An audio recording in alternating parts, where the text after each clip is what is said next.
What up, world? It's your man B Nizzle, back at it again, talking shit and moving spit.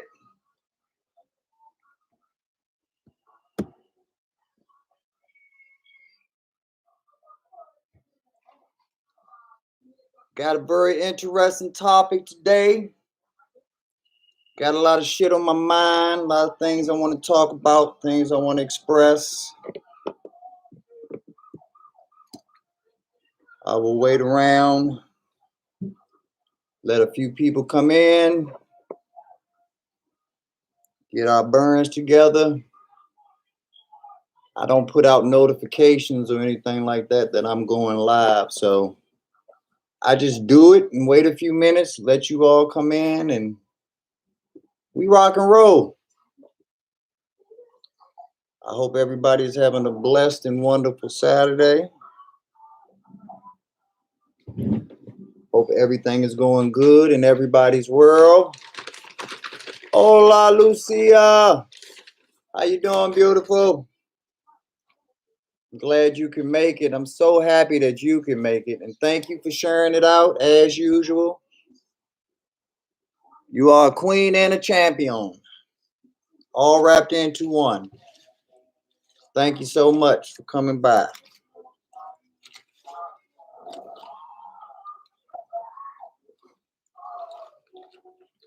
Thank you, thank you, thank you.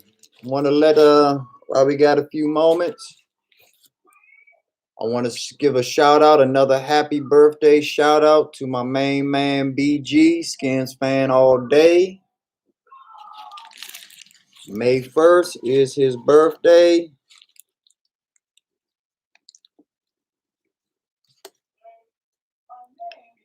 Had to go to Wendy's and get me some food.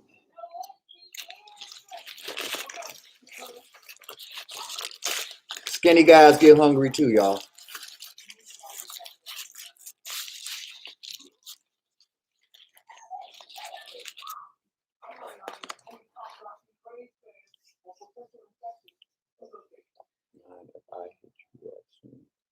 No, I do not. Anytime, Lucia. That's what you have it for, to use it. Thank you, thank you, thank you. Yep, this is my motto. I don't understand why the world is so serious. I don't understand why we can't all laugh a little. But see, you like it because of the makeup, Lucia. I know why you like it. You see the makeup and the lipstick, you like, ooh. We know you old fashion designer, beautician ass. You always thinking about that moolah la la. And getting beaten, looking all good all the time. See, like I said, us ugly people ain't got to worry about that, man. I don't have your problems. I know I'm ugly, so I just be like, fuck it, deal with it. Yeah, the Joker's the man. I agree with you. I like the Joker more than I do Batman. Like, the Joker's what makes the movies for me. Most of the villains in the movie make it for me, Lucille. Most because the villain has usually is the three-dimensional character. Like Thanos is a great example of what I mean. They made sure to show that Thanos was a father. They made sure to show that, you know, he was this, he was that. Then they got to the bad part. So they always try to make the villain three-dimensional and tell their story. You say Jack Nicholson Joker? Nah, I like the Heath Ledger Joker the best. Jack Nicholson was the man. I don't take away from Jack Nicholson's Joker now. That was the shit. But nah, Heath Ledger is the king of the Jokers for me. No doubt about it.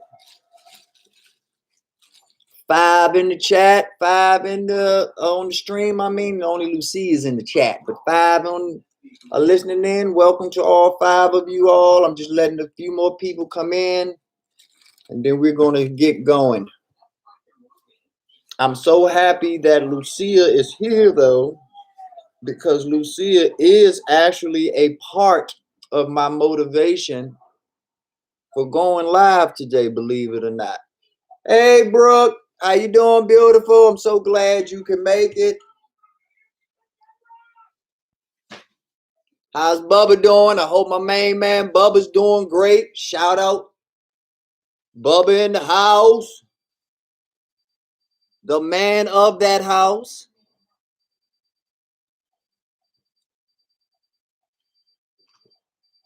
And Bubba is definitely the man of the house because a real man lets the world know he loves his mama. And Bubba loves his mama.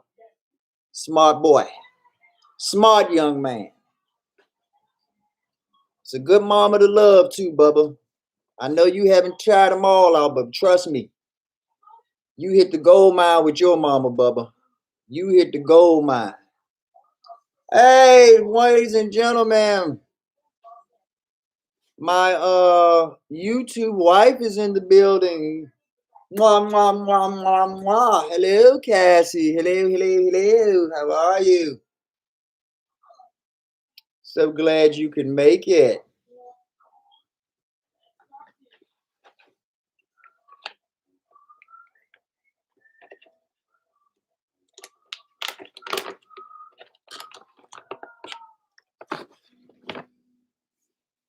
Cassie is another motivating factor of why I went live today. So we got Lucia as a factor. We've got Cassie as a factor. My man Hawk in the building. What up, Hawk?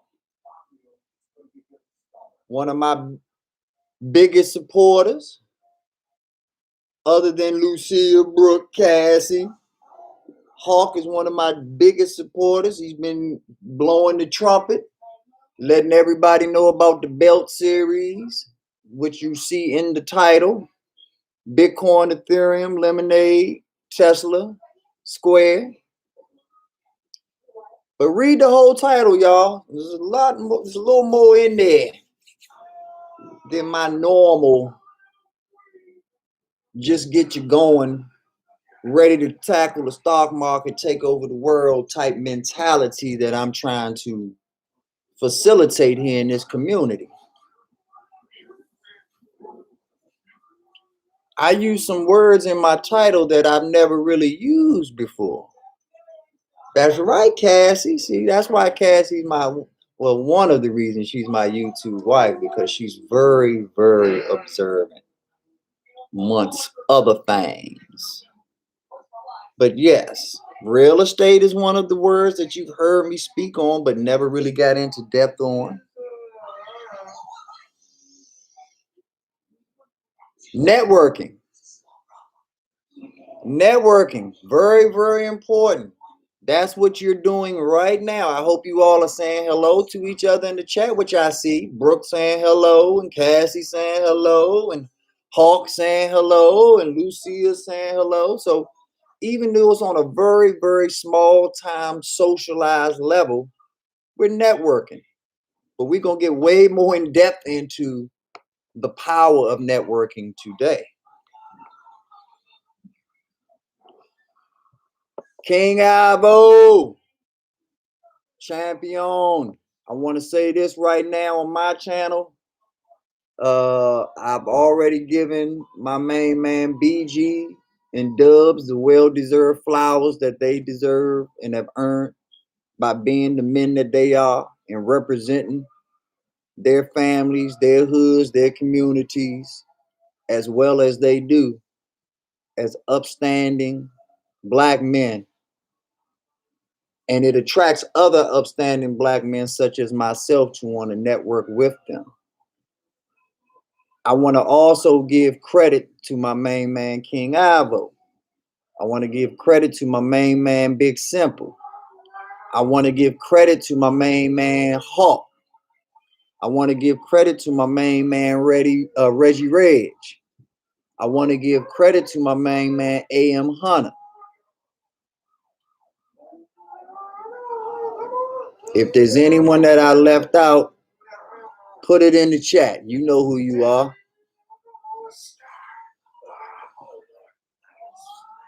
But to meet real ones, face to face, eye to eye, that have the same mentality that you have, that have the same drive that you have, the same lofty goals that you possess.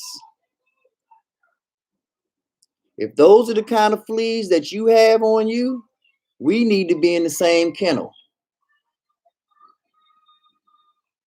And when I hooked up at Proper 21 with the people that I just named, when I hooked up on the basketball court with the people that I just named, I felt home. I felt like, yes, this is where I belong. And the people that were there, this is right where they should have been. There were a few people that were missing that I wish were there. There were a few people that were missing that I knew couldn't be there.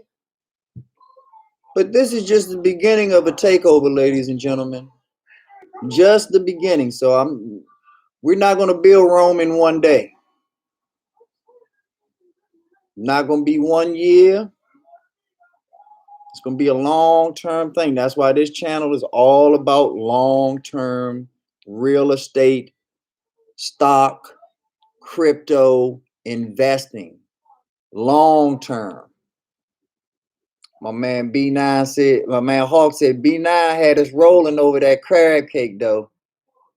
You wasn't lying about that portion size. Yeah, just for those who weren't there and that was in the chat.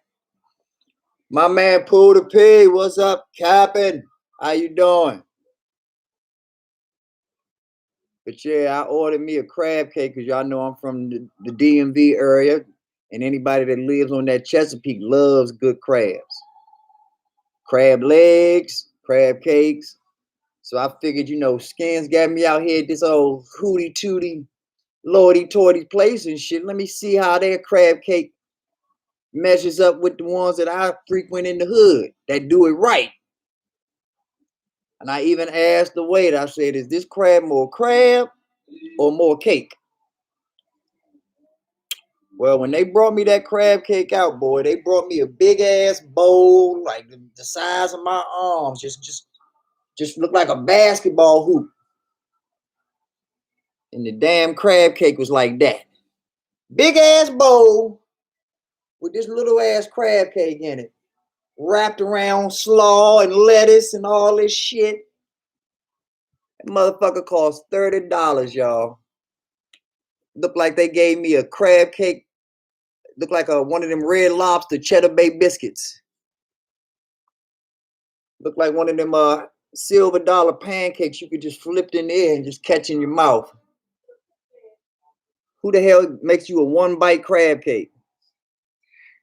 They did.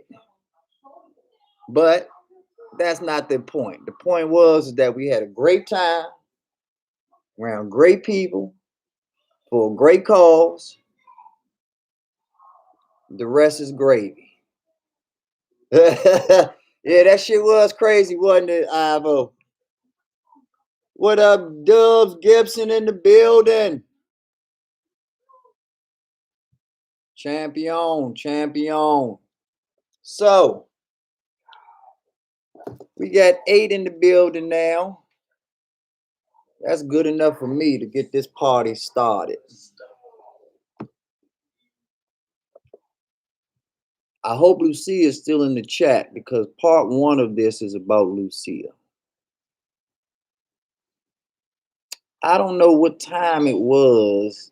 I don't know if it was late last night or early this morning. Thank you, King Ivo. Thank you for the share out. Always appreciate the love, my brother, especially from you real ones. But yeah, we were talking. I believe it was on politics as usual page, Portal. And Lucia has expressed to me on numerous occasions that she believes that Portal is a very intelligent individual. And I concur. I agree with that. I believe he's very intelligent. So I reached out to him on the chat and let him know, you know, What up?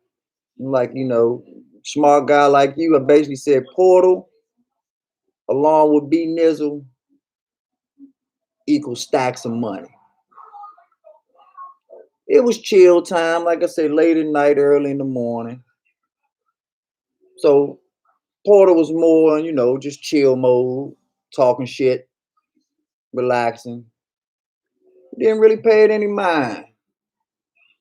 He was more worried about talking about songs with Lucia and figuring out, who's the best, has the best big pun song and this and that. And there's nothing wrong with that. Like I say, chill time is for chilling. But I need Portal. I need Dubs. I need Cassie. And I need Hawk. I need King Ivo. And I need everybody. I need Brooke, Lucia. I need everybody that's in this chat and that's listening. My man Puda P. I need all of y'all to realize that time is of the essence. I need all of you to realize that 5 years can go just like that.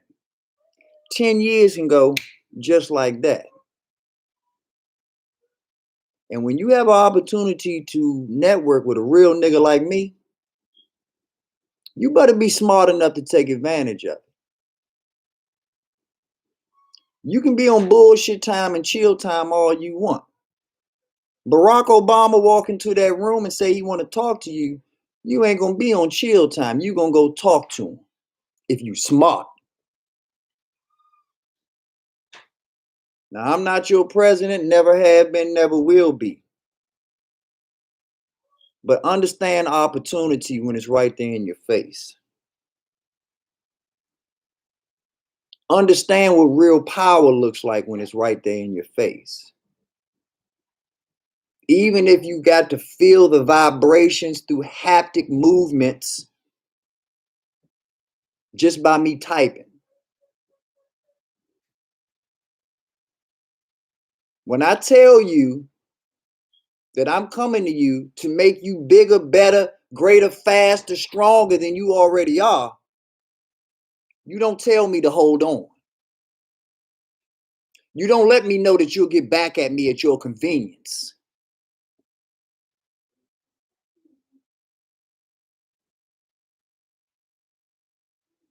You don't treat a burger like a side of fries, y'all.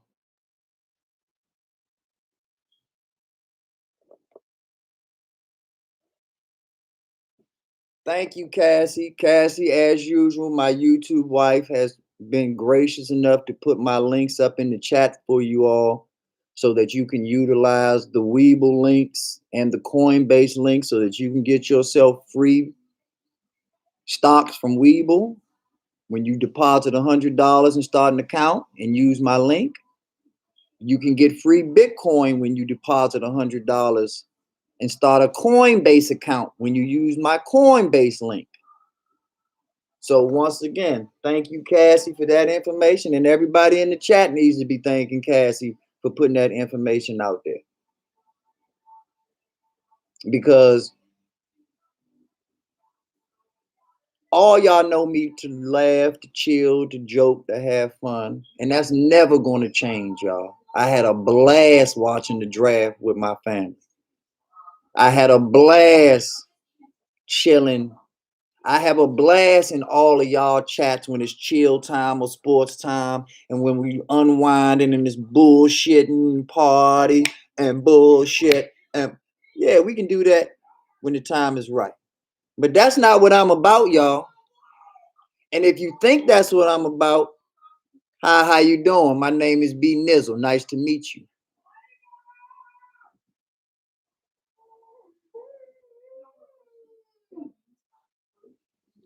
I'm about money, y'all. I'm about upliftment. I'm about power, prestige,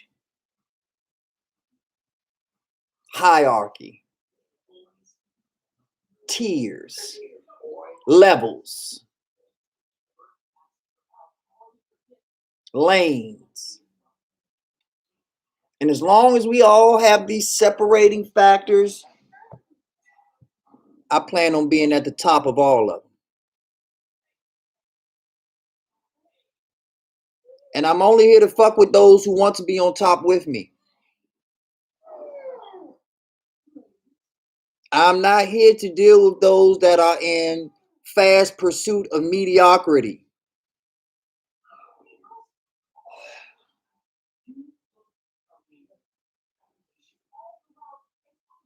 It is not my mission to give you generational average.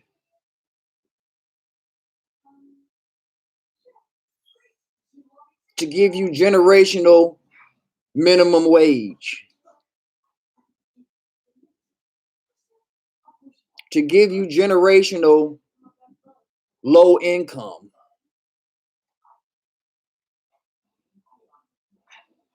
We're here for generational wealth. And a lot of the things that I talk about in wealth, 90% of it starts right here, ladies and gentlemen. Here and here. All of this shit don't matter. I can click away, I can type away, I can do this, I can do that. If I'm not going into buying stocks, buying cryptocurrencies, buying real estate, trying to get ahead for the right reasons, and studying the information that I need to know to go into shark infested waters and conquer an industry, I might as well go over there and sit on my couch and put my hands in my pants and play with my nuts like Al Bundy. No point in me wasting time fucking around if I'm going to do it right, y'all.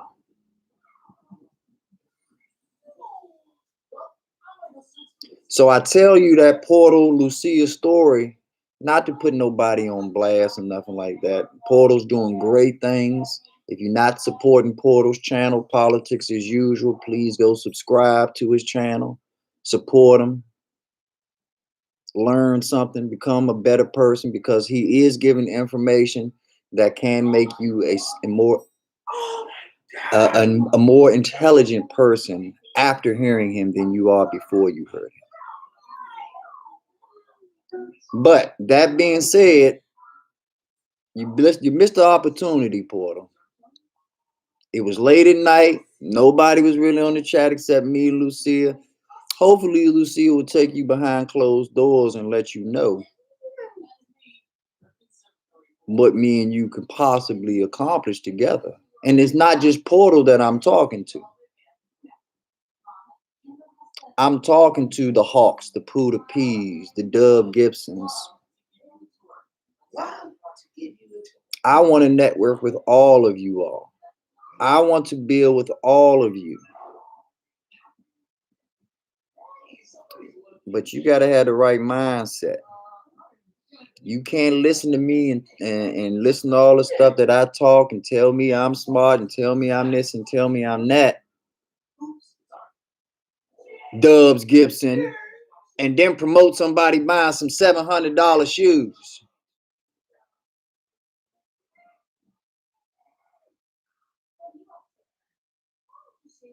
Where we do that at? Diddy can do that. Jermaine Dupri can do that. Nobody I know better be buying no motherfucking $700 nothings, unless they done already got a deal to sell them for $1,200.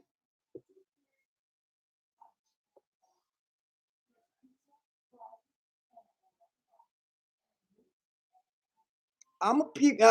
Your man Nizzle always keeps it real, y'all. You know that. I'm not throwing nobody's name out there, but I met people at the restaurant that still don't have a Weeble account. Fuck am I doing all this talking for? Fuck am I giving all this advice for? Fuck am I giving you my time, my energy, putting my life on the line? You think white America likes what I'm doing right now? Do you think corporate America or the financial world is happy that a B-Nizzle exists to give you the game that I'm giving y'all free of charge? Is that what y'all think?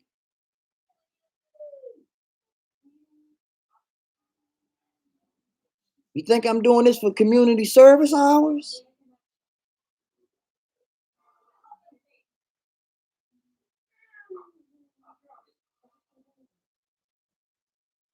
You think I'm here to shuck and jive for you? Think I'm the Lone Ranger? You think I want you chucking corn?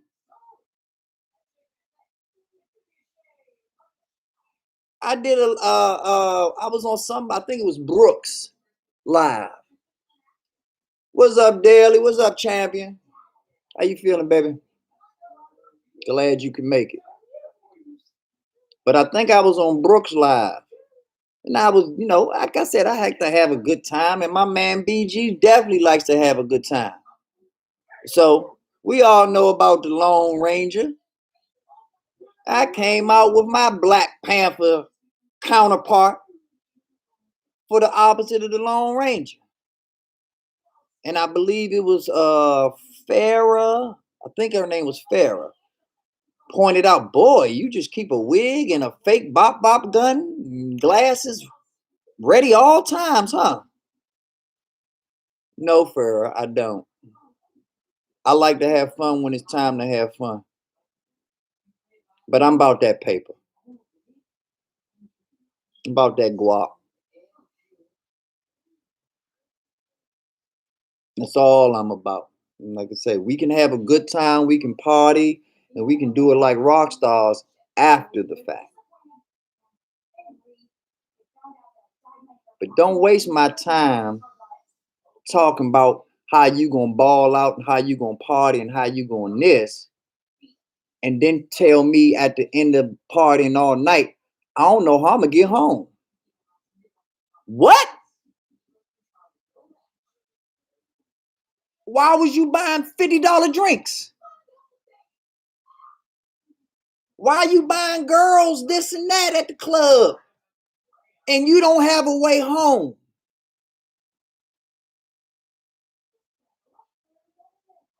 Little Mayo. Thank you, sir. My man motherfucking Chris in the building. How you doing, Mayo? Sit down, put your seatbelt on, strap up and learn some shit. That's right, Poodle P. It's a time and a place. It's a time and a place to make money, though. Then it's a time and a place to spend money. This world got its ass backwards. They spending it before they get it.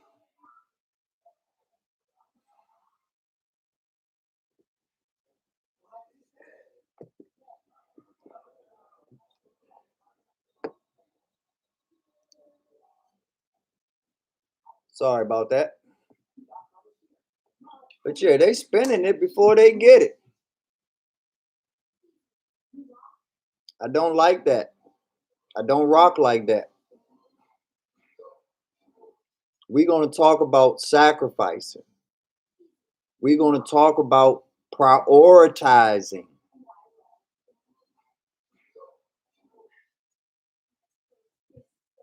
First and foremost, hit the like button, subscribe to the channel.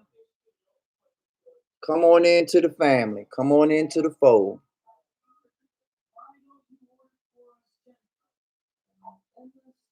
Now let's get to business. My little rant and rave is over. But I'm serious, y'all. Get serious. I need you to get serious. I'm not doing this shit for my health. I'm doing this shit for your financial health. For you to get ahead out here. I'm great. I will be fine if I never do another YouTube video again, ladies and gentlemen. B-Nizzle straight. If I went broke tomorrow, I'd be good the next day because I have the knowledge to get back on my feet. I'm trying to pass that knowledge on to you all. But it's pointless if you don't apply it. To know something, to know the mythology behind something, and not know how to apply it, is like having a can with food in it, but no can opener. Or you're using the wrong side of the can opener. You're trying to open the can with the damn handle, and you cutting yourself with the sharp part. I'm giving you this knowledge, and I'm also trying to give you the formula of how to use it. We talked about stock, we talked about Webull, we talked about Coinbase, we talked about crypto. But none of that means anything if you're not right up here. If you don't have the wherewithal to understand that this is a long-term game you're playing. This is not checkers you're playing here. This is chess. This is the game where you got the clock in front of you. Time is right there letting you know that you might be here for a while. And if you can't sit here and get comfortable, bye-bye. You're in the wrong place at the right time. If you are down with what I'm down with, and you want to actually network with each other, help each other out, welcome home. This is where you belong. I live in the nation's capital. I'm a big Redskin fan. This is not news to anybody. In the nation's capital and throughout the world, throughout America, they have home buyer programs out there. If you are a renter and you have a consistent job for 2 years here in Washington, D.C., there is a program called the HPAP program. The letter H, the letter P, the letter A, the letter P. I will type it in the chat for you. HPAP. Thank you, Cass. I'm only typing it myself because I said that I would. But old Twinkle Fingers over here beat me to it. Thank you, though. But HPAP, it is a program that exists for all DC residents. They prioritize police officers. They prioritize firefighters. They prioritize school teachers. But it is a program meant for all residents. If you are a renter and you have a job consistent for 2 years, they will put you in a housing counseling program that will get your credit in order. It will give you the down payment on the house. That is the hardest part, especially for my people. Saving,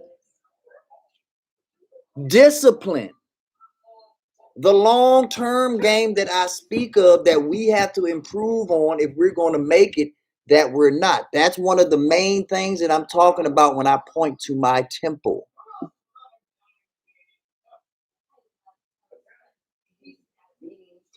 This girl is thorough, y'all. My YouTube wife is thorough. The program is from DHCD. Cassie has been nice enough for all DC residents to put the website up. Ha! Go to their website. Read the information on the HPAP program. They will give you up to $75,000. that is $25,000 less than $100,000. They will give you $75,000 toward the down payment, the closing costs, and the initial payments of your home. Getting an additional $75,000 for those that do not own homes right now, let me explain to you that is the difference between a 2-bedroom house sometimes and a 4-bedroom house. That is the difference sometimes between a 1.5 bathroom house and a 3 full bathroom house.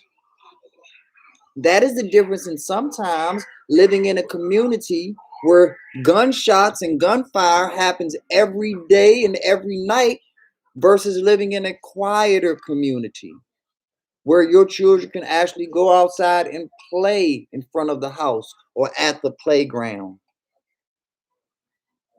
So this $75,000 in a lot of cases is a game changer. And if you know somebody that doesn't need $75,000, by all means, let me know.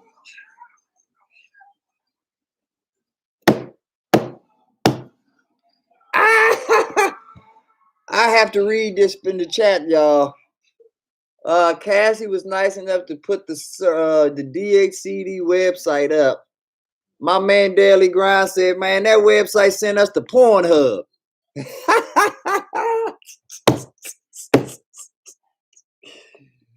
Oh, y'all are crazy. And that's why I love y'all. Because even when I try to be serious, y'all make me laugh and make me smile. And I love you for that. But I'm not gonna let me lose sight of what I'm saying, because what I'm saying today is important. And the reason that is important is because in a lot of ways, you all don't have the power or the patience or the connections to make a $200,000 investment turn into 500,000, 600,000.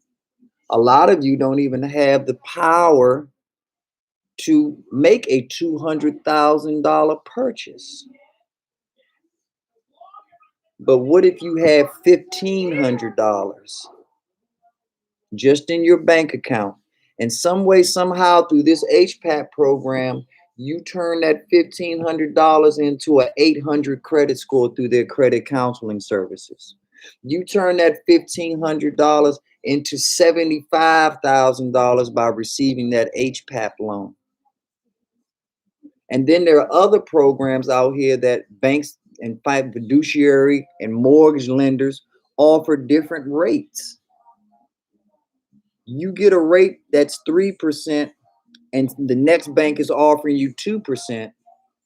You might have added another 75 or maybe even $150,000 worth of savings just by finding and shopping around and lowering your interest rate.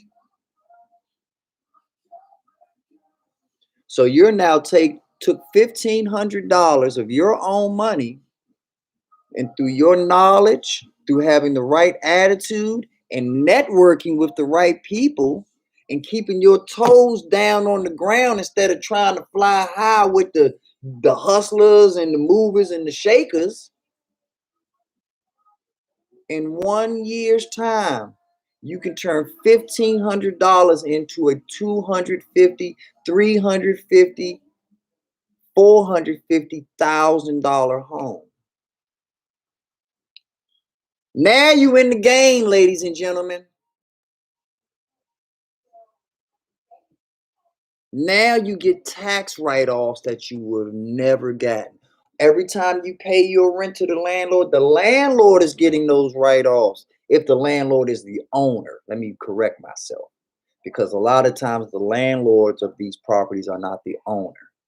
I say that because all of the properties that I owned, I landlord, I own. But they don't necessarily go hand in hand. That's right. You're talking and you're listening to a real estate investor.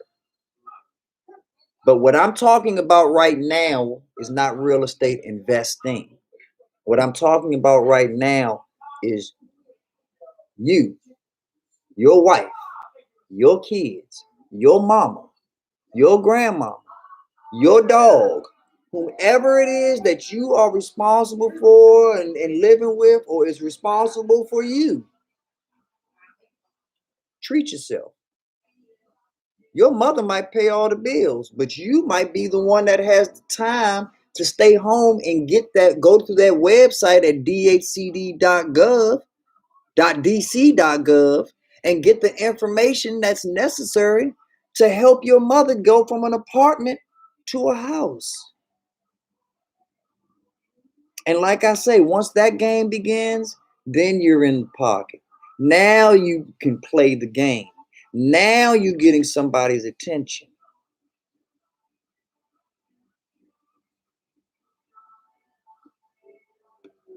Tax breaks alone can give you a tax return in most cases for the same amount of money that you're paying annually to rent.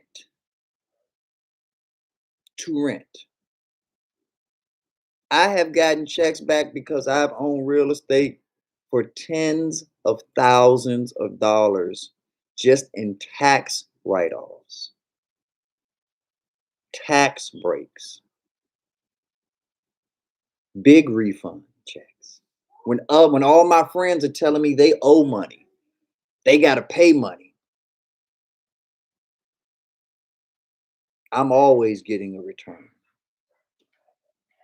I never have to worry about filing at the last date because when you have a return coming, they don't care when you file. It's when you owe them money that they care that you file by the deadline because they'll penalize you if you don't.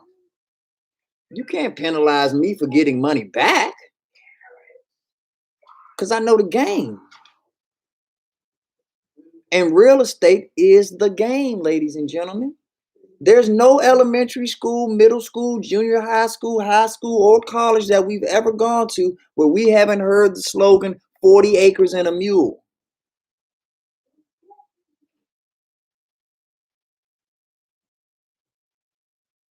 I believe Spike Lee's movie production company is 40 acres and a mule. That is a slogan that will last forever because that is how you make it in this society, in this country, in any country. If you are Asian and from China, or if you are Hawaiian, it is a lot easier for you to buy land in Hawaii if you are Hawaiian. It is a lot easier for you to buy Asian land if you are Asian. Good luck being an American trying to buy something in Japan. Good luck. And I'm not saying you can't do it, but I'm letting you know that you paid way more than the next person paid for it that actually is Japanese. I know that for a fact. If they sold it to you at all. Because other countries understand the importance of land and land ownership. If I let you own that land outright, you can pass it down from generation to generation to generation to generation. There are a group of people in the Atlanta area, and I believe they identify themselves as Geechees. Look up what a Geechee is. A Geechee is a black person who takes pride in their African, Jamaican, Caribbean heritage. So much so that they are almost like the Amish of the black community, where they try to live as close to their roots and as close as to Mother Africa and to their natural instincts as humanly possible.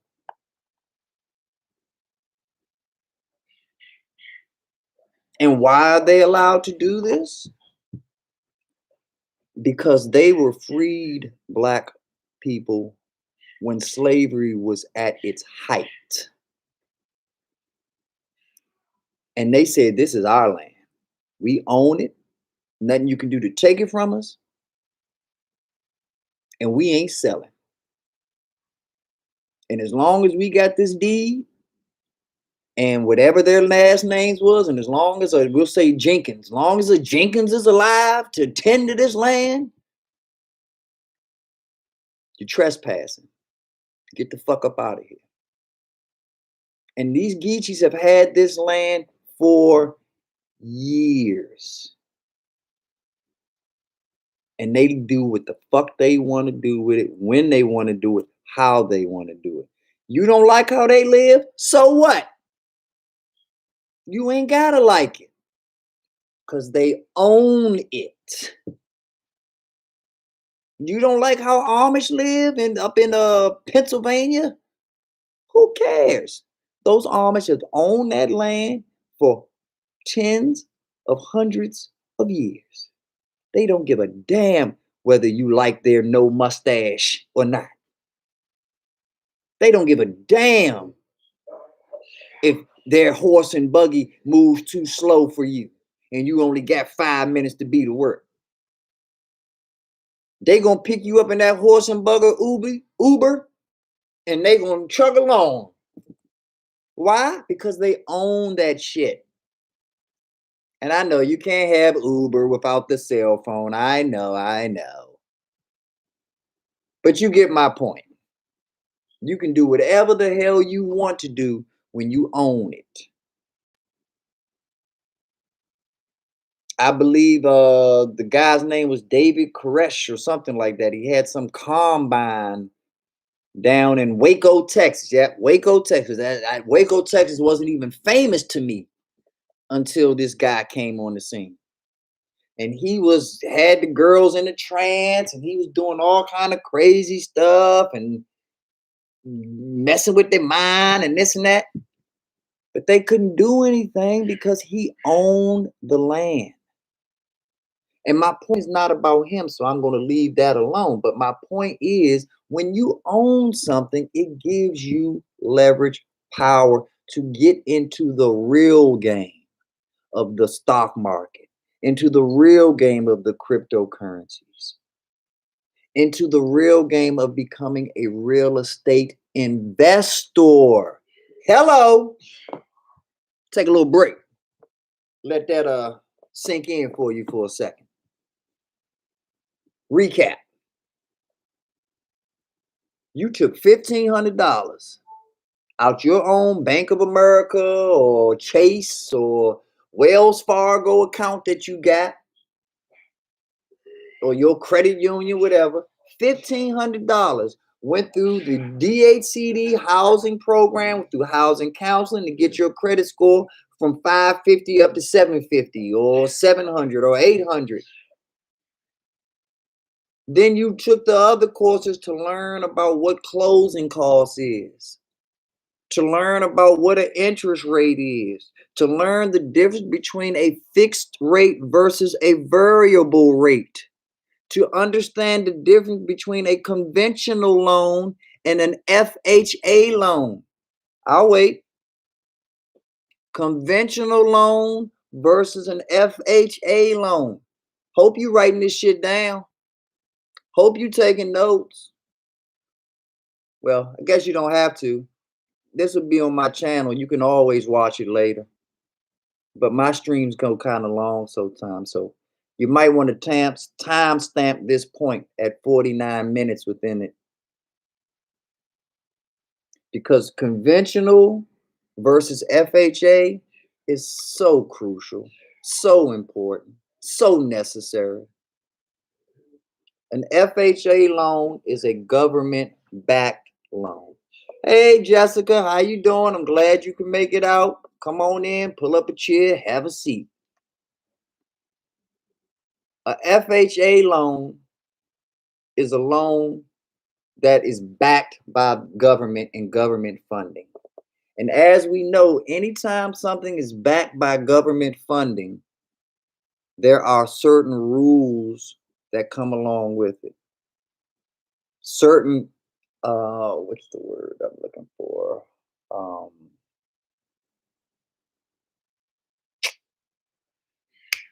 Requirements that have to be met. And if they're not met, then you best believe scrutiny is quick to follow. So all of this stuff that we heard back in the day about redlining and discriminating against housing and this and that, if you're dealing with a bank or dealing with a real estate deal that is FHA, there will be none of that nonsense. There will be none of that nonsense. And you will not have to pay absorbent rates and you won't have to pay at dumbass times. Everything will be scheduled from your monthly payments. Everything will be regimented. Everything will be in its proper order. Now, the opposite of that of the conventional loan, when you see those houses, those commercials that say, I'll buy your house in 7 days, cash only deal, as is, those are conventional loans because the banks and the governments aren't really involved in those deals. What you're now dealing with in most cases, I still call them loan sharks. They don't like that, but I don't care. But their PC name is hard money lenders in most cases. And these hard money lenders give you the money for these as is cash only 7 day you're out of there type deals. We buy ugly houses.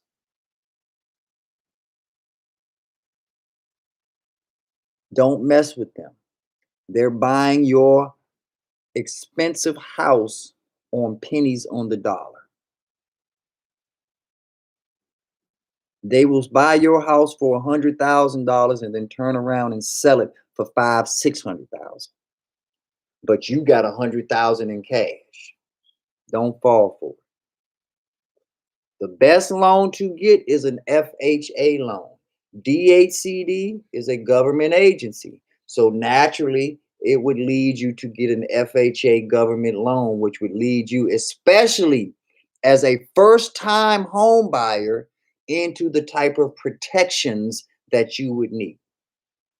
There's also discounts that you would get being a first-time home buyer that are associated with these things.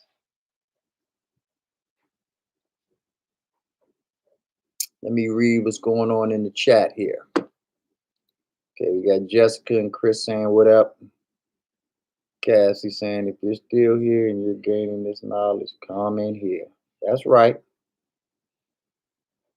Okay, Chris is here. Lucille here. Thank you, Cass. Let's keep them in line. Thank you, thank you, thank you.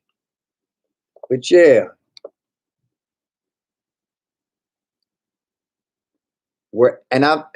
I know that I'm talking to my people that are in DC right now because that's where I live. So I know what's going on in my city. But this is going on in your city. This is going on in Texas. This is going on in Hawaii. This is going on in Connecticut. This is going on in Alabama. This is going on in California. Wherever you are, there is a government agency that is tasked with the job of making sure renters that want to become homeowners get to meet that dream. And that dream starts with knowledge. That dream starts with properly educating yourself. Do you even know the proper credit score that you have to get things straight? And if you don't have the proper credit score, do you know the procedures to raise your credit score to get it at the level that they want? These are the type of things that they will teach you in these counseling sessions. So find the DHCD in your neighborhood, in your community, in your state, in your county, and take this same knowledge that I'm giving you and put it to good use. A lot of places handle their real estate business at the courthouse. So Always check with the courthouse to see what information you can find. Records and deeds, another great source of information to find out where these places are that can help you out. Which leads me to another point that I want to make about this help. And I'm going to come back to real estate in a second. We're definitely not done with real estate yet. But I want to talk about these organizations such as DHCD, uh, and the courthouse and the recorder of deeds and all of that stuff, to also let you know something else that's going on. We are all sports fans. I know that because that's what brought most of the people that are here on my channel to even know who a B Nizzle is. And because we're all sports fans, what I need from you all to do is to start meshing worlds together. What I need you all to do is, whether you are a Redskin fan, a Washington football team fan, Cowboy fan, Giants, Chargers, whatever, NBA, hockey, Manchester United, whatever. They all have community service programs. They all have things that are in their wheelhouse because they are large financial entities within themselves. You do not take a 53-man roster that has 50 millionaires on it if you don't have an infrastructure in place to do so. So the NFL draft is going on right now as I'm talking. We hooked up a few days ago to watch the first day of the NFL draft. So we saw firsthand money moving. Shout out to my man Santiago. He knows why.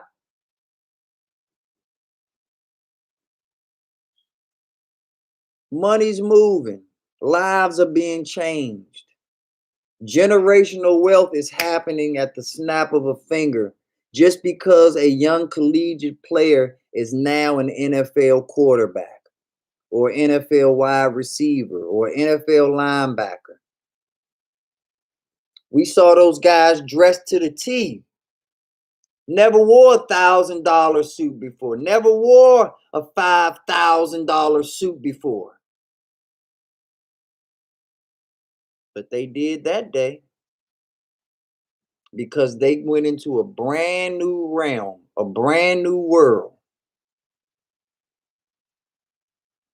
A world that hopefully they'll never have to check the rearview mirror.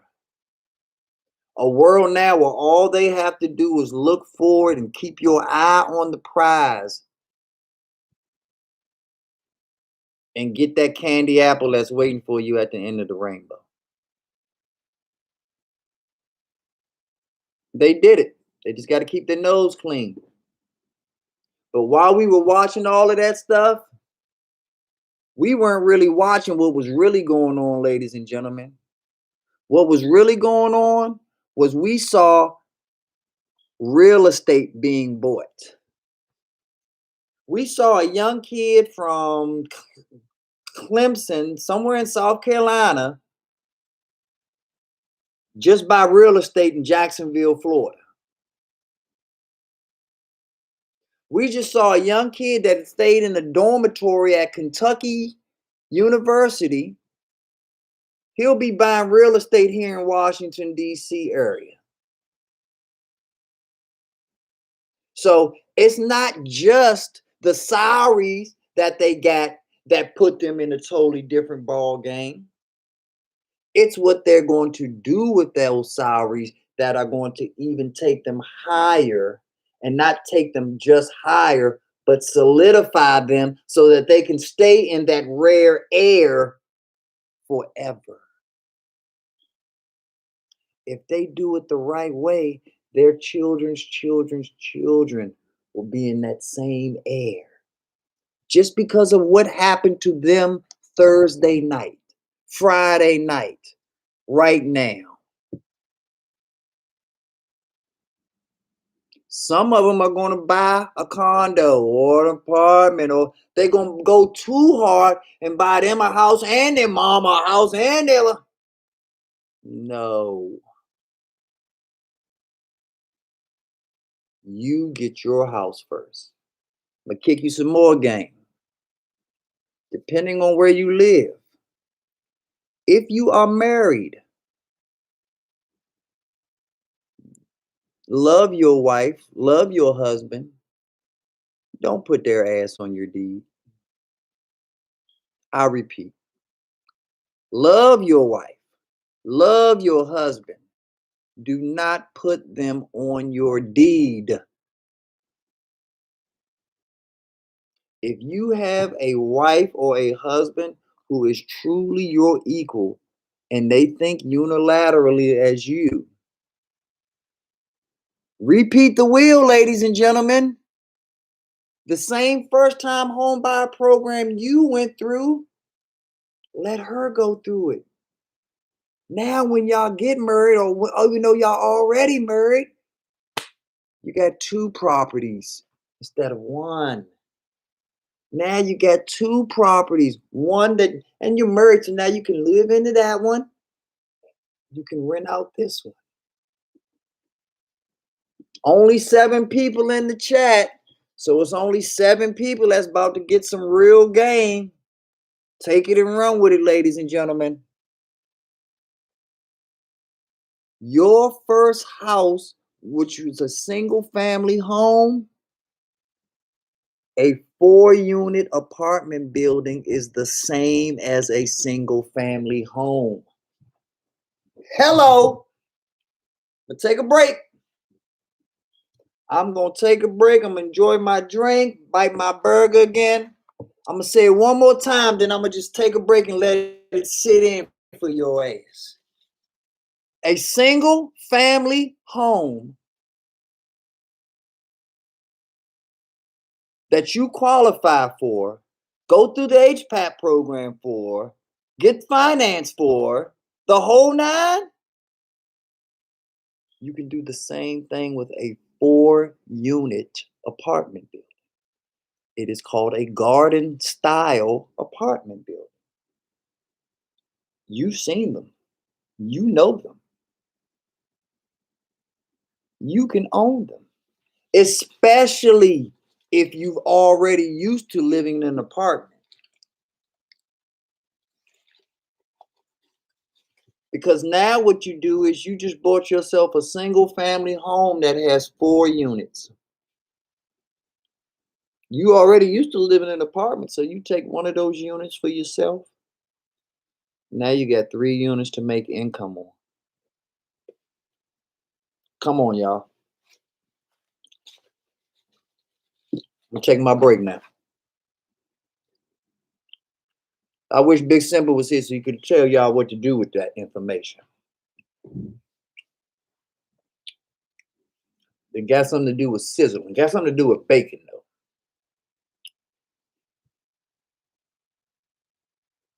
Wait a minute, B Nizzle. Are you telling me that I can take that $1,500, live in the same size apartment that I'm living in right now, paying my landlord $1,500, and get a house or my own apartment building? I can have 3 units that are paying me out of $1,500 and some knowledge and networking and grinding and sacrifice and discipline. Yeah, that's what the fuck I said. Don't believe me? Check it out. You got a computer, you got a tablet, you got a phone. Do your research. Do your homework, ladies and gentlemen. I'm going to go to the chat and just let that sizzle. as my man Big Simple say. Every time I say something for Big Simple, I got to give him credit because his quotes are so tight. I don't want y'all to think they from me. That sizzle is a Big Simple exclusive. So Cassie says, Chris, there are many ways. It doesn't come overnight. You have to work towards it. Surround yourself with like-minded individuals who are on the same path. Ladies and gentlemen, this is not for children. This is for adults only because I have a unfiltered mouth. That being said, though, the knowledge that I'm giving is for your children. I need you as parents to be the buffers between my grit, hardcore, raw way of putting it out there and how you want that information to actually be presented to your children. But make no mistake about it. Motherfucking Chris is in the right place at the right time.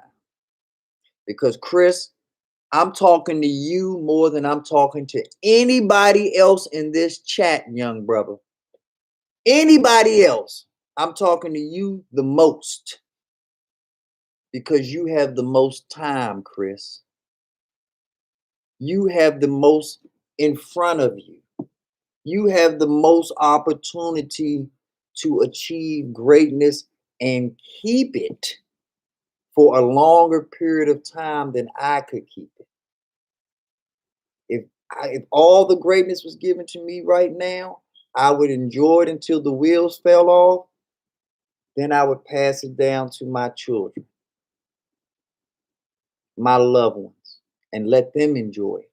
But because you're already young enough, Chris, you can enjoy the fruits of those labors for decade upon decade upon decade to come. So I'm talking to you the most, Chris. I'm talking to everybody in this chat because I want everyone to do this. But I'm definitely talking to your nieces, your nephews, your sons, your daughters.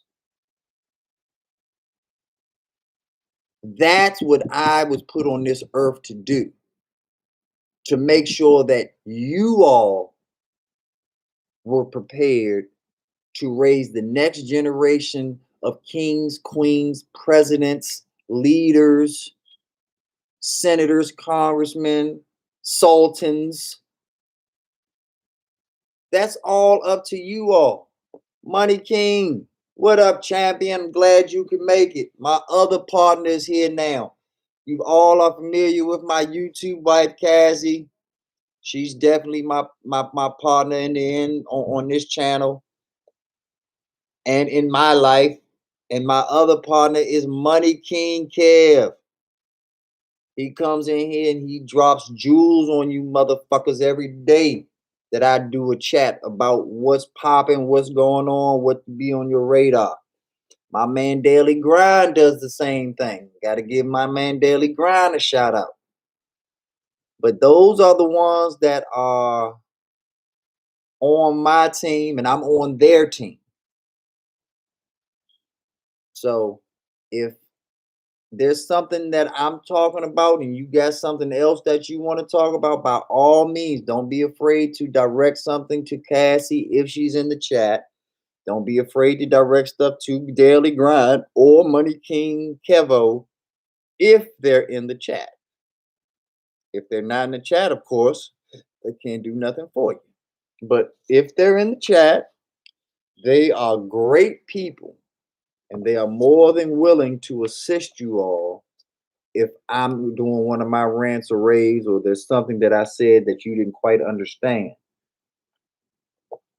That's why she was helping you out, Chris, because I know I talk a little fast sometimes and some things get lost in translation. But yes, thank you both for not just today, but every chat that I've been in. You all have been consistent of making sure that y'all have my back in those chats, and I would be remiss if I didn't say thank you to you all. What else we got going on? What else we got going on? Yep. Preach. At choir rehearsal. Talk to y'all later. Okay, have a good one, Jessica. Take care. Dubs family says, B9, me and you got to talk, bro. After you off. Most certainly, you know it. Money King, preach, B9. Damn right I will. Money King, I got my LLC again. It cost me, but I got it. It's very important. Bam! That's right, Money King. That's what I'm talking about. Me and Money King talk. Me and Money King bounce ideas off of each other. I made sure to tell Money King, and like I'm going to tell all of you all, get a LLC. Even if it's just for the purposes of you using the EIN number versus your social security number, the tax advantages that you will get are immense. I believe you have a cap of either 7 or 9 deductions that you can get as an individual from the IRS.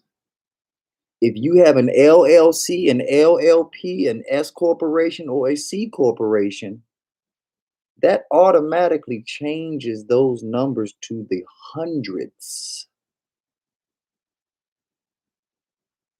So just for tax write-off purposes, it behooves you to treat yourself, even if it's just your name, if it's Money King Kevo, LLC, B9 Nizzle, LLC, whatever it is. It's totally different than me saying B9 Nizzle Jr. or B9 Nizzle Senior. All I get is the normal individual stuff. But if I give you that real stuff off that EIN number, the whole world opens up to me from a tax write-off perspective. Cars can now be written off. Things are looked at totally different when you put these things into play. But yes, time to get back to the real estate thing as far as HPAP and becoming a homeowner.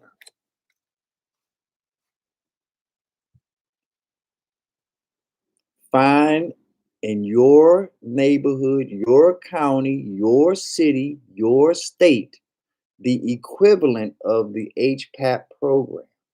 You will hear buzzwords like first time home buyer. You will hear buzzwords like low income housing.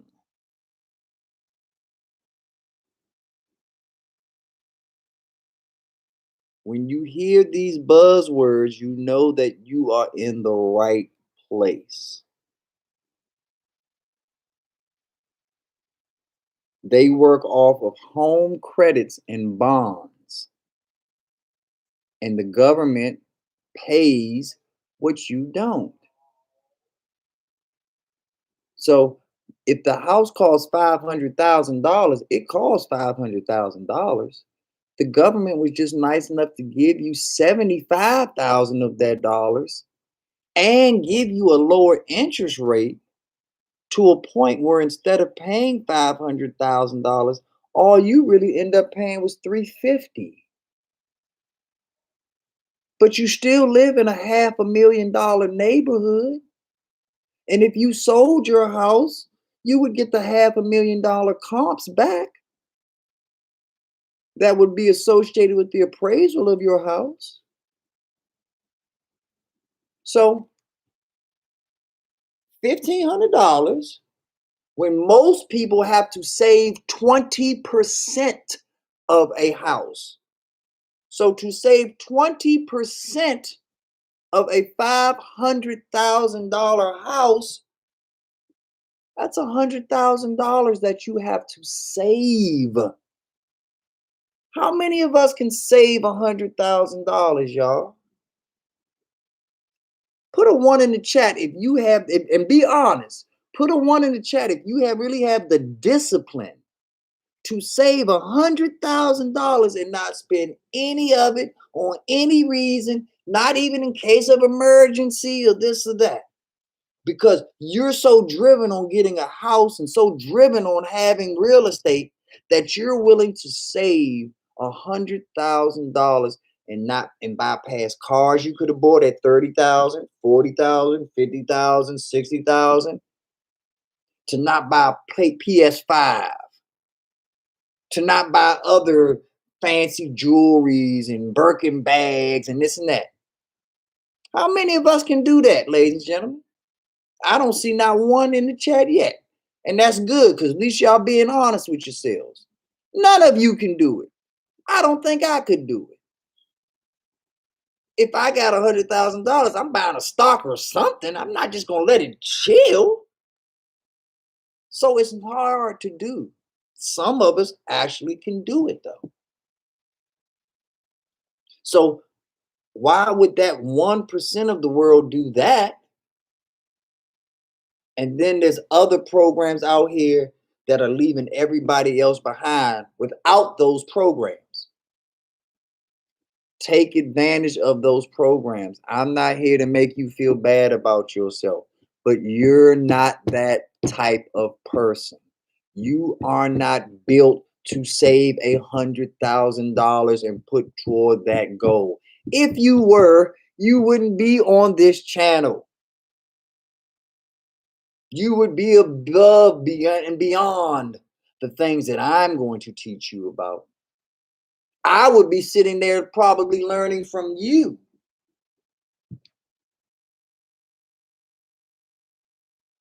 But that's not the case, is it?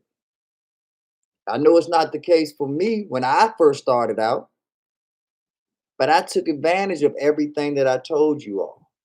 I bought my first house through HPAP, saved a lot, got a great interest rate. That's why I'm kicking this game to you all. I made sure that my first place was a 4-unit apartment building so that I could automatically get the income that's associated with owning that type of property. But yet I still got all of the tax advantages, all of the free money, all of the grant money. And this is the crazy part. Well, yeah, well, you something different, DG. You know that. You know you one of a kind. But the point of it is that we are building through the same mythology. I'm not telling y'all nothing that I didn't personally go through myself. So I know the feeling that it is to have a house and just the house. That's a great feeling. I get the write-offs and I get this and I get that. But then there's another feeling that you get, especially if you have no children, if you're not married, if you're already used to living in an apartment anyway. Why not get a 4-unit apartment building? You live in one and get 3 incomes. Within 1 year of saving that 3 apartment income, you should have enough saved up where you can now move out somewhere else, opening up that 4th income. Now you're getting 4 rents paid to you monthly, all off of $1,500.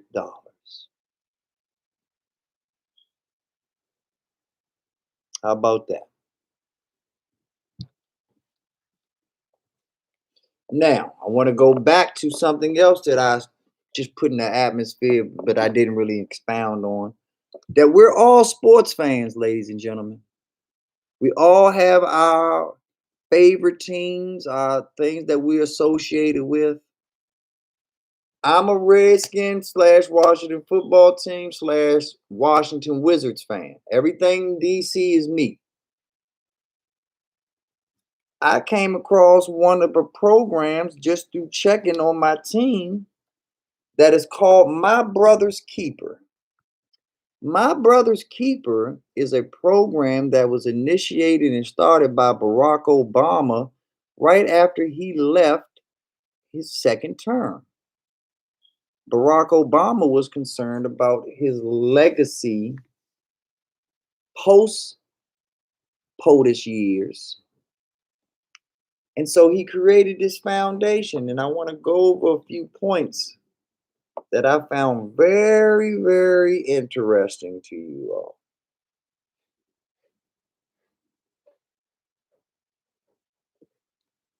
Barack Obama is working with the Wizards, other NBA teams, other sports organizations. In particular, the one that highlighted me was Bradley Beal for the Washington Wizards. Through my brother's keeper program, Bradley Beal has taken over a all boys prep school right in the heart of southeast ghetto ass DC, where you can get buried real quick talking that shit or even looking funny. That's our training ground. That's our south side. That's where it goes down. Our west side of Chicago. That's where it goes down here in DC, is in Southeast.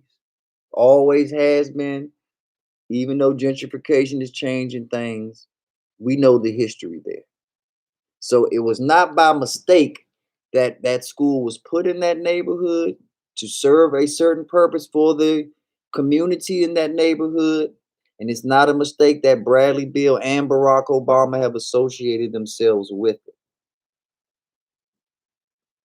The reason that I want to highlight this is because I'm talking to you about generational wealth. I'm talking to you about changing your lives. That's what Barack Obama's talking about. That's what the NBA through their community service ventures is talking about. That's what the NFL, all to all my Redskin fans out here, that's what the NFL is talking about. So, in a sense, the same thing that B. Nizzle is talking about is the same thing Bradley Beal is talking about, which is the same thing, God rest his soul, which Kobe Bryant was talking about, which is the same thing, God rest his soul, that Nipsey Hussle was talking about, which is the same thing, God rest his soul, that the late Dick Gregory was trying to tell us about.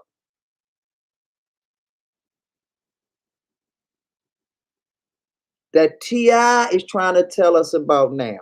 That Ice Cube is trying to tell us about now.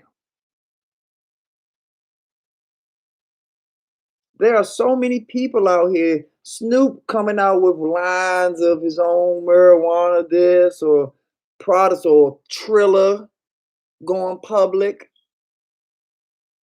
There's so much going on out here that are trying to connect the dots. Why are they not connecting, you all? Why do we have the Bradley Beals connecting with the Barack Obamas, connecting with the youth in Southeast, not connecting with me?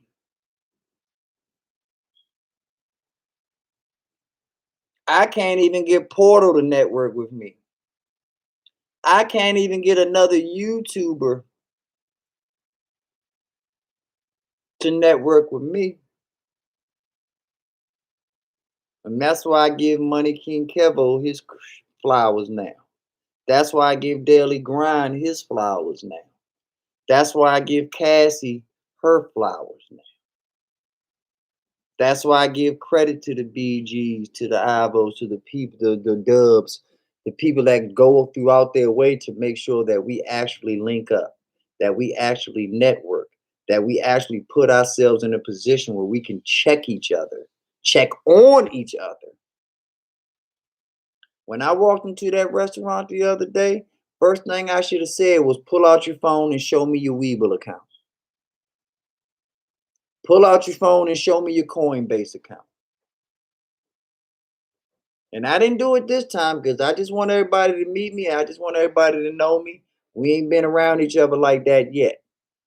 But you best believe the next time we meet up and you don't have your Weevil account or your Coinbase account or whatever account or whatever you choose to rock with, I'm walking the fuck out. I'd rather be by myself than be around people who don't share my like goals.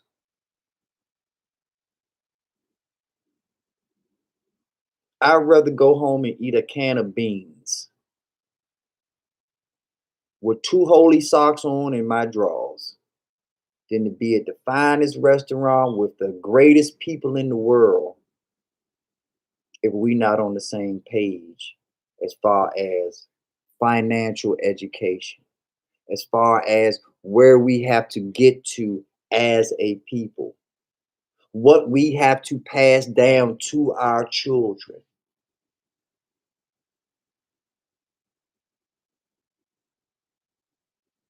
Now, I don't want nothing to do with you if you're not on my page. I don't care what you think of me. I'm here for one reason and one reason only. And it's not to make friends, y'all. I hope you like me. I know it's a lot of y'all I like. But if I make you rich and I make you wealthy, and while you counting your money, you like, boy, I hate that damn B9. I win. I win. Got what I wanted. Now I don't want it to be that way. I want you to make those stacks. And I want you to love me. And I want you to break bread with me. And I want to be able to break bread with you. And I want to be able to network and come together and this and that and that and this. But that's not the most important thing. The most important thing is that your children get to go to college, not whether we get to hang out. The most important thing is that your children get every opportunity and aren't told no when they know that they're the smartest kid in the classroom. When they have the opportunity to visit Belize or Paris or do a broad educational trip, but the monies just aren't there. That's not right. It's life, but it's not right. Let's change that shit. Let's change life and make it right.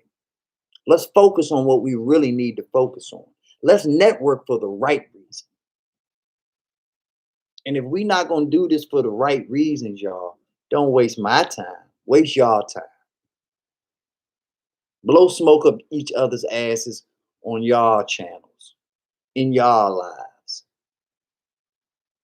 I don't have time for that shit. Not here. And I'm not going to have time for it over there if I see that y'all ain't about this. You want to work hard, you want to play hard with me, you got to work hard. Phone died. I'm hanging with the girls. Get to you later. As usual, Cassie, thank you for everything. Pleasure, blessing, sent from God. This channel wouldn't be anything without you, Money King Daily Grind. So enjoy your girl time. You should have been doing that anyway. You shouldn't be wasting their time looking at old ugly me. Enjoy yourself. But the moral of the story is, ladies and gentlemen, I'm not here for you to like me. I'm not here to be your friend. I'm not here to shoot marbles with your ass. I'm here to make you a better human being, a smarter human being, a more giving human being. But you can't give what you ain't got. You can't do for others if you haven't done for yourself. You can't pass down what has never touched your hands. But yet I hear all these people talking about where they're going to go and what they're going to do and how they're going to do it. Makes no sense to me. And don't get me wrong, they do it. They just don't know where their next meal's coming from after they do it.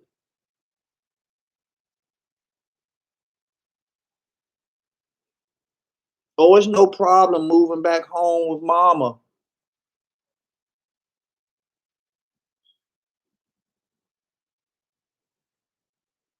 I don't judge anybody.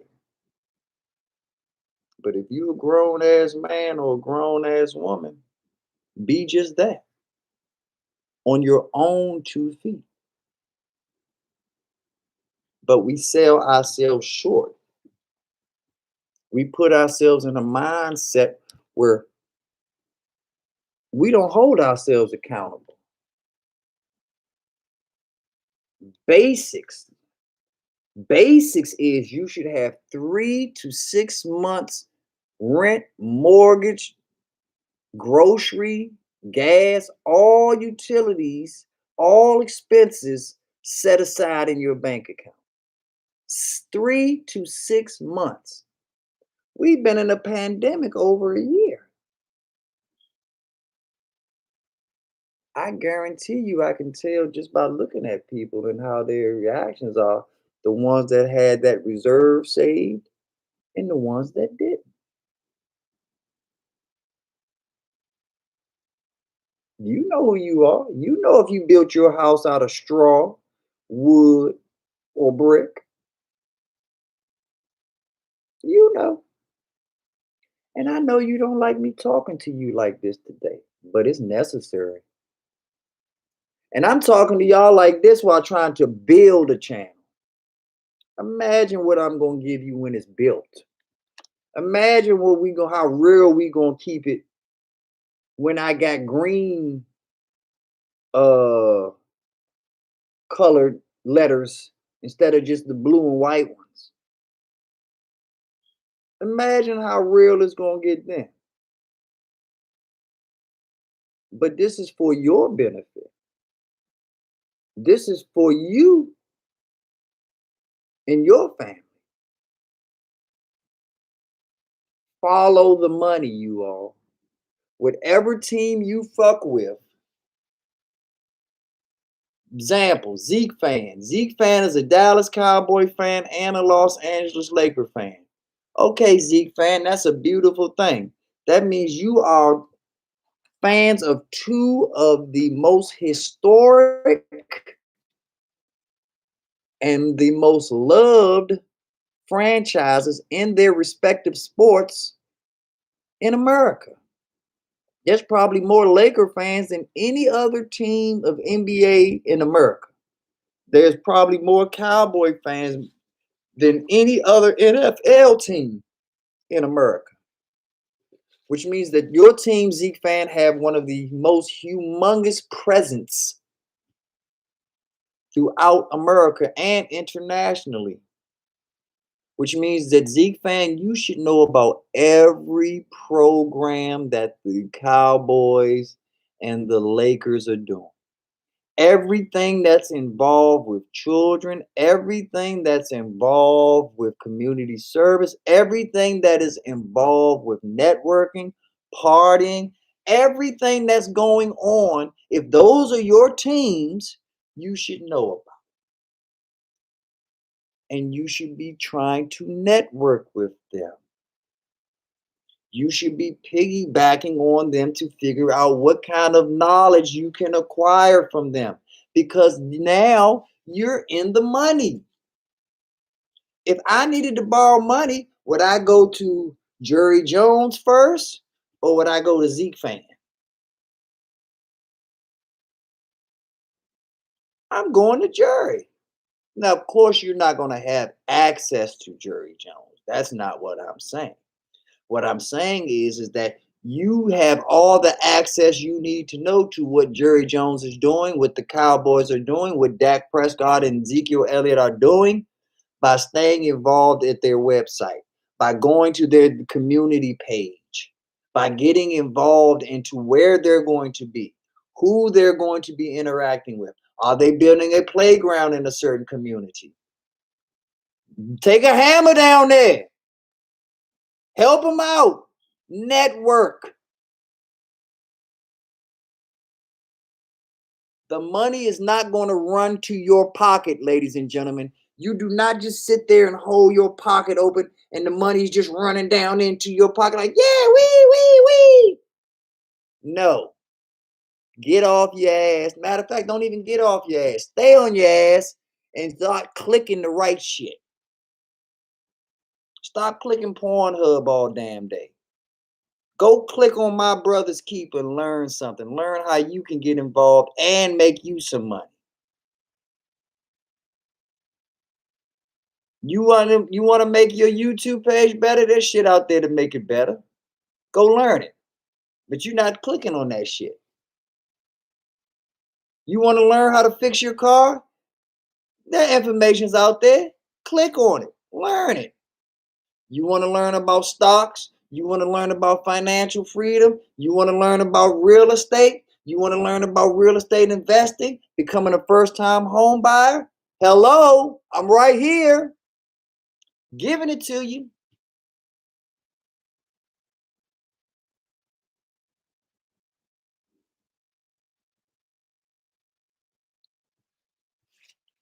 Let's do a little quick recap. Let me read the chat before I do that.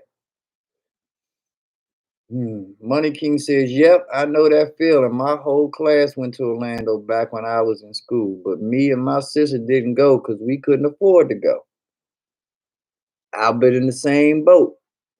But the key is, Money King, is you want to change that for your kids. You want to know what that feeling is like, and you and your sister want to make sure that you are doing the steps. And I know you are already. I know you on point, Money King. But to everyone else, that's the type of stuff that I'm looking for you to know my children aren't going to go through what I went through. My children, if they eat a mayonnaise sandwich or a banana sandwich or a white bread sandwich, they did that shit because they wanted to, not because they had to. I lived that life because I had to. There was not a plethora of choices for me coming up. I had to get in where I fit in. I'm not going to I made sure that my children did not go through what I went through.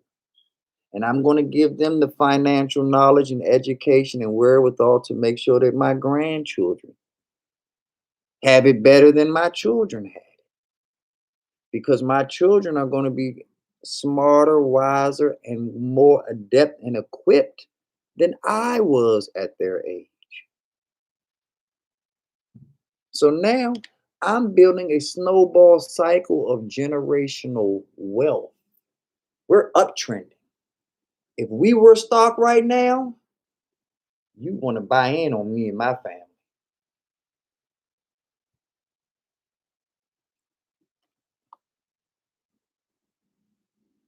It can be you. You can be the head of your household. In most cases, the people that I'm talking to already are by title alone. But are you improving the situation? Are you making people whole? Are you making people better? That's when they'll come to you. That's when they'll ask you for help. You win the lottery right now for $100 million. I guarantee you, you will have family members that you forgot that you had or never knew that you had that will make their way to make sure that you know them. Whether it's phone call, FaceTime, ringing your doorbell. Word gets out fast when you on the top of your game. When you're not on the top of your game, you get to live in obscurity. But when you at the top of the game, it's all they're seeking you. You're not chasing them. They're looking for you. And that's where I'm trying to elevate you all and get you to that level. All right. Daily Grind said definitely no excuses. Money King says gotta break the family cycle. You will be remembered because of it. When you're dead and gone, 30 to 40 years down the road, people will bring your name up in a positive way. Create a legacy. Facts. Martin Luther King Jr. Why do we always say the junior? Martin Luther King Sr. was a great guy, but he wasn't Martin Luther King Jr., was he? Martin Luther King the third is an okay guy. He's okay, I have no issues with him. He doesn't have it to me, but you know, he's definitely not Martin Luther King Jr. Because, like Money King pointed out, and what I'm saying is gonna hurt a lot of you all's feelings because I know how much you all love your mama and your daddy and your grandma and your granddaddy. They didn't put you on the next level. And they did the best that they could because they dealt with a lot of issues that we don't deal with. So I'm not looking down on them at all. But facts are facts. As much as I love Martin Luther King, facts are facts. We as a race are still in fighting a lot of the same issues that he was alive fighting for. So he didn't win on everything he wanted to win on. Because if he won, we wouldn't be fighting those same issues. And we didn't win because he didn't have the right formula, ladies and gentlemen. He was a great man, did great things, created great change. His legacy should live and will live forever. But you don't conquer a capitalist society with civility or the request for civil rights. I'll repeat that. You do not conquer a capitalist system through civility or the request of civil rights.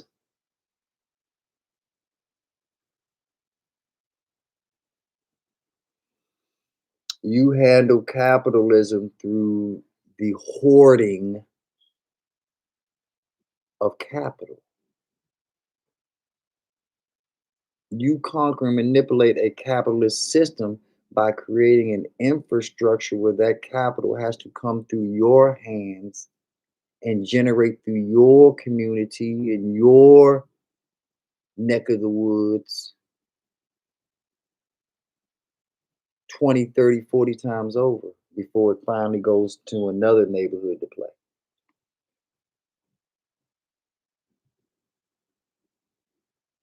We as black people hold on to money. I believe the last one was 2 hours.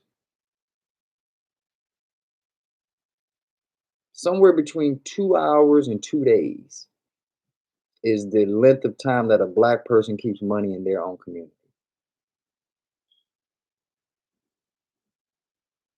2 hours. But we on the right path. But we changing. We making it. We better than our parents. We better than our grandparents. How you better than your grandparents and they owned land? If your grandparents owned the land that they used to own, they could build Ryan homes on that land. They could create a subdivision and literally create 30 to 40 to 60 properties just on the land that your grandparents used to own. What would that do for your pockets right now? To own your own subdivision, your own cul-de-sac of real estate bliss. It all starts with the land. Your grandparents owned it. What happened to it? Why do you live in a studio apartment now? Or a luxury apartment? But the moral of the story is why did grandma and grandpa have 5 acres and you got 500 immaculate square feet of living space? Oh, 1,500 square feet of living space. Ooh.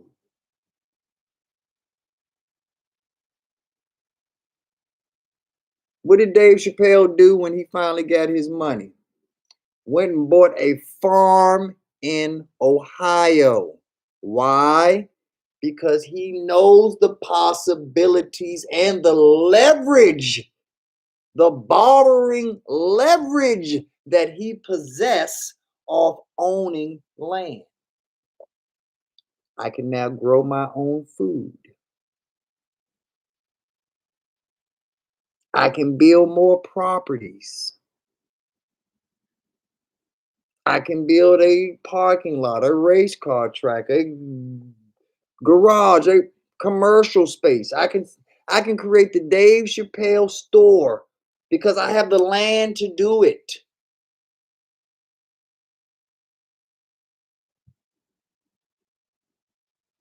Get your piece of the pie, ladies and gentlemen. Go to HPAP. Check out the HPAP program at dhcd.gov. Excuse me, .dc.gov. That's dhcd.dc.gov for all my district residents. Maryland and Virginia has the same programs that surround DC. Most states have these programs for low to income, moderate income residents to ensure that those that help create and make the cities that they live in have an opportunity to remain. And by doing that, you will build the generational wealth that you're looking for. Once you get into that real estate game, you have basically graduated from the bouncy diving board up to the concrete diving board that don't give no bend. It's just higher. The other one's down there. You kept climbing that ladder and finally went up to the concrete. Now you ready to dive and jump in with the big boys and the big girls. Now you're high enough where if you belly flop, that shit hurts like a motherfucker. So you better know what you're doing up there. And if you don't know what you're doing, you better just cannonball. But this is where we at now, ladies and gentlemen. We've gone over our belt series. Bitcoin. Bitcoin is going back up. The last time we had a conversation, Bitcoin was down to $53,000. Let's do a Bitcoin check and see where we are at.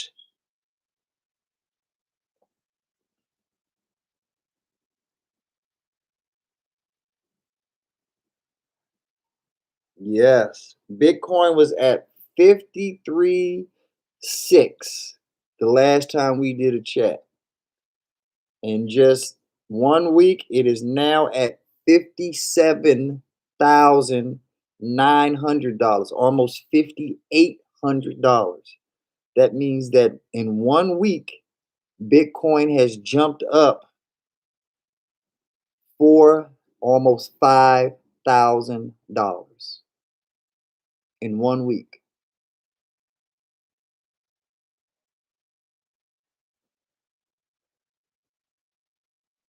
That's the B in our belts theories, Bitcoin. The E with Ethereum. Ethereum last week started out at $2,500. It is now at $2,900. So it has increased by $450 in 1 week's time. Let's check out our other ones. Our next one is Lemonade.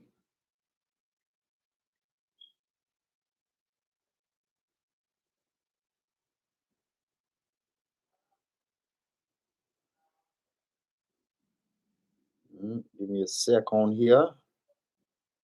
Typing it in.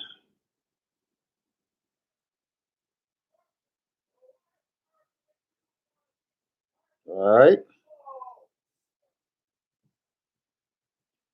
Now, Lemonade actually had a bad week. We started out the week at Lemonade at $92. We went all the way up to $100. Then we came back down to $90. So when it's all said and done, Lemonade right now is down $2 on the week. But then we go back and look at a longer perspective, go back to a month ago, we're up just $1 over the month. Then we take a 3-month perspective of it, 1 year perspective of it, excuse me. When we look at it from a 1 year perspective, we realize, okay,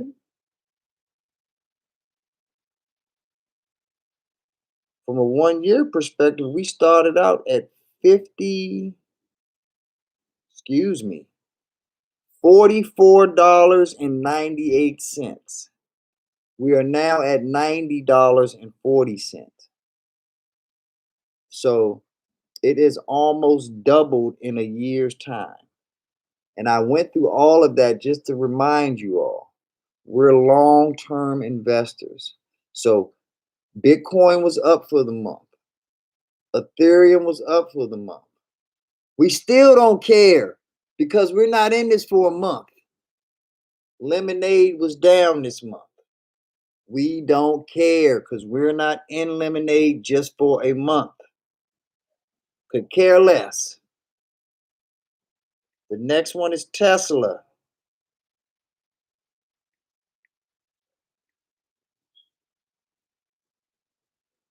All right. Tesla on the week started out at 722. It had a down week. It went from 722 down to 709.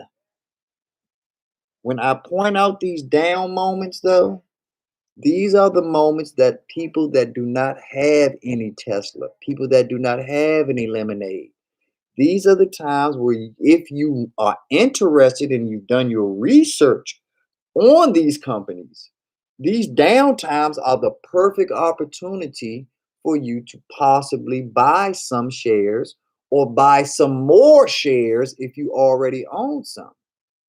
If you like the company when it was at $100 and the company hasn't changed, why wouldn't you like that company when it's $90, $80?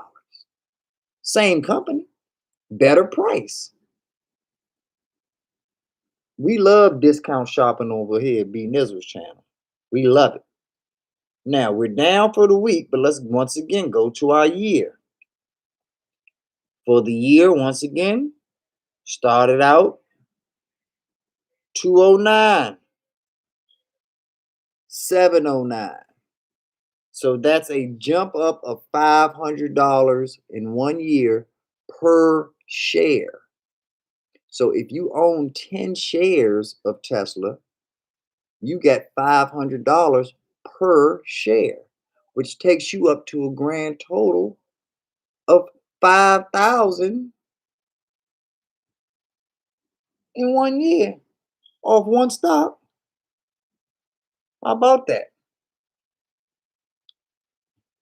Welcome back, Chris. Your Hawks suck, by the way, but you're still my man, though. Now, let's check the last one out. The S in our belt series is Square. Ticker symbol SQ. So for the last 5 days, Square has started out at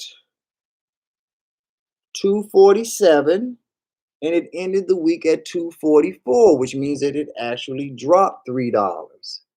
That's fine because we're not short-term investors. We're in this for the long haul. We're talking years. We're not talking weeks, days, or months.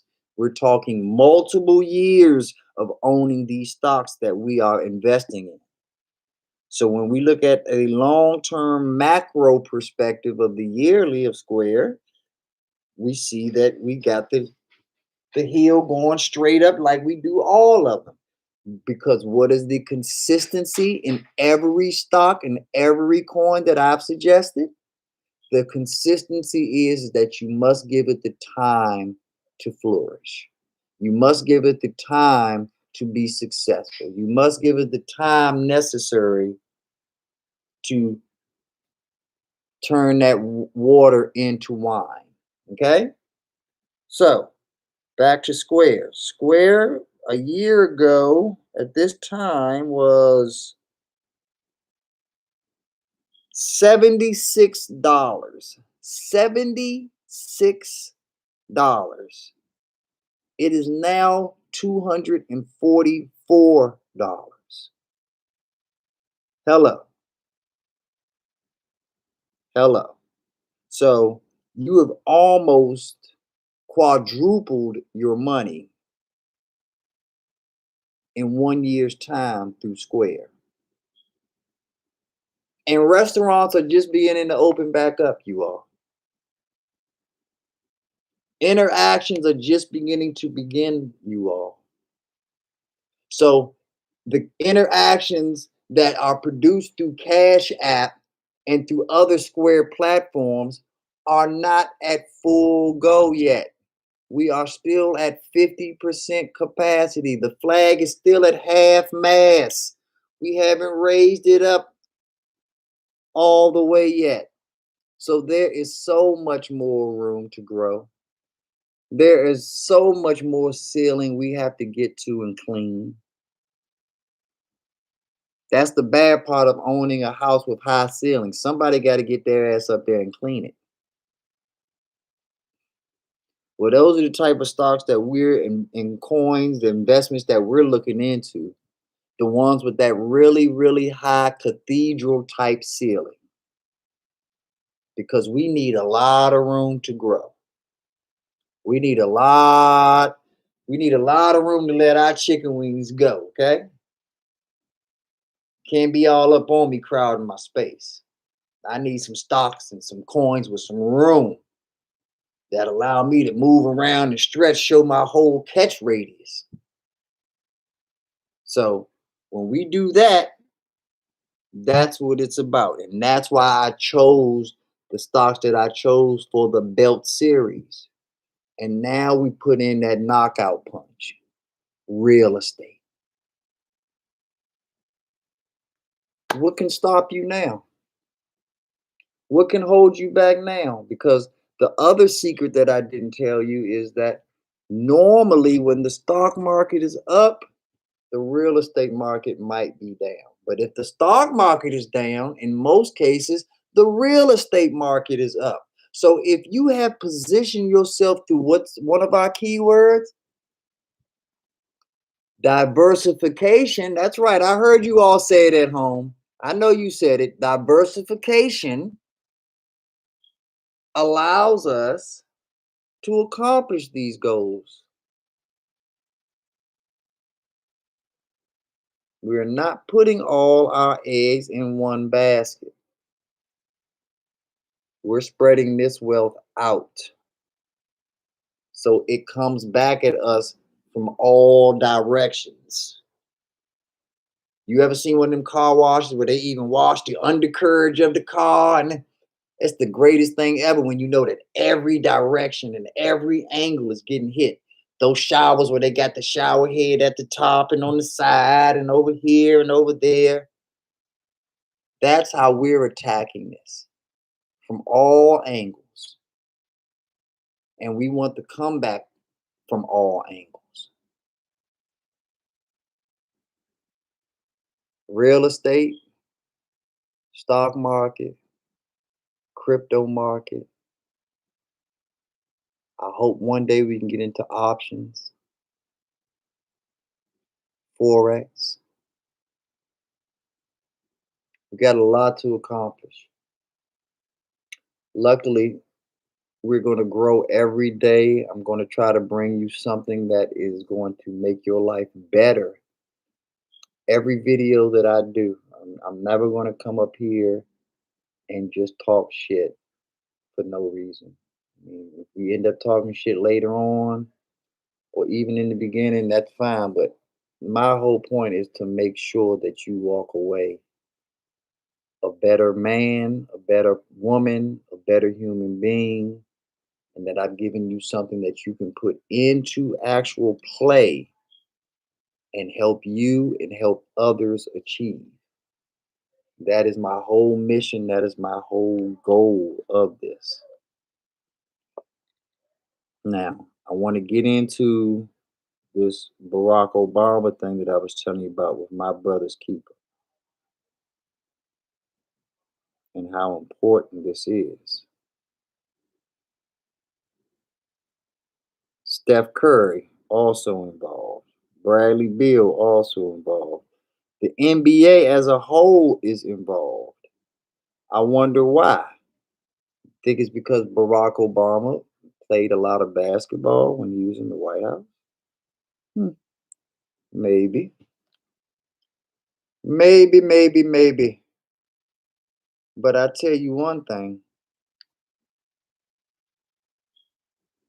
Oh, this is going to be a great program. Give me a second. I'm trying to get this information to pull up so we can go over it real quick.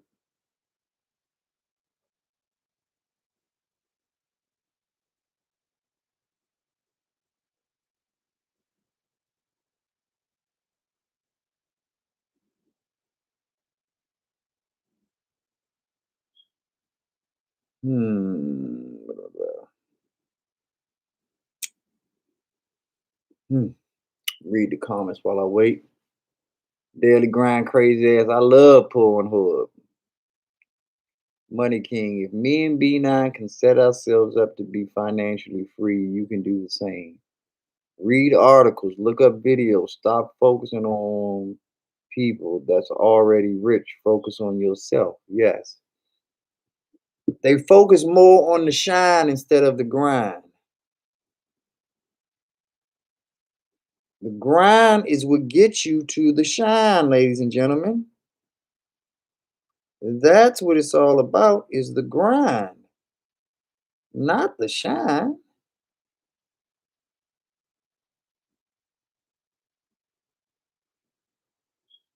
All righty, here we go. It took a minute because a lot of these, there was a movie called My Brother's Keeper, so it's bringing up a lot of that nonsense as well. But yeah, this is what I want you to know about this program.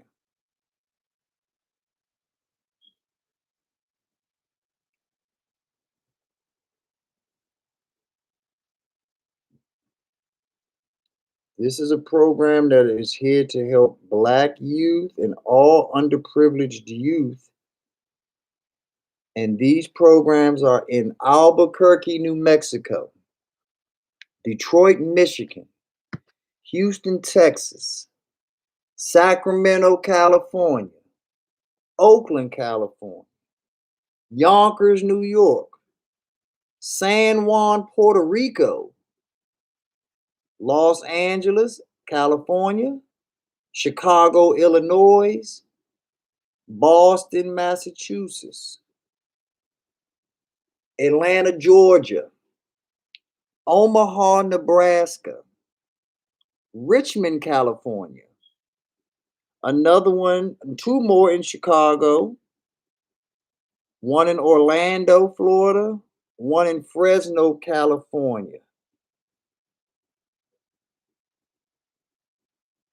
So these are the cities and these are the places that are on this website that are trying to accomplish the same mission that we're all trying to accomplish by informing our youth on the things that we didn't know about. So if you a 30-year-old man or a 40-year-old man or a 30-year-old woman or a 40-year-old woman or a 25-year-old, and they're out here giving these information to 12-year-olds and 13-year-olds in Puerto Rico, in Yonkers, in Oaktown, Sacktown. I know a lot of people that live in these places, y'all. So there's no excuse that they're not moving and shaking and doing things in your city, in your town, in your state. And when you get involved with the movers and shakers, you get to move and shake. There's a reason why Snoop Dogg works as hard as he does to keep his relationship with Martha Stewart. It's not for street cred purposes. Martha Stewart accentuates his brand. Martha Stewart probably makes more money for Snoop Dogg than Snoop Dogg makes for Martha Stewart.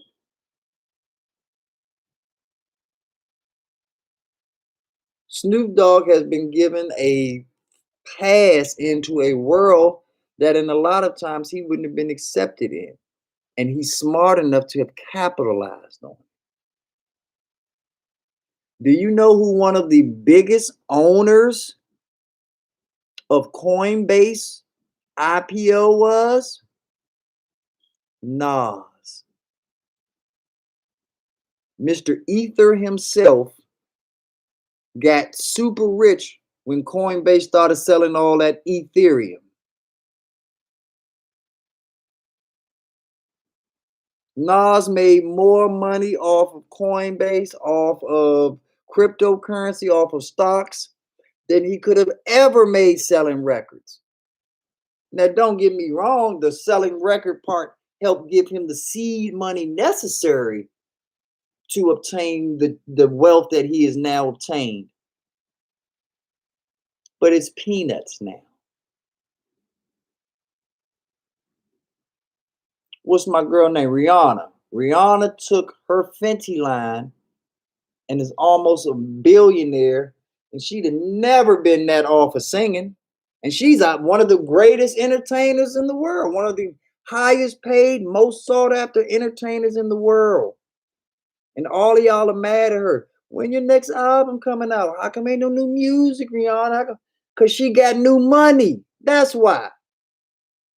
Who got time? The only reason she was going to make new music was to get new money.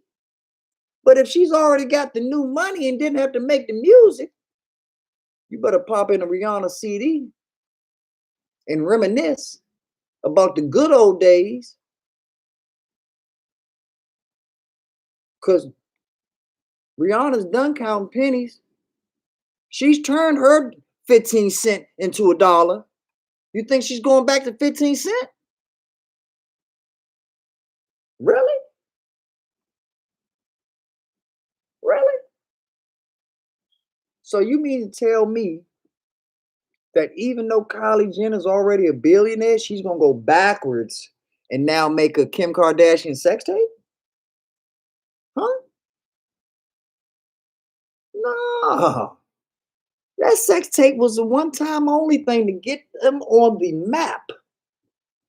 That was the ultimate buy low, sell high investment that Kim Kardashian made. Remember, when Kim Kardashian made that tape, Ray J was the only famous one. It wasn't even the Kim K tape. It was the Ray J tape of some chick with a fat ass. Bought low,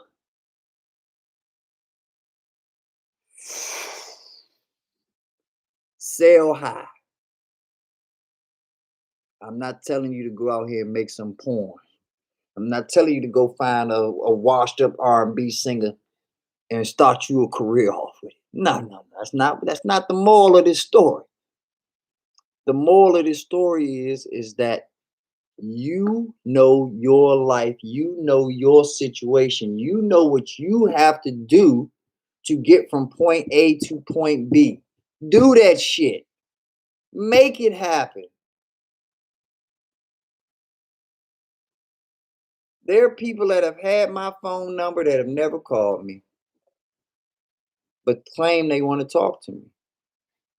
There's people that have had my email address that have never sent me an email just so that I even know what their email is. I never come on here and don't and not say network. I'm consistent with it. Let's network with each other. Let's grow with each other. Let's learn from each other. Let's talk with each other. We can do more as a fist than we can as fingers. Thank you, sir. But the proof is in the pudding.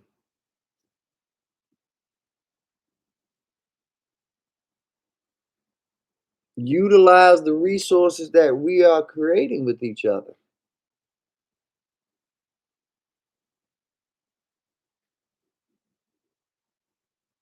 I'm giving you all gold right now. Gold. But if I made my title free weed socks, and everybody that comes on, I'm sending you a pair of free socks with your weed logo on it or your favorite strand designed on the sock, I'd have hundreds, if not 1,000 people in here right now to get a pair of socks. I'm giving you game on real estate, how to become a renter to a owner. I'm giving you game on how to become 100 to 1,000 to 100,000 to a millionaire.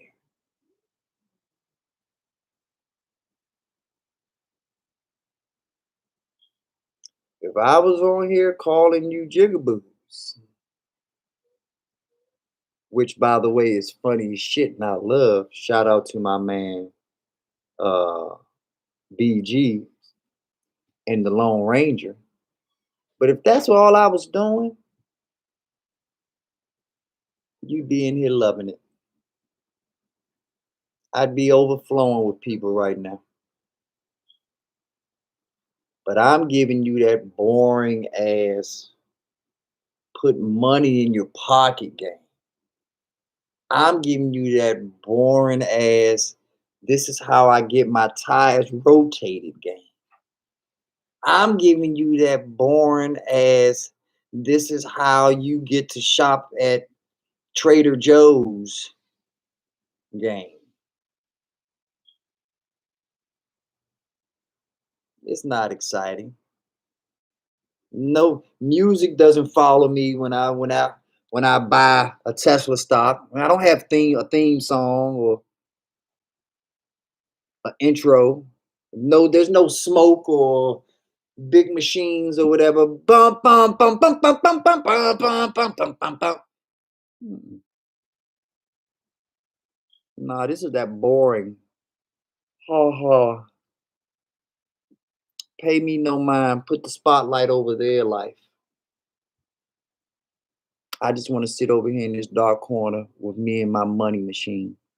Pay no attention to the that you hear. Pay that shit no mind. You'll hear some 808 bass playing in a minute. What you want to hear, it'll be over there waiting for you in about 5-10 minutes. You don't want to hear what I'm talking. You don't want to be a part of this. This ain't the turn up, y'all.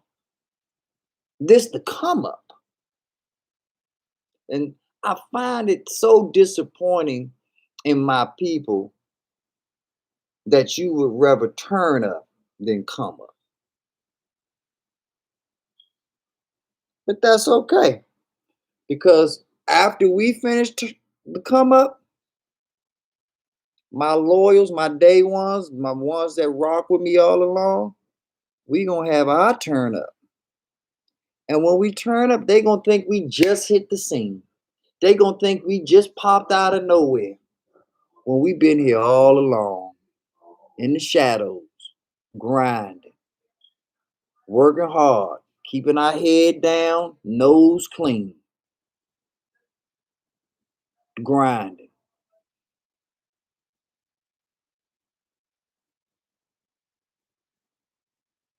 We will have our time, ladies and gentlemen. The fruits of our labors will be realized.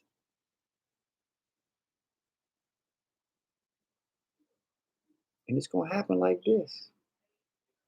And when it happens, I'm not going to make any noise. I'm going to let it stay nice and quiet.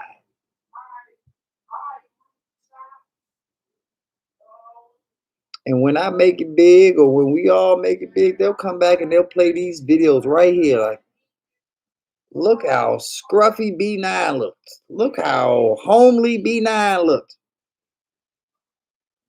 That's because by the time you see me for real, and really get to meet me, I'm gonna be sitting on two, hopefully three commas.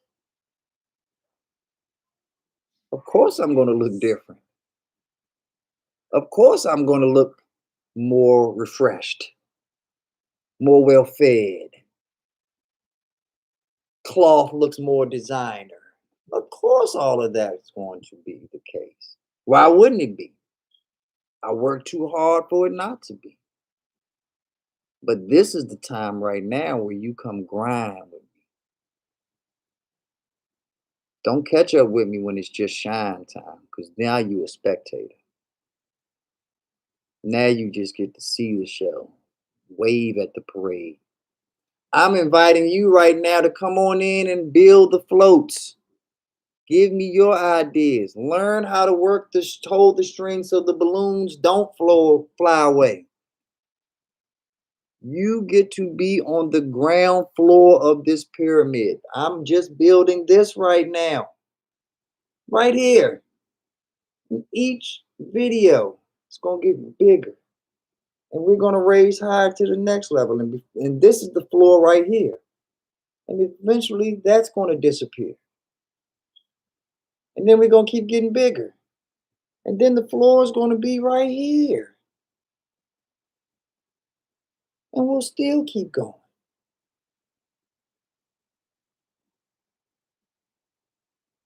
Get in here, y'all. And treat this moment while you're right here as if you're already right here. It doesn't start here thinking like this. It starts here thinking like this. Your will, your thought, your study, your hard work will make that happen. And the reason why this is important from a full circle perspective is now you're attacking it from all angles. And a lot of times, even though you're buying stocks or cryptocurrencies, you are still at the mercy of the company. You are still at the mercy of the CEO. You are still at the mercy of the other shareholders. In real estate, in most cases, you're your boss. You're in charge. You make the call. You make the shots. So if you're in the stock market and you feel helpless that you're not on Apple's board of directors so that you can control how this Apple stock is sold, distributed, or whatever, you can have that exact same power through real estate investing. Once you buy the property, it's yours. If you want to turn it into condo or 2 unit, if you want an English basement, if you want to extend the roof up or extend the backyard or make a sunroom or what gazebo, whatever the case may be, you are now in a position where you have the power to make the money. And in the other situation, all you have the power to do is decide if they're a winner or not, because they're going to make the decisions on the money. You've covered all your bases. 360 degrees now of passive income is now covered. Especially if you take that real estate and you plan on holding it.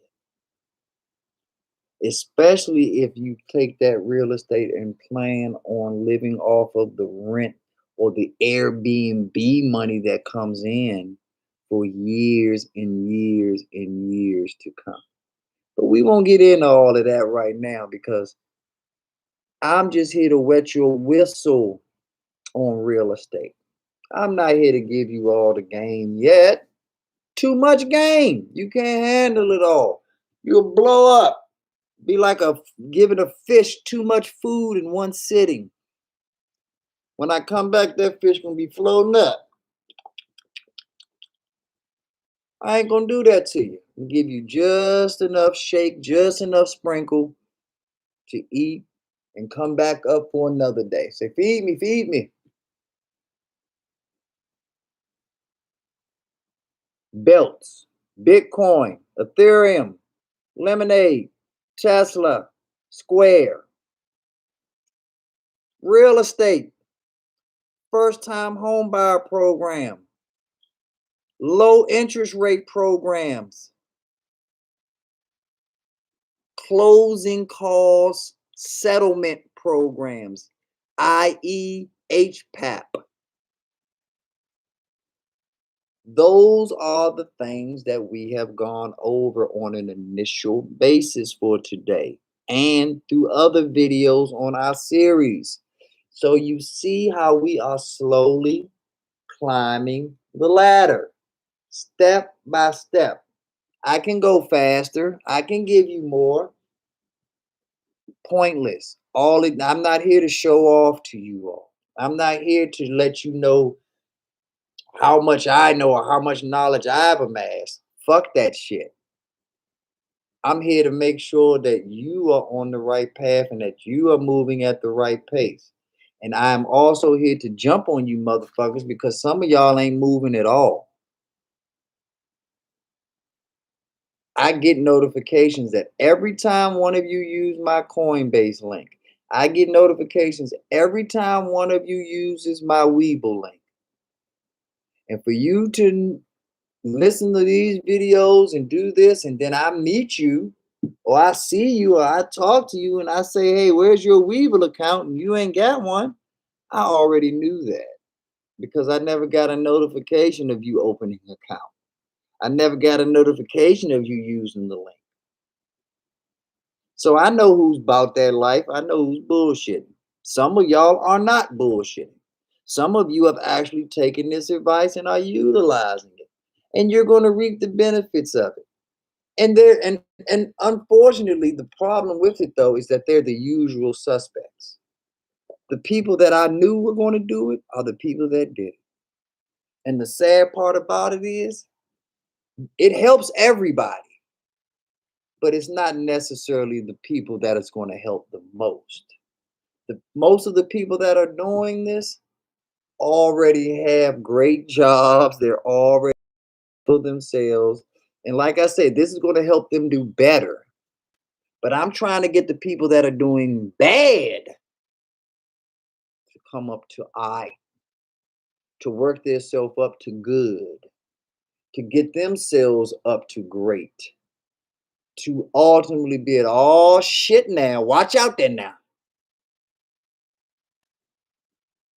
That's what this channel is about.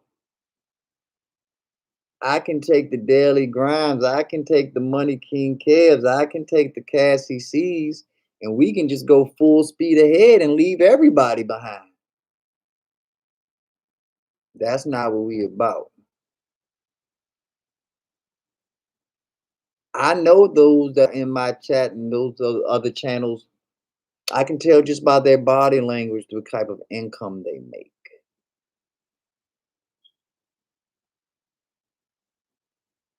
Just how they carry themselves.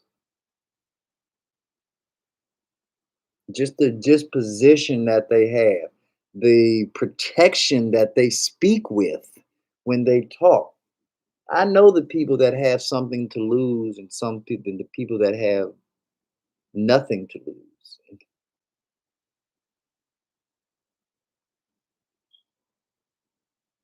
Yeah, DG, you see it too. I know. I'm not supposed to tell y'all what I know, but I don't give a fuck. You can't stop me. I can tell you exactly. I'm on some Redskin shit. I'm on some Joe Gibbs shit. I'm gonna tell you exactly what play I'm gonna run and still run the motherfucker because you can't stop it.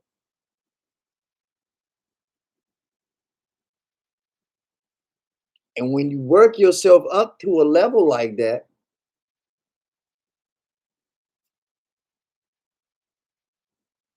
there's nothing you can do to be stopped. And eventually, everybody else wants to get on the train. That's where the term bandwagon was created. My man Rizzy right in the house. Sub champion, glad you can make it. My dog, my fam, my folk. But yeah, you gonna miss that motherfucking train if you ain't about it. I know I've missed it numerous times, and ain't nobody care about B9 at all. They said, hey, another one's coming in an hour. Hopefully you have your shit ready to catch that one. And I wasn't. And I missed that one. And the next one, and the next one. So I'm not talking to y'all on no high and mighty shit. I'm talking to y'all about the mistakes that I've made in my life. I don't want you to repeat the dumb shit that I did. When people tried to kick me game and I didn't listen. And then come to find out the people that I did want to listen to are kicking me the exact same game that of the people I didn't want to listen to. The people that I thought were squares, the people that I thought was sellouts, the people that I thought was beneath me were telling me exactly what I needed to hear when I didn't want to hear it. And then when I did hear exactly what I wanted to hear, when I wanted and needed to hear it, it was the exact same shit, word for word. They didn't even remix it. They just played the damn song. And that's when I realized, boy, I'm dumb as shit. I cared more about who was delivering the message than the message.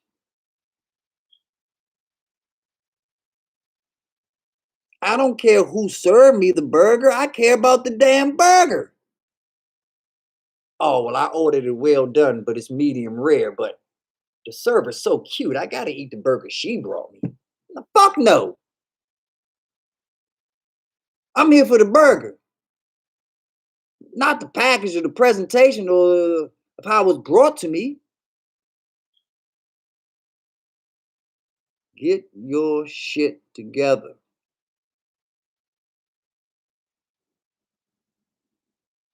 Win. Win ugly. Just win. While they riding around on their rental car and you catching the subway, saving for your down payment on your first house,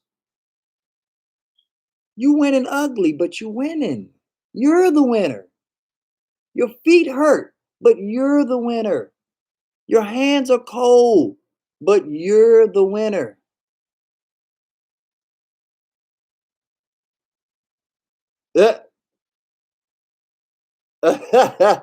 Exactly, Dubs. I had the small crab cake, but I still won. That's all that matters, man. That's why I fuck with the Daily Grinds of the world. That's why I fuck with the Dub Gibsons of the world. What up, BG in the building? The one and only Skins fan all day. I want everybody that's in the chat, all 6, 7 of your asses, including you, BG, to say happy birthday to BG. It is my man's birthday today, ladies and gentlemen. He's probably just waking up from a drunken stupor. But I hope that you had the time of your life, BG. I hope that this year was a birthday worth remembering 20, 30, 40 years from now. And I hope every birthday you have moving forward is of that caliber. I hope you get bigger, better, Party stronger every time, my brother. Every time. So thanks for supporting me. Thanks for bringing us together like you did. You're a real one. I can't wait till we do it again, man. But yeah, enjoy yourself, my brother. Definitely enjoy yourself. But yeah, man, that's what we come together for. Is to talk this real talk and to break this bread over this stuff. I want you all to check out the My Brother's Keeper Alliance, the MBK Alliance. You can find it by going to obama.org. Our former president, Barack Obama.org.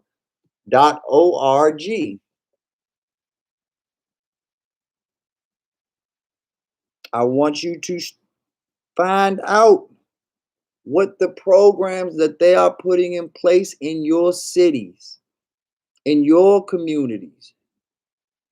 That's right, BG. Let them know. Send my BG, say, make sure y'all hit him up for that Cash App for his birthday. He say you want to say happy birthday to me, go ahead and send me some cash on that app. I know that's right, BG. Go ahead and hook my man up. And it ain't my birthday since we bringing Cash Apps up, though. It ain't my birthday, but my Cash App is in my description of my chat that you are on right now, as well as the Weeble description to Weeble link, excuse me, in the description to get yourself free stocks when you open up a Weeble account. You can also get yourself some free Bitcoin if you use my link in the description to open up your own Coinbase account. It is $100 a piece to open up an account. You have to have a valid driver's license / state ID, and you can make it happen.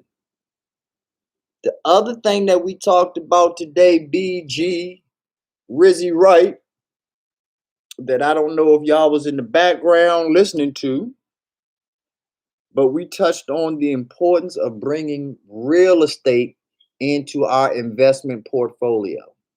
We have already talked about the importance of the stocks. We've already talked about the importance of the coins. The trifecta there is real estate.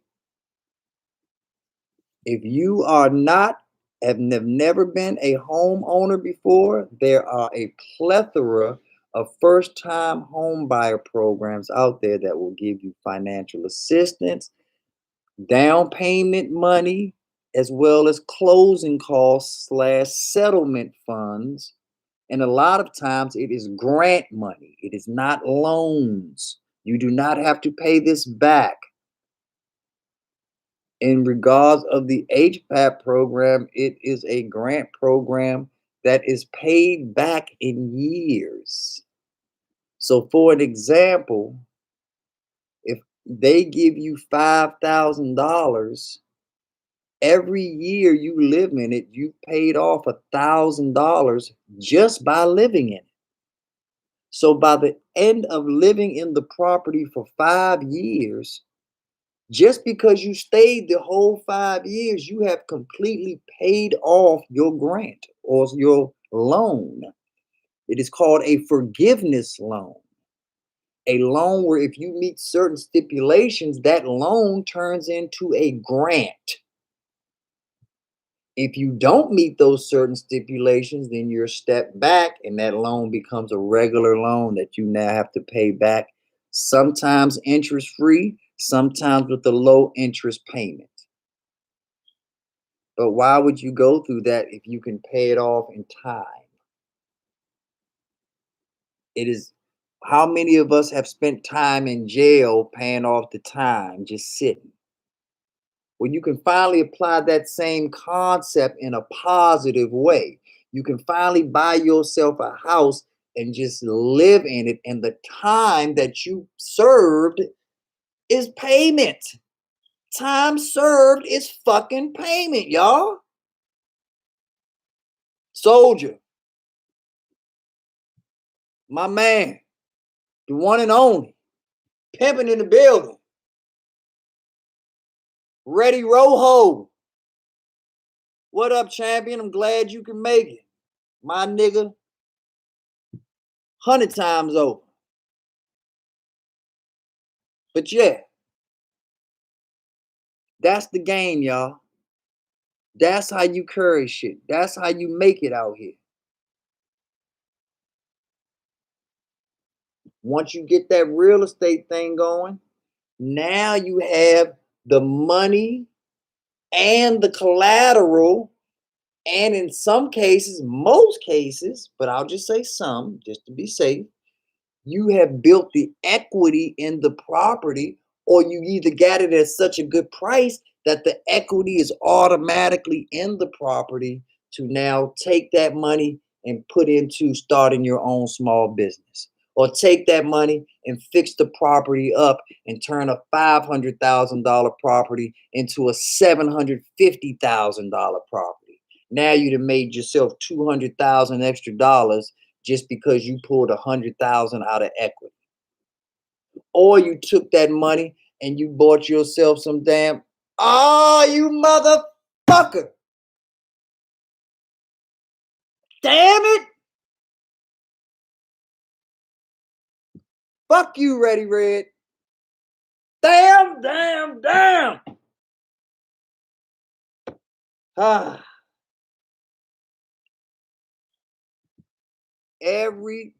Give y'all some context. I am a Redskin fan.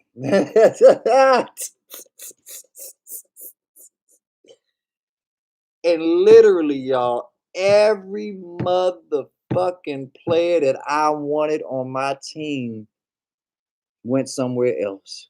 Every player. Like, I have never had a draft in the past 5 years where I haven't gotten one of the players that I've wanted on my team. Not one.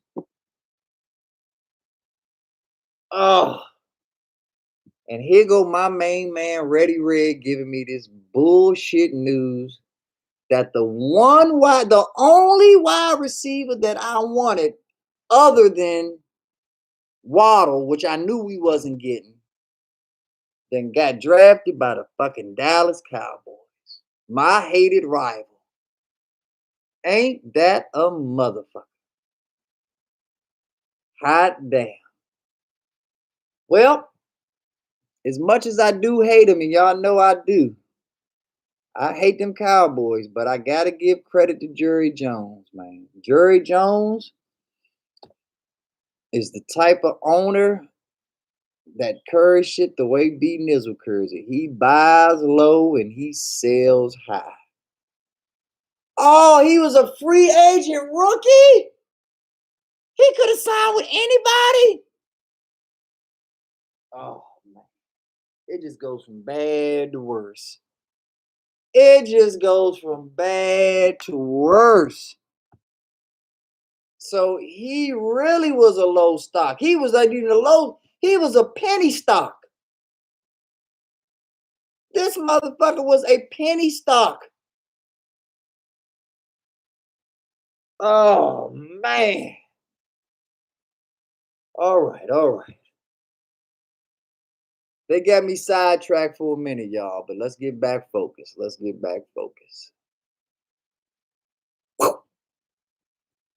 So,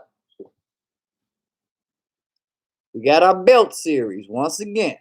Bitcoin, Ethereum, Lemonade, Tesla, Square. Bitcoin is the number one coin in the cryptocurrency market. It is the big dog of all cryptocurrencies. It is the Dow Jones setter, the S&P 500 setter of all other coins, even if they are not on that platform. Bitcoin. Then we got Ethereum. That is Junior of the bunch. But Junior is quickly catching up to Senior. Junior is nowhere near the numbers that Senior's at. Senior's at like about 58, almost 60,000. That's Bitcoin. Ethereum is about at almost 3,000. So there's a big difference. But Ethereum is growing at such a exponential rate. The percentage points seem to be higher right now than they are with Bitcoin. So as of right now, I'm suggesting that you invest in both of them. But Ethereum might be the better buy for the long-term investor because it's growing. You can get in at a lower price. You can buy partial shares. Let me be very clear on this. You can buy partial shares of all coins. You do not have to buy the entire Bitcoin. So if Bitcoin is $55,000 or $60,000, you can still buy $500 worth. You can still buy $1,000 worth. You do not have to have the whole $55,000 or $60,000 just because that's what the price is. Now, some brokerages don't allow you to do that with stocks. If the stock is $100, you have to pay $100. You can't buy $50 of a $100 stock. But certain places like Robinhood sell partial shares of stock. All platforms sell partial shares of crypto because there's no one that can buy a Bitcoin if it's $60,000. You can buy, in most cases, you will buy a piece or a part of Bitcoin, partial shares, partial coins, not the whole thing. And you will over time work your way up, 1,000 here, 1,000 there, 1,000 here, 5,000, 10,000. And hopefully, eventually, over time, you will be in a position where you own a whole Bitcoin. But because Ethereum is only $3,000, of course, it's easier to get to $3,000 than it is to 60,000. So naturally, it's more accessible to buy an Ethereum versus it is a Bitcoin. Uh, the flip isn't that fast, Ready Red. What we do over here is we focus on long-term investing. So Daily Grind, he's my trader. He's the trader expert. So you might want to talk to Daily Grind if you just want like a little quick flip, little, month come up, 3 month come up, something like that. That's not my field of expertise. And I ain't gonna send you down a road if I can't have your back. So that's not the road that I would send you down because I I can't back you up that way. I can back you up 10 toes down, back to back on this long term shit though. Me and you can go to war on that long term shit. And we'll stay in the trenches together on the long term. And those are the things that I'm talking about, Ready Red. The Bitcoin is long term because Bitcoin sat at like $3,000 for maybe about 2-3 years, did nothing. There was a lot of people that bought in at 3,000 and they got mad as shit that they didn't make money in year one or year two. They actually lost money. So a lot of them bought in at 5,000, said, fuck that shit, I'll take the loss. It's at 3,000 now. If I wait another year to be down to 2,000, fuck it. And then it happened. Second it dropped, it hit that bottom point, like bounced off of it. Bam! That motherfucker took off, Red. And when that motherfucker took off, it went from 3,000 and now it's about 60,000. A lot of investors and experts are estimating that in the next 5 years, it should be worth $250,000. That means $250,000 in 5 years from $3,000. So if you had got in on Bitcoin back then, Red, for every $3,000 you put up 5, 6, 7 years later, that 3,000 is now $250,000. So if you put up $12,000, 5 years from now, you'll be cashing out a cool million from 12,000, from 12. Them old 1986 coke prices. You put in an 86 bird and you pull out $1 billion.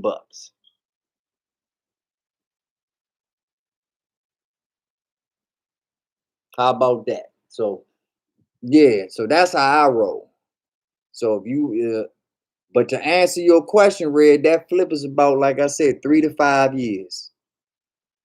About 3 to 5 years for the real come up. So even right now, Red, with it being at 60,000, that's a lot of money. I'm not gonna fake like it's not. But who gives a fuck if you pay 60,000 and you get 250 back for every 60? Who cares? You've literally 4 times your money. 4 times. And then Ethereum, you might do 10 times. Ethereum, you might buy it at 3,000 in a year, 5 years from that's 30,000. So these are the type of ratios that I deal with, Red. These are the type of numbers that excite me and get me interested to quadruple or to 10x or 20x my money. That's the shit I'm on. And like I said, I don't mind giving it the time necessary to do that. Nothing to me. So, but yeah, DG is definitely the options guy. I mean, excuse me, the options guy. He does the quick trades, the quick flips, the short term investing stuff. Uh, Cassie's also excellent with the option trading, and that's her field of expertise. So yeah, we got a few out here, Red. Money King Ivo, ready, Red. You might want to holler at him next time you see him in the chat. Uh, I'm still gonna holler at you. I don't know why, but that info that Dub sent me ain't come through. So I'll call Dubs and work on that again. But yeah, that's gonna happen real soon, Red. Real soon, cause ain't no point of sitting on it, letting it just disappear like that smoke in the air. You might as well put it in the right place and watch that shit multiply like gremlins that you done fed at the midnight. Watch a little cute gizmo turn into the Scar and cause some havoc in your bank account. Fuck these crackers all the way up. So that's what the goal is, you all. That's what my mission is. That's what we all about here. Making something out of nothing. And getting the appreciation and the recognition that should have been afforded to us centuries ago. If you don't have any of this in your bank account, if you don't have any of this in your pocket, if you don't have any of this to pass down, whether it be liquid or through real estate or through assets, I got a surprise for you. You're invisible. You can walk around with your bullhorns and all your cute slogans. Hell no, we won't go. No justice, no peace. No justice. Nobody give a fuck about none of that shit.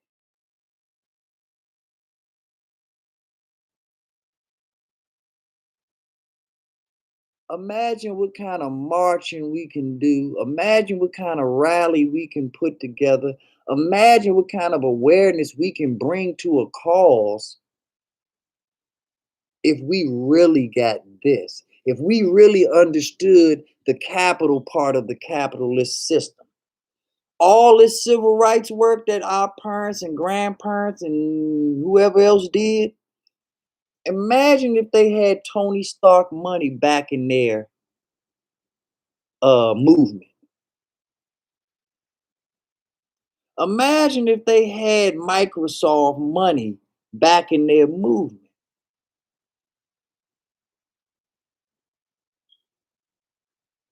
What could we have done? What could we have really accomplished if we'd have took it all of this civil rights, all of this stuff that we were trying to change, and really had the true finances to bring it into fruition?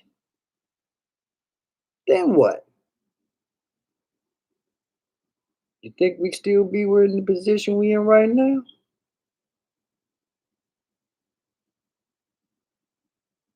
Hmm? You think there'd be people that would be scared to come out and march with us if they knew that they was gonna get $1,000 for marching?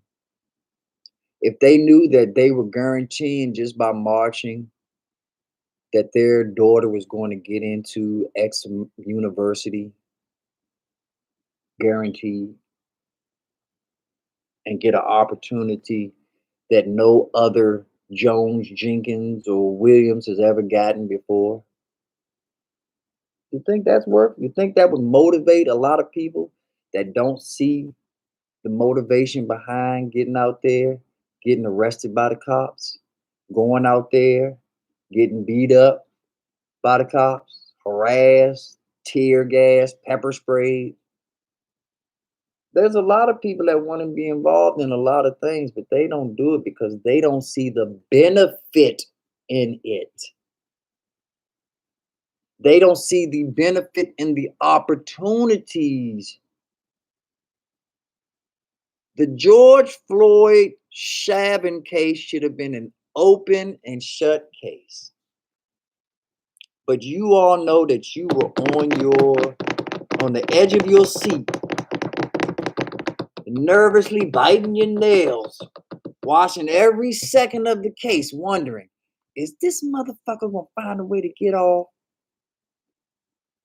The whole world, people that have never said anything about George Floyd, sending me emails, sending me texts. Justice has been served. Justice has been served. Woo! Thank God because that man was not a man with money.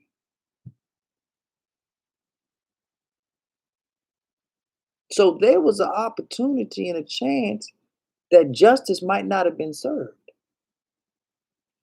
The sentence hasn't been handed down yet. Justice still might not be served, even with the guilty verdict. But I know one thing.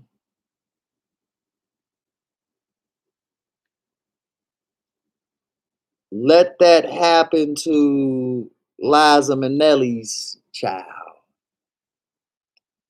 Let that happen to one of Angelique Jolie's adopted children.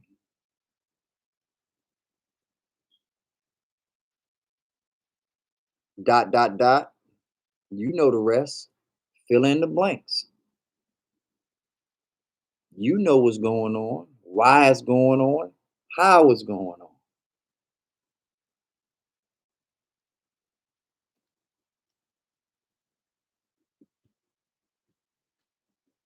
Every black person tells me about what went on at the Capitol. Every black person lets me know how upset they were that those Trump supporters not only walked in, had the audacity to walk in, but were granted the safety and security to walk out. That would never have happened with us. That have never been the case with us. We'd have been in there. First and foremost, we're smart enough not to know that we can even walk in there. But they would have definitely made sure to send the right message to the select black or non-Caucasian people that walk through there to make sure that more weren't coming. I didn't see any black people the first time, But they've ramped up security because they know that at some point someone else is going to try it, and we don't want it to be the wrong folks coming in thinking that they can run America. So they know what they are doing. Do you know what you're doing? When they tell you that you've lost your job, or when they tell you that this black man that you saw strangled or shot in the back, when they tell you that that was a justified killing, or that your firing was a justified firing, or this, or whatever problem going, and you know it's bullshit, what do you do about it? What can you do about it? What have you set yourself up for to avoid this stuff? Where is your force field? Where is your blanket?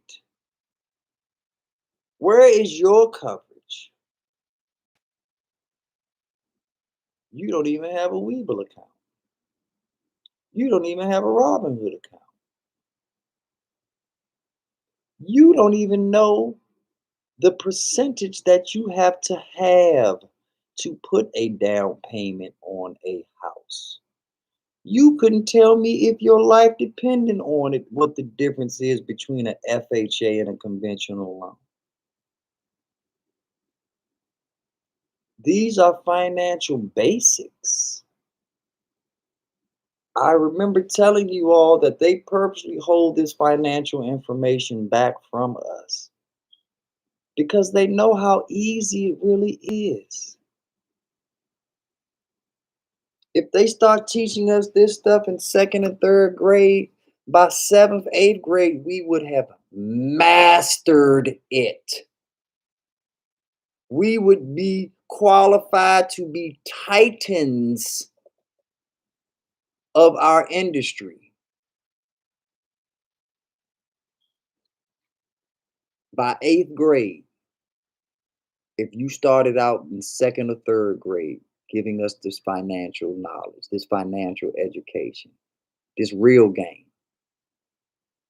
I've said it before and I say it again. More financial knowledge and education is taught in the penal code system than it is in the education system. Repeat, rewind. More financial education is taught in the penal code system than it is in the educational system. What? Mike Jones, what? Mike Jones, what? T-Ho, what? T-Ho, what? Yeah.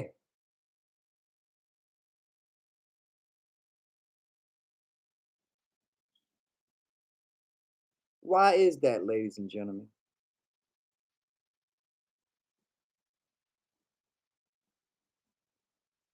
Why is it that there's more financial education permeating and there is more of an entrepreneurial spirit in the penal code system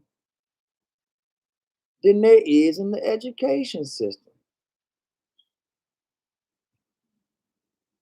Let's break this down. One of these places we're trying to avoid our children from going to.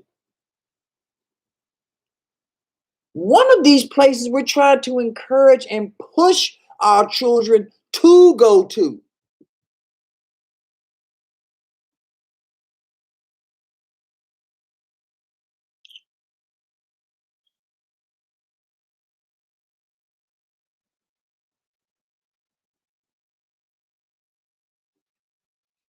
And you know why the system is bullshit? Because the system knows where the financial education is going on. The system knows that these young guys care so much about money that they risk their lives at age 10, 12, 13, 14, 18, 25, 35 for the real American dream. Whether they went about it the right way or not, I'm not here to debate that. But their mission, their philosophy is clear.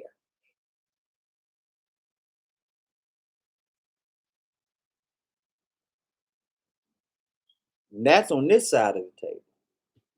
Then you got folks on this side of the table that are teaching you about Christopher Columbus, teaching you about treaties, teaching you about three boats, that knowing your Santa Maria and the Pinta and the bullshit and the this and the that.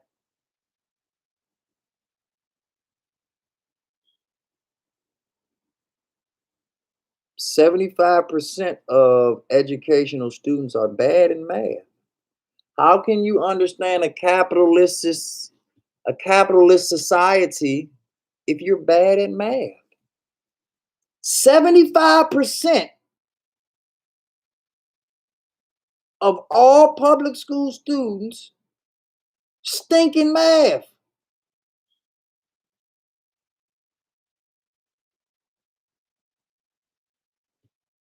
How many of them? How many of these D boys stink in math? How many of these D boys don't know the exact change they supposed to get back? Now they can't tell you about the Pinta and the Santa Maria and the Anna and the blah blah blah and the yakety yakety. But look at all the money they got. Does knowing about the Pinta and the Santa Maria mean that much? Does knowing about the Pinta and the Santa Maria worth not knowing how to make $100,000 by age 14?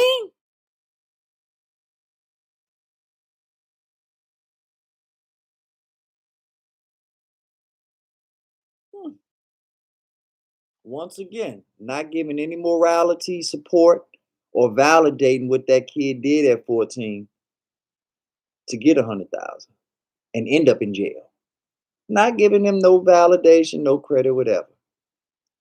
But he did it. And for me to say that he didn't do it would be lying on him. He did it.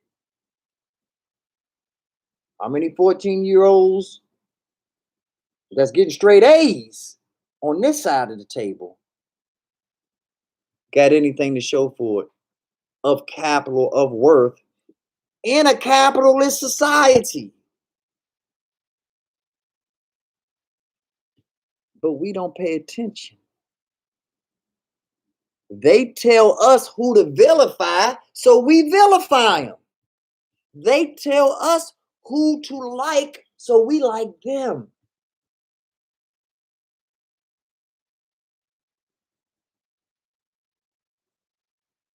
They tell us how to be. And then we want to know why we not putting two and two together. Why we not figuring it out. I repeat, in no way in shape or form am I telling anybody to do anything illegal. I'm not telling anybody to do anything that will have you listening to the rules of another man or another woman, of when you get up, when you shower, when you eat, when you sleep. Fuck that shit. Not a proponent or advocate of that bullshit in any way, shape, or form. But the facts remain. What up, Puda? Champion. But the facts remain. Let's add up all the money that's been through the penal code system.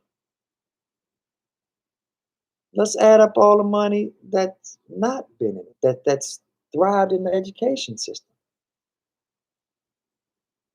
You know which one got more money.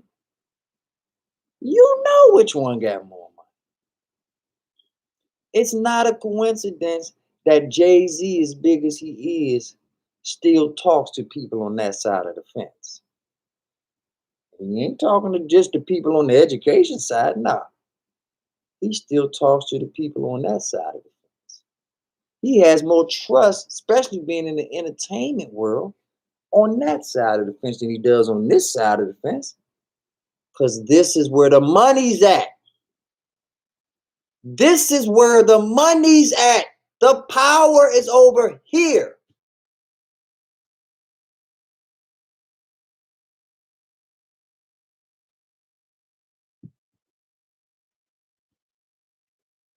Tell y'all a story.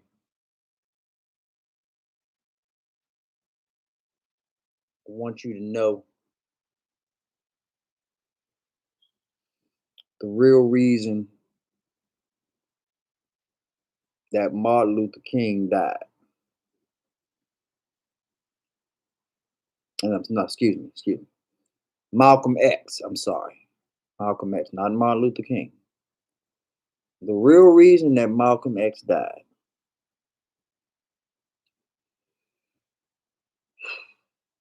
The CIA wanted to kill Malcolm X. The FBI wanted to kill Malcolm X. The local police, federal police, state police, they all wanted to kill Malcolm X. The Nation of Islam, when Malcolm X went against them, wanted to kill Malcolm X. They couldn't. I just named you some of the most powerful organizations ever to grace the face of the earth, not just America, the face of the earth. There's nowhere you can hide from people like this. If they want to touch you in Istanbul, you are touched in Istanbul.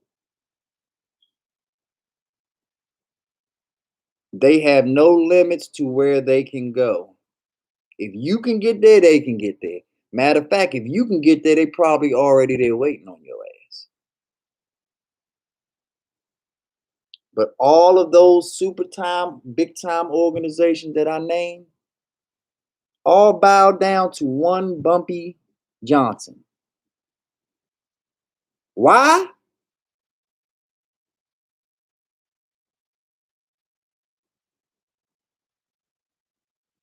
He had the money, the power, and the connections to let any and everyone know, if you fuck with Malcolm X, you going to war with me. Me. They didn't want that smoke. This side of the fence, once again, dictated everything on this side of the fence. Please believe it. But the problem is, Bumpy Johnson don't get to stay free forever. He gets locked up, he gets shot, he dies. The second Bumpy Johnson is vulnerable. The second Bumpy Johnson is in a position where he now has to take care of his business for his organization. Malcolm was exposed, and the streets knew it. The data, and if you don't believe me, go pull up a speech from Dick Gregory speaking at a New York church before Dick Gregory died. He said this in front of a church, in front of hundreds of thousands of people, that I was supposed to speak at the Malcolm X event. And Dick Gregory said, me and someone else was supposed to speak there. And he said, not called the other brother that was supposed to speak there, and told him the streets are talking. Streets say Malcolm ain't got Bumpy's backing no more. You know what that shit means. I'm not showing up. But Malcolm said, fuck it. I'm showing up. He knew it was his funeral. He knew that without Bumpy Johnson's backing, the wolves was coming. He knew it. Over.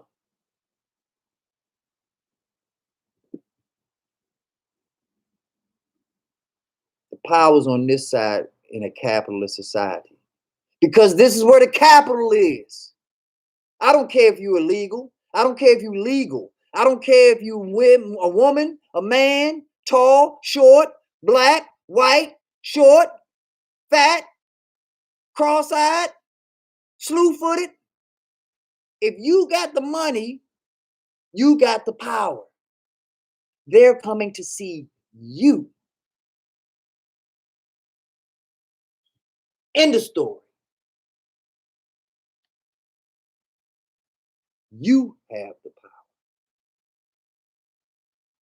I might be Jay-Z. I might be Britney Spears. I might be this. I might be that. Well, ain't none of y'all shit if y'all ain't got the money backing you up.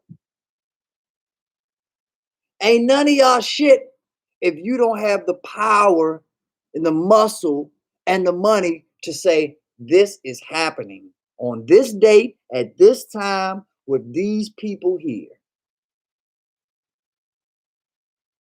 You live in a world, in a society where people make things happen. And if you don't know that they're making things happen, then you're not one of those people. You're not a mover or a shaker if you don't understand that there are movers and shakers that are moving and shaking. And they're not asking permission. They're not saying, could you please maybe extra pretty please and some sugar in it? No. They telling you how a TI is, motherfucker. And if you don't do it their way, it's 10 other motherfuckers down the street that want this stack, that'll do exactly what the fuck I tell them to do.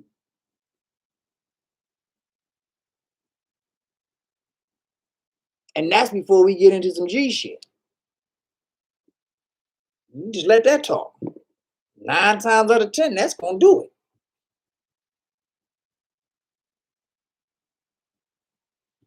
Nah, that's not our way though, is it?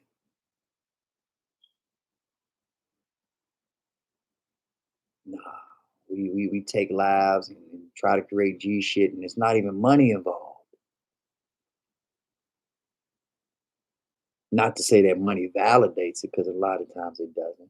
Never really does, to be honest. But it doesn't mean that it's not happening for no reason, for pennies.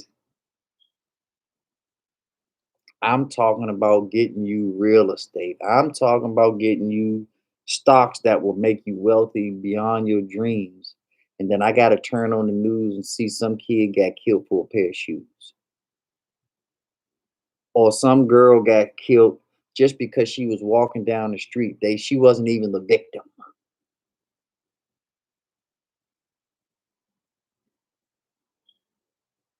But that same person that should have been using his time to study Weeble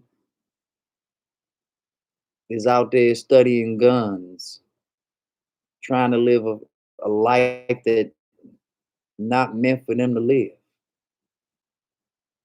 trying to achieve a certain status out here that's not meant to be achieved. I was given a compliment, at least I took it as a compliment. When I was in a chat earlier, I was told that I look like Nipsey Hussle.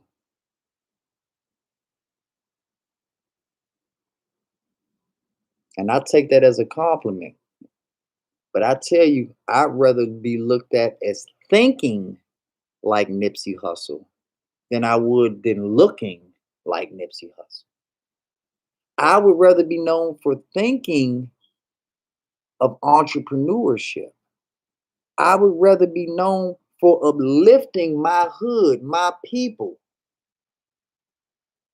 and not having the same early tragic ending that he had. I want to be a Nipsey Hussle type that gets to see this through from beginning to the end, from the alpha to the omega.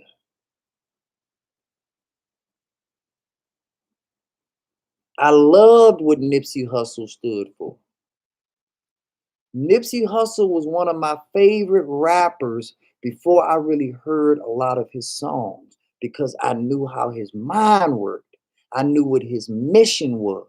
I knew what he wanted to accomplish for his people. And it made me realize, like, why didn't Michael Jackson do that? Why didn't Jay-Z do that? I mean, they do a lot, but why are they not on a Nipsey level? T.I. slowly talking to Nipsey was getting on that level. But why weren't these people that have been traditionally making money and are titans and of the industry, why weren't they trying to bring the hood up on that same level Nipsey was? The same reason people ain't trying to do shit for y'all that I'm trying to do for y'all.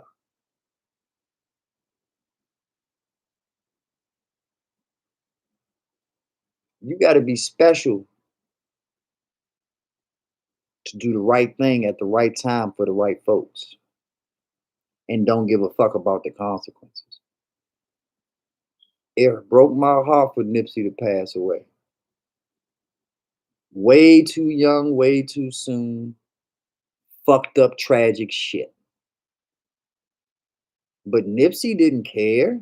Nipsey knew years ago that that was a sad reality because he put himself on Front Street. Now, he didn't think it was going to be some rat or somebody in his own clique or whatever like that, but that's not my place. But the moral of the story is that he was a good dude trying to do a good thing. And I refuse to let a mission like that die with the person. A mission like Nipsey's will live on way after Nipsey Hussle. And B Nizzle will guarantee that shit. Guaranteed. Nipsey's hustle did not stop when Nipsey started breathing. And there's a lot of fake ass motherfuckers out here who think that they can do what he can do and they can't. Because if they could have done it, they would have already done it. They've been in the position to do it years ago, decades ago. They didn't. Because they can't. And that's what makes his death so unfortunate. You literally cut off the head of that snake. The head. You could have easily cut off the tail, the little rattle part. Nah, you had to fucking cut off the head of that whole movement.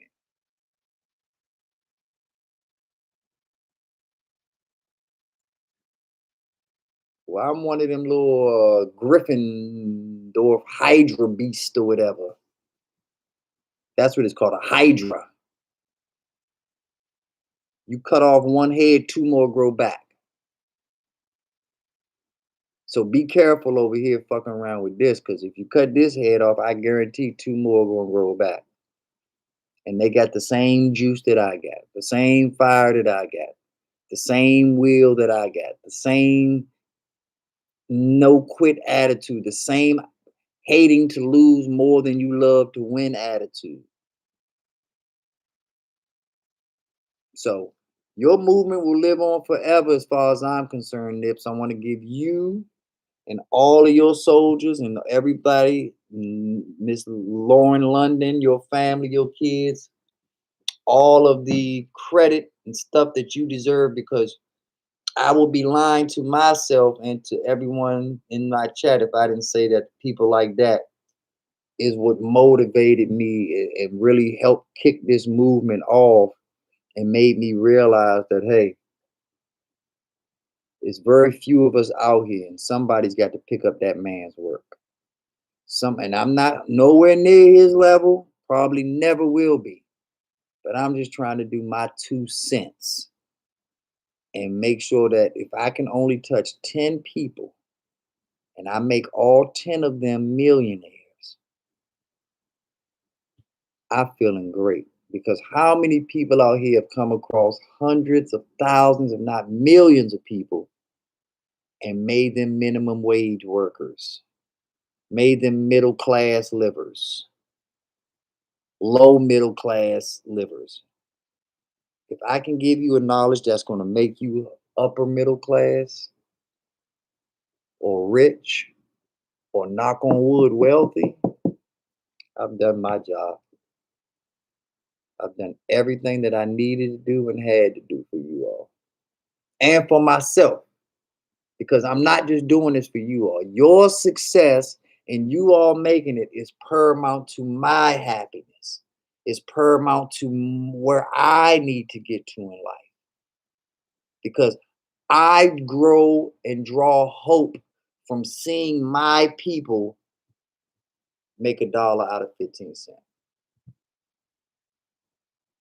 It motivates me. It gives me the strength to keep going on. It gives me the spinach that Popeye needs. You all, my family, my friends, the people that look like me, the people that have been downtrodden the way that I have. This is for you. All of this is for you. I have no discrimination in me. So I would never hold this information back from anybody. Everybody can have it. But make no mistake, this was made with the intent of being heard exclusively, at least the loudest, by my people. The people that have been traditionally left out of this conversation that we're having today. The people who they never cared what you think. They never even cared if you exist. They never cared if you or your mother or kid died tomorrow. This is for you. I do this for y'all. I do this for the Jessicas out here that don't think that the stock market is real. When other people are out here making a quadrillion dollars every day, our people don't think that this is real. Our people think this is some unicorn shit. And I'm not picking on Jessica, because Jessica has come full circle. What she told me initially that she hated and she didn't want anything to do with, she is now learning about. And it takes time, but she's learning about this stuff. She's taking the time necessary to do these type of things.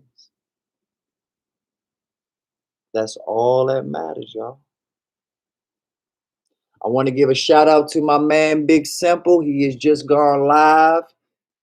He's doing a live on the Wizards and the Mavericks game going on tonight.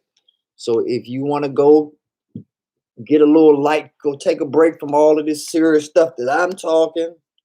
Go get a few laughs in, have a few drinks, get your refreshing in, get your chill on a little bit. Big Simple is doing his thing. And y'all know how funny Big Simple is. So by all means, check out my man. You can come back in here later. If I'm still here, I'm probably going to end this at 4 hours. I'm now at 3 hours and 23 minutes. So I've got a little more probably than a half an hour left that I'm going to do and go, unless I have an influx of people between now and then. But I have 3 people right now. So if I stay at that, or no matter what, I'm going to go to for 4 hours, even if it's just me in here talking to myself. But like I said, Big Simple is just gone to live. Big Simple 422. You know what it do. Him and the crew. Check my man out. Have some laughs, have some fun, unwind. Because I know that this serious shit that I talk can be grueling and can weigh on you if you just stay in this space all day long. So by all means, take a break if you need to take a break. Get yourself something to drink. Like I say, Big Simple's got his thing going, providing the comedy. So you ain't got to go far to get your laugh on. And if I'm here when you come back, come fuck with me. If not, we'll meet again. Another day, another time. But just take away what I'm giving you. Like I say, real estate. Real estate. That is the other end of the coin. We have stock investing. We've got real estate investing. Bam, bam, bam. Heads, tails, heads, tails, heads, tails. That's how that shit works. Stock market, real estate. Stocks up, real estate might be down. Stocks are down, 9 times out of 10, the real estate is up. Never do you see the seesaw where both of them are down. Never do you see the seesaw where both of them are up. It is always like that. And that is the importance of diversification. You want that seesaw. So no matter which way the day is going or the wind is blowing, I'm making money. Oh, I'm making money. Oh, I'm losing, losing, losing. I'm making money.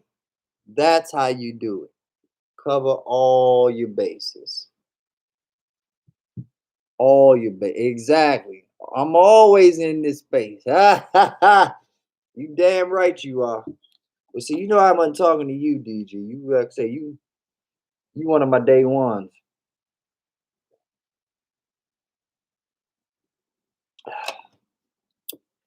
Me and you been talking this shit way before I had a channel. Way before I ever did a video and on this thing. So yeah, you've been in this space before I was, my brother, holding it down. And that's why I salute you, because you've been holding it down. But yeah, that's what we do, man. We hit it from both sides.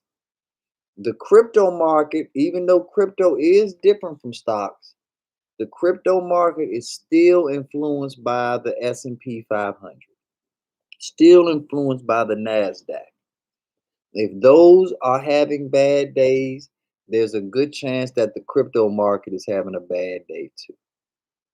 But the real estate market works completely different and it's void of the NASDAQ, the S&P 500s, unless you're dealing with REITs, which is real estate investment trusts.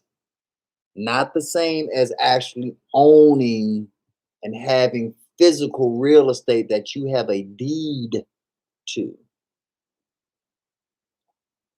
But that is the important part of it. That is the biggest part. Stocks, real estate. Real estate, stocks. When you are in a position to get stocks, maybe you can use those stocks to get your down payment on the real estate. Or you might go the other way and go through the same programs that I'm telling you about. And it's easier for you to get the real estate. Then you take the equity out of the real estate and buy the stocks or the Bitcoin or whatever the case may be. But you're not going to ever get anything back if you're renting. No, nothing is coming back in tax returns if you are renting. Nobody's going to pay you rent money if you are already paying someone else rent money. It is illegal in a lot of places to sublease your place. They do not allow renters to rent out. Renters normally have to fuck with owners. So the owners are the one that gets the perks, the tax write-offs, the tax breaks, and you pay them every month.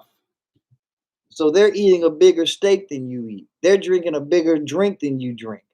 They're sitting at a better spot at the concert. They looking up Beyonce's dress and you looking at it through binoculars. All because of the choices you made or the choices you didn't make.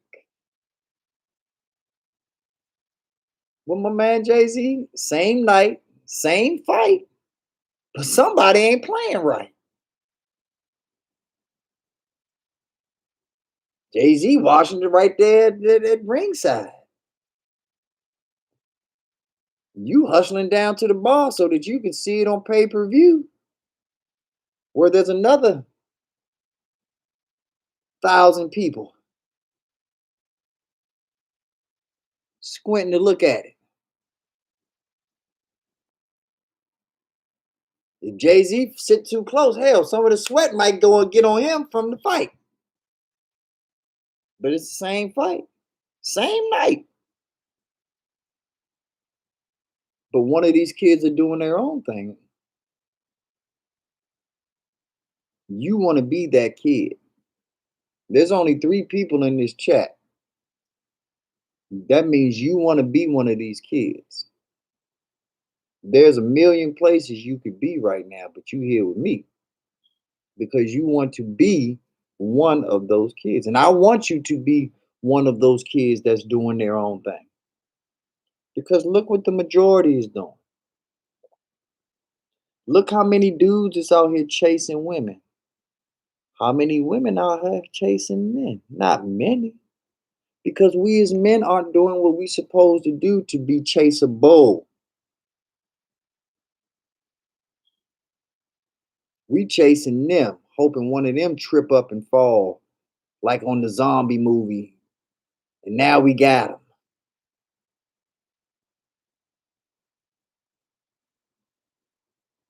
Women outnumber men by 5 to 1. Wouldn't it be more fun to have 5 women chasing you versus you trying to split yourself up in 5 and go in 5 different directions? Wouldn't it be easier to have those women come and chase you? Chum, chum, chum, chum, chum.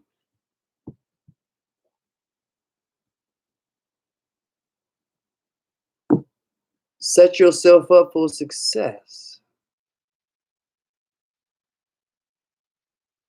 Change the demographic, change the dynamics of your situation.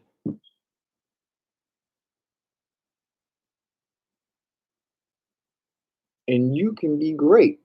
You can play the same game, just get different results. We going to the same club. How come you standing in line and I'm going through a totally different entrance? And when I walk through, the metal detector's beeping like shit, and no one stops me. Why is that? And I'm not saying that that's what happens. I'm just saying from a hypothetical standpoint. Why would I go into a separate entrance than you and get special treatment that you or no one else in the line that you're in is going to get? And then at the end of the day, you're mad at me? Or you're mad at the club owner or the bouncer that let me in through a special door and didn't stop me when it beeped like crazy, like Gaddafi just walked through there? But you're mad at me? No, don't be mad at me. Be mad at you. Because you could have had all this information. You could have had all this knowledge. You could have been the one. You wanted a new pair of socks. You had to have the new Gucci toothbrush.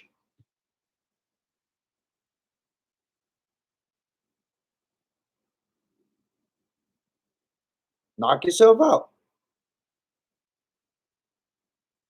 Or you lost your job because you ain't gonna let nobody disrespect you. Somebody calling you a name is worth you losing $65,000 a year plus benefits plus a retirement package with 401k. Huh? Not in my world. Not where I'm from. Not how I play. Nah, I'm something different.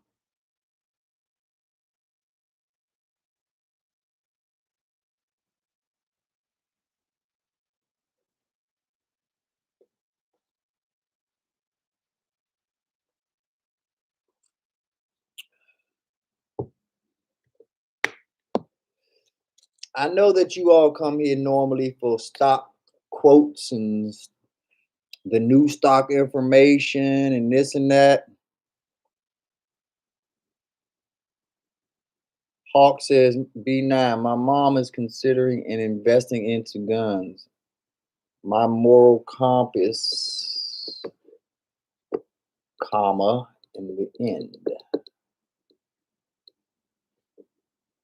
I'm assuming that there's more message to come, Hawk, so I'll wait for the rest of the message. What about your moral compass? It's telling me that's a bad move, but the part of me wanting to make money is like, do it. I can't make that decision for you, Hawk. I can tell you, me personally, I would buy it. Actually, I do have it. I'm invested in a gun company.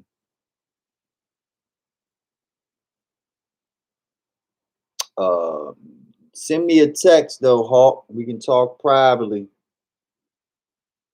Let me know what the company is, and I'll try to give you some information on it just to see if it's actually a good money making investment. Hold on one second, you all. This is my.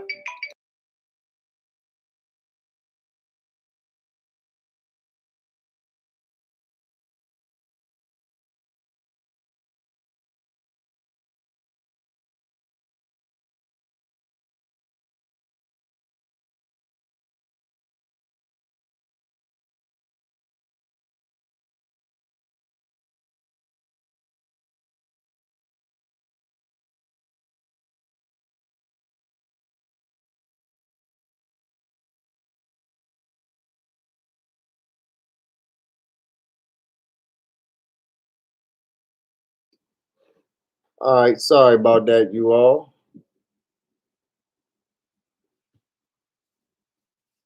Yeah, and see, I'm gonna tell you what's gonna happen. But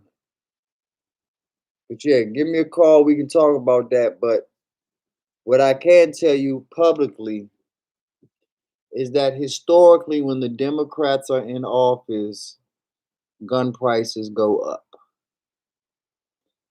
And if prices go up, then usually stocks go up because they are always afraid that the Democrats, it is a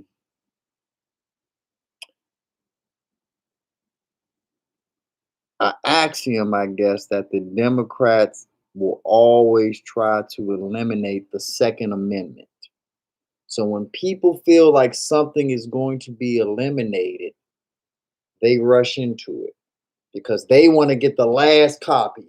They want to get the last edition. They want to be the one to say, yep, they stopped making this 100 years ago, and I got the last one ever made right here.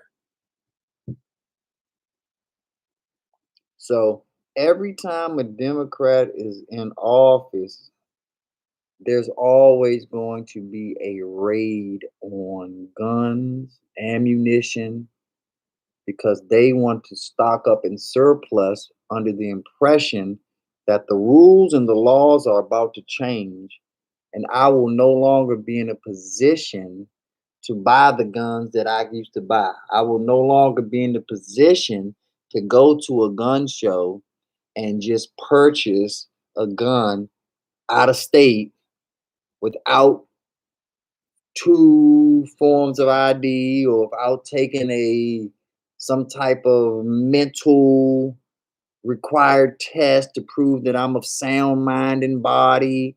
And by the time that happens, I have to wait 2 weeks for you to mail it to me. No, they want to go in there, drop the cash, walk out, head to the range. They want that process that simple, that easy. And whenever that process changes just the minute sad bit, then the whole system is rotting. And they're going to dump money and buy into this shit because they thinking that it's Armageddon time, and they're taking all my guns away from me. They're taking all my freedom away from me, all my rights, my militia, my this. So yes, that is the rationale behind what's going on. So you have to ask yourself from a financial standpoint, is it profitable? And I think it is. Then the next question you have to ask yourself, and this is the one that I cannot answer, this is the only one that you can answer. Are you in the stock market or are you in the moral market? I can't tell you that. Up to you, because there is no wrong answer. There are certain people that, under no circumstances, will invest in a tobacco company because their mother died of breast cancer or lung cancer or anything of that nature. So they refuse to buy tobacco stock. There are people that have lost loved ones to gun violence. And because of that, they refuse to invest in that market. That's not my place to tell you any of that stuff or tell anybody what to invest in and what not to invest in, especially publicly. If you know me on a private level and you are fortunate enough where we can communicate on a private level, then I, by all means, do that. At some point, I will be opening up a Patreon and a Discord page so that I can give my folks a little more private access to what I'll be doing and what my thoughts are. But here on YouTube, I have to be very careful not to offend, disrespect, or have my statements misconstrued in any way, shape, or form. But yeah, so anything other than that, like I say, if you in the loop, get at me. If you not, don't know what to tell you. The research is out there. Trust yourself. Trust your instincts. That's what I'll tell you. We'll go with that. So I hope and pray that that works out for you. But yeah, as far as, and that's to everybody. But as far as heart goes specifically, you know what you got. Use it.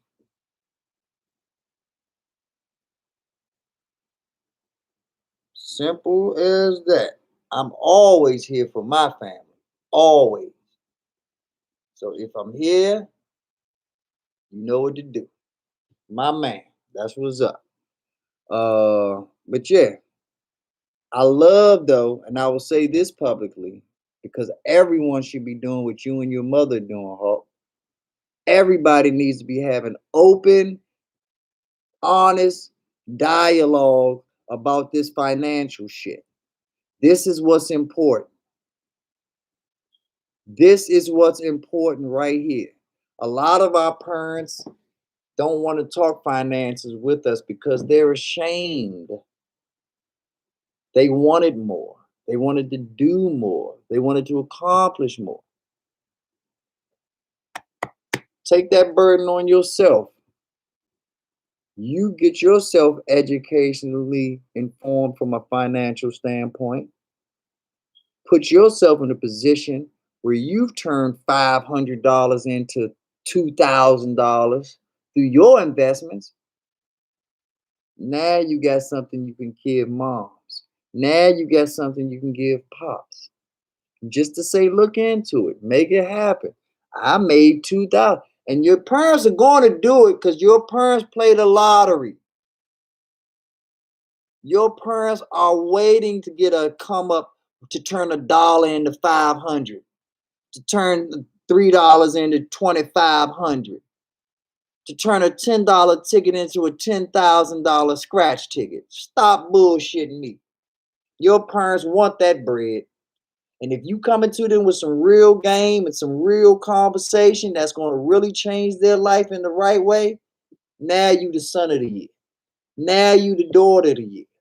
Now you the father of the year. Now you the mother of the year. The brother of the year. The sister of the year. That's the type of conversations that we need to be talking about. That's the type of dialogue that we need to be consistently having. And don't be afraid to talk about it just because other people are around. You don't have to get specific and talk about how much you have in your account and how much you made and how, but you need to be throwing that shit in the atmosphere. When I go to church, I should hear Weeble or Robin Hood or E-Trade 10 times, especially if that church wants me to put something in their collection plate. I'll repeat that.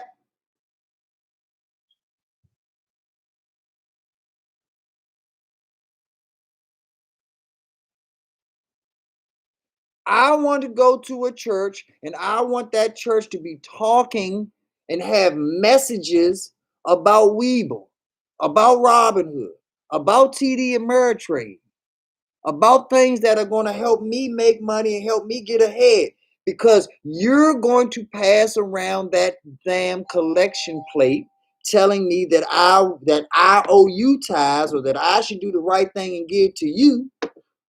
Well, you do the right thing and give me some knowledge. Hold on.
I need one more minute, you all. I'll be right back.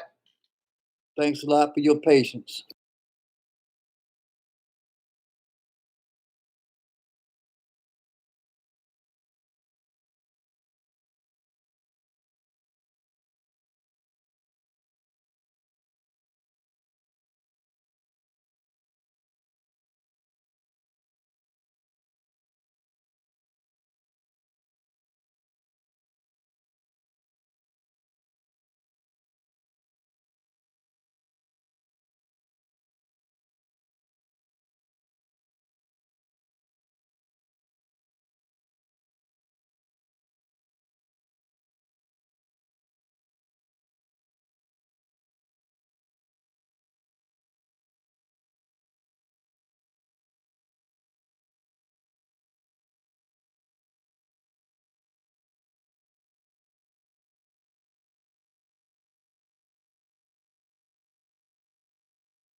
All right, I'm back, y'all. I'm back.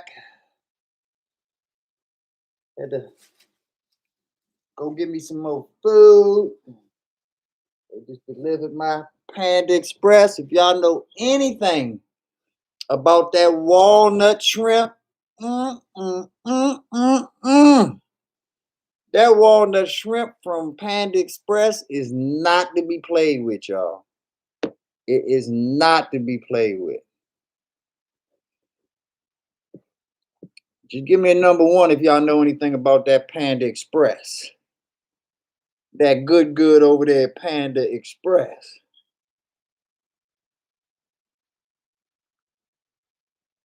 But yes, where were we?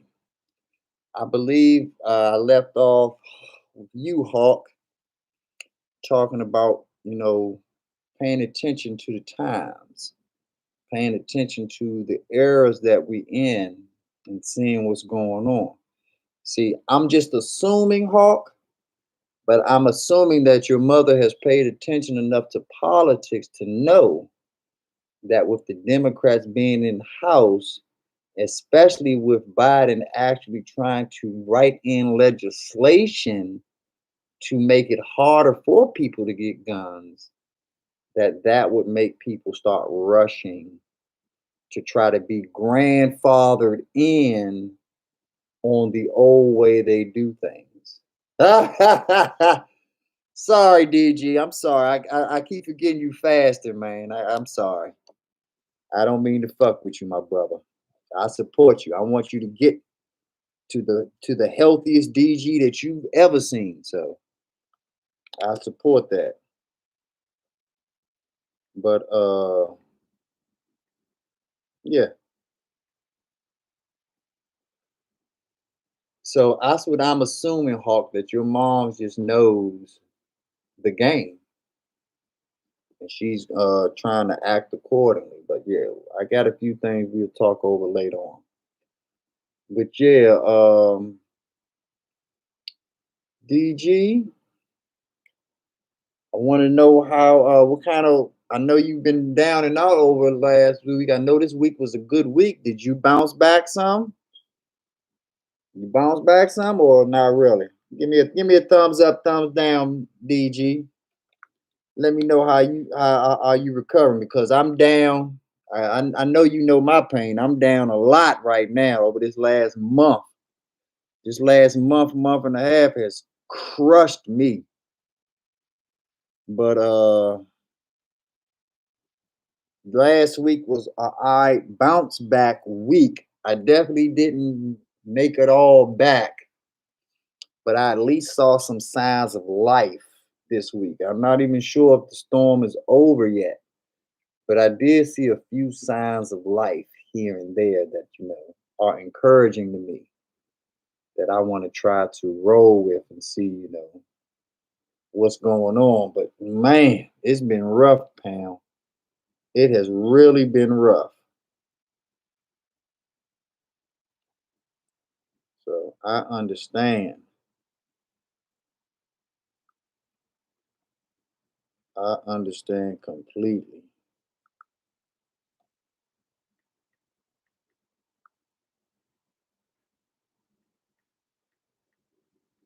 Mm,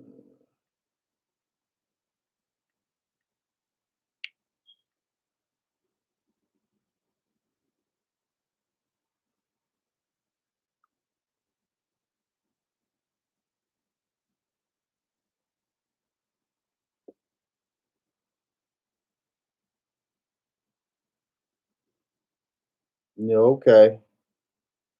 Yeah, it's a rough time right now, man. It is definitely a rough time right now, but we gonna make it. We are definitely gonna make it because and you know this, that is the importance of the long term. That is why we do it this way. Because that is what guarantees that is the secret sauce, you all. I cannot reiterate it enough. Time, in a lot of cases, can be a bigger factor than the money. Money, in most cases, is definitely the biggest factor in stocks. Let me take that back. Money is definitely the biggest factor because how much you put in does matter. If you put enough in, you can be like DG and become a trader or even get into Forex where you only holding something for an hour or 10, 15 minutes. But the amount that you put in there, you've made so much, it's worth your while.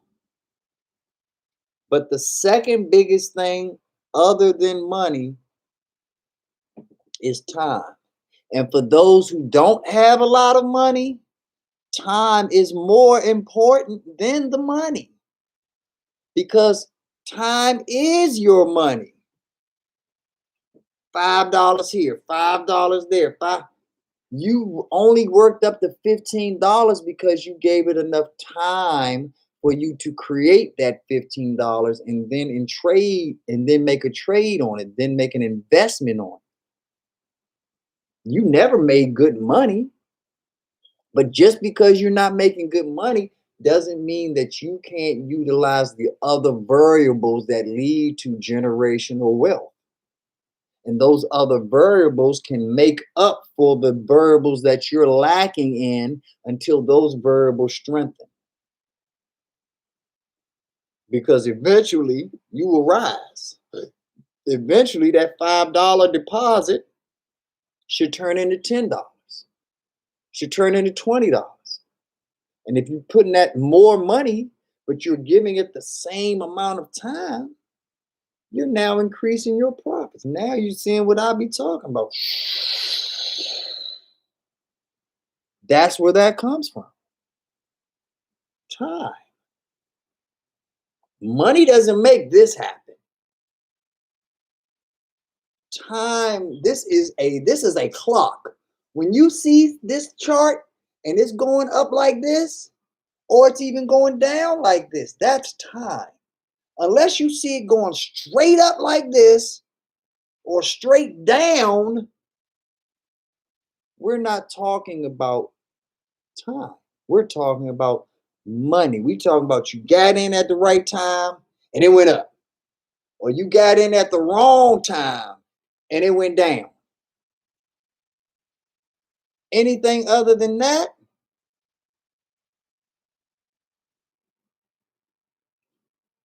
wrong. Now, Daily Grind is my man. I love him to death. But you bullshitting right there, DG. I'm like, And I do this because I want the world to know if I can call out bullshit on the folks that I love, I would definitely call out bullshit on anyone else. But that's bullshit, Daily Grind. Daily Grind says, I do not have the time. Bullshit. You definitely have. Now, you might not have the focus that you want to have because a lot of your job, you have to focus on the road. You are not only saving your life, you are saving the lives of numerous hundreds of thousands of drivers, because I've seen you do shit to save you and them from their own stupidity. So I understand the focus that you have to have, but you got time. I don't care. You in a position where you can literally listen to a whole audio book on one trip. You have you have time to acquire knowledge that most people would kill to have time for. So I'm not buying that one, my brother. You are in a position for greatness. And it's in position for greatness because it's an abnormal position.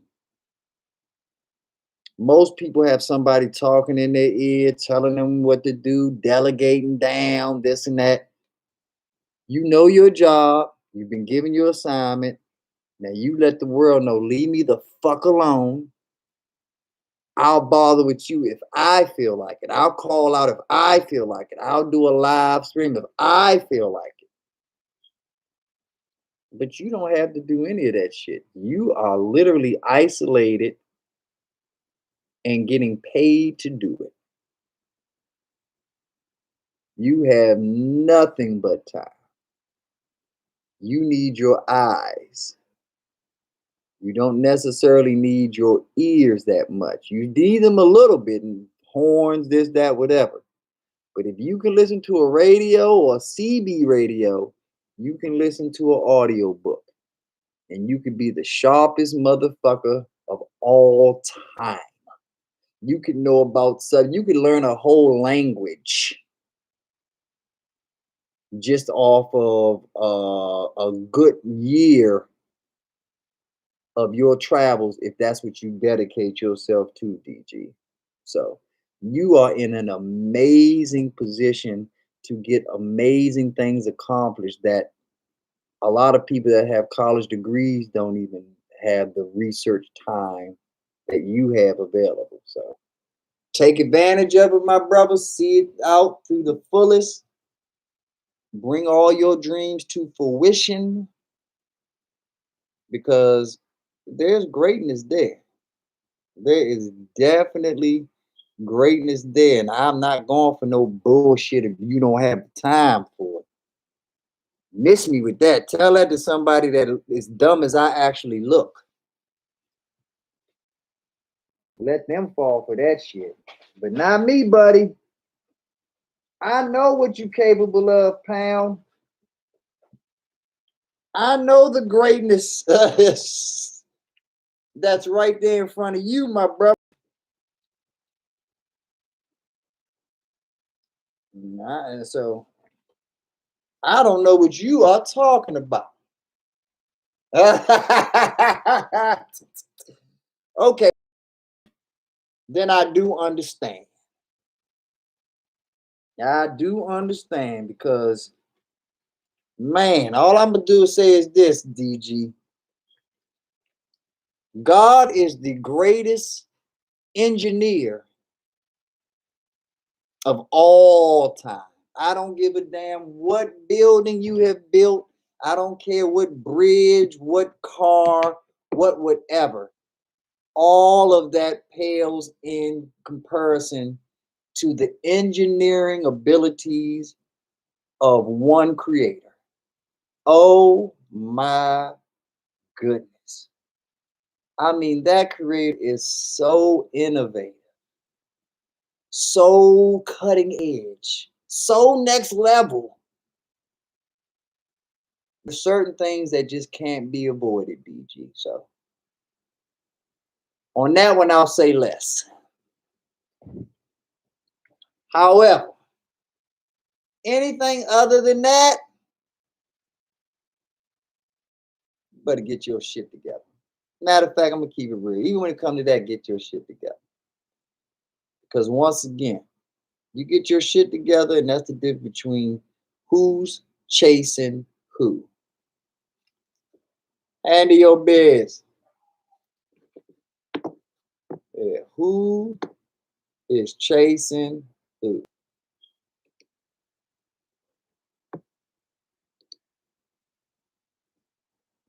And I'll hide the evidence of the evidence. That's how we do that.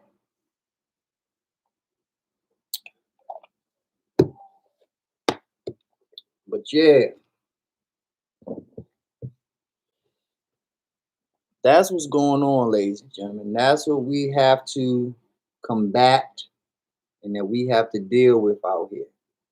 That right there, ourselves. DG is experienced. DG is on point.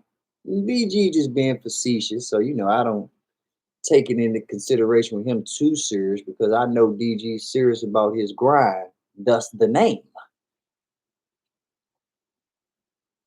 But luckily, no one's really in this chat right now, so we can talk shit on this level. But y'all ain't DG.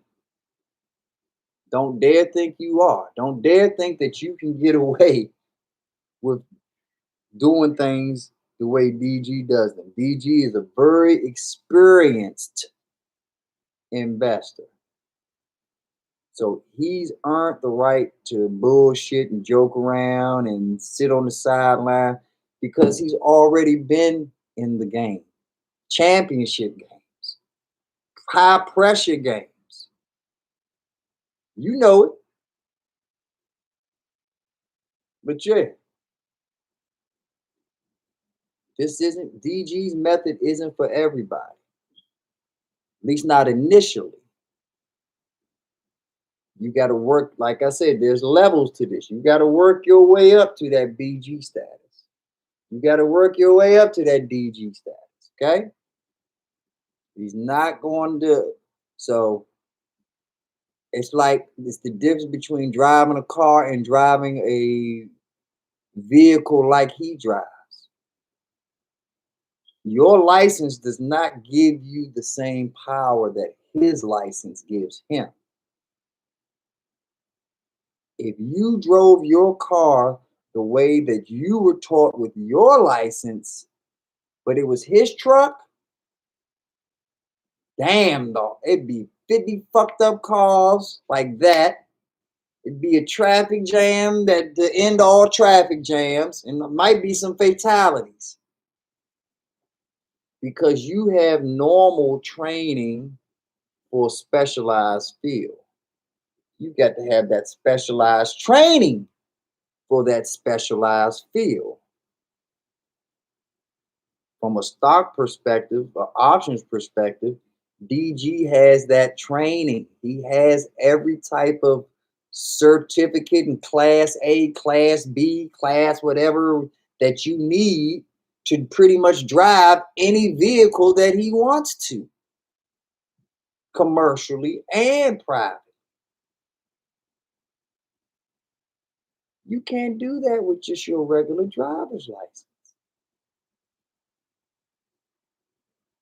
So don't mistake thinking that just because BG is a nice, chill, cool chess player that you ready to graduate from checkers. We working our way up to that. But it's not something that's just like that. We work our way up to that level. We working our way up to our class A, class B, class whatever real estate license, stock market license. These are just analogies. These are things that really exist. Well, a real estate license does. But That's for a realist, a realtor, not a real estate investor. You do not have to have a license to be a real estate investor. In a lot of ways, it's actually a conflict of interest to be a real estate investor and a realtor all wrapped into one. If I want to buy that house and you also buy houses, why would I want you to be my agent? I only want an agent who is in the business of selling houses, not an agent that will end up being my competitor, not an agent that will ultimately outbid me and make me pay more for a property.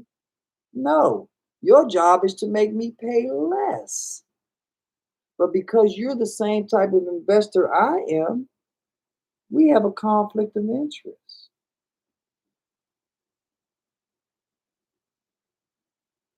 There's only one in my world. There's only one dick in my porno movie. It's mine. I live by the one dick rule, you all. We can have multiple titties, multiple vaginas, multiple asses. Oh, it's all fine. One dick, mine. Anything else, you're talking about a party that doesn't include me.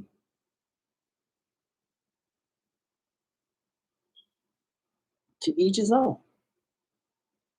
I'm just telling you how I party. I see more than one stripper pole, I'm in the wrong club. All I need is my stripper pole. We can have as many strippers as you want, but this better be the only stripper pole that they doing tricks off of, or I'm in the wrong place at the wrong time. To each his own, though. Like I said, that's just how I rock. But you have to be prepared for that. You have you have to know what's going on. That's real talk, DJ. Real talk right there. Yeah. We only this camera only shoots one major actor. One there's only one Superman in my movie. We don't play that Spider-Man shit where one spider where the Tobey Maguire Spider-Man is pointing at the other who's the other one? The Andrew Garfield Spider-Man who's no. Only one Spider-Man. If you need more than one Spider-Man, I quit. I quit. Because it's gonna take two. You're gonna need my whole salary to buy two Spider-Mans. So yeah, that's how I roll, dog. Like, uh, this fork is only made for my pork. I am charitable. I try to help everybody out, but there is a limit. Okay. Yeah, those days, not in my world. But yeah, but I had to keep it lighthearted for a second. Now I'm at 4:14 now. I wanted to stop at 4 hours, but I didn't. So I'm gonna go to 5 now, and then I'll reassess at 5 and see where we at. Now, if there's nothing really else, is there any questions? I mean, I only got two people in here, and only one I know is DG. So I don't even know who the other person is in here. Who the lurker is? Who's in here lurking? Is that you? Is that still you, Hawk? You still the other person in here, Hawk? If you the other person in the chat and you ain't too scared to chicken shit to say what up, say what up. Oh, now we got three. Now we got two of them. All right now. So, is there any questions?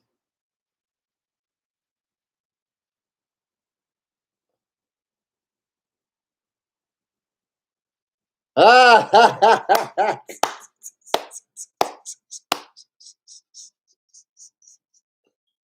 ah, yeah,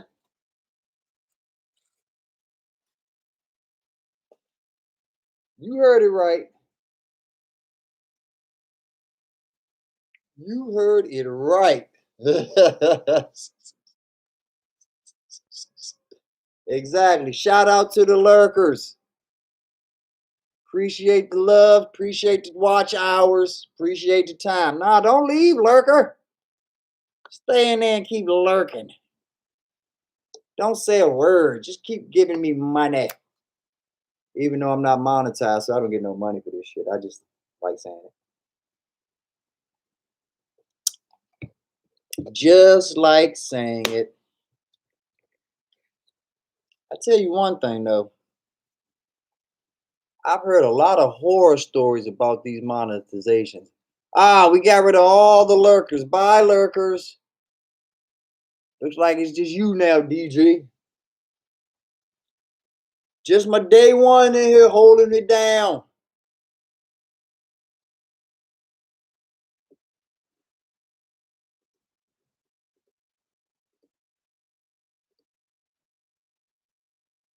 Like I said, now I'll let it run till about 5. I'm thinking.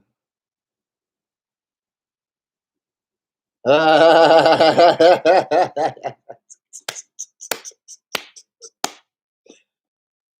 they did.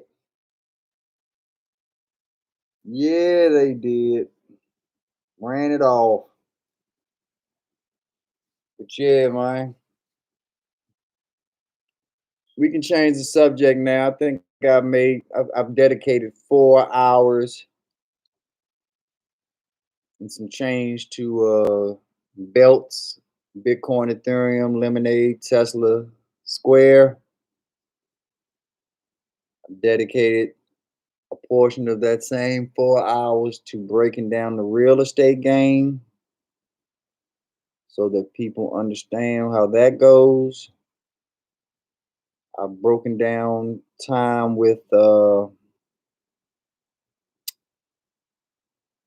networking, the power of networking and the power of following the money. Don't just be a fan of your sports team. Follow that money. They got multiple millionaires, billionaires in some cases. Find out, even if look up if you can find out who their financial advisors are. Who was associated with the NBA, the NFL, as far as handling their money to make sure that they're straight? You think if they got good advice for millionaires, that they might have some good advice for you, the thousandaire? Perhaps. Probably pretty sure of it. But those are the things that we talked about. So I'm gonna respect my man DG's wishes. Let's talk some skins. Let's talk some Washington football. Let's find out, because I've been talking my shit all day. I didn't even really pay attention to who we drafted today for rounds 4 through 7. I don't know if we made any moves or whatever the case may be. So let's find out.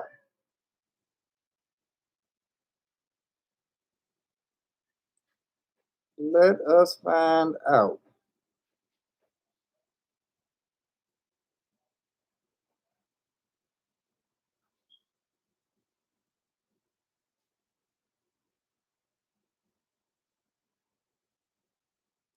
Let's see how we did.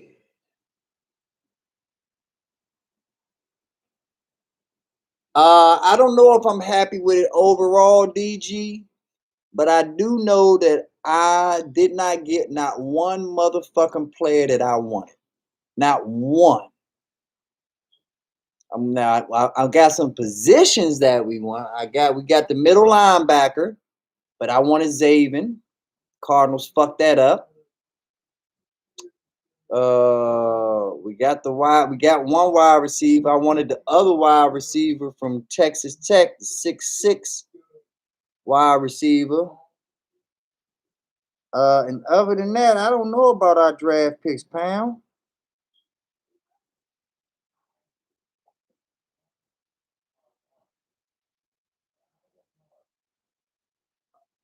All right. Well, I do know that we signed the free agent from Buffalo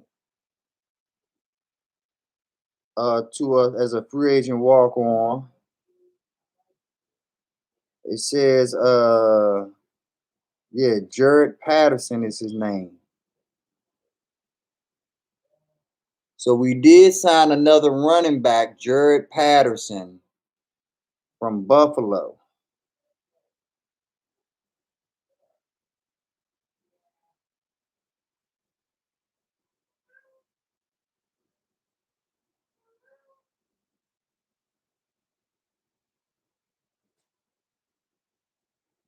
All right. I know we traded back into the 6th round with the Eagles. All right.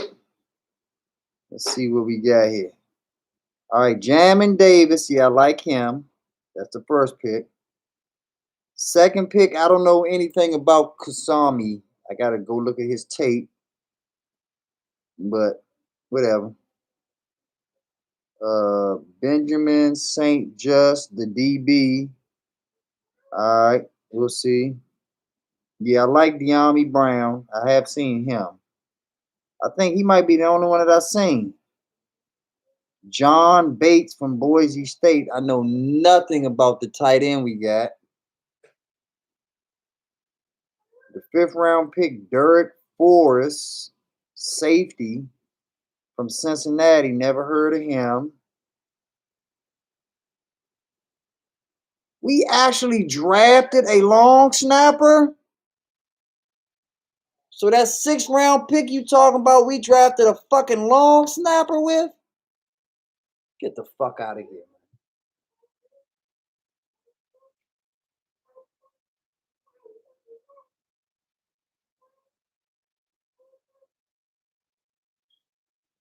Cameron Cheeseman? Get the fuck out of here. Anybody drafted under this daggone long snapper should be mad as shit. Yeah, so what? We ain't got one. We don't draft one. You don't draft no fucking long snapper, Dubs. You just get a long snapper. You make a long snapper. Somebody wants a fucking paycheck. Yeah, you make a long snapper.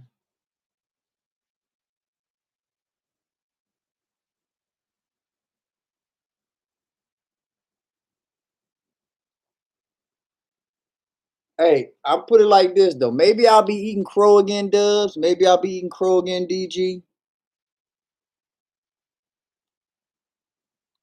But this draft class looks terrible. This is what we brought all of this experienced GMs in here for. This is what the all-star GMs cast brings in. This? Really? So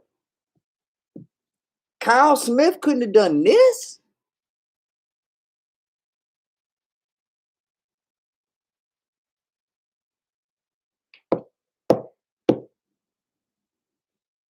Yeah, we picked up the running back from Buffalo, Dubs.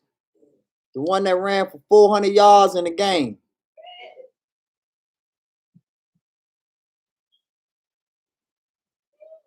Yeah, man, this draft wasn't it for me, man. Wasn't it at all for me.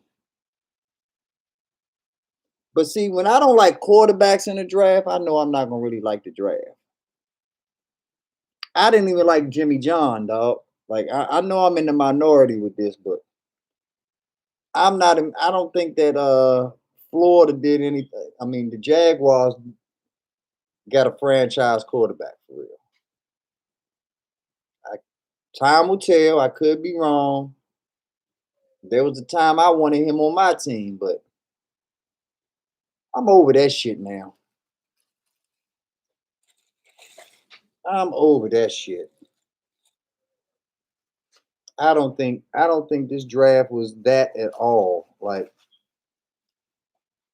I'm so happy that Skins and them came up because I think that that was more fun for me than the draft would have been at all. Like seeing Dubs and BG and Ibo, everybody else. Like I'd have rather enjoyed seeing you daily grind up with the crew than I would have that fucking draft. That draft was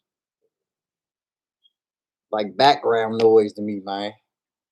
That draft was like you know how you go to a baseball game really just to talk to your friends, and if nothing's going on, then it's all good because we can just watch a little bit of the baseball game.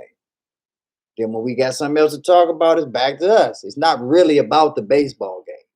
The baseball game is just there to kind of kill the dead communication moments we get.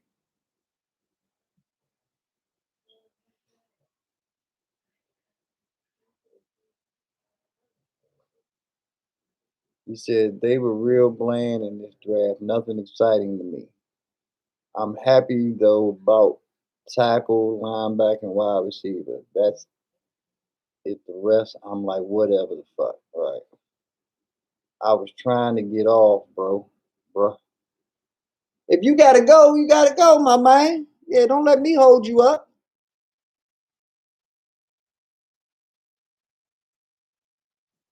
Yeah, if you mean you trying to get off of this, or you was trying to get off as far as our players went, trying to bust their ass in that draft. If you talking about the draft, I'm with you. If you gotta go, I'm still with you. Please. I know you a working man. If you gotta handle business, handle business.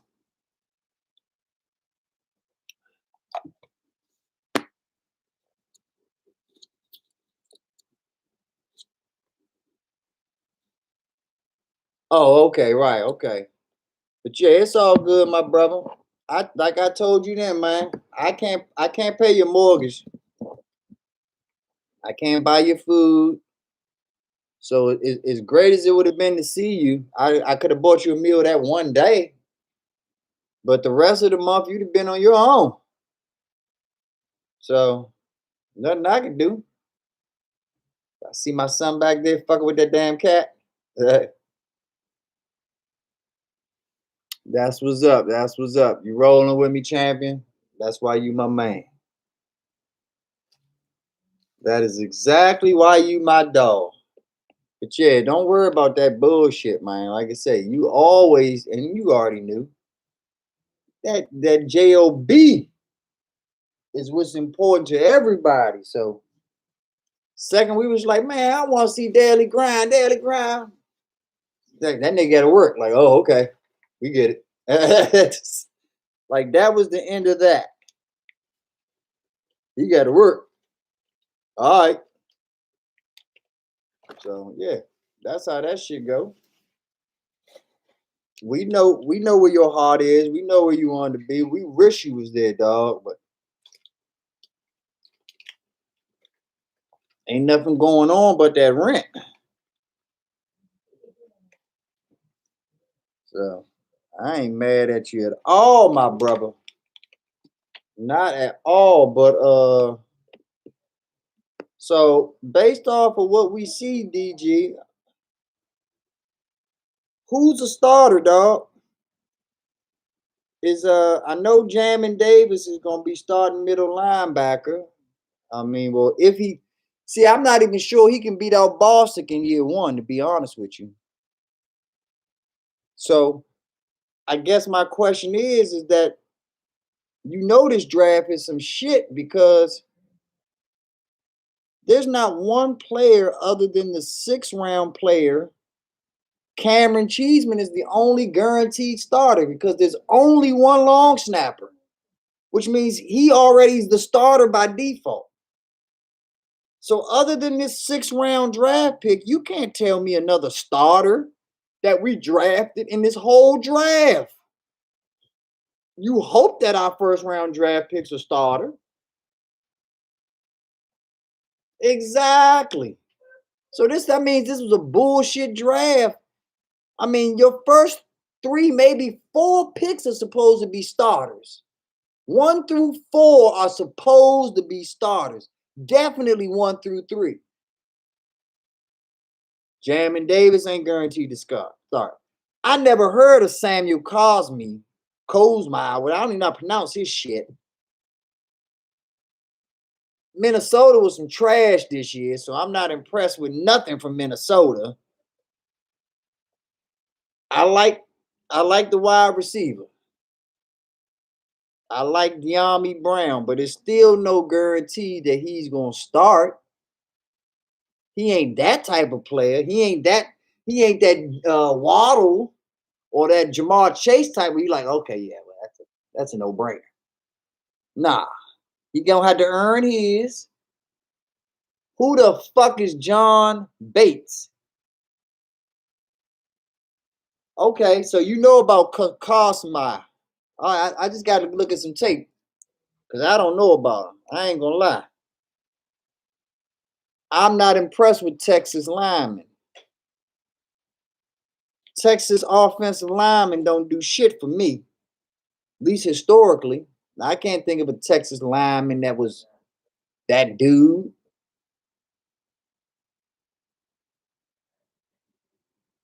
Nah, last Texas lineman I remember was Leonard Davis, and he wasn't it at all.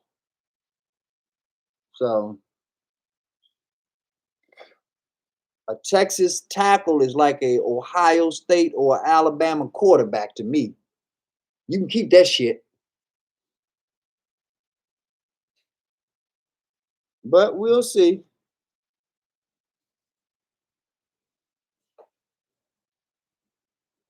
Because that left tackle from Northwestern looked like a big ass Fraggle Rock doll to me. You remember that? Did you see that DG? That big that left tackle that got drafted in the 1st round from Northwestern? Man, he looked like a pedophile Fraggle Rock doll. Like, I wouldn't let that fat motherfucker around none of my kids. Like what the fuck? Want nothing to do with that nigga. Yeah, he big as shit, but that nigga look like he is. I guess certain niggas just need a mustache. That's what it come down to. Certain niggas just, I mean, it's hard for me to trust a man with no mustache, a grown man with nothing. And he had the Medea face. Like all he needed was Tyler Perry wig. And that could have been the next Medea. Hello. Hello.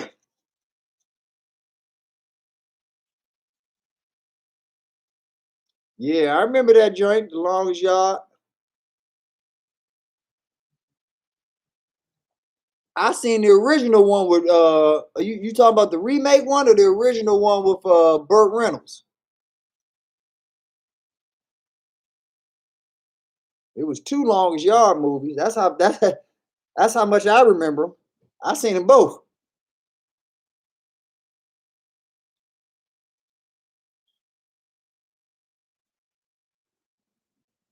You talking Sandler or Reynolds?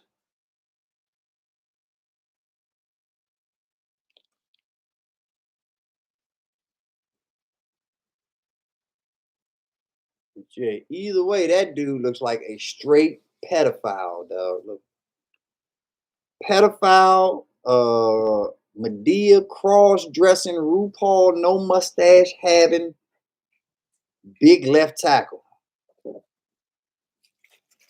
Like, he gonna put on his pads, then some lipstick. But the funniest joint for me on opening night was my man Michael Parsons went to the Cowboys. Like, if he didn't look like a stunt double on Empire with that turtleneck on, like he looked like he was about to sing some shit, then go backstage and choke a bitch out. Like, is a house of love, and I've learned. Like, look at this nigga Parsons, man. This nigga trying to bring back old 70s pimp shit. Like, I don't need no tie, man. Give me this turtleneck and this jacket and watch me work it. Watch a real gangster work this shit. Like, you could tell he really wanted to just show up with a white beater and a platinum chain on. That nigga Michael Parsons just wanted to show up like, who drafted me? I'm gonna go ahead and sing a few songs, get this money. Hopefully I don't have to choke a bitch out. Like, that nigga look like Ike up that joint. He look like Tasty Cake. Sing the songs the way I want you to sing the songs. What you say? You talking to Michael Parsons? You talking to Mike? You talking to Mike Parsons like that? Oh shit. Yeah, you better get your shit together. You know who you talking to, bitch. Michael Parsons gonna play them games. Another perfect Cowboy. Perfect for the Cowboys.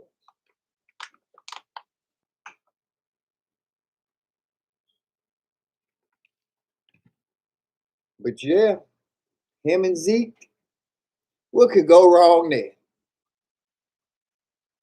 Michael Parsons and Zeke, what could go wrong there?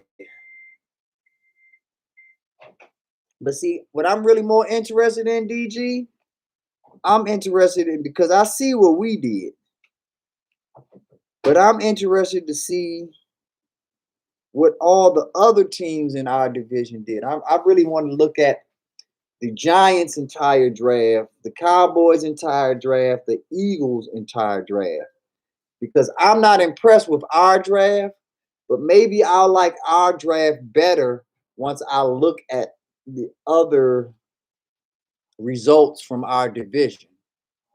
So I got some homework to do. I got some studying and some research to do before I really make an official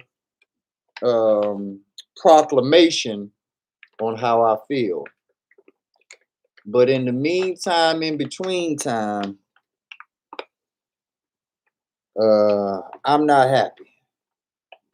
Yeah, so you think Dallas did good too? Yeah, that's Ready Red was in this joint fucking with me, talking about, how much better their draft was than ours. And he knew I was doing my live stream, so he knew I wasn't really in a position to check it out while he said it. But Ready Red don't lie anyway to me. So, if Ready Red tell me that that's what he think, then I know that's what he really think. But I don't know. I know that I'm not very impressed with what we did. And it doesn't really bother me if Dallas had a better draft than us, because ultimately we were the highest ranked team in our division. All three of them technically should have had a better draft than us, all things being equal. I just know that human error comes into play, and I'm hoping that their GMs made some mistakes or got some players with some character issues that they tried to overlook or something, and vice versa with us. I'm hoping that there's some players that I didn't think Cameron Curl was. I liked Antonio Gibson because I saw his tape before we drafted. I did not like Cameron Curl because I saw his tape before we drafted him. He did not impress me. But the Cameron Curl that I saw on the field in a Washington football team uniform impressed me. Arkansas Cameron Curl did not impress me. I saw why Arkansas Cameron Curl was a 7th-round draft pick. I saw that Cameron Curl could have been a free agent walk-on. But the Cameron Curl that I saw in a Redskin uniform, totally different cat, totally different animal. And I'm only assuming that it's because he never had an offensive line, a defensive line, the caliber that he has now. I'm sure that he had a D line where he had to cover 3, 4, 5 seconds at a time. He never had a D line where that ball got to be thrown in 2 seconds. And a lot of times that ball is thrown before the guy even finishes his route. So Cameron Curl is just coming in, pick, pop, gone. So I hope and pray that we have some more Cameron Curls in our draft. I hope and pray that we have some sleepers that none of us know about. But like I said, I've been kind of focused on my stock stuff lately. I've been trying to focus on my studying and my research so that I can give you all the best that I can give you all.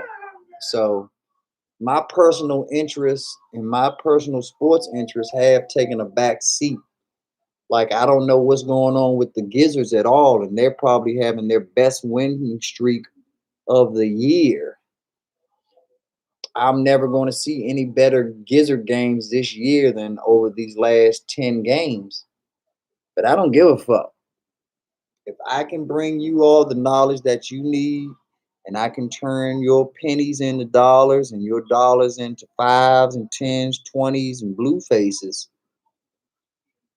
mission accomplished for me, because the people that I'm watching, the people that I'm supporting, they've already done it for themselves. As much as I hate on them, that left tackle from Texas that I know nothing about him, his money is not dictated on me knowing anything about him. He's getting that bread whether B9 know about him or not. And that's where I'm trying to get us. Whether he knows about us or not, we have the money we supposed to have. We have the opportunities that we're supposed to have because we did what we're supposed to do.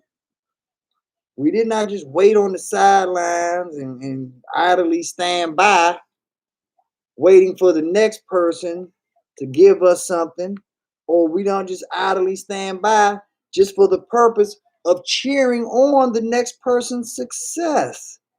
No, we're here to get our piece of the pie. I heard some of these bitches wanted to go home with me. I'm not here to put all the bitches in your car and valet you and chauffeur you. No. I'm here to get my piece of the pie. Hopefully you here to get your piece. God bless you, Damani Brown. God bless you, who else? Jamin Davis, Samuel Cosmi, Benjamin, John Bates, Derek Forrest, Cameron Cheeseman, Will Bradley King, Shaka Tony. I like that name, just Shaka Tony. He might be one. Max Line. I don't know none of you motherfuckers. But congratulations to all of y'all for getting to where I want to be. I cannot get where I want to be if I do not congratulate those that are already there. If you hate on those that are where you want to be, you have cursed yourself from ever obtaining it. You have basically built your own brick wall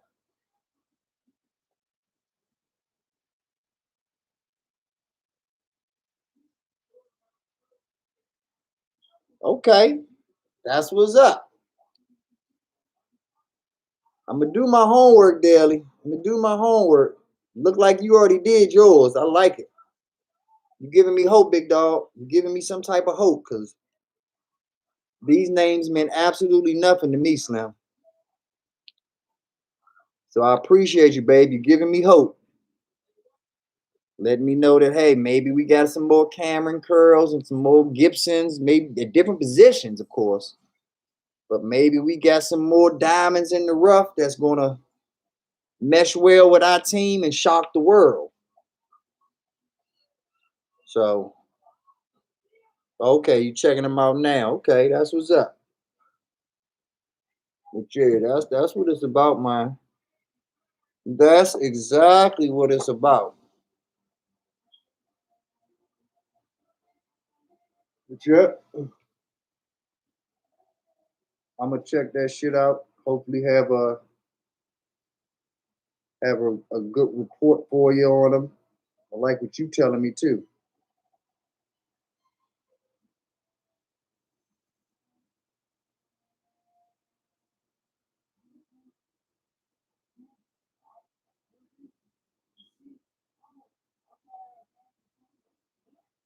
Yeah.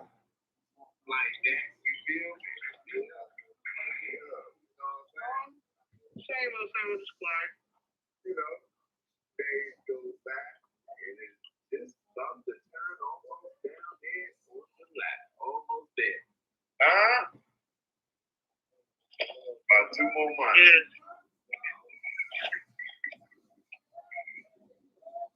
I'm just showing a little love to Big Simple. Anytime. For real. All day, man. All day.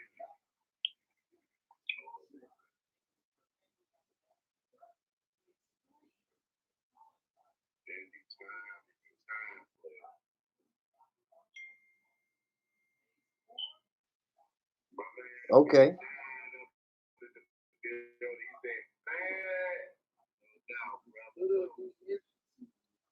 That's what's up. I'm gonna definitely check it out, DG. Appreciate you, babe.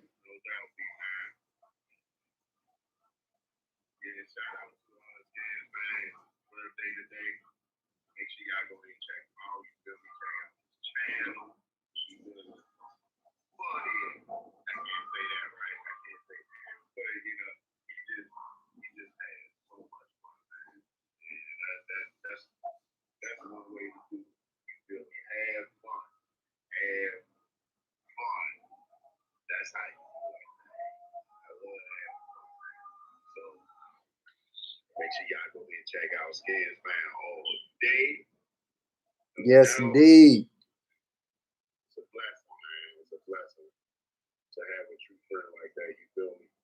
On YouTube, you feel me? 100%. When you plan on making your next video, DG? That's a blessing. You know, seeing people in person is just a blessing. You feel me? To see everybody. You feel me? B9, Ivo, you know, even though we meet up every time, you feel me? You feel me? He come way over from here. You feel me? That's a blessing, man. Don't worry, I got you. That's a blessing.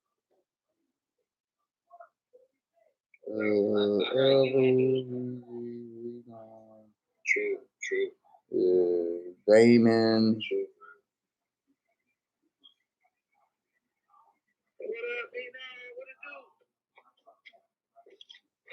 Yeah, I'm about to start telling people, make sure y'all go to my, if y'all want to donate to me, you feel me, make sure y'all go to my Cash App. Big Simple Man say, if y'all want to donate to Shake a Tail Brothers, go to the Cash App. I know that's right. Okay, that's what's up. What time? What you gonna do a late night or day? Well, I put it like this: try to go at night if you can, cause I gotta work during the day. So if you go at night, I can probably be there to support you. talk some shit. But you know how you do. You gotta do what's best for you. Hopefully I can catch you when I catch you. So, but yeah, if you go tomorrow, I'm definitely down, my brother. Always down to support the fam. Got a lot of crazy shit going on right now. So yeah, it's all good. I know you playing it by ear. That's how I curry shit too, my brother.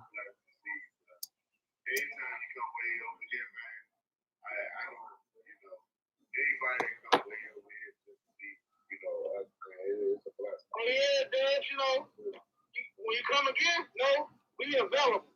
All day. All day we here, man.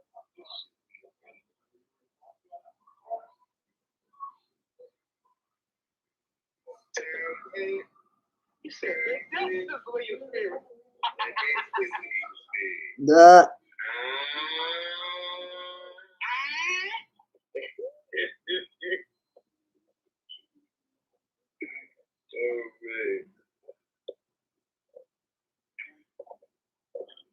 What's the destination, DG?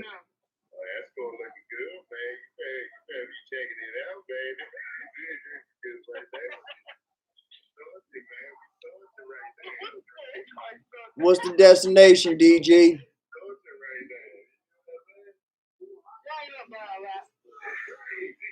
Y'all probably not even up right now.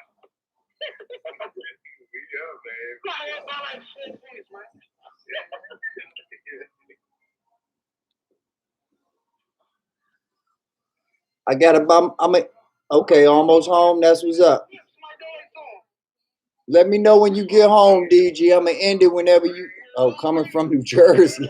Ah, I was gonna say, let me know when you get home. I'll get off when you get home, but maybe I will stay on till you get home. Maybe I'll ride with you from Jersey back to DC, man. Like I said, I ain't doing shit. I'm just in here listening to I'm just in here listening to Ivo, Big Simple on their chat.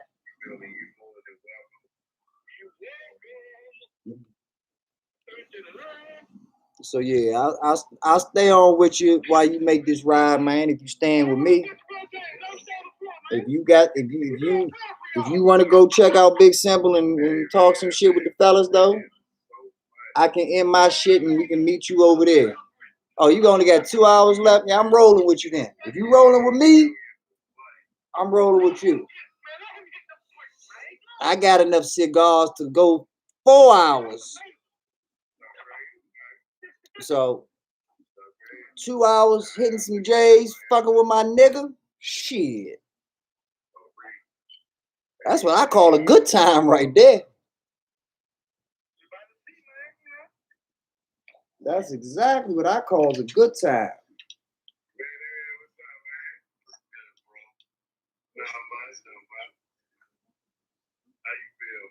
Hell yeah.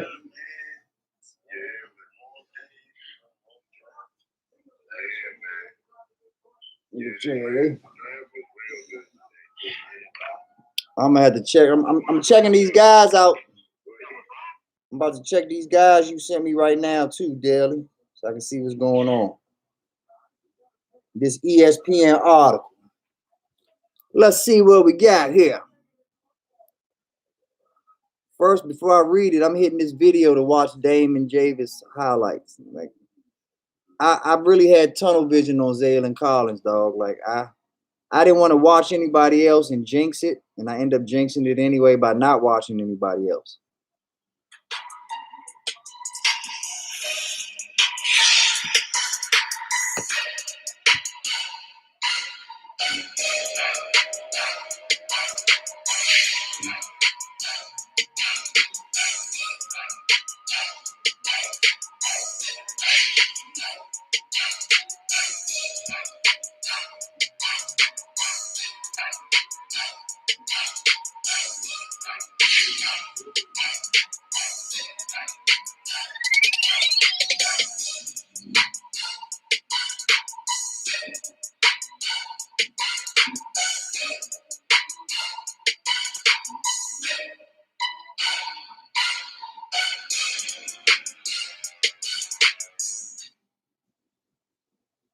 All right.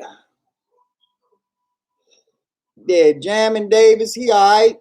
He looked more solid than special. Only thing I can say about that though is Ron Rivera seems to do real well with solid because there's nothing wrong with the linebackers that he had last year. I think they was just a little too old in the tooth, too long. That's the saying, too long in the tooth. I need to drink something. I got hiccups like a motherfucker. I had hiccups for like 5 hours, man.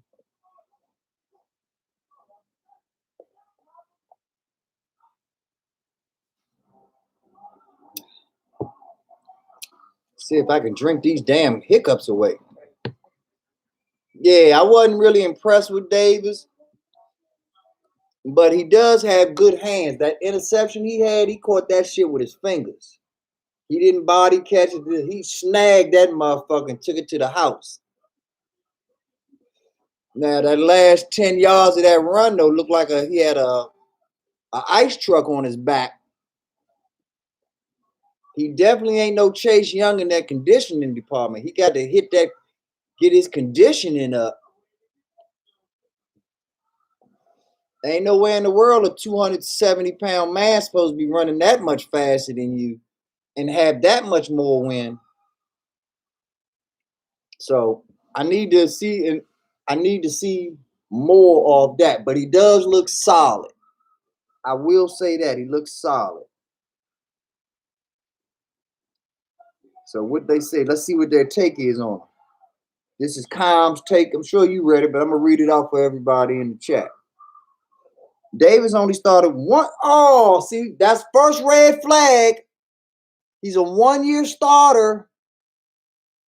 First red flag right there, ladies and gentlemen.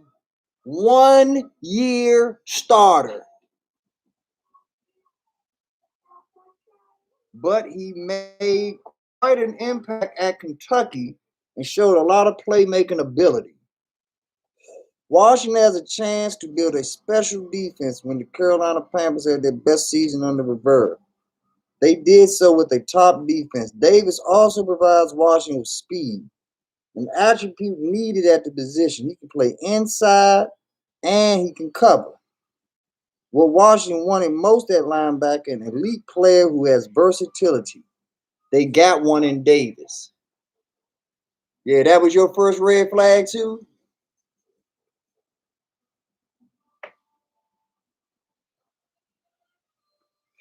There's a risk because of his inexperience, but if he hits, then Washington could have much more than just a good front four.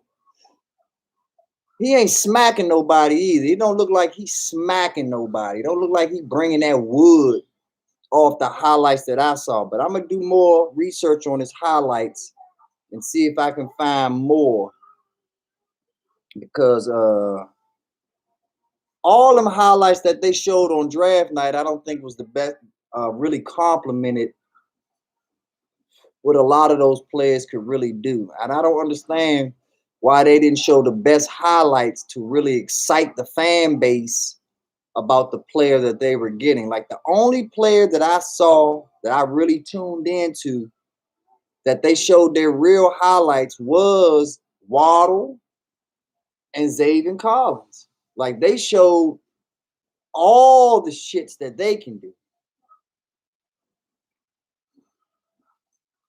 Jamar Chase highlights look weak. I know Jamar Chase is a better player than the damn highlights that they showed of him on draft night. If those was the best highlights of him, he should have been drafted in round 4. Like what they showed of Jamar Chase was like he should sue ESPN for trying to show that those was his best highlights. He should literally sue ESPN. But moving on.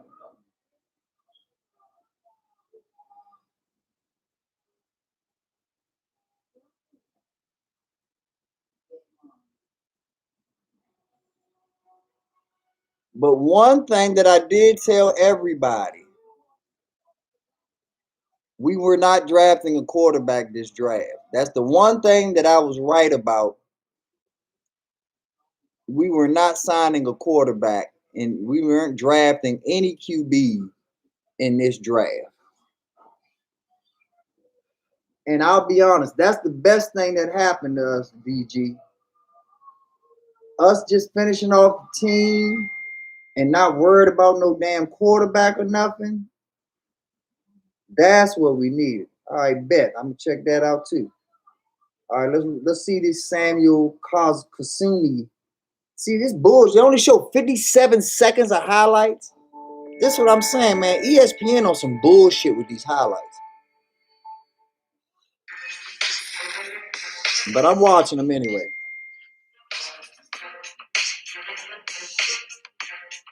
Okay. That's what's up.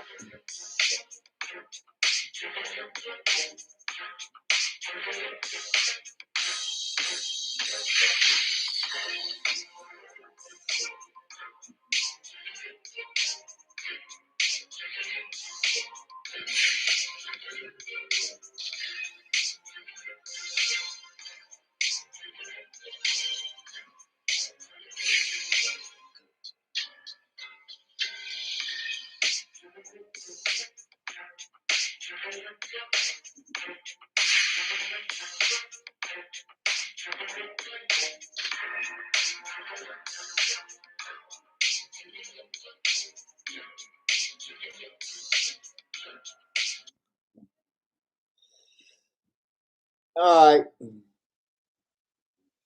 Yeah, now I will admit it wasn't a lot of Kasami highlights, but he pancaked everybody.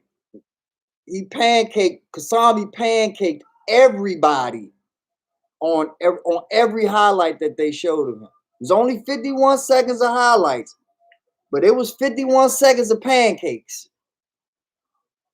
He was getting, man, bring your own syrup with this nigga. Okay, I'm intrigued to see this Kasami guy a little more. Let's see the tape. Washington traded Trent Williams a year ago. Kasami could walk in there as their starting level. So they're saying that Kasami has a chance to actually be a starting. In 2020, he started 8 games. Huh? Oh, here we go again. Here we go with the bullshit. In 2020, he started the 8 games he played before opting out and started all but one of his 35 games in his career. Okay, well, he got a good resume. I'll take it back. He opted out this final year after 8, but he played all the other games. So that's good. I thought he was another 1-year player that didn't play. Okay, they say he's not a tremendous athlete. That's obvious by his stance. But he has the smarts to know how to keep himself in good position to protect the quarterback. Washington's strength is his defensive line, and Rivera wants to build his offensive line in a similar way, with Kasami joining Moses, Eric Flowers, Roulier, and Brandon Scherf. Washington might be on to something if its bid is to defend the NFC East title. Blah, blah, blah. Go down the next one. This Justice. Benjamin St. Just. See what they got to say about this motherfucker. I'm going to look at his highlights first before I read on.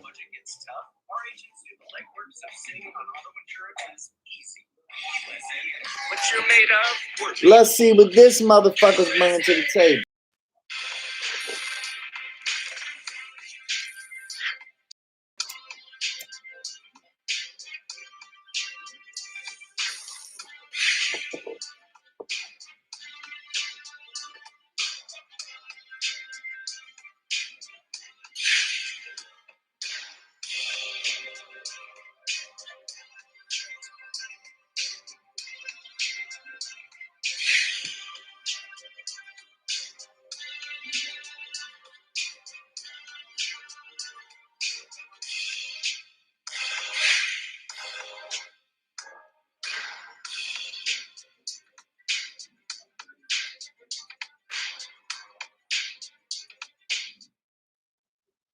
Yeah,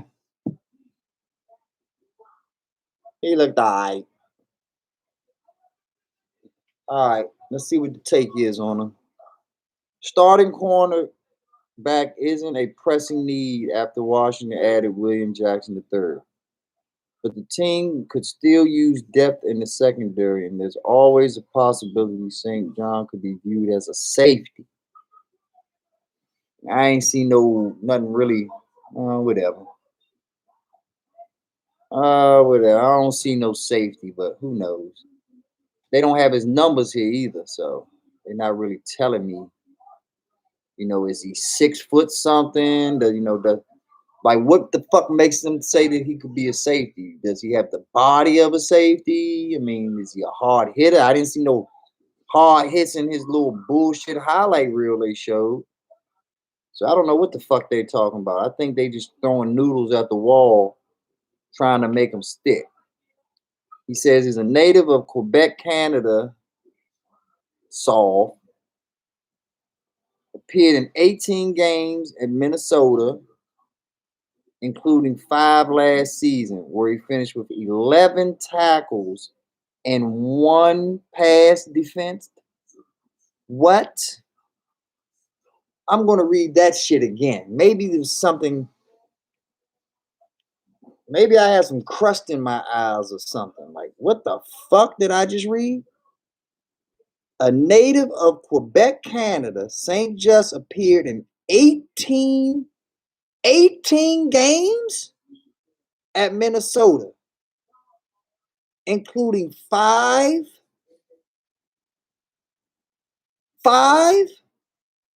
and he had 11 tackles and only 1 pass defense. What? Now he must either be a shutdown corner on the collegiate level.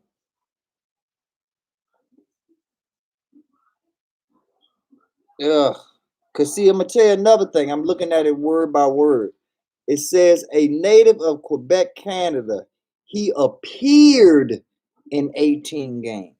It did not say he started 18 games. It said he appeared in 18 games, including 5 last season.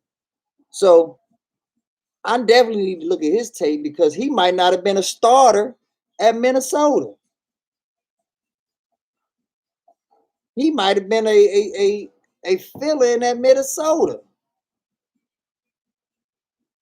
So I don't know what the fuck's up with him. Let's go to Damani Brown's highlights. I'm kind of excited about his. Daily Grind's telling me I need to check out Tony. Tony was drafted a little later, DG, so we're going to get there. We get to build up to that one. Let's see what Damani Brown brings. Oh, they do show the height in the stuff. Stop. So I'm stopping on Damani. I'm going back to the other one so I can see what his height was. I'm going back to the St. Juice dude. I must have missed his size at the beginning.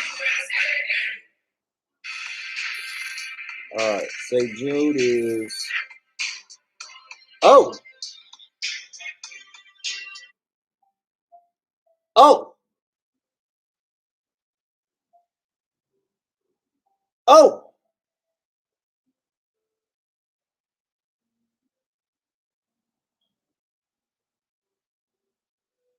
Oh. I get it now.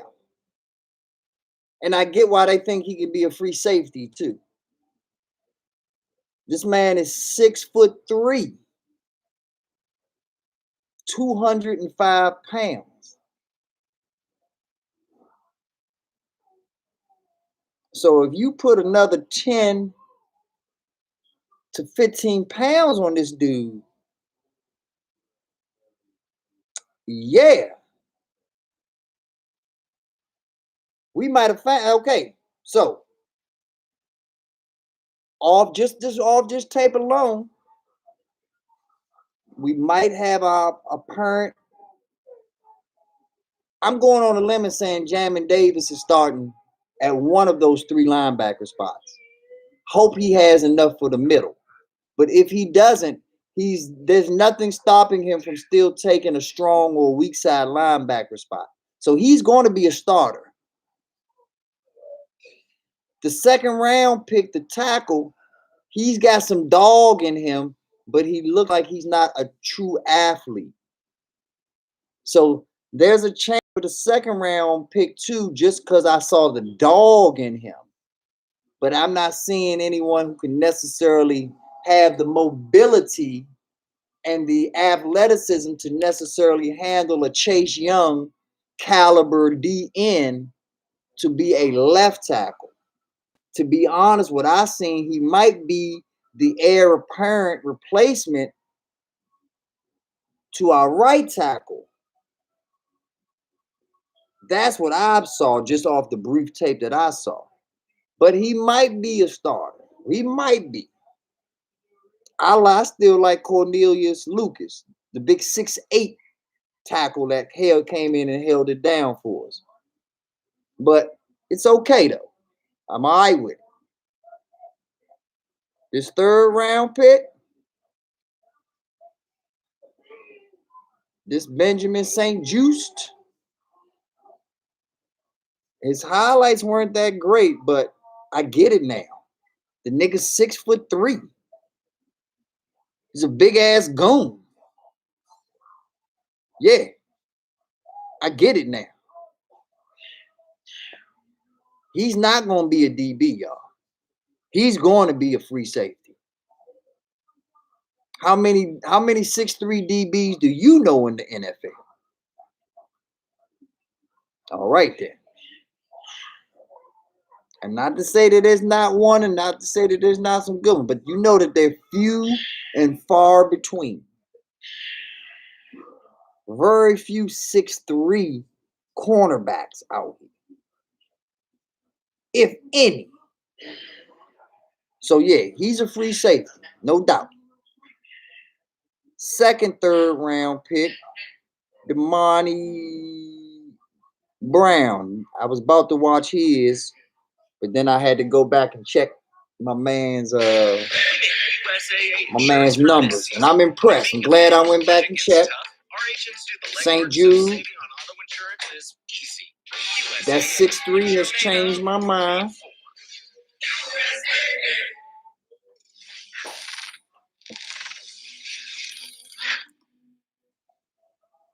Six foot, 185. Thick neck nigga. I'm not even watching his highlights yet. 6 foot, 185. That nigga's neck reminds me, just his neck reminds me of Anquan Bolden. I hope and pray that the highlights I'm about to watch, that the only thing that don't remind me of him is his neck. I hope his skills remind me of Anquan Bolden. Let's check it out.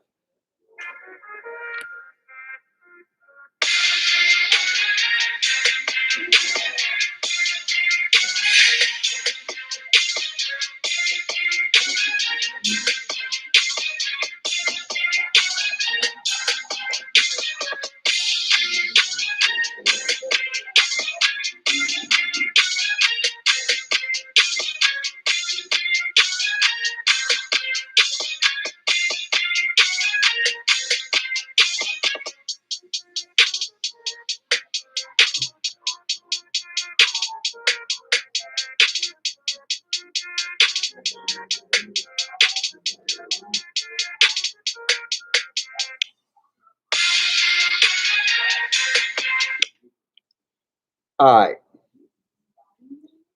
I didn't see enough highlights to say Anquan Bolden, so I can't say that right now.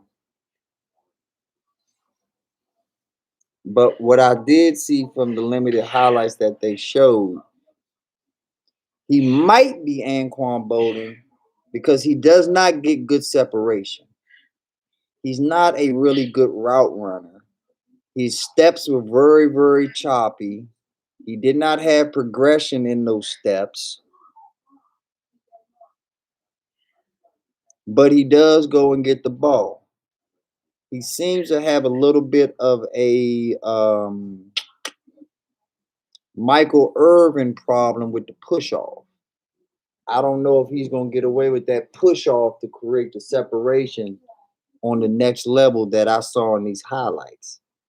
And when I'm seeing your highlights and I'm seeing these are supposed to be your best of your best, if your best and your best have push offs, then what do your normal plays look like? What do your low lights look like? Because if it's highlights, there's definitely some low lights out there too, some average plays. So I'm not really impressed with what I've seen with him. Let's see what they say about it. Washington added another wide receiver to complement McLaurin, Samuel, and Humphreys. Humphreys. Ugh. Brown brings an ability to get down the field. Okay. They say he runs a 4.4. I got to watch more tape. I didn't see a 4.4 on that field that I was watching.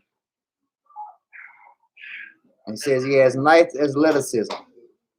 He's not the prototypical big outside receiver that perhaps Washington needed, but he does track the ball well. Brown, 6'1" and 189, is a little raw coming out of the Yankees. I definitely saw the rawness. Like I said, his route running is some trash off the highlights that I saw. Says, but he has a very talented upside, and he should make a nice addition to the mix, which means he's just another one of the guys. Third round pick, just another one of the guys in ESPN's estimation. Last time we got a third rounder wide receiver, though, was Terry McLaurin. So we'll see. And last year's third round pick was Dubs Gibson, Antonio Gibson. And that worked out. So we have a good history recently with our third round picks. We had two of them this time. So off that logic, at least one of these third round picks should be a major contributor if we're keeping that same momentum going.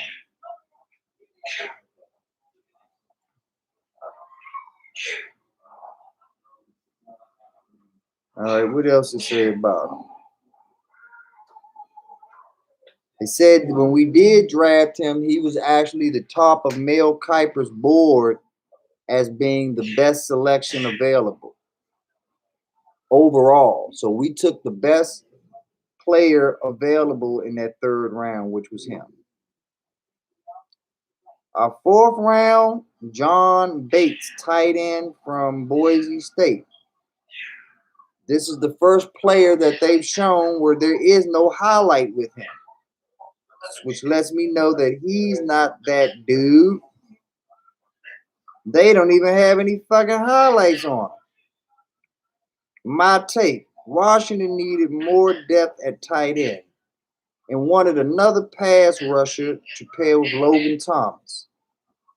Bates' speed should prove help, especially down the seams. Okay, so he's a fast guy, they say. They didn't say what his numbers were, though. If he comes through, then it helps diversify the offense, particularly with the weapons Washington has added at wide receiver with Samuels and third-round pick Damani Brown.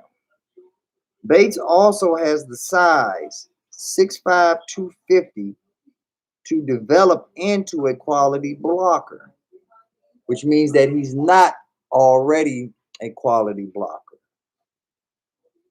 So we'll see. No highlights on him, though. Fifth round pick, number 163 overall, Derek Force, safety from Cincinnati. Washington needs a starting free safety, but it's hard to say Foster can be that guy.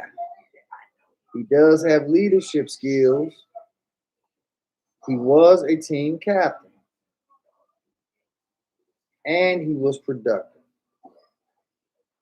Foster showed he can play in the box or deep, even cover some in the slot. There are questions if he's big enough or fast enough to be a starter, but if nothing else, he can help on special teams and sub packages.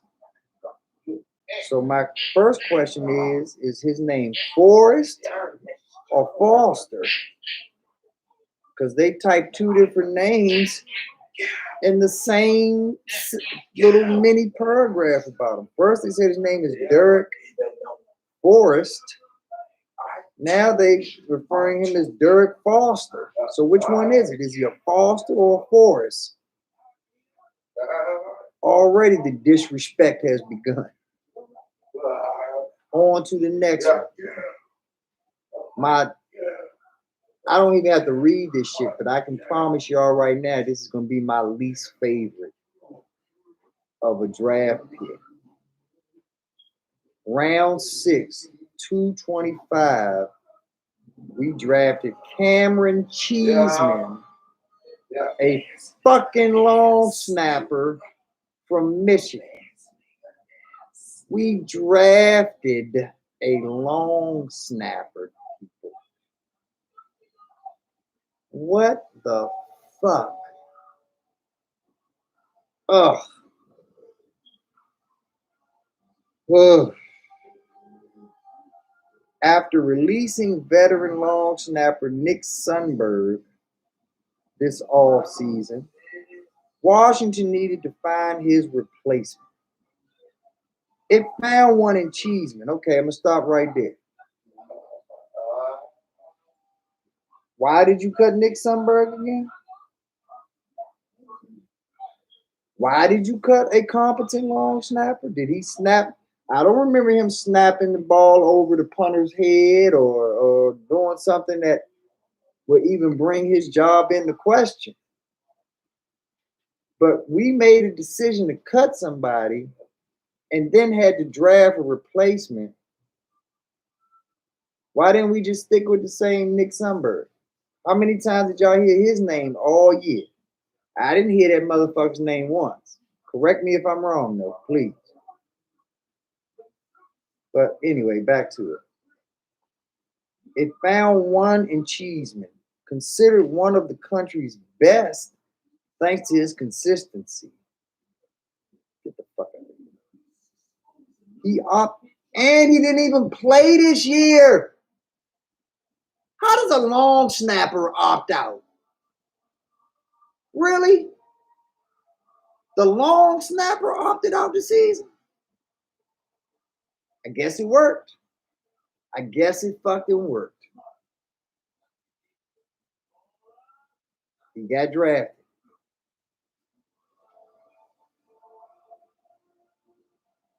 Sundberg was excellent for 11 seasons.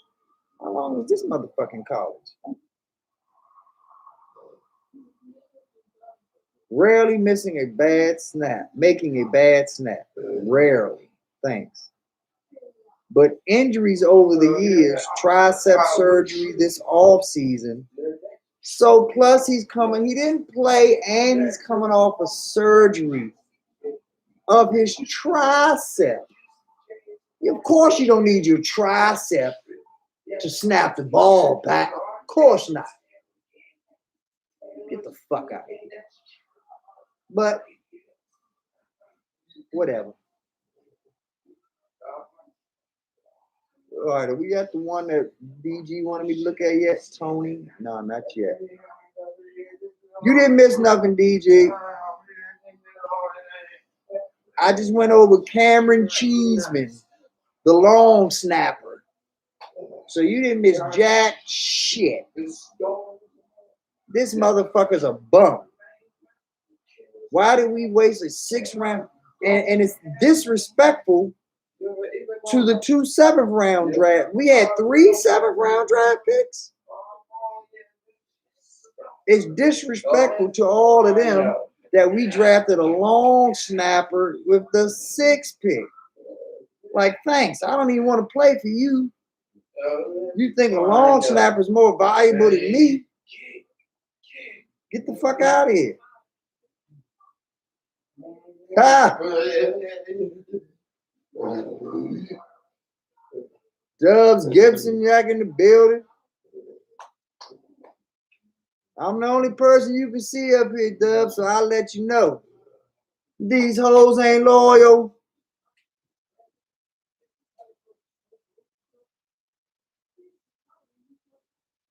All right, let's get to this 7th round motherfucker.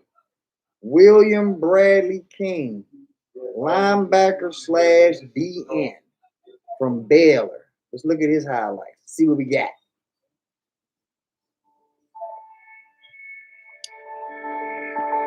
Who's the linebacker we cut from Alabama? Ryan Anderson. Initially, I'm thinking this is going to be the Ryan Anderson replacement. 6'3", 254.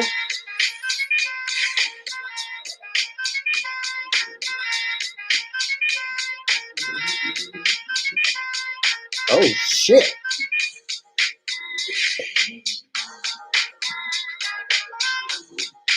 Oh, shit.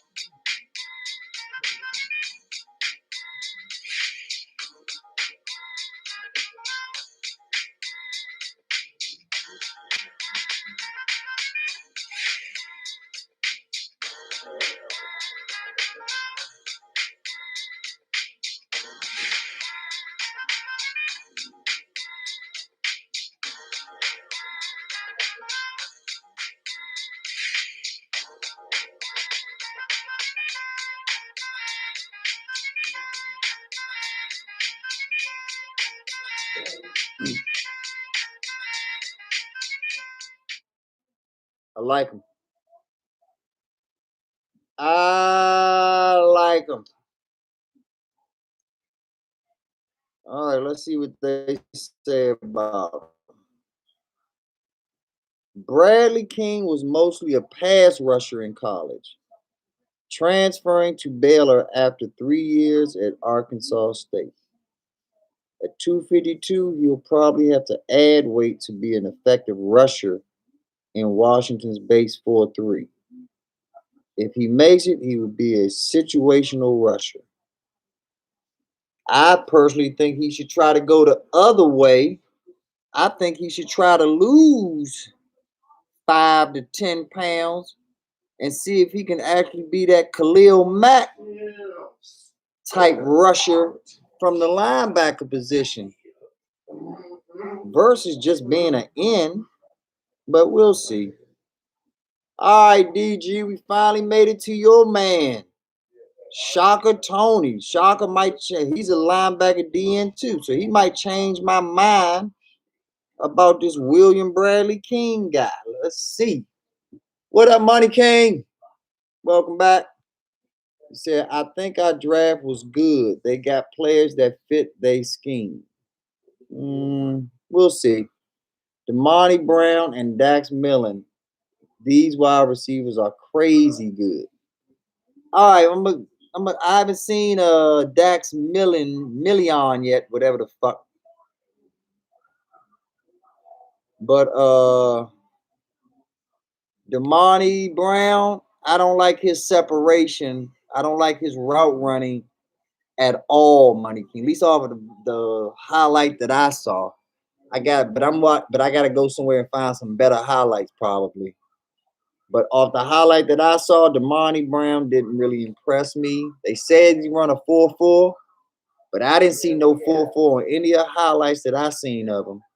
I didn't see no because if he really ran a 4.4, I would have saw separation on his routes. The only separation I saw, he pushed off to get it. He didn't get any separation just off his route running, just off his speed, just off his athleticism, just off his talent. So, okay, sway run, I'll check it out. Bet. So let's get to this guy now. Let's get to my man DG's guy. I'm about to look at the highlights for Shaka Tony, linebacker, Penn State. The other linebacker was 6'3", 254. Let's see what this guy's numbers comes in as.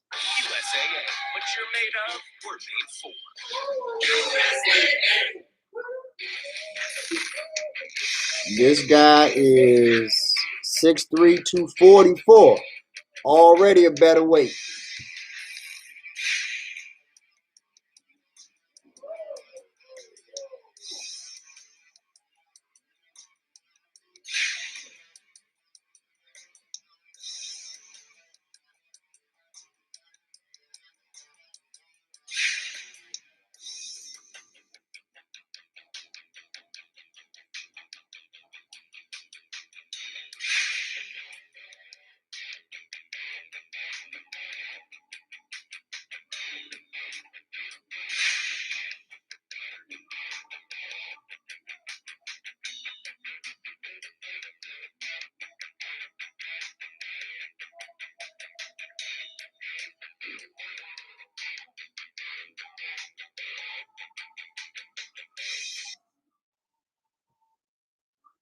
I'm gonna watch the one you sent me, DG. I just wanted to see go down. This the first you sent me this one too, damn it.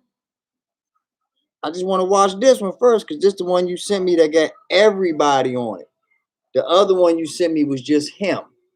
I'm gonna watch the other one, but I want to try to just give a quick assessment of everybody since you sent me this first one. But let's see what it says about this guy. The one thing I noticed about both of them though is both of them are more DN than they are linebacker on the collegiate level. So both of them, if they're actually going to be linebackers, have to learn. It looks like off the highlights, have to learn how to play standing up. I don't know how much they have with backpedaling. It looks like every hand in the dirt, peel your ears back. Like I don't know if they can drop back into coverage. I don't know if they can man. I don't know if they can swivel their hips. I don't know if they are adept to zone coverage.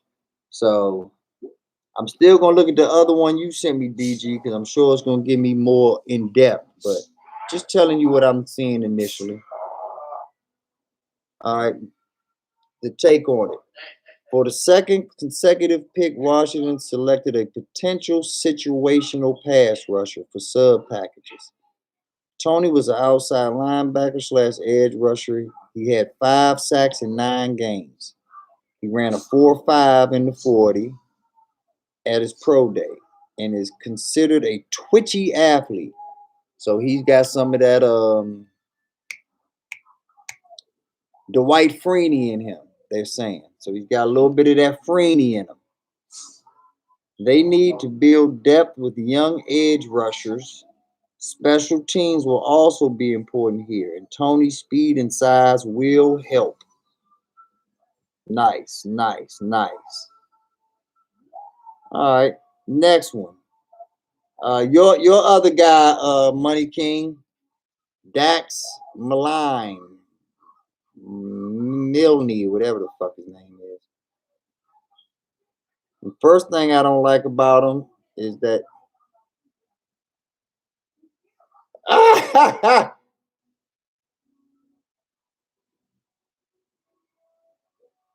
let's hope not, DG.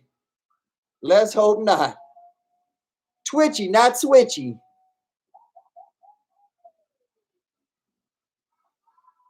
All right, it says Millen is one of Zach Wilson's favorite targets. He caught 70 passes for 1188 and 8 touchdowns. So yeah, that's good. Good numbers, Money King. Good numbers.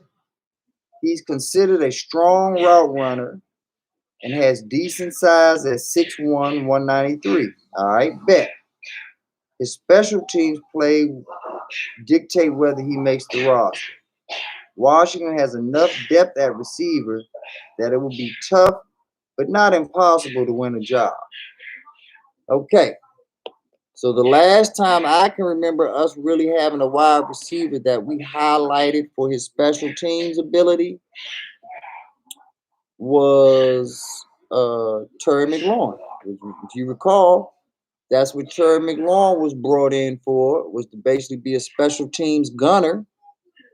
And then Terry McLaurin turned into the best wide receiver on our team to a point where he didn't even play preseason his rookie year. They held him out of preseason the entire preseason his rookie year. That's how good he looked in camp. I'm not saying that this 7th round pick from BYU is going to be the same thing. I'm just saying that a precedence has been set. And we finally get to get back to training camp and shit like that. So we seem to have a good rapport by getting guys that are hardcore special teams guy, because you have to have a certain mentality to be that special teams guy. Even till this day, when we see Terry McLaurin catch a pass and get tackled, he jumps up quick as shit because he got that special teams Brian Mitchell type of mentality where I'm not going to let you see me down. I'm not going to let you see me hurt. I'm not going to let you see me. I'm up. I'm back. I'm this. I'm that. I'm ready all times. Head on the swivel. So hopefully when I finally look at this Dax Leans highlights, that's what I'll see. But let's go to what else my man DG sent to me.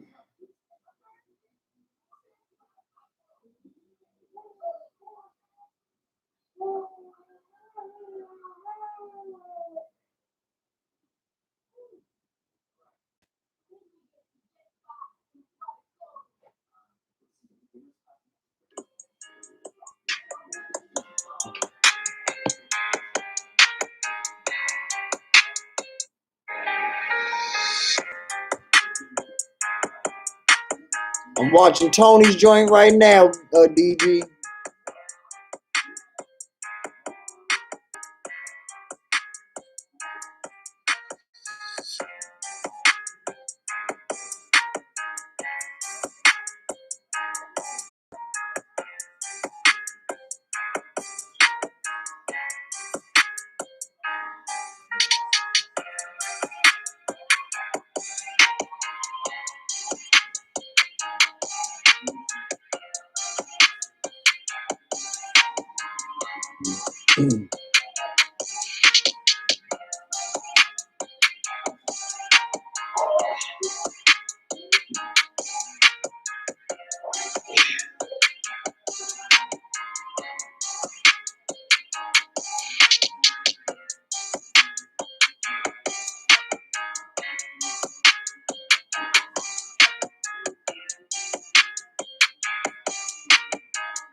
Tough.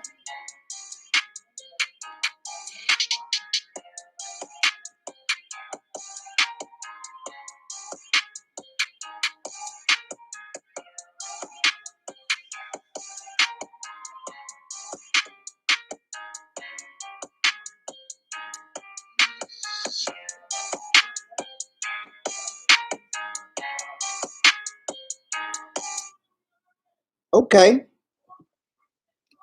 All right. I done checked him out. So, and those were better highlights. Thank you, DG. I appreciate that. So, this is what I'm seeing off of them. I'm going to go look up this Max guy after that, after I tell you about this. It appears that we're trying to work on a NASCAR package. It appears that there are going to be plays actually where the Chase Young or Montez Sweat might actually have plays coming up where they're actually D tackles in certain third down blitz packages where these younger, fresher, lighter, just as explosive type players are going to come in on certain third down packages, and then we gonna move both of our ends inside the tackle and let them rock. I think we're gonna have a Golden State Warrior type package where it's all predicated on speed. Every position is going to be speed. I think that we're going to bring a safety down to linebacker, hopefully Landon Collins maybe, and then bring the ends in to tackle and bring those young situational rushers in to fill in as the end. And on certain third down packages, maybe even second, just to throw motherfuckers off every now and then, we hit them with that speed NASCAR package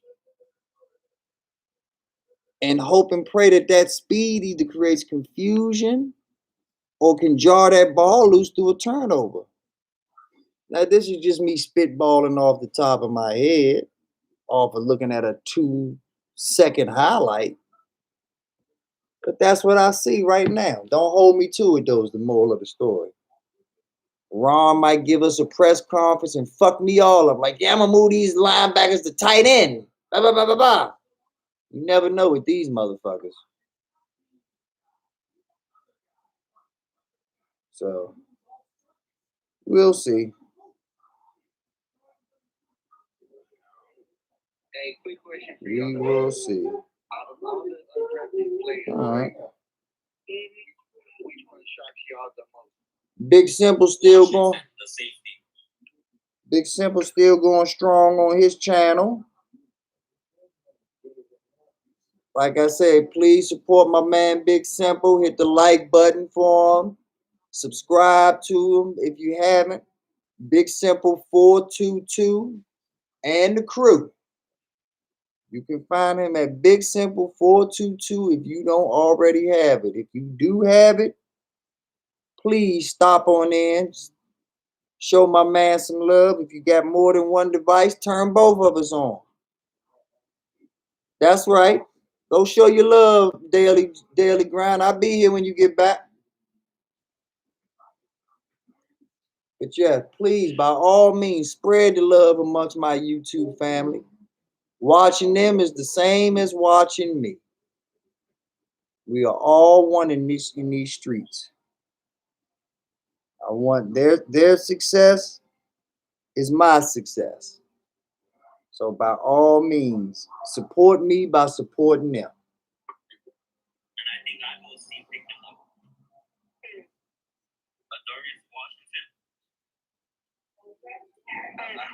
Undrafted? Yeah, we got an undrafted here. Thank you, sir.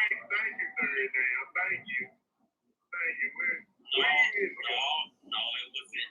3 years ago. We're moving on, man. We're moving on. 3 years. No. 3 years ago, man.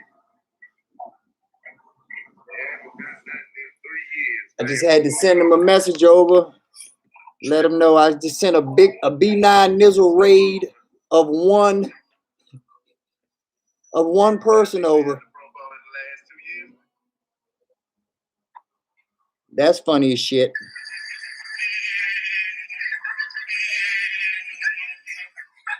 But yeah, they over there lunching. Let me pull up that.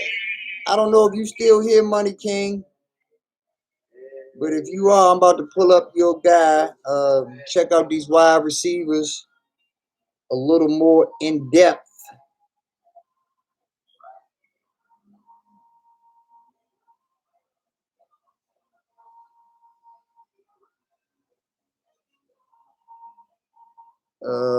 Dax Milline. Let's see what we got here with Dax Milline. Ho, ho, ho, ho. Huh.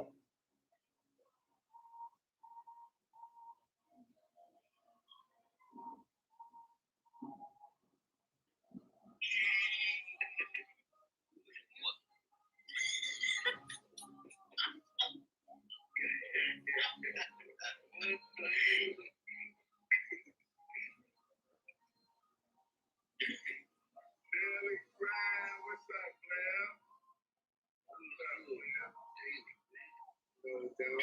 Welcome, bro. Well, I got to feel everybody.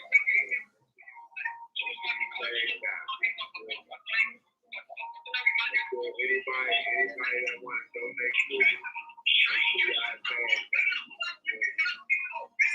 I usually don't do that. Usually I don't speak about the money and stuff and all that. But this CashApp. CashApp me. If y'all want to donate, still donate in. No problem with me. You feel me? No problem. No problem.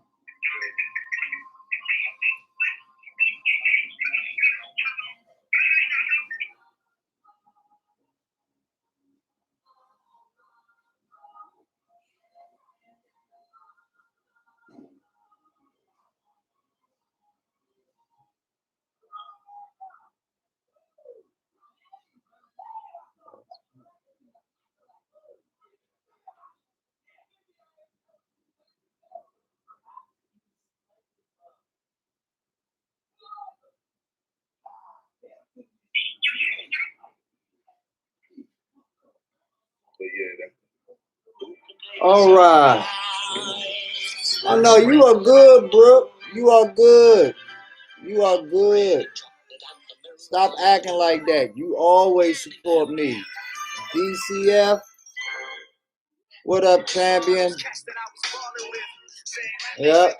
I appreciate you coming through, showing me some love. But yeah, I'm still over here listening, supporting Big Simple just like y'all are. My live is still going, but I'm still, you know how we do. We support each other. So I'm in Big Simple joint supporting him while I still got mine going. So like I told everybody, show me some love, but also go back over there and show my man Big Simple some love too, because showing Big Simple love is the same as showing me love. I get the same endorphins off of y'all showing support to my man that y'all show to me. So I appreciate all the love y'all send my way.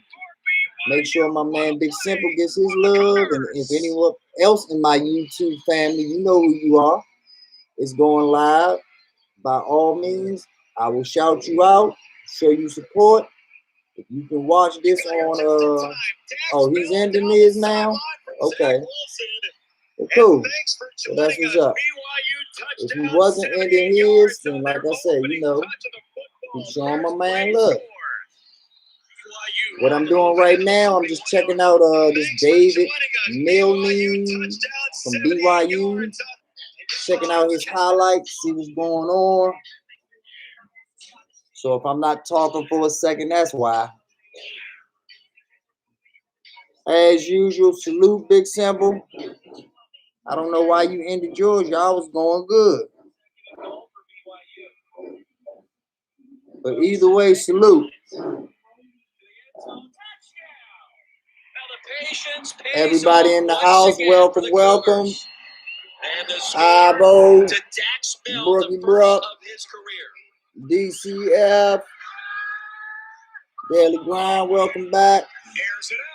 Appreciate all the love.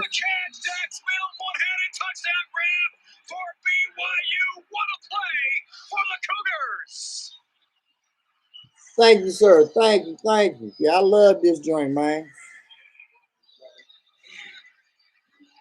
And what's crazy about it, DCF, is on the back, it looks like it has Chinese writing on it, but it's really just a vertical thing saying, fuck you.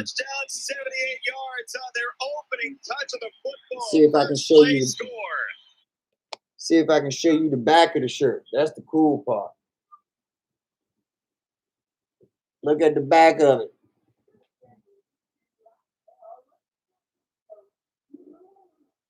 See if you can see the fuck you part on there. You gotta look at it. You gotta twist your head down.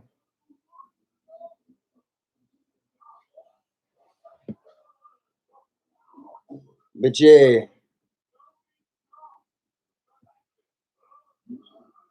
Did you beat our ass, Ivo? What was the score? How much did y'all beat us by, Ivo?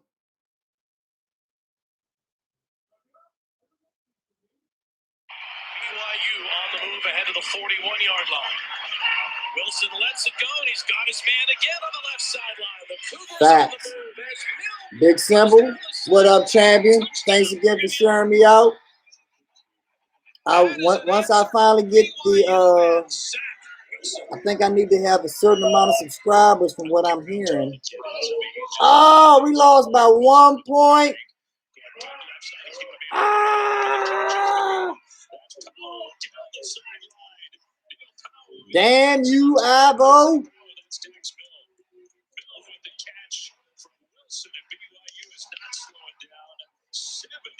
Okay, Money King. For the Cougars touchdown. You're right. Screen or draw. This Mill needs good is all right. Uncorked for the end zone. And he drops it in beautifully. And it This is wide his receiver we roommate, got Dax from Milne, on the BYU, y'all. touchdown. Oh, a He parachute. looks like he's a good slot. He's gonna cause trouble in the middle, y'all. At the highest level, ladies and gentlemen. BYU gets lined up as fast as they can. Yeah, I can't wait. I'm gonna check the highlights out, DCF. Fucking 1 point. Was it a game winner? Did y'all hit a buzzer? I mean, yeah, did y'all hit a buzzer beater? Did Luka give us a dagger? You want to talk about arm strength? He comes all the way back to the other side of the field. Childress was back there thinking, I'm in good shape. Oh, good. They beat the Bulls. That's good for us. We're trying to get them Bulls up out the mix. And he has goal lines. Touchdown. Down near the goal line to Mill. From the 23-yard One of them line dagger joints, third down. They hit us with the dagger. All right. All right. I'm sorry.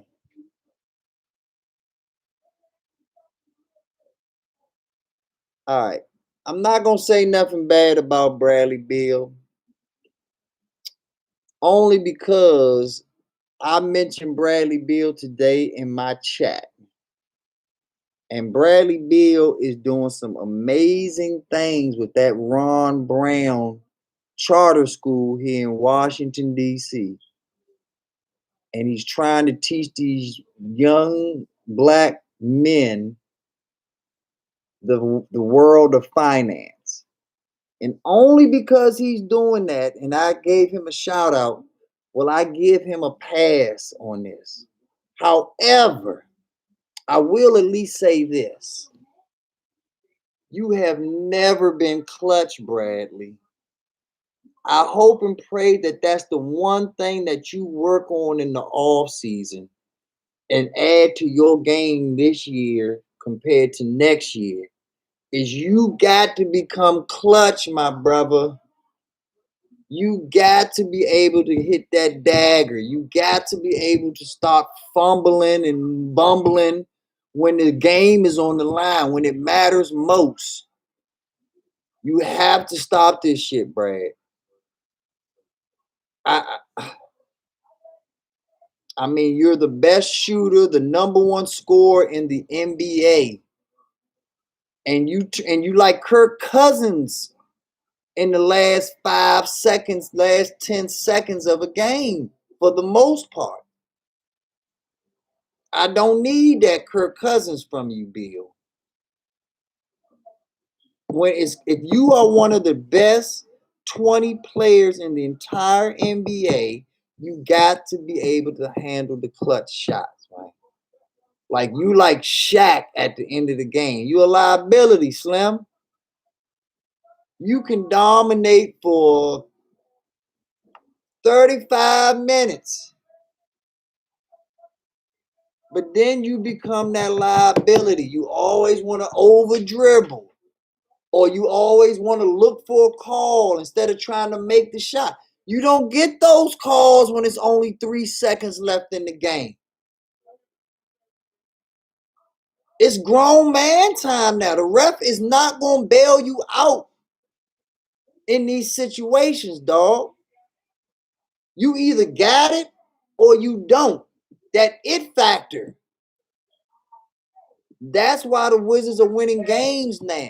Because we have taken on Russell, and I'm going to say this for all y'all, We've taken on Russell Westbrook's philosophy instead of taking on Bradley Beal's philosophy.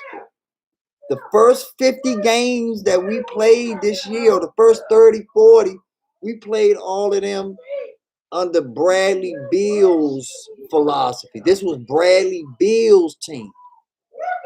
But the second we start winning games, you saw a scrappy team, a go-hard team. You saw a team that turned into Russell Westbrook's team, as y'all like to call him.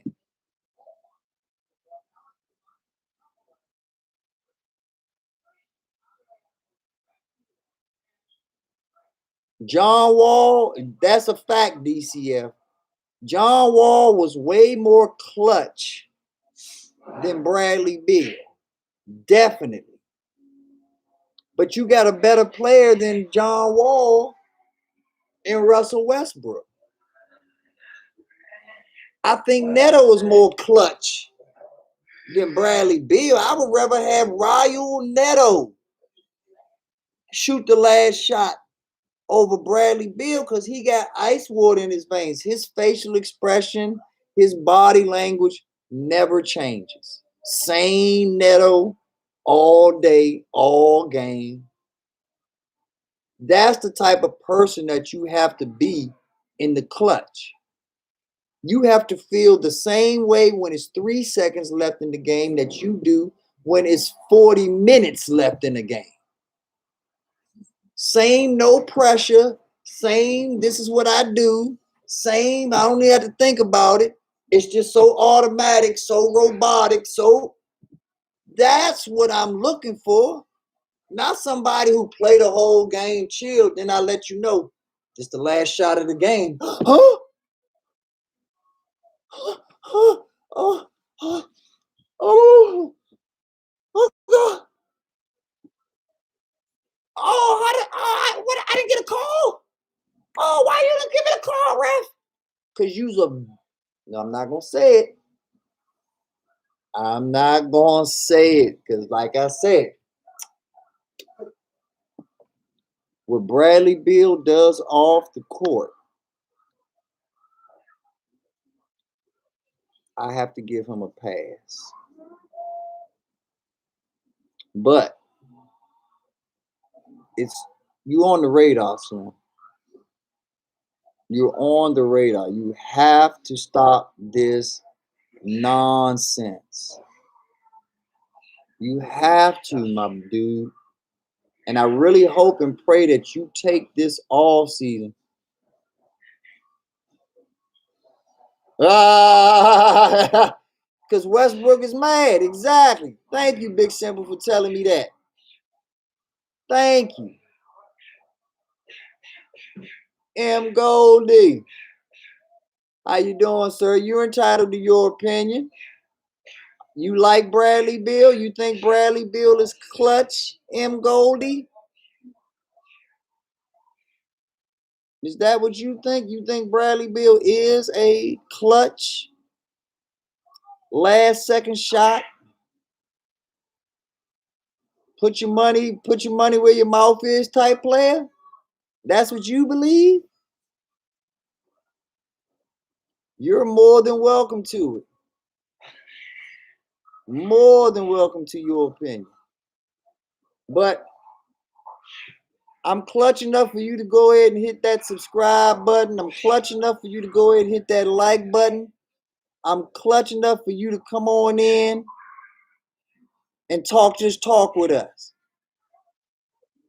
So I'm giving you an invite, Goldie. How you gonna curry it? You can either come on in with a nice smile. Because if you look down at your chest, Goldie, you got at least 3 red dots and a mask. So how you gonna curry it, Goldie? That's what I thought. Come on in, Goldie. Understand that you in a new day, new time. We talking Wizards right now, though. We know what you saying is true, but we talking Wizards right now, Goldie. So you either come on in, back to our regularly scheduled broadcast. Like I said, hit the like button, come on in. That's how I curd third. I don't have no Bradley Bill in me. I'm clutch, regardless of what the people think. I bring home the gold. So like I was saying, we need to get better. And the thing that I hate about the Wizards, and if you real Wizards fans, y'all know this, they play these games with us, man. They mess around with us as fans. When I say us, I'm talking about fans.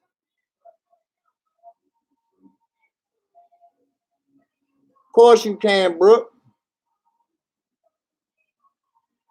This is your world.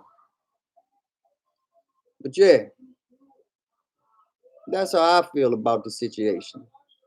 We got to get this clutch shit together. Bradley Beal, please work with Russell Westbrook in this offseason. You telling me that he's hurt? You telling me that he's making you a better player? You telling us through I saw your interview on the Jump, Bradley Beal. You telling all of us that you are listening to what everything Russell Westbrook is telling you. You understand real leadership when you see it. Act like it, my dude. If what Big Simple said is true, and I know Big Simple don't lie, Westbrook was upset with how you curried it. Because you a spotter. Big Bill. What's up, champion? How you feeling, baby? Glad you can make it out tonight. Come party with your folks. Jessica was in here early, Bill, but you know, I guess she had a long church night with Deacon Hemsley. With old Deacon Hemsley. I guess they had a few Bible verses they wanted to peruse through inside out and outside in. Because it sure is, because she sure did leave my chat early Saturday. And it's Sunday past midnight. I ain't seen from her, Bill, so you know. What my man Louis T say, I ain't saying, I'm just saying. I know Miss Jessica ain't like that. Get in here, Jessica. Big Bill in here waiting on you. I know you ain't out here running these streets. Good old church woman such as yourself. But yeah, man. Wizards suck. That's right. Hit that sub button. Listen to what Brookie Brooks says. Hit that sub button if you new. Hit that like button if you haven't. Hit that notification bell so you can see my ugly ass every time I come on. Exactly. Old Deacon Blackfoot. No, Deacon Blackfoot. You know, he got to have foot somewhere in his name. You know, he got to have foot somewhere in his name. He turning Jessica on now. You got to have something talking about some kind of petty something going on in his name. But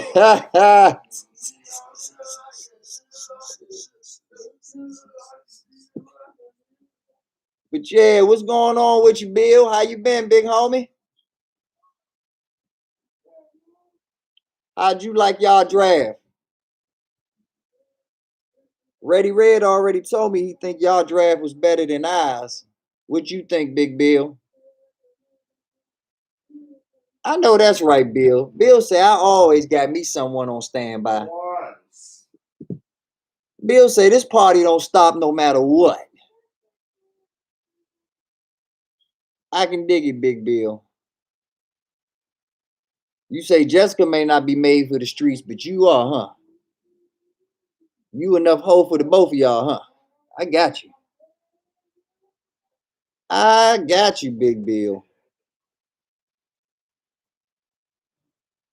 But yeah, I'll wait for your answer, Big Bill. How'd you like your draft? Ivo, tell me the same. Ultimately, how'd you like the whole Ravens draft, Ivo? DCF, you can chime in too. Third down, I know you roll with me, so tell me what you think. Big Simple, tell me what you think. Give me y'all feedback on this. Big Simple say 100. You like it, Big Simp? Who's your favorite one, Big Simp, or your favorite few picks? Who you like the most, Big Simp? Ivo, Bill. Brooke, are you into football? I ain't gonna leave you out. Cause you a real one, Brooke. You know I fucks with you. You got a favorite football team, Brooke, or you just like the men's? You just into seeing the men's. Hey, he wasn't third down. I agree with that. I don't think he was the best athlete, but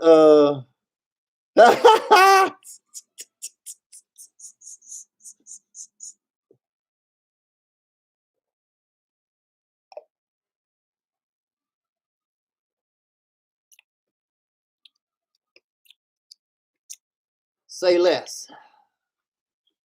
Say less. All right, Bill wrote, I like the draft. Because for us, I hope Michael Parsons don't get too close with crop top Elliott.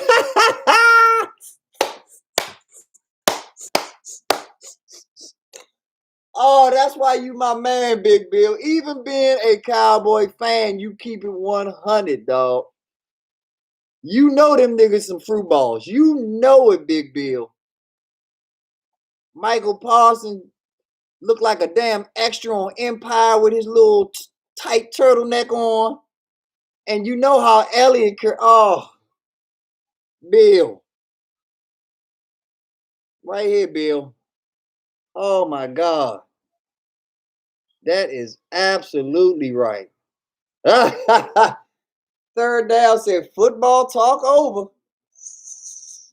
Nah, we still talking. We still talking, third. I'm going to keep it PC for right now. I'm still just chilling. Just chilling right now. You know, I always got that in my back pocket I can pull out and squeeze another 3-4 hours out of a stream if I really let you know what's going on in my mind. But luckily, there's some real shit going on in the world, third down, so we can talk some real shit first before we get into my disgusting, perverted mind. But yeah, I was going back to what you said earlier, third down. That's probably why you said talk over. You wanted me to finish. I like the tackle. I don't think he's the most athletic, but everything I saw in his highlight was a pancake. Like he was burying motherfuckers. He was finishing them off. And I'll be honest with you, as strong as he looked, but I didn't really like his footwork too much. I think he might be a right tackle of the future versus our left tackle. But like I say, time will tell because Orlando Brown just proved that a right tackle can go to that left side and get that bread. So time will tell. But as far as a punishing factor, hell yeah, third down, he was burying motherfuckers. You might as well put syrup on top of their ass once he was done with them. All right, Zeke fan. He says Zeke put out a tweet to Parsons not to get close to him in practice.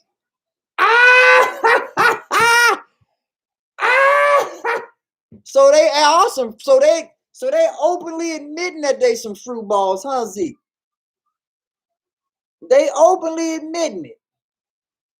You enjoy your Brokeback Blue.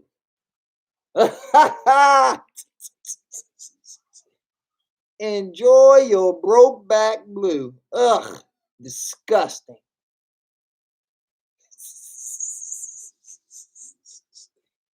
Hey, I put it like this, Zeke fan.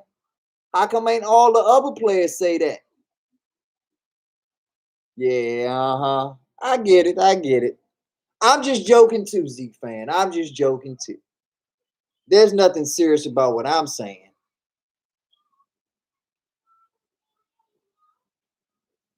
Nothing at all.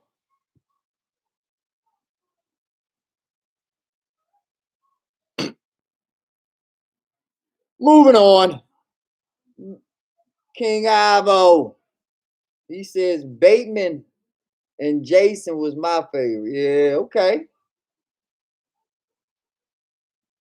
Y'all always have good drafts, Ivo. You know how I feel about y'all organization, though. I mean, y'all. I'll be honest, Ivo. I don't even know why I asked you about your draft. Like, you won the draft the second you traded Orlando Brown.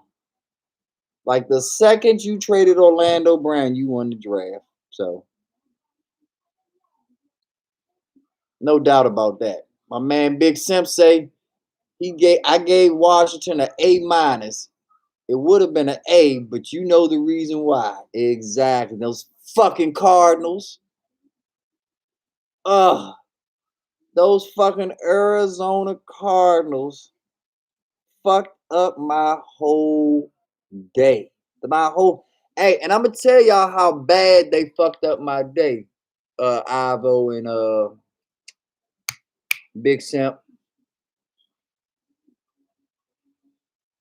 I had in the back of my mind to tell the damn waiter to bring us one of those little small birthday cakes out for BG since we was all together and it was his birthday. The second the Cardinals took Zaven Collins, I forgot about it. I forgot about that shit and it never popped back into my mind. That's how blown I was that they took our draft pick. But we should have gotten a little small cake and had them sing happy birthday to BG right there in front of all of us. Since his birthday was only 2-3 days away from that. He was mad 2 days away. We dropped the ball on that one. And like I said, I'll take blame for it because the Arizona Cardinals fucked me up when they took Xavier. Like I still haven't recovered from it right now. That shit makes me sick right now. Ugh. That shit made me so sick, I ain't gonna lie. I didn't want to watch no more of the draft. I haven't watched. That's why I had to watch all the highlights. Oh, you already know what I'm gonna do, Zeke fan. I'm gonna be like, I know it. I know it. No, I ain't gonna say I knew it, but I'll admit that I was wrong.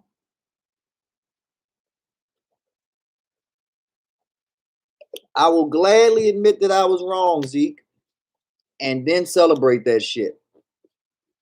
That is the exact same thing I did with Logan Thomas. Me and 405 used to get into debates over Logan Thomas, and I used to tell him he was the biggest fucking bum, that he had no business being on our team because we don't have success with players that switch positions. But the one thing that I wasn't really taking into consideration is that he had already switched positions in the NFL and he had time to get adjusted to that position. And by the time he had finished adjusting to that position, that's when we got him. We got him right when the tight end muscle memory kicked in and the awareness kicked in for him to say, you know what? I'm a tight end now. I can block. I can catch. I used to be a quarterback, so I know I can still use that part of my advantage because I used to give. Now I'm just a receiver. But I admit I was wrong on that shit. And the second I admitted I was wrong, I started celebrating his ass. Because there's no shame in my game, Zeke fan. If I'm wrong, I'm wrong. I'm man enough to let you know I'm wrong. Point blank, period. Hey, shout out to my folks, third down. Third down went into my description. I forgot. Y'all don't care because y'all family. But I put my since today seems to be Cash App Day, I put my Cash App in my description. I didn't even tell anybody about it, but I guess that third down, being a thorough ass person, went and checked all the information, saw the Cash App, and sent me something. So salute to you, third down. I really appreciate that. You know, you send me something, I'm gonna shout your ass out. Unless you send me a message telling me to shut the fuck up about it. But yeah, I'm gonna shout you out when you show me love. So I fucks with you, Slim. Hard. Second Cash App ever I've received. So that means something to me. I'm new to this whole world. So yeah, no, you lit.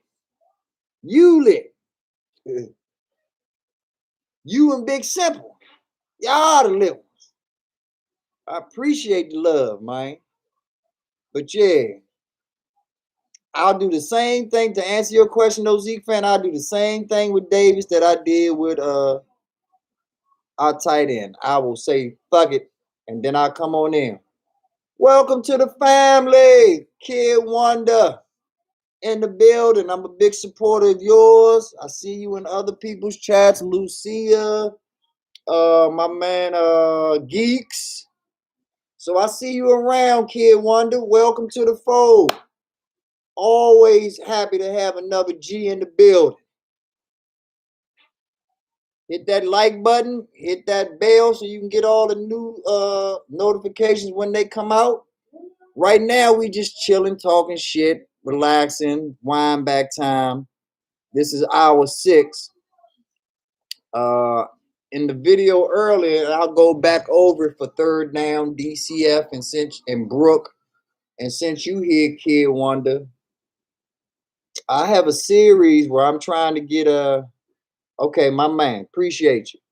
But yeah, I have a series where I'm trying to build generational wealth throughout all of our families and all of our YouTube communities. We have built a very close-knit family where we go, as you know, Kid Wonder, we go from channel to channel, showing the love, support. Well, my 2 cents to this game is offering out. Did you see it already? Did you see the earlier part? Because I won't bore you with regurgitating information that you've already heard. So if you've heard it already, I definitely won't repeat it. But if you haven't heard it, I don't mind giving a brief synopsis of it again, because that's what I'm here for, to make sure that you understand the power of your money, the power of the choices that you make with your money. I'm sure I've been around you, so I already know you're an intelligent guy, but we don't always know everything when it gets to that. So I'll tell you about it until I see in the chat that you already know about it. If you put in there you already know about it, I'll stop talking about it. But basically, I've created an acronym called BELTS in the same breath of FANG. FANG stands for, as you know, Facebook, Apple, Amazon, Netflix, and Google. The 5 major companies that set the whole stock market and pretty much run the world as we know it today. I believe the next set of that is going to be a series that I've entitled BELTS, an acronym called BELTS. The B stands for Bitcoin, the E stands for Ethereum, the L stands for Lemonade, the T stands for Tesla, and the S stands for Square. So Bitcoin, we know about that with crypto. Ethereum, also crypto. Lemonade is an insurance company, a brand new insurance company that makes all of its money based off of not having employees and having everything run off of AI, artificial intelligence, and bot technology, thus keeping profits up, costs down. The next one is Tesla. We all know about Tesla, electric cars, automated cars. What you might not know about is they have solar power, SpaceX. They've got a lot going on. The last one is Square. Square is the company that has came out with the little square thing for your phone so you can make credit card reading. Square is also the owner of CashApp. So every time you use CashApp or somebody's Cash Apping you, that's Square. Those are the 5 companies that I'm suggesting that you look into and study to see if you want to make those the foundation of your stock and crypto portfolio. We will build off of each branch of that tree. And over time, those branches will go out until we have a full-fledged, diversified portfolio that covers us in multiple industries. So no matter what's going on any day of the week, we're making money because we're in enough major fields that are shaping how America and how the world works. Those will be the companies that hopefully we have studied and we have put our money where our mouth is. The last component that I added today in my belt series, because this is probably the 6 or 7 video that I made in the belt series, Wonder. Today I added on the component and the power of real estate and the power of networking. You know the power of networking because you're everywhere like I'm everywhere. So I don't have to touch on the power of networking and how that has grown your channel and how you said it yourself. Lucia networking with you and sharing me out is what brought you to me. And it's vice versa. Lucia shared you out, and that's what brought me to you. Lucia shared geeks out. That's what brought me to geeks. So we understand the importance of networking because we're all our own little business on our screen. At minimum, a lot of us have a lot more going on for ourselves than that. I'm sure you definitely do. But you get the concept of what I'm saying. That's the moral of the story. The other thing is, though, is the bigger picture is the real estate, though. Too many times do we have people that are renting instead of owning. Too many times we have people that are giving away money so that the next person can get a tax write-off at the end of the year instead of us getting that tax write-off at the end of the year. Change the game. You have to work on owning real estate. Residential, if you don't have it. Do not start with commercial. Start with residential because you have, especially if you've never done it, you have a plethora of first-time home buyer programs out here. Number 2, you have a plethora of finance agencies out here that are giving low interest rates right now because of the pandemic. You have grant money out here given by governments, cities, counties, states. I live in DC. Here in DC, you can get up to, you can get up to $75,000 toward the down payment, closing costs, and settlement cost expenses of your house. And it's all grant money. All grant money. I repeat. So you find out what's going on in your neck of the woods and you get involved. Once you get that real estate, you are ready to rock and roll. The last bit of information that I'll give you, Kid Wonder, as far as real estate goes, that I gave everyone else, which is very important. A 4-unit garden style apartment building is the same as a single family home. So if you're already used to living in an apartment and you want to upgrade to a house, you can actually buy a 4-unit apartment building, keep living in your apartment living that you're accustomed to, and now you're getting 3 rents every month. So you've taken your money and now you're making money. Then you take, of course, you grow over time, and then you take that money that you saved off of those 3 rents. Hopefully you can save enough of it up. Yes, NACA is definitely another great program, Third Down. Acorn has a program for housing. There's a lot out there. You just have to do your homework.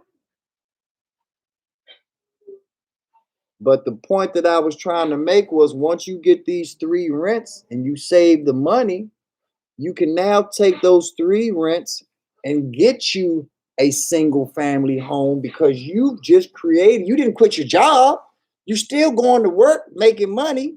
You was already used to living in an apartment, so your living situation didn't change. You're still living in the apartment, but now you've added 3 different rents. So now you've increased your money.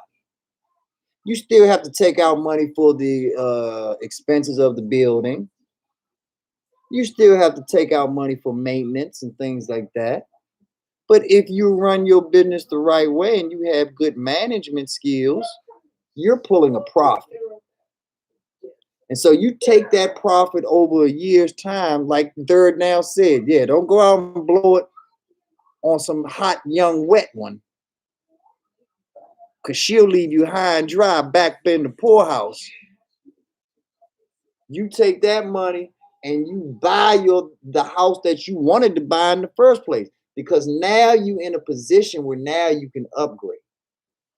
And after you upgrade and get your house, those 3 rents turn into 4 rents, because guess who just moved out? Guess who just upgraded on the east side? That's right. And you still have your job. So now you got your job to pay for your house that you just moved into. And now you got 4 rents to pay for your apartment building. Sounds to me like you well on your way to generational wealth. Sounds to me like you on your way of making a difference. Sounds to me like you finally about to be heard in a society where you yelled at the top of your lungs and all you heard was, it's about to happen now, ladies and gentlemen. You finally about to be heard if you follow that advice.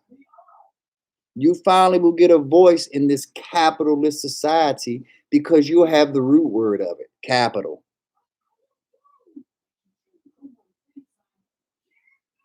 And the best part about it, Third Down, the best part about it, Kid Wonder,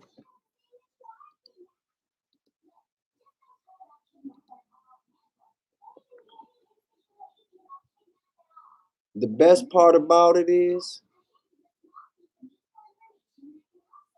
through these programs, if you find the right one, I know people that have their house and their 4-unit apartment building, and all they had was $1,500 saved in their bank account.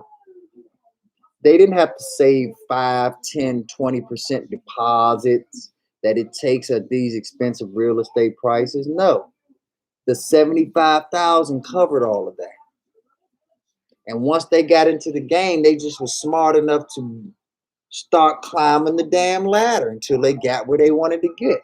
And then when they got to the point that they wanted to get to, Then they bought that Corvette third down. Then you can buy it. Hell, you probably in a position where you can buy 5 Corvettes once you get to where you really want to get to. Because remember, while you have this real estate working for you, while you finally upgraded to a house, while you finally still have the same job that you had all along while you were living in an apartment, you've now made 3 different streams of income. We forgot about the stock market, didn't we? What started this shit? Belts, fame, Bitcoin, Ethereum, Lemonade, Tesla, Square. So that's now a 4th revenue stream. What if you're really ambitious and you want to start your own business?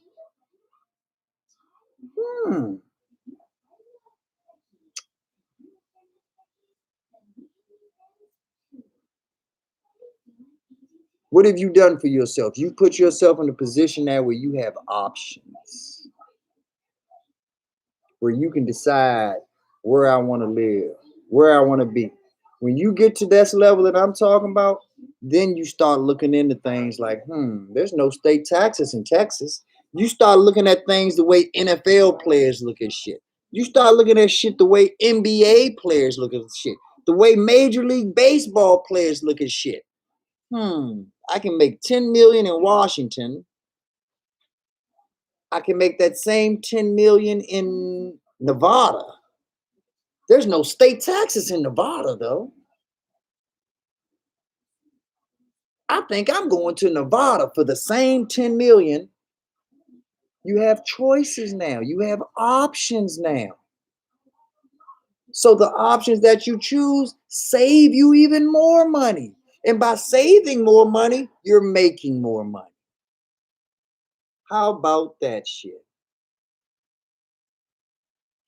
Third down says, I went to a then Merle event and it was eye-opening using debt to make money.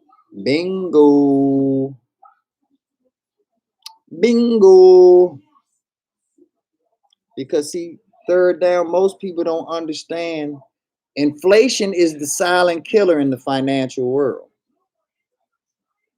Inflation is like radon or that carbon monoxide gas. You can't smell it, you can't see it, you can't taste it, but when it hits your ass, it's lights out. And it's happening right now, ladies and gentlemen. How is it that gas is $200? I mean, $3 a gallon. Exactly, Randy. $100,000 hits very different in Houston than it does in San Francisco. I read an article, I think about a year ago. Matter of fact, I think it was maybe 2 years ago, because it was before the pandemic.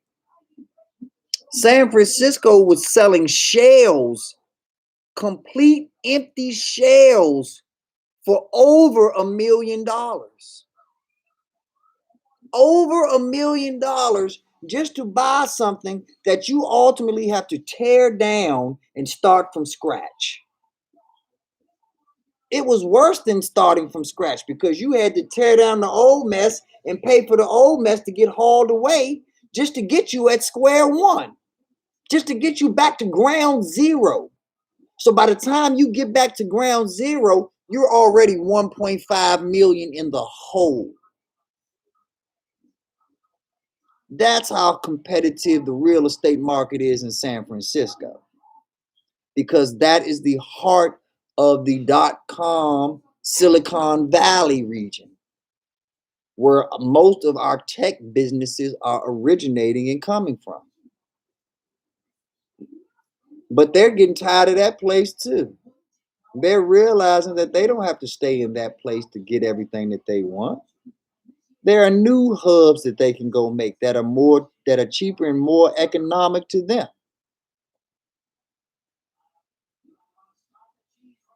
Third down says that's why people moving to Texas from San Francisco. Yeah, definitely. Randy Sargent said, it's retarded nowadays. We got the fuck on in 2017 and never look back. Smart guy. You got to do that, man. You got to have self-preservation, man, because they will fuck you over for their own good. And when they're done with you, they'll kick your ass aside and, like you say, move on to the next one. So you got to take care of yourself. And that's my whole point. We have to set ourselves up in a way where we have options. There are a lot of people that were born in certain places that never did the things necessary to ever be able to become transient. They will live and die in the same town that they were born in because they never set themselves up to travel and actually set up shop in these places. They might be able to travel for a weekend or a week and stay at a hotel or Airbnb and have a good time. But if I only have a 4th grade education and I don't have any money saved up and I don't have this or that going on, I can't just go to San Francisco and say that, hey, I'm going to move my family there and we're going to be fine. I'm going to go to Boston and we'll be fine. No. You have to have the background and the status to get you to these places. And you build, and you don't have to do it necessarily through education. It's definitely a bonus. But I don't turn my nose up to anyone that did not excel in education or they wasn't their path. Discipline, drive, heart, guts, big kahunas. That's what you need to make it in this world. All the degrees in the world don't mean anything if you are a punk.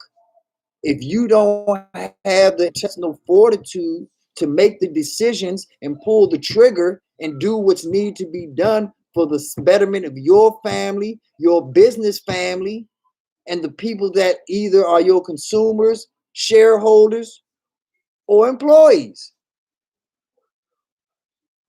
You have to be man enough or woman enough to be the leader that they need. And that's not always, in most cases, none of it's based on education as far as degrees go. It's just based on true knowledge, true understanding of that knowledge, and true emotions to be able to properly handle that knowledge when you're in that high pressure situation. Now we're right back to Bradley Beal. That's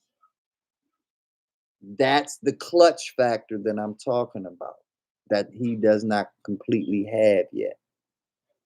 That is the clutch factor that I'm talking about that makes him breathe a little funnier because he knows it's only 2 seconds left. Take what I'm giving you and put it in effect now so that you don't have those moments, so that you don't experience those type of things. Handle your business early. And that's why I say it's 12:40. So hopefully everyone up is an adult. However, this message is for your children. And it's not meant for me to give it to your children. It is meant for me to give it to you, and you filter it to your child the way that you want them to. You be the parent that you want to be. Give them this information your way, because that's who is going to matter to the most. That's the one who's going to have the one advantage that we'll never be able to match: time. They will always have a 10, 15, 20-year advantage on us from younger brothers, nieces, nephews, sons, and daughters. So that's who this game is really for, y'all. That's what this real estate game and this stock game is made to mesh for. It's made to mesh for them. You get to your point, bring them along to their point, and skyrocket off together. When we're dead and gone and in the grave, we'll be happy knowing that our kids are doing way better than we ever did. Because we're going to be doing great before we leave this earth. So if we doing great before we leave and they doing better, that means we did something right, y'all. So that's what this channel is all about. At the end of the day, we talk shit. I give it to you raw, live and direct. But this is really about your children. And this is really about me talking to you. Not me talking to your children, because I'm live, uncut, and direct. And that might not be the best style for your youngins, especially if they're going to be dialoguing with you on the subject. They'll be asking you questions that they shouldn't be asking you listening to me. Like, Daddy, what's a bitch ass pussy? What's a fake ass punk nigga? You don't want your kids asking you all these nizzle questions. You want to feed it to them your way, so the topic is only about Bitcoin. So the topic is only about Ethereum. Only about Lemonade. Only about Tesla. Only about Square. Only about real estate. Having a house. Having your own room. Having your own bathroom. Having your friends over for sleepovers. Those are the way that they conceptualize, oh, we're not in an apartment anymore. Oh, I can have 5 friends over? Oh, I can have 10 friends over? Oh, shit, Mom, things have changed. Brooke says, tell them about Acorn having an investment program for children. Yes. Acorn has Acorn, the app. There are 2 different Acorns. One Acorn is for real estate. Another Acorn is an app for stock investing. The one that Brooke is talking about is the one for stock investing. You can go to the App Store and download the Acorn app for stock market and crypto market investing.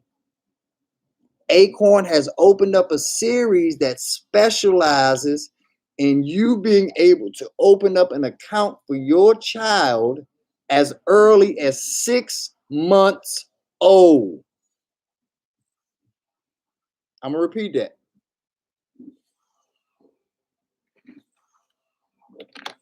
Acorn has made an account that you can go and download their app.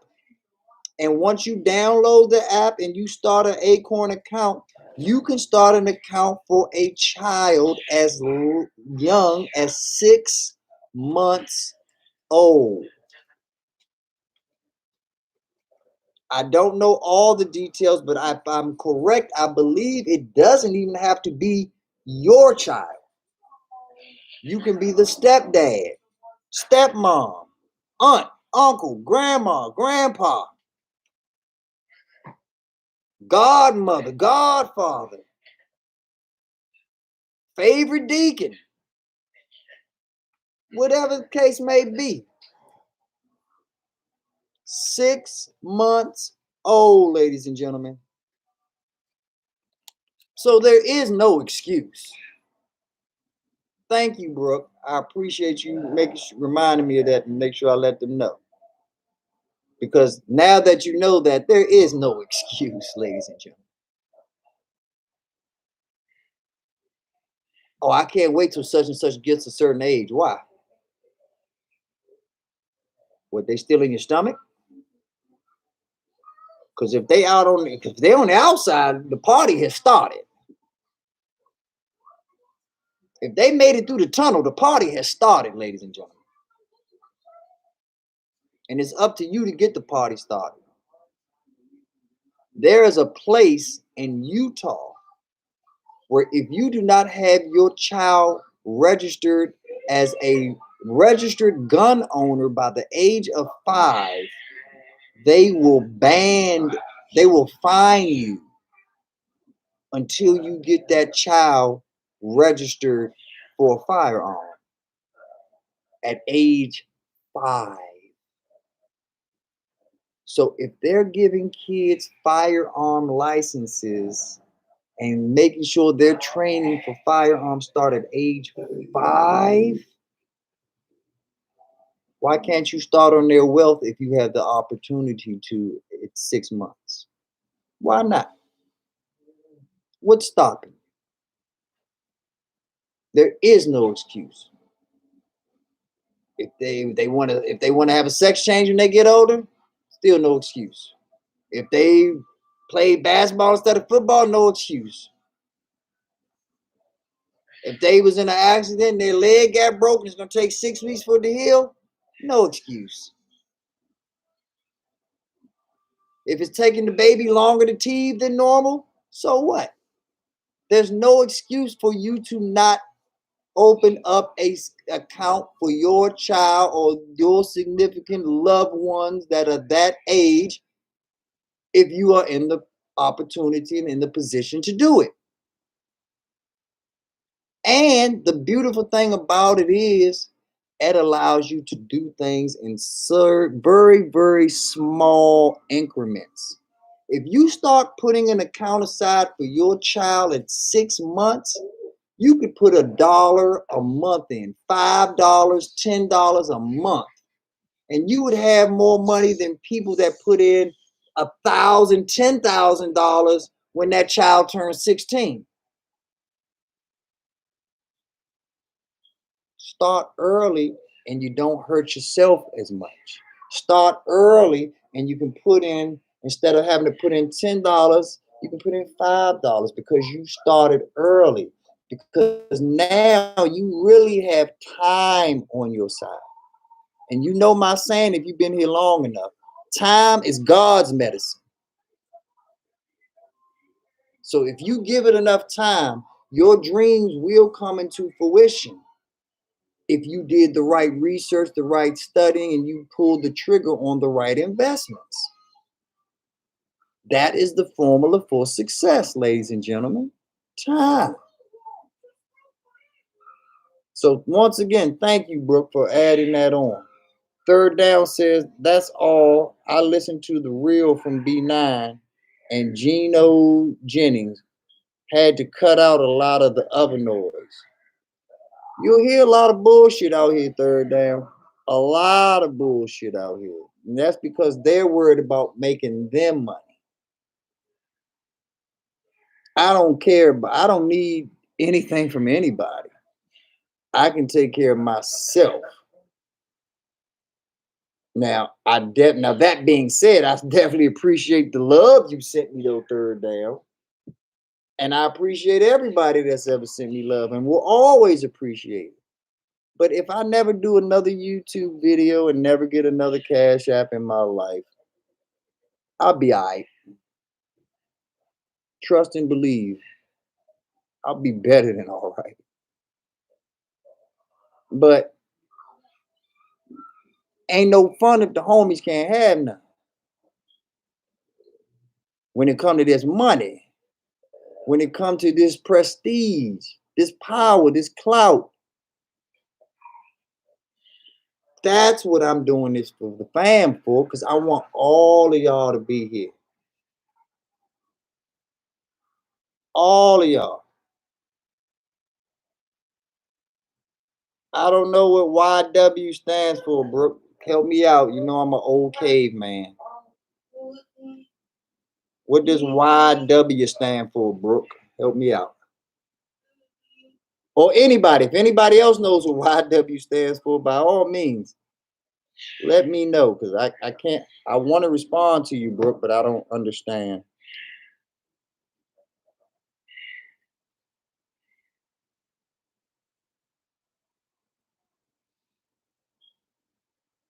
But oh, you're welcome. Oh, okay, that was nice and simple.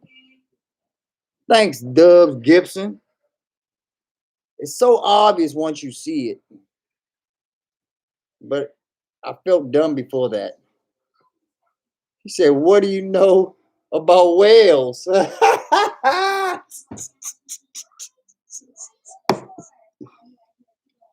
You want to talk about blue or sperm?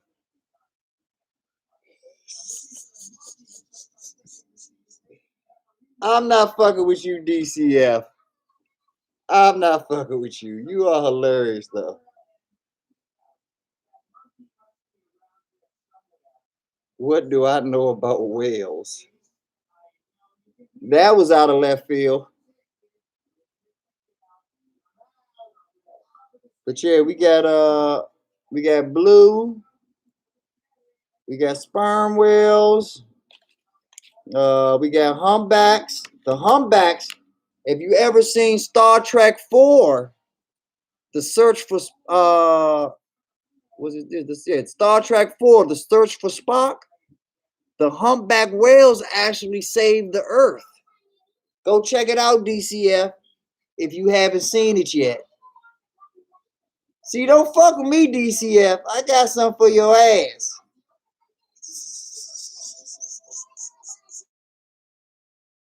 I got it. Appreciate you.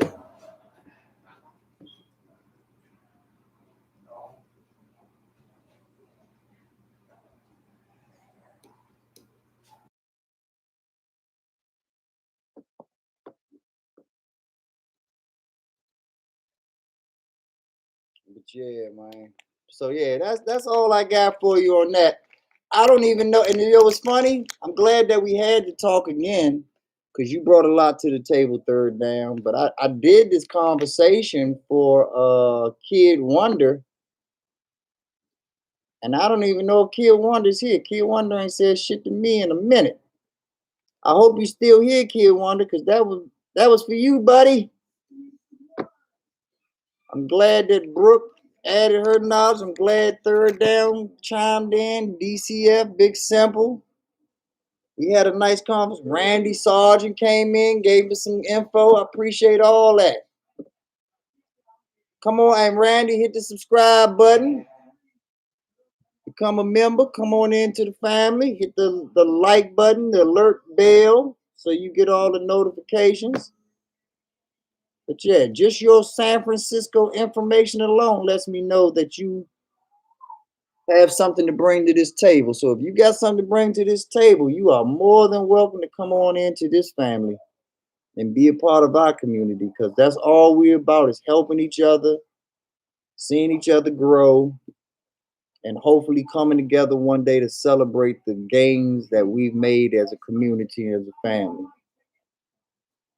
In all seriousness, there is a whale Dogecoin. Oh, really? No, I did not know about that, DCF. And that's why I just said what I said to Randy and everybody else in the chat. Like, this is what we do. I don't sit here high and mighty like I know it all. I'm just the facilitator of our group. But we sit at a round table here. So I will definitely. What platform is that on, DCF? Is because Dogecoin is kind of hard to find.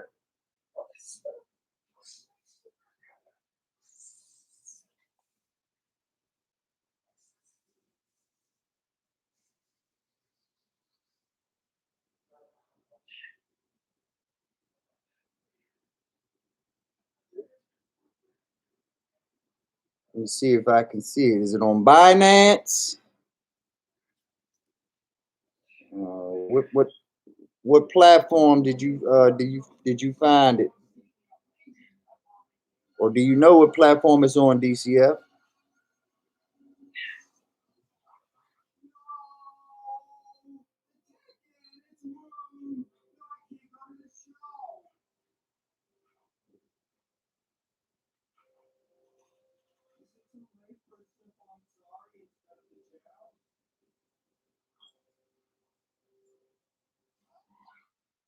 All right. Doji said there's links on YouTube. Just type Whales Dogecoin on YouTube. Okay. I most certainly will, DCF. But I'll be honest with you, DCF. I've been getting frustrated with these coins lately because I'm not going to be jumping through all these hoops to buy all of these coins and then swap them out for other coins and then put them in this bank and that's too much nonsense for me because it creates liability issues from my standpoint that I can't speak for the next investor, but it creates liability issues that I'm not necessarily comfortable with. So there's enough stocks and enough crypto out here for me in a conventional way to keep me busy and to know that my profits will be all right because of it. But I'm going to definitely check it out. I appreciate the love, DCF. Appreciate it. And what you did make me do, though, you made me go back and check the regular Dogecoin, and it is back. April the 18th, it maxed out at 41 cents. Now it is back to 38 cents. So it appears that if you know anything about patterns, it appears that Dogecoin is in the process of making a cup and saucer pattern. If you know anything about a cup and saucer pattern, then you know what the result is normally from that. Normally, that is a bullish indicator. Now, it's not a guarantee that it's a bullish indicator.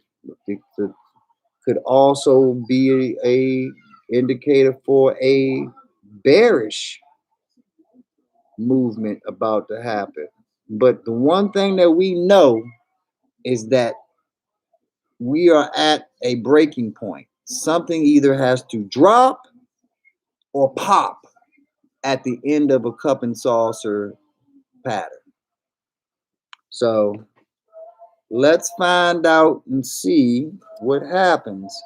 But I just want to put it on everyone's radar that is not in the original Dogecoin, not the whale Dogecoin, but the original Dogecoin now might be a good opportunity to do your research because the patternology behind it is letting me know that there will be some unusual option activities going on in this market very, very soon.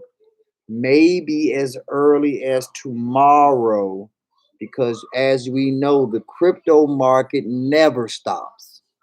The crypto market runs 24 hours a day, 7 days a week. You can buy Dogecoin or any crypto right here, right now, if you so desire. That is one of the perks that it has over the stocks. Stocks are bound to a Monday through Friday, 9:30 to 4 p.m. time slot. It has pre-trading hours on certain apps as early as 4:30 in the morning. It has post-trading on certain apps as late as 8 p.m.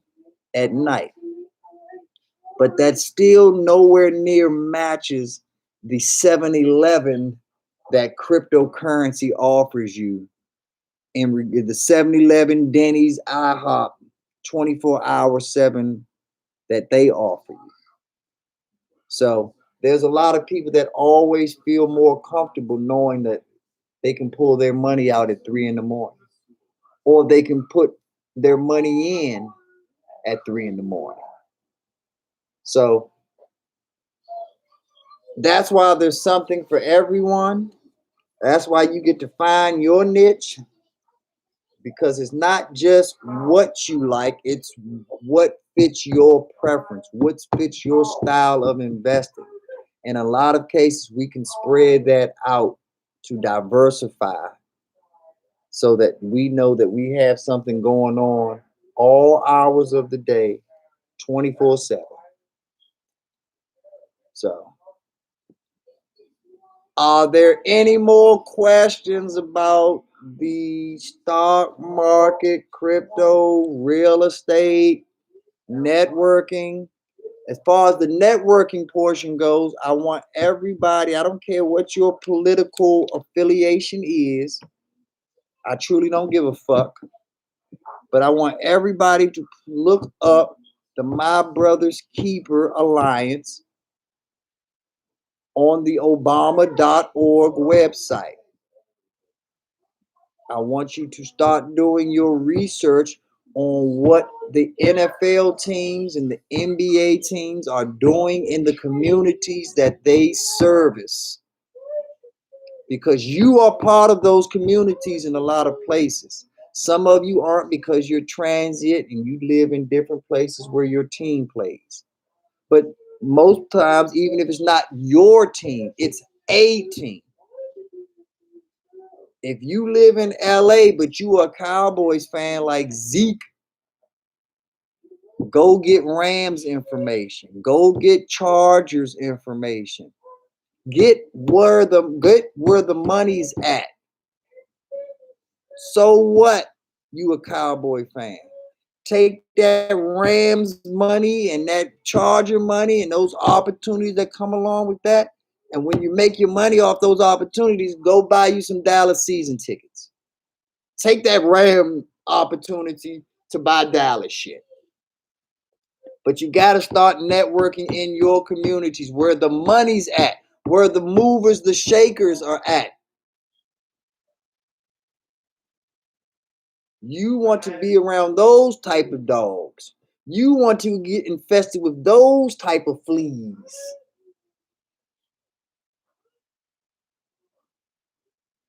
Get your ass in the mix. Get in the game.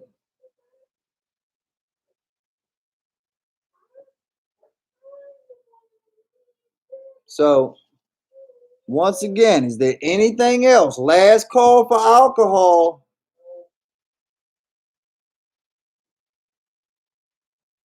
You want to know something else about stocks? I'm in hour 7 now. If you want to know about stocks or anything, now is the time. It is 1 o'clock a.m. my time. If you do not ask me now, I will change the subject. We can bring it back to it later if you so desire. But I don't see nobody typing nothing. I'm going to give y'all another minute just in case y'all type slow like I do. Plus, as you see, I got something to keep me busy, so I'll give you all a little bit of time while I unwind. And let's see what's going on out here.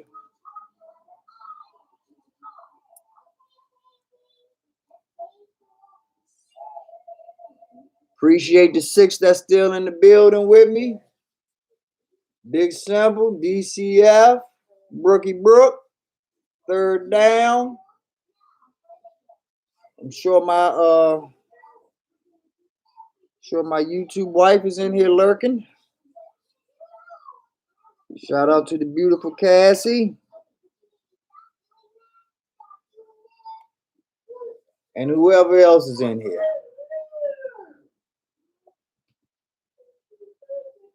So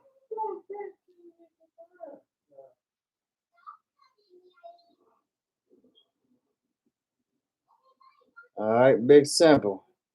And I know LA got a lot of stuff going on over there. That where the money. Oh yes, Big Simple. You know that. Hey, Third Down. Thank you for your knowledge too. We feed off of each other, champion. We feed off of each other. Same thing with DCF. All of y'all bring stuff to make me a smarter, better, and more informed individual. And I try to reciprocate that to you. And then y'all try to reciprocate it back to me. And before it's known, it's a big old love, happy party going on here where now we just making money hand over fist not scared to share information, not on no crab loser shit where it's mine, back. No, where we willingly like, try this, have some of that, get yourself some. You don't know about this, man? Come over here and make some of this money. That's the type of environment we're trying to facilitate here. And you are already on board with it. So thank you for coming with the right attitude, bringing the right information that we need, and just being available. You're always welcome here. Always. Pleasure. So that appears to be it. So let's talk about whatever the fuck y'all want to talk about. Let me know. As always, I am proud of your grind and thankful for your knowledge.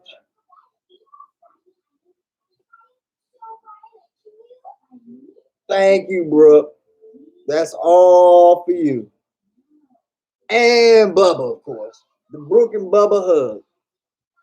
Y'all both get love from me. You know that. Because let's cut the crap, y'all. When you get a compliment from the queen of grind, you've done something right. Because hands down, no question about it, the undisputed heavyweight champion by unanimous decision is Brooke, ladies and gentlemen. No one can grind on these YouTube streets like one Brooke can. So whenever you get a compliment, especially in the level of grinding from the grinder herself, you doing something right. So salute to you. Appreciate all the love, and I reciprocate it right back to you. You and Bubba are the shiznit. But you don't need me to tell you what you already know. But yeah, my man Big Simple. A lot of y'all don't know this shit. But you're gonna see a lot of improvements on my page going forward. And one of the main people that you will be thanking for the improvements on my page that you see going forward is one Big Simple. Because he is teaching me behind the scenes how to do it big and how to keep it simple. We've seen Big Simple videos from the music to the effects. It's a show, a true show.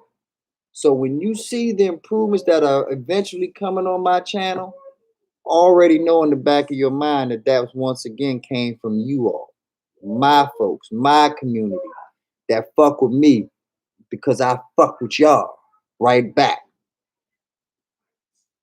And one thing about me is that I don't hide where credit is due.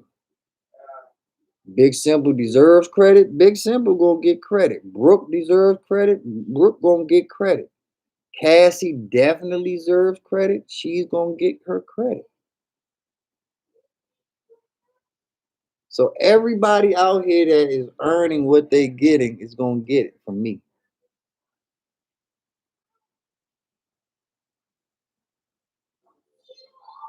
So definitely shout out to my man Big Simp, because like I said, Brooke, DCF, y'all are all making me a better me. Y'all all know that I am as smart as I am and as well versed as I am in this real estate and stock market investing game. It's as bad as I am at this YouTube game. I didn't even, y'all, for those that were in my first chat, you remember I didn't even know how to make y'all mods. And luckily I'm man enough to handle myself. But I didn't even know how to make y'all mods. Ali in the building. What up, champion? Glad you can make it through. We just in here talking shit, chilling. That's all. That's right, Dubs. Like crispy bacon, baby. Like crispy bacon. So, yeah. So I appreciate all of y'all. I could not have done any of this without any of you all. So, y'all are shit. Point blank, period. Yep. Y'all is truly the shit. And we gonna get better. Because I'm gonna get better. And if I get better, that's only because of y'all. Ali, how'd you like your draft? Who's your football team, Ali?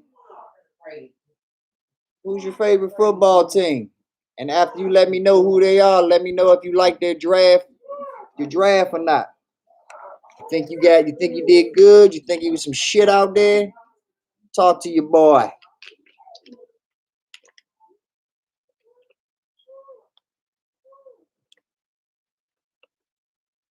Okay, yo, so you rolling with the Kings then. That's what's up. Yeah, I must admit, I'm a Zaven Collins fan, Ali, so I really wanted him. So that hurt me a little bit not getting him. However, that being said, you'd be an idiot not to give Ron trust off the equity he built last year. Riverboat built a lot of equity last year with Cameron Curl and Dubs Gibson. So I'm gonna shut the fuck up. I mean, we already knew what Chase Young was gonna be, but he still was smart enough to pull the trigger. He could have done some dumbass. Gruden would have outsmarted himself. Okay, you like De'Ami Brown the most? I feel you. I feel you. I gotta watch a little more tape before I decide who I like the most. But it's definitely one of those picks between round 1 and round 3 though. Because I think I might like that other third round pick better. Yeah, he could be another home run. I was just saying that earlier, Ali, that between Dubs Gibson last year, Antonio Gibson, and then we had Terry McLaurin third round before that. So yeah, but I think this time it's gonna be the other third rounder. I think it's gonna be the DB that we drafted. I think they're gonna move him to safety. And I think that's gonna be the third round sleeper, is that DB, because the DB is he's 6'3". You don't see too many 6'3" DBs out here. Most 6'3" players is playing free safety, so that they got enough hype for that over the top shit. So we'll see though, but that's what I'm thinking. But hopefully we both right, Ali. Hopefully both third rounders, second and first, turn out to be that shit. That's what I'm hoping. DCF says De'Ami Brown has Deshaun Jackson speed. Whoa. Okay. That's not what I saw on tape, but I heard he did run a 4.4. But you put him on Deshaun. And I heard, and now the one thing I did hear about him that they said that he has in common with Deshaun Jackson is that he tracks the ball great. He's a great tracker. He can easily catch that over the shoulder catch without having to turn all the way around to get it. He just catch that motherfucker biscuit in the basket, bip bop bop, put that 6 on the board. So I did read that about him as far as his tracking goes. And I read that he's 4.4, but I just didn't see that shit on the field, man. I didn't see that 4.4 translating on them routes. And the reason I didn't is because I didn't see any separation. Like, he didn't get any separation on any of his routes, DCF. And maybe I'm looking at the wrong footage or something, but have you noticed that, DCF, since you say you watched him? There's a lot of plays where I've seen him just had to jump over the DB and grab it. or make a tough catch. He does a lot of pushing off too to get separation. Like his routes are not crisp. So that's what I see. Shaka Tony, we drafted him in the 7th. Film is good. We won't bring back Kurgan. Facts. That's facts right there. I like both of them though. I like Shaka and I like the other small ass DN / linebacker we got. We got 2 of them back to back. I like them both. And the reason, I don't know if he was here third down, but what has got me thinking is that they're going to bring those undersized guys in on certain third down or maybe even second down type packages. And they're going to actually bring Sweat and Chase Young into D tackle, put them young boys down there at the DN, bring Landon Collins or a safety down to be the actual Mike linebacker. I think it's ultimately just going to be an all-speed package is the moral of the story. We finally going to have our own little NASCAR package the way the Giants did a few years ago when they had Justin Tuck and O.C. Umenyor and Michael Strahan. Because remember, they would move Michael Strahan in on D tackle so that they could get all their D linemen out there at the same time on the same play. And they be fucking people up, causing all types of havoc out there because you couldn't stop all that speed. And you thought it was just speed, but it was speed and power. So I'm with you, third down. I hope and pray that that's what we're working on, is trying to get even faster, trying to create our defense to put even more pressure on them. Because at the end of the day, remember, Ron Rivera played for the 85 Bears. You don't think he wants a 46 package?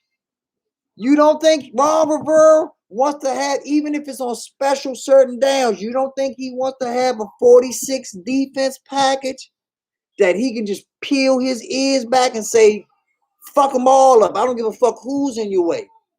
Kill them all. We'll deal with the damage later. Just go in that joint and tsunami all that shit. And then we'll deal with the aftermath once we deal with it. Like FEMA. We'll let FEMA clean up the mess that we about to make. So I'm hoping and praying that's what I see going forward from us. But time will tell, time will tell, time will tell. What my man DCF say? He said, true, that his end zone presence is crazy. He's a rough rider. He has that Dez Bryant personality. Okay, that's what's up. So, and that's what I was saying too. He kind of reminded me of like an Anquan Bolden attitude-wise. Attitude-wise. I haven't seen enough tape on him to give him that from a skill set standpoint. But from an attitude standpoint, I definitely got some Anquan Bolden vibes from him, DCF. So I can accept that Dez Bryant thing too, because I understand the type of player that you're talking about. You're just talking about a go hard. And they fit into that category of being go hard. So I speak your language, DCF. I speak your language. And I like it. I like it a lot. Hey, baby. How are you? Welcome back.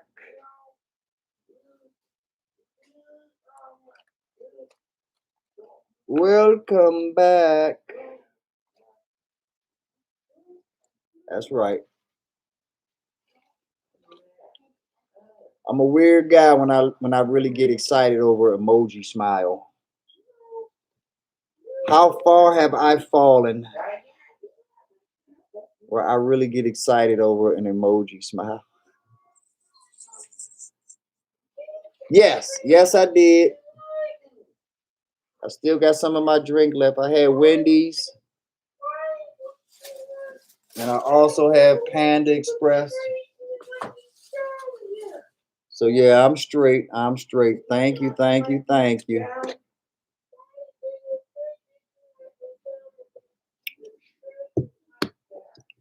But yeah, that's what I see, y'all. So I think that we're gonna be all right this year.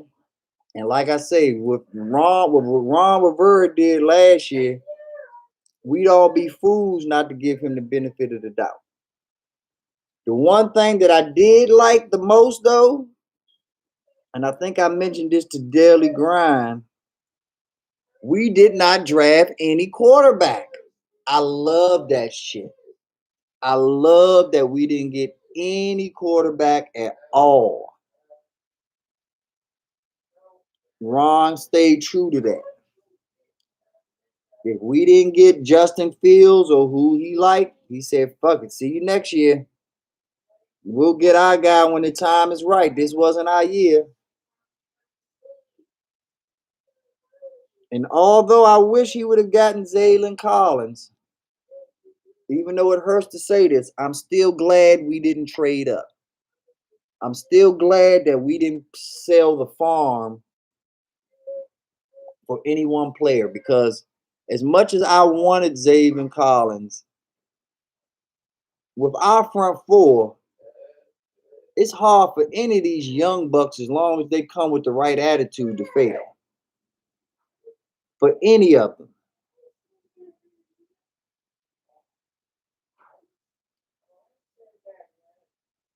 So we shall see. What else is going on in this football world? Well, changing the subject, my damn Wizards lost tonight by 1 point. Oh, we could have really got into the driver's seat tonight and took over this race. And actually might not have even had to deal with a play-in game. We could have actually just got into the playoffs.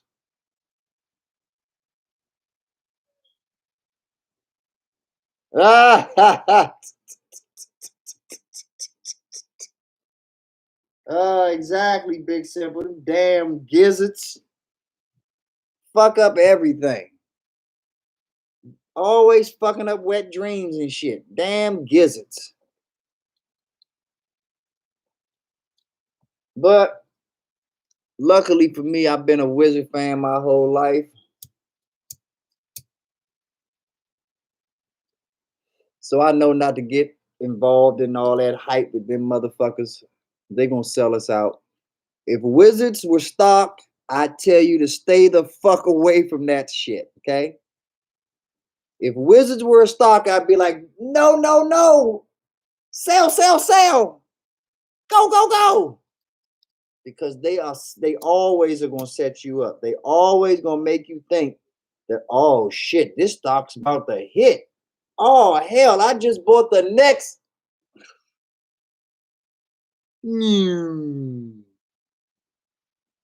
That's how they do you. Money Team, what's going on, champion?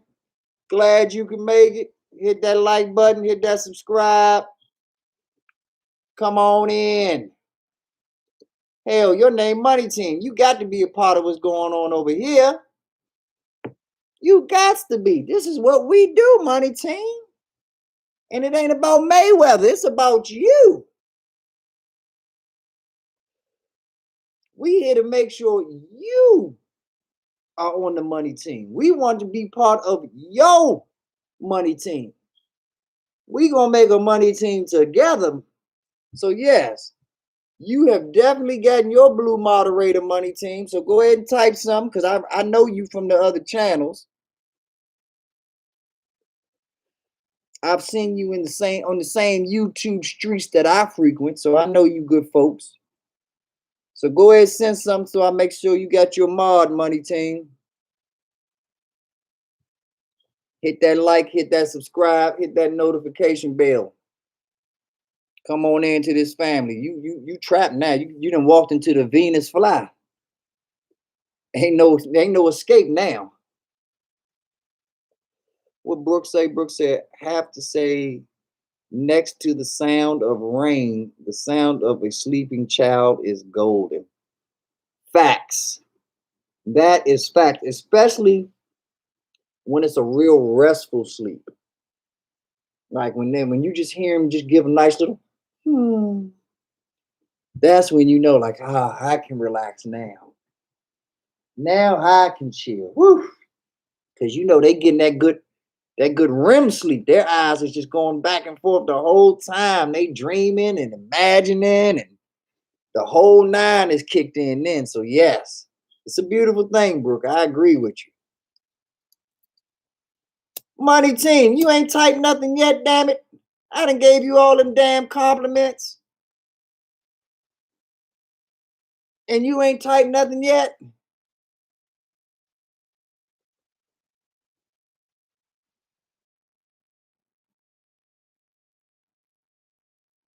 There we go.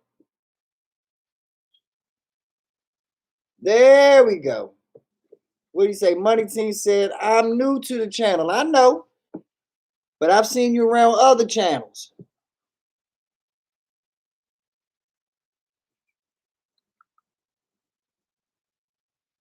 But yeah, I'm new to the channel, B9. I like the sound of that money.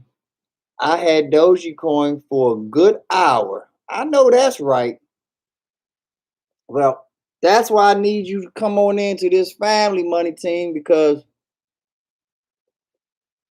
we're going to turn your hour into 24 hours. We're going to give you all the time that you need to make all the money that you need, because you know firsthand, if you had Dogecoin and you only had it for a hot minute, what you missed out on. What you missed out on as a quick trade versus a long-term investment. So come on in. Let's start changing that philosophy up right now, because over here we do long-term investing. We're not about that quick flip or that quick trade, because even though it puts a few dollars in your pocket, long-term always wins. And while you're winning long-term, your taxes is going down the more time you give it. Now, once you've done a year and a day, don't matter no more, money team. Once you've done a year and a day in one stock, you've officially crossed over from short-term trader to long-term investor. And the reward that you get for that is in capital gains. You have to pay 35% tax on all short-term capital gains. On long-term capital gains, when you give it the time to go up, the capital gain goes down. It jumps from between 35 to the 39% range down to the 15% range. In certain cases, depending on how much you get and how much you do, it's free. You get to keep 100% of your returns. But that's something that you want to check with your accountant or your broker. And let me say this while I'm on the topic too. Well, first, what up, Lil Mayo? You keep bothering me, Lil Mayo. You let me know that my woman has an outside child outside of me. And I just want you to know, Mayo, that every time I see your little bastard ass, just messing with you. Let me stop, because I can hear Cassie jumping on me now. These are just jokes, though, Lil Mayo. You all right. You all right. But no, welcome back, little Chris. You know I fucks with you. Welcome back. But yeah, everybody, like I say, hit the like, hit the subscribe, hit the bell, come on in. But that 15%, it's a game changer because 35% to 15%. 20% saved is 20% made long term. Even if you lose money on the stock, you can make money on a short term stock. Sell out, take 35%. I can lose a little bit of money long term, but because I'm getting only 15% tax, I might end up making more money on you on that transaction, even though my stock went down. I gave it the time necessary to save 20% from the tax man.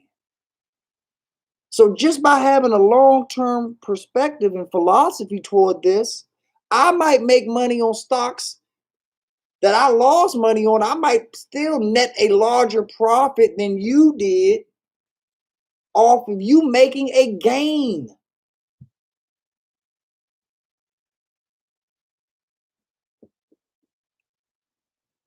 How about that? So I don't just say this shit for my health. There is a very intelligent, intellectual reason why I do what I do, why I tell you what I tell you. And please believe me, what I tell you is how I live.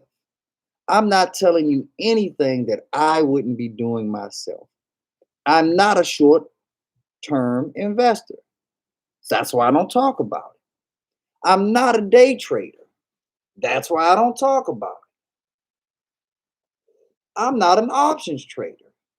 That's why I don't talk about it. But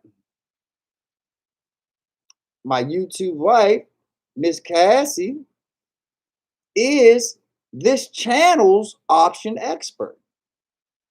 She will be the one that will be breaking down to you the game on options.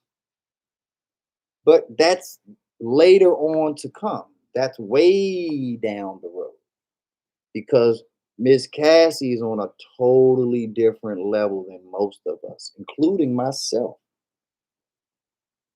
And I have no problems giving credit where credit is due. I have no problem bowing down to something greater than me. And if me being the owner and the leader of this channel can present myself humbly to those who have more knowledge than I have nothing but the same expectations and requirements for you all. Give the respect due. You have 2 ears, 1 mouth. Listen as much as you talk. Game is soaked up in here. I ain't never soaked no game up in here or up through here, and no game ever got in there. All the game comes from here, ladies and gentlemen. So use these the most. And not just on when I'm talking or when someone's giving y'all that good advice. Let that be your philosophy in life. Because you'll hear things and when you hear my language, you'll start seeing things in binary code like the Matrix. And this is my little, I'm going to talk about this on my next video, but this is a 1:35 in the morning, 8 people in the chat exclusive just for you all. So that you can start seeing shit the way that I see things. With binary codes, Matrix style. There are 2 companies that I'd like for you to put on your radar and start researching. One of these companies is called Vizio. Vizio. Ticker symbol VZIO. Vizio is one of the major flat screen TV makers in the world. Vizio has an international presence. But guess what? Guess what the best part of it is? Vizio just went public about a month ago. Vizio is brand new to the scene. And what do, ladies and gentlemen? We buy low and we sell high. If we're getting in on something at its infancy, before it has even started teething, walking, crawling,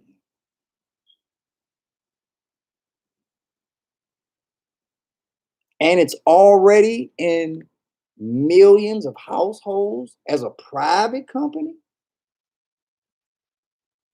I got even more good news for you. They just signed an exclusive deal with Verizon to make sure that their televisions are preloaded with FiOS software. So moving forward, when you buy a Vizio TV, you won't have to get the extra FiOS equipment that comes with it. It's a hell of a concept, isn't it? But it's not new.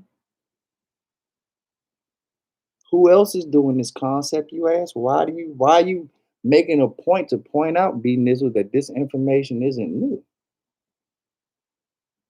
Because there's a little stock that I want y'all to research. Not telling you that you have to look into it, but just a little stock that I want you to research that goes along with this by the name of Roku. ROKU.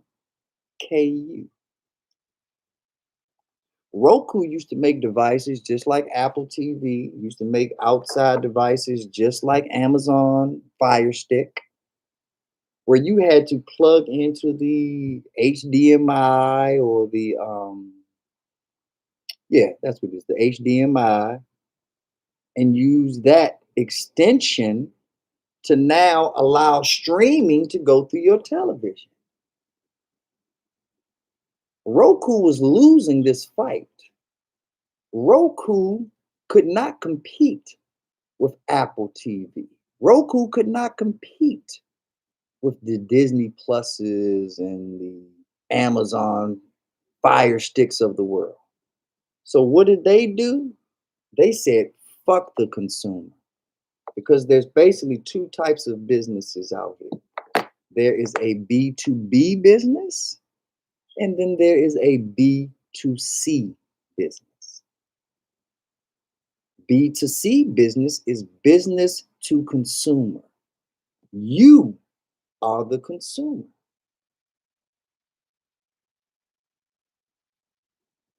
Amazon, Disney, Apple, they are the experts of businesses that know how to talk to you directly. They know how to talk to you as the consumer. So they are the industry leaders in B2C business, business to consumer. So Roku said we can't beat them that way. Roku said the only way we're going to beat them is going B2B, business to business.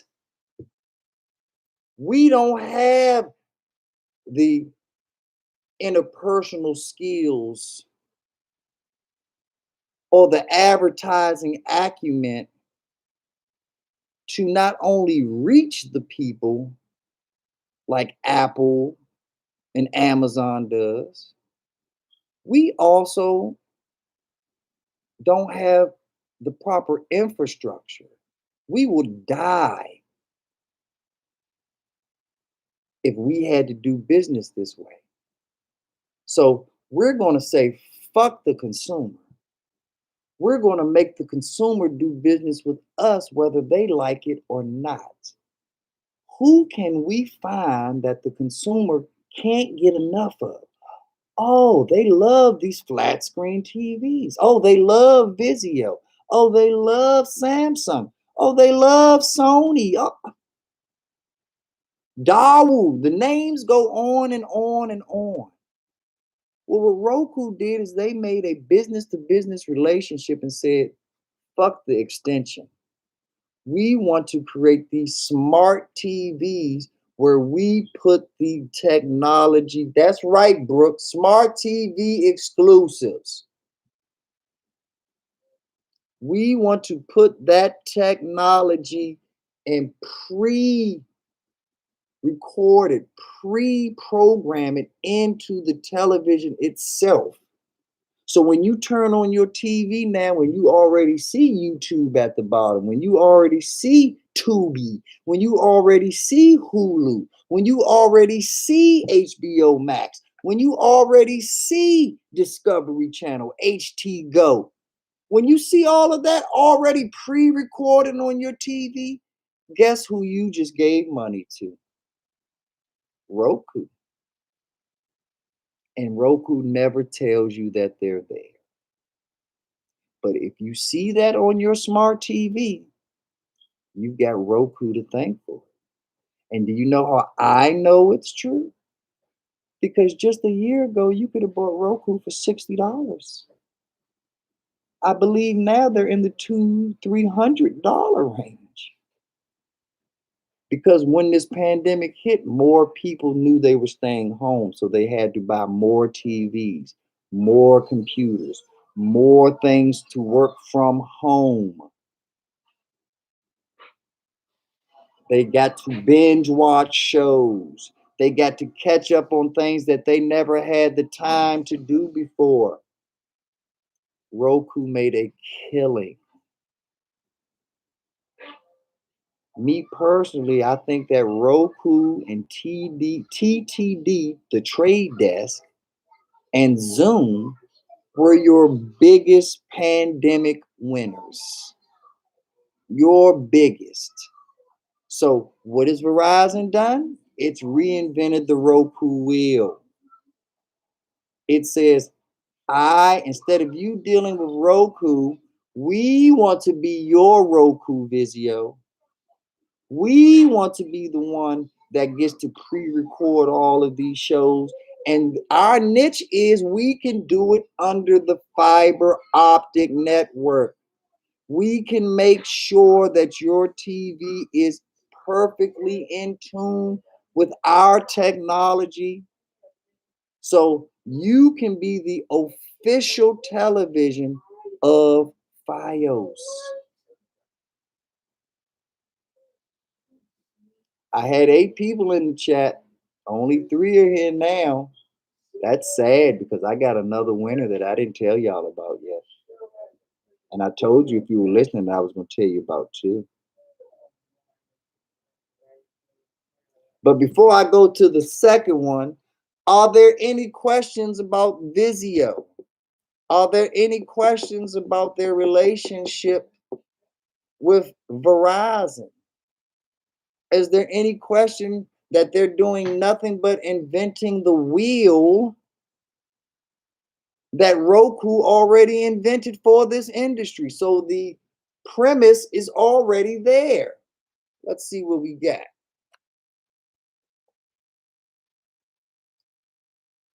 Brooke said they started their merger 4 years ago. That's right. But they let you know when it's time because they could say it. They just went public a month ago. So unless you were a venture capitalist or an angel investor, you didn't have access to it. Now you do. And in my personal opinion, it's very undervalued. Very undervalued. But that's just my personal opinion. I'm not making a suggestion to anybody. Do your research. Find out for yourself, is this something that you're interested in? Cassie says, Chris, a test to show where your ancestors. Chris, You are hilarious, boy. You are the king of inappropriate curiosity. You want to know about girls' eyes. You want to know about girls missing teeth. Like, wait till you see a naked woman and find out one titty's bigger than the other. You gonna question yourself right out of a good time, boy.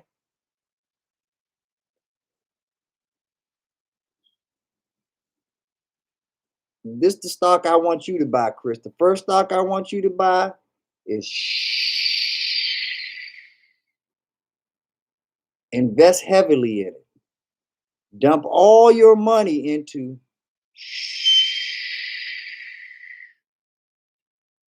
and you're going to make a killing. You will be the Wolf of Wall Street if you invest your money in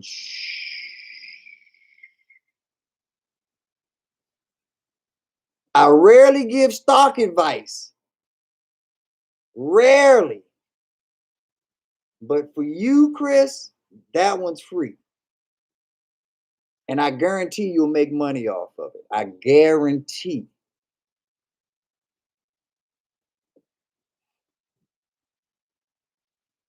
All right. What'd she say? Brooke said, yeah. Cassie says, right. LOL, I have to answer my baby boy's questions.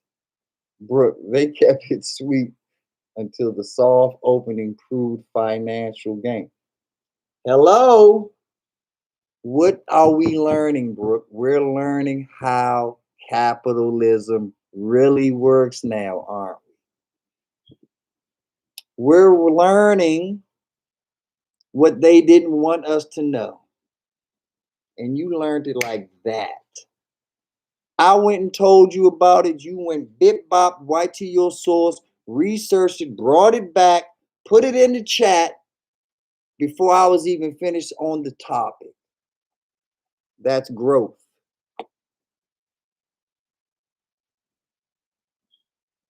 Today is my 1 month anniversary. I started this channel on April Fool's Day, April 1st. I purposely started it on April Fool's Day so that I would never forget my anniversary. Today was my 1 month anniversary. And Brooke, you just made it all worthwhile. You just proved to me that all of my efforts aren't in vain. I don't know if you have bought any stock. I don't need to know. I know that you are learning, and I know that you are taking what you're learning and you are applying this methodology. And I see the growth. I don't even know what you look like, but yet I see the growth. Thank you. Thank you for just taking me seriously and understanding that I'm here to help, that I'm here to be a resource, that I'm nothing more than a service provider. And that service cannot be provided without you. You took that and you ran with it.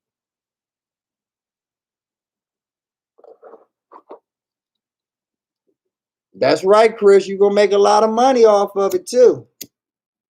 A lot of money.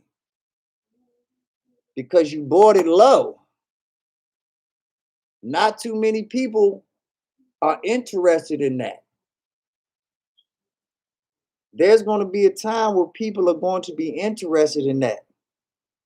Because you bought that, which means what you really bought was this. That's what you bought. This equals that. This is going to be your money maker because you don't have to focus on that anymore. You play video games, Chris. I'm going to tell you, I'm going to make a deal with you. Sometime this month, I'm going to do a series of videos just for you that is going to touch on all the stocks in the gaming industry. I'll give you a few of them now. Unity, Kosar, JFrog, Zynga, Huya.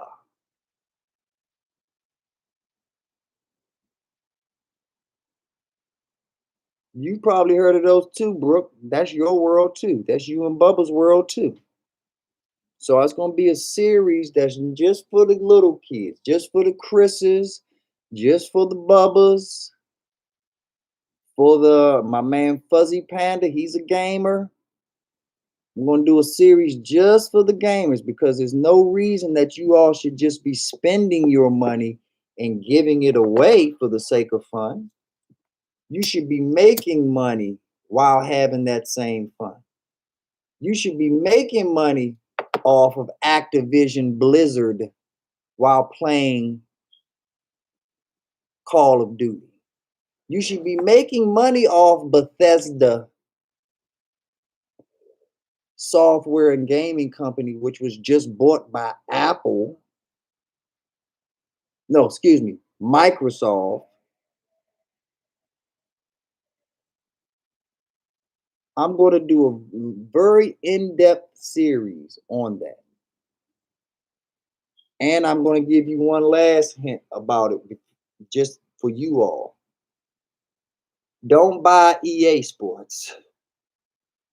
Leave Electronic Arts alone if you were me. If you're you and you like it, knock yourself out.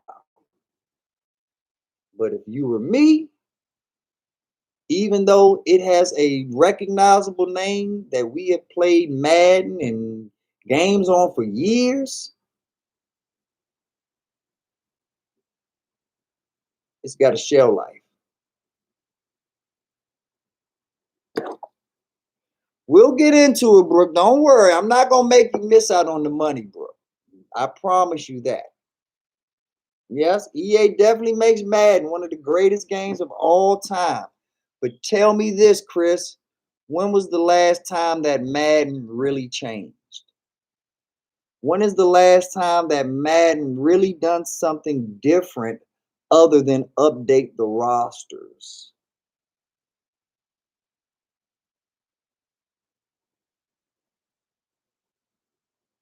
And because of that, I got one more thing for you, Chris.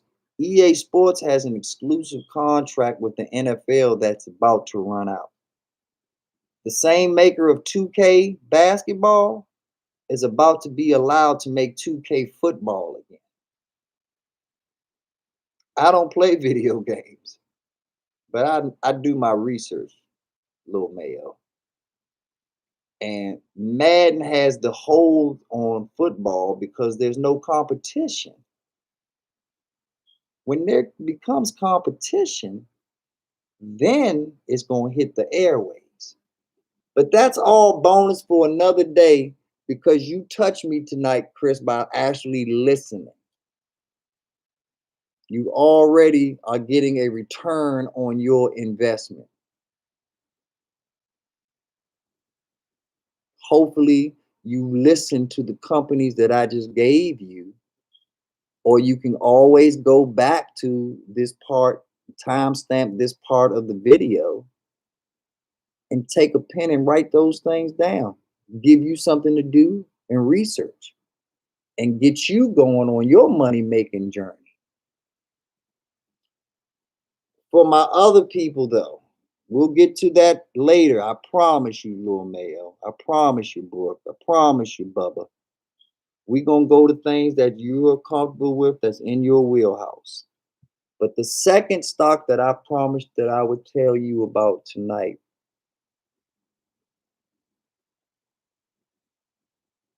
is a real estate company.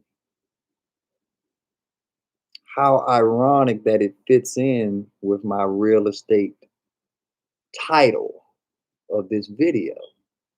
But my title was more involved in you becoming a first-time home buyer and understanding the game that you can take the same money that you buy a single family home with and buy yourself a 4-unit apartment building, live in 1 unit, and make the money off of 3 units. Take the money off of those 3 units, save them up, then go get you a single family home, thus opening back up that fourth rent.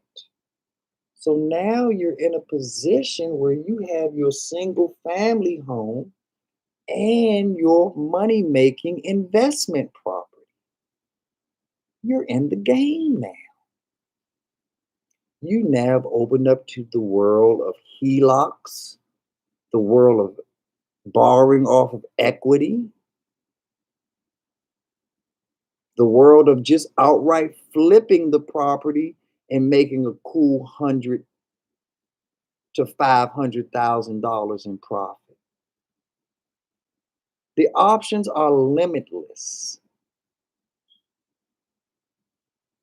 But the stock that I have for you in the real estate game is called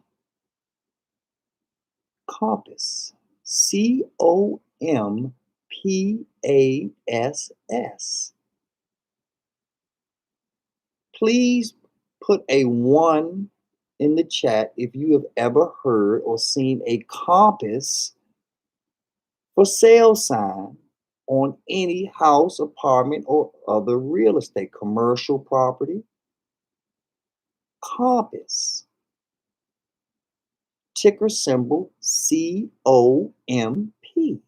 Comp.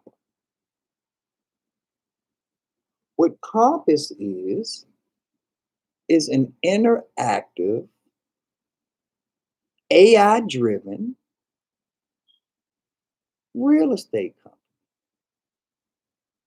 that is making its money. Okay, that's good, Chris. I appreciate your honesty. Brooke has heard of it. But it's a real estate company that utilizes AI, bots, and technology to give you an immersive 3-dimensional look around a place from the comfort of your home. So you now can go see numerous properties inside and out in the comfort of your home. And then off of you deciding which ones you like from just the video views, you can now schedule an in-person view. Really get a feel of the neighborhood, really get a feel of the people, the surrounding community. Do you have libraries? Do you have where does your school rank? Am I buying a spot that has northern exposure or southern exposure? These are the things that you want to know about. And you don't want to have to travel from spot to spot to spot to spot to get there.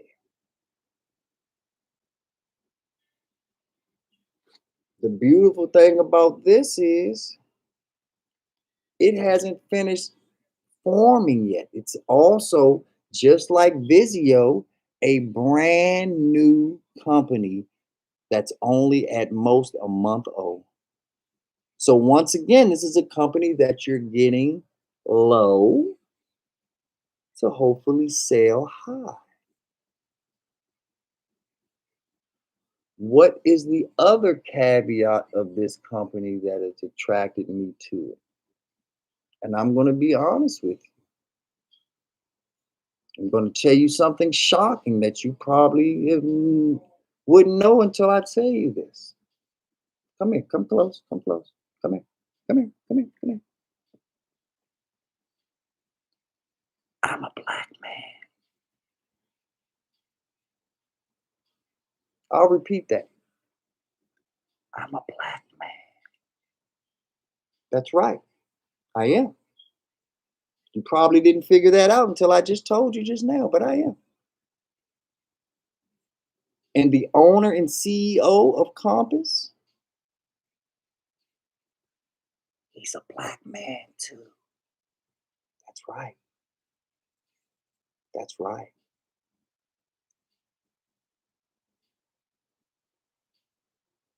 And he is on par and poised to become the youngest black billionaire ever.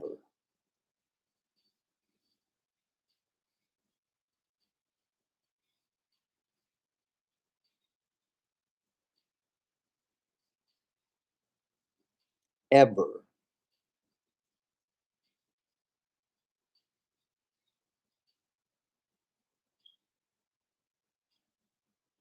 I like it.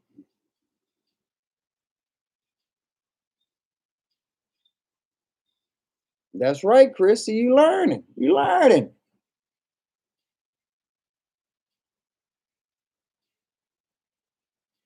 They're a company based in New York. He started out in New York. He conquered New York, then went to LA, then worked himself in the middle, all up and down. But he was smart enough to become coastal originally.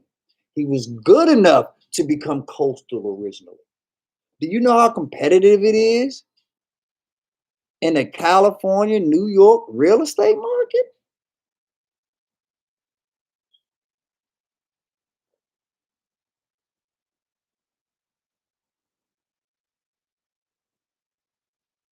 Love you too, bro. I gotta keep it silly. I gotta keep it chill. Because, like I say, at the end of the day, Brooke, this is really for you to stay engaged so that you can teach Bubba your way. And the more fun you have learning, the more it matters to you to pass that on to Bubba. The more fun I keep it, the more engaged I hope Chris becomes. Because at the end of the day, truly, this is who it's for, is the next generation, not our generation. We're late to the party. We can party for a few hours, but the club is theirs. Let's make no mistake about it. They just got here when the club open. They get to eat chicken wings and everything. By the time we get to the club, it ain't nothing but drinks, sweat, and glitter all over the damn place. So they're going to get a totally different, full, inclusive experience than we get. But that's what they're supposed to get. And that's what we're supposed to give if we're good parents. And we truly mean what we say when we say we want our children to be better than us. So I'll be doing another video on Vizio on Compass, but that's just another late night gift for you all for sticking with me this long. You didn't have to be here 2 o'clock in the morning. You didn't have to be here with me in hour 8 of my live stream, but you are. And I really appreciate that. So I wanted to make sure that you know that you are truly appreciated. And I show my appreciation by putting my money where my mouth is. I got to thank you for you. Lord knows I'm thankful to you. But it's the game that you need. My man Rizzy's still in the house. Anytime, Rizzy. I hope you heard what I said about Vizio. I hope you heard what I said about Compass.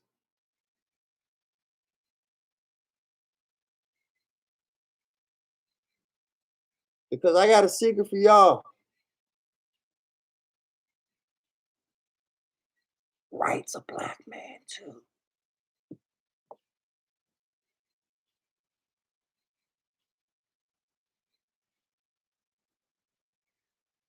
Good. I hope you don't mind me telling your secret.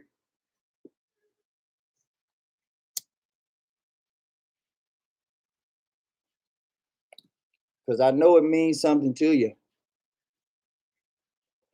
That compass thing.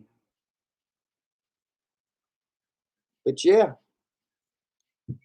that's what you get for rolling with me on the late night. You get the little jewels. Throw something at you that you wouldn't get any other place, any other time.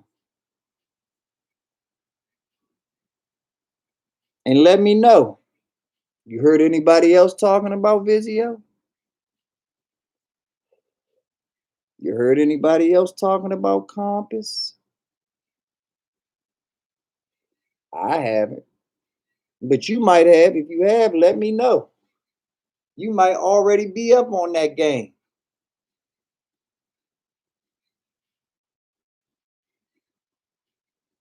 But I doubt it because I try to do as much research as possible. And I haven't heard anybody talking about it. And let me let you know the last reason why this is important. The stock market, cryptocurrency, I'm on cold warm. I don't know what that means. Cold War M. Okay. I don't know what that means, little Mayo. But all right. Maybe that message wasn't for me. But back to what I was saying. This right here, this is what I'm here for. To give you all what no one else will give you. You're going to hear somebody talking about Vizio. You're going to hear somebody talking about Compass one day.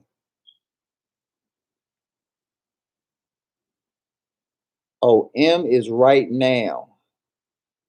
So I'm on Cold War right now. So the letter M, oh, it's a R, then an N right now. Okay. Yes, I am an OG, little Mayo. So yeah, you got to break all that shit down. I love the way OG has just replaced old as shit. OG sounds so much better than just old fart, geezer. Appreciate you, Chris. I gotta give you Chris. See, I called you by your real name that time, little Mayo. Because OG is definitely better than geezer. I used to call my old folks geezers, gramps and shit. I can deal with OG.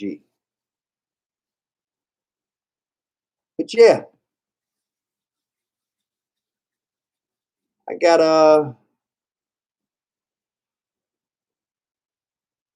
is there anything else that's going on? Because I think I'm gonna probably, well, we'll see. We'll see. I ain't gonna say nothing yet. I still got 5 in the chat, so I'm going strong. Long I live by the Brook rule, you all. 5, we stay alive. So, right. What you think about the whole draft, right? Change it up for a little bit. Then we might come back and talk some more business in a minute. Oh, coot.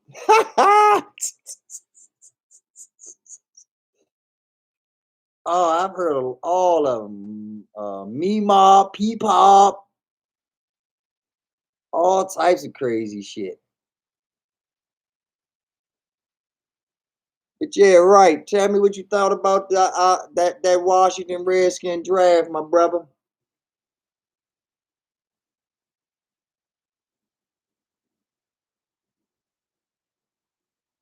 And Chris, tell me about what you think about You a Falcons fan, right, Chris? No, you a Ravens fan. I don't know who you like, Chris. You like everybody, little fucker. Which team do you like again, little Mayo? Is it Ravens or you rolling with someone else? No complaints. That's what's up. That's what's up. Who's your favorite? I'm mad we didn't get Zaven though, right? You know I wanted Zaven Collins bad as shit. Like for this whole year, it's like fuck the Cardinals, fuck Arizona, because they stole my player. So for this 1 year, Arizona's back in the NFC East. I hope we beat the living shit out of them this year. Oh, that shit pissed me off. But I do like all the other picks, right? I ain't gonna lie. I didn't know about them. You know me and you were studying. So I don't think really any of these guys that we got really came on our radar. But once I start doing my homework on them and start seeing what they was about, I don't really have no complaints. So, even the youngin that we got instead of Zaven Collins, I think he gonna be all right because of our D line. But I wanted Zaven, dog. Yeah, I know. You know how I roll, dog. I wanted him. Man. Oh my God, I wanted him. But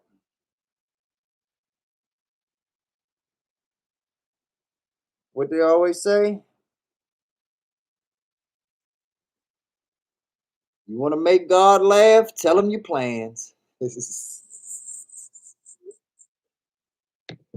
was a different plan for my team. Wasn't my plan. And right, we usually get the players that we want. So it kind of hurts a little bit. He says, I'm neutral with every team but Giants and Cardinals. I also like Falcons because they're from Atlanta. Everything from Atlanta has respect, including Coca-Cola. Okay. And your bitch ass police department don't get no respect though. So no, not everything from Atlanta. The Atlanta Police Department can burn in hell.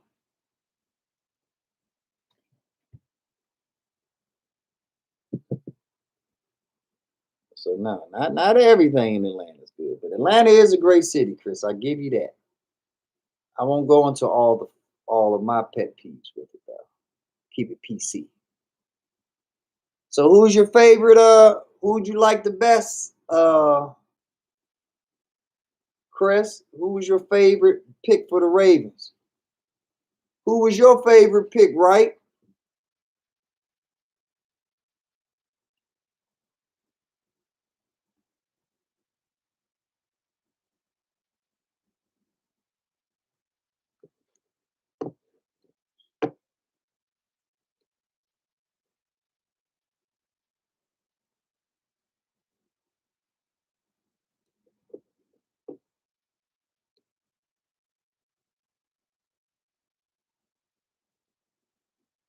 My YouTube wife must have passed out on her on our ass.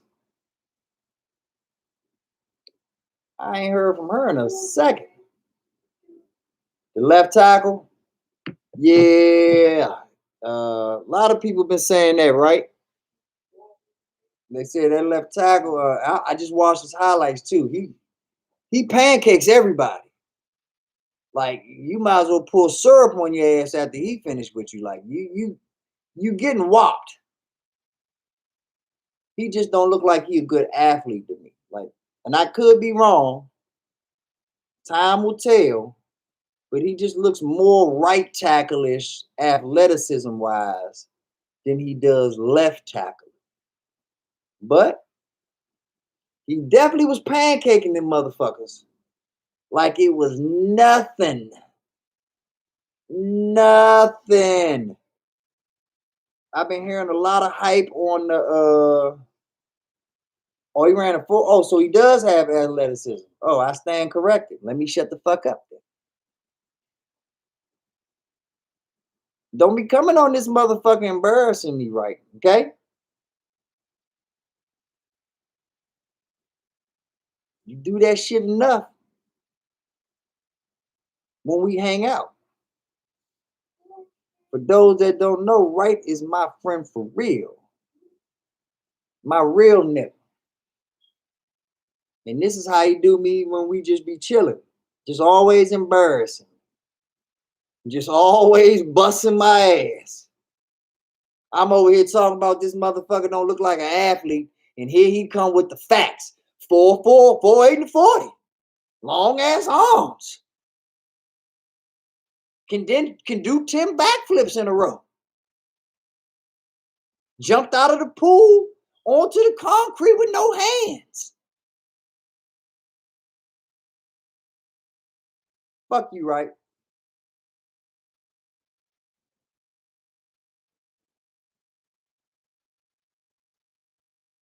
Lil Mayo says Atlanta police are trying to ban kids from selling waters on the business. See what I'm saying? I told you. I told you, Mayo. Everything is good about Atlanta. Well, not everything, but one of the things that's bad about Atlanta is y'all police. Definitely. Yeah, Brooke, that's how you do me. Just be busting my ass all the time, Brooke. See, y'all think I'm smart. Y'all think I'm intelligent. Wait till y'all meet Wright.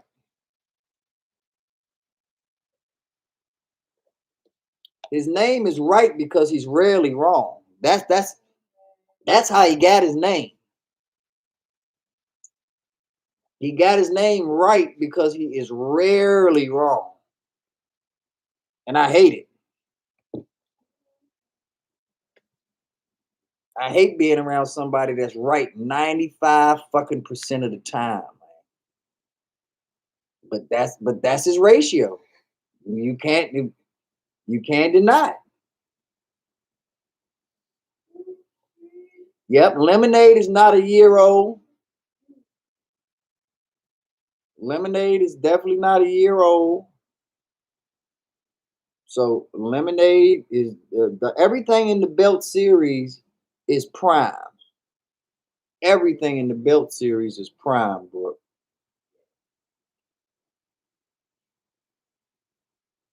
Everything. So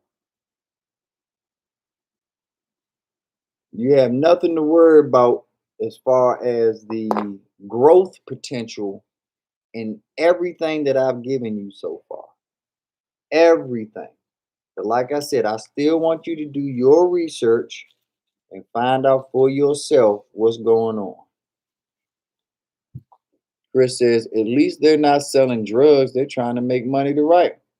But see, it's hard to make money the right way when you got the wrong skin, Lil Mayo. The right way, doing the right thing with the wrong skin, historically, that has not worked out positively. But that's why we're going to change the dynamic. Imagine if we take those same kids that's selling waters on the highway and we give them a way to actually get a vendor's license. What if we actually give them their own kiosk? What if we create an actual space for a young entrepreneur such as that to learn business, to learn net, to learn gross, to learn overhead expenses, to learn about debt, to understand and begin the process of writing a business plan? They're showing you all the signs just by trying to go out and sell water. They just don't have the guidance, Lil Mayo. They don't have the OGs that they need kicking them the game that I'm kicking you.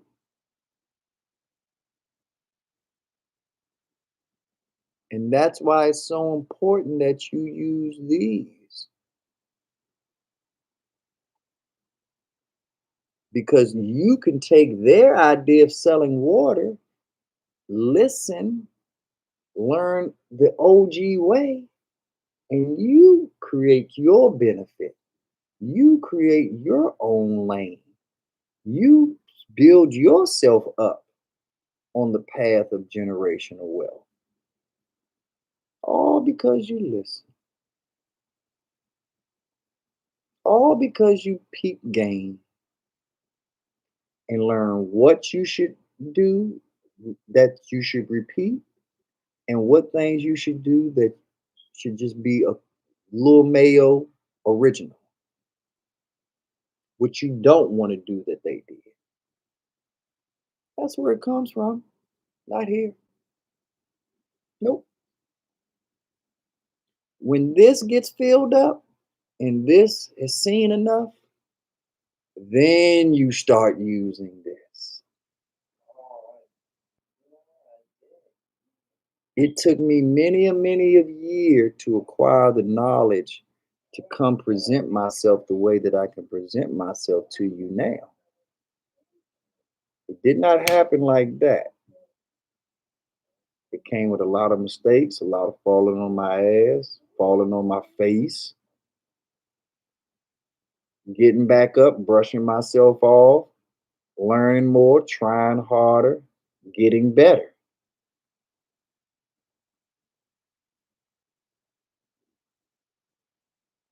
My man Wright is a quiet guy. I'm not gonna put him on Front Street like that. But I will say he is an OG. No question about it. And because he went through the same process that I went through, Lil Mayo. We all have to make mistakes. We all have to fall on our ass. We all have to get back up. But then when we get back up, we do the things necessary not to fall on our ass next time. Or if we fall on our ass again, we don't fall as hard as we fell the first time.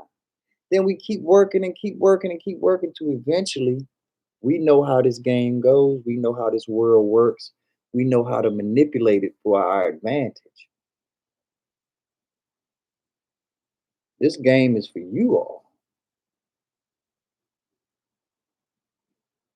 And that's why it's so important that you learn respect, Chris, because the more you learn respect, the more you will open yourself up to blessings.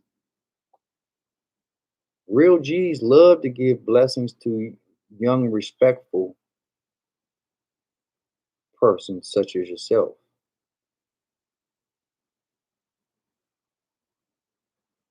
So understand who you are around, not only on this screen, but in the chats. And not just tonight, but these are the type of people that I try to attract on every live stream. We get rid of the bullshit real quick. You know I bullshit with the best of them. One of the greatest to ever do it.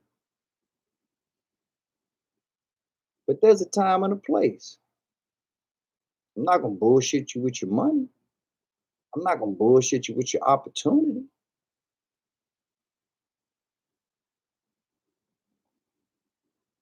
Yeah. There was this fake blind guy outside of Walmart, but he got exposed because he forgot to hide his skateboard. Bingo. See, I'm about to put Brooke in the Say Less crew, okay? Because Brooke is just so on point. There's nothing else to say. She just she needs to make Hallmark cards or something. Like she just wraps it all up in a few very choice words. Where yeah.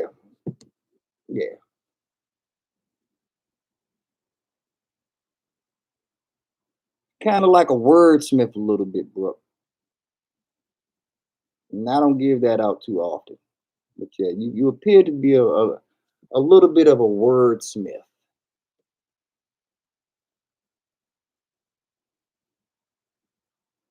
But yeah.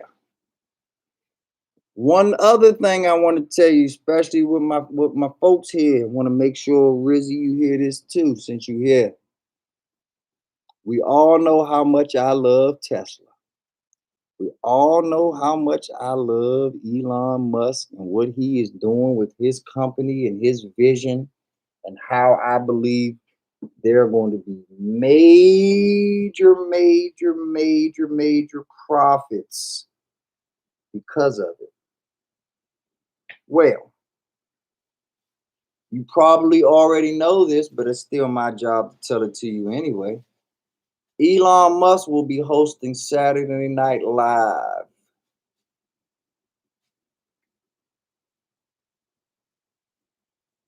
I believe this weekend coming up. Not this Saturday that just passed, but this Saturday that's coming up.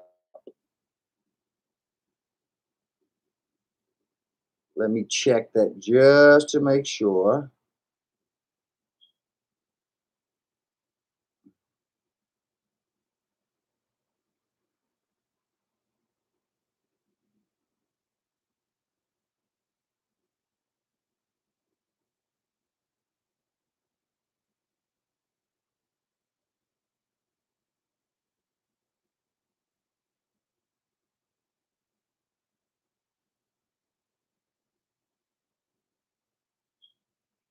Give me a second, you all.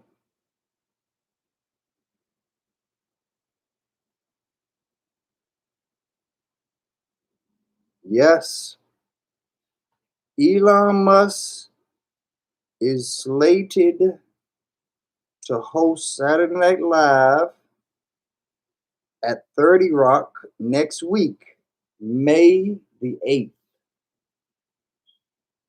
I repeat, Elon Musk will be hosting Saturday Night Live next Saturday, May the 8th.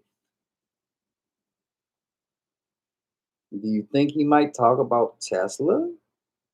You think there might be some skits about the stock market? You think he might talk about Dogecoin or hmm, do you think his following alone are just going to be more excited and buy more of his stock just because he's going to start becoming more of a public presence?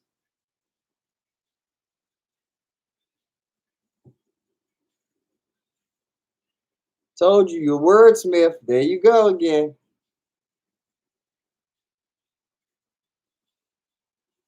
Lip action.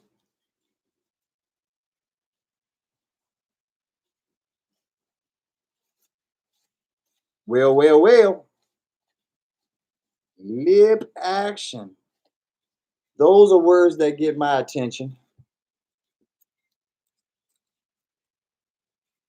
But yeah, so I've given y'all some bonus bucks on top of the belts. We got our Bitcoin, which is at, let's go over some pricing again.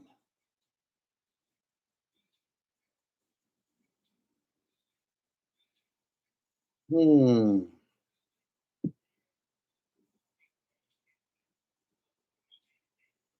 We got Bitcoin that is currently at $56,943.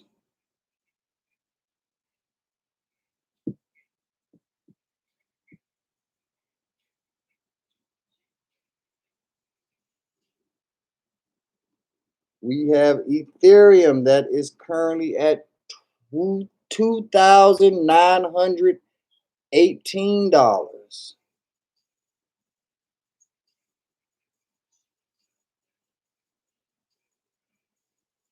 Ooh.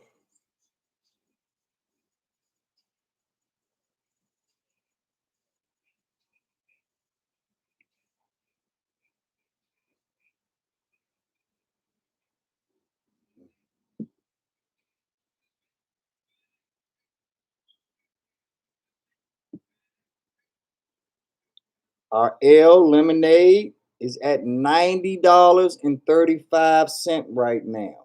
90.35.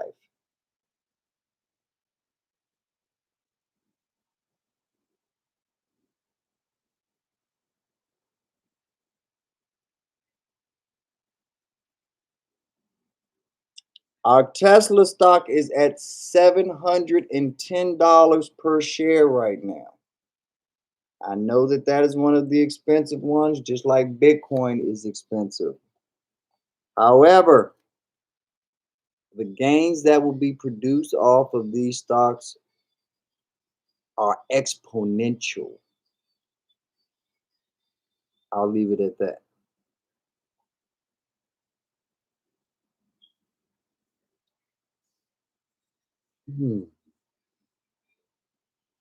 And my final stock for the belt series is Square. Square is currently at $244.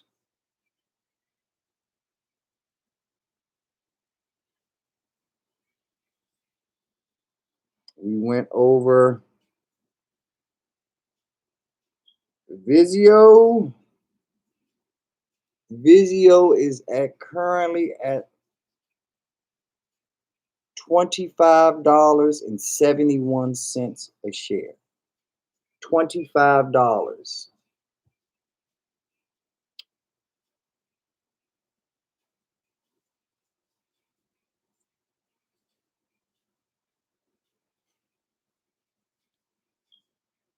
Compass is $19.02.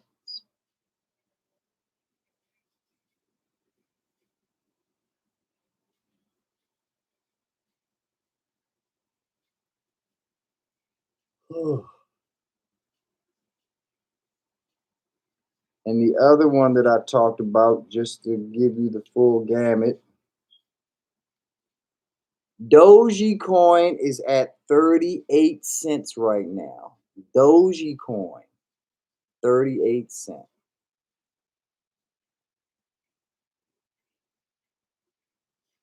Those are the stocks and the cryptos that we have gone over.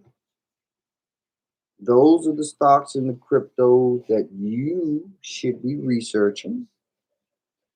For whatever reason, if you don't like those stocks or those cryptos, at least allow that to be your springboard into researching other cryptos, to researching other stocks, because there are over 4,000 crypto coins and tokens out there.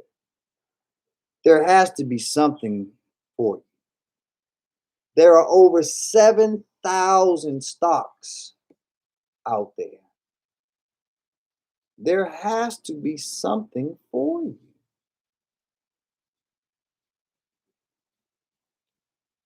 What are you going to do? Keep sitting on your ass?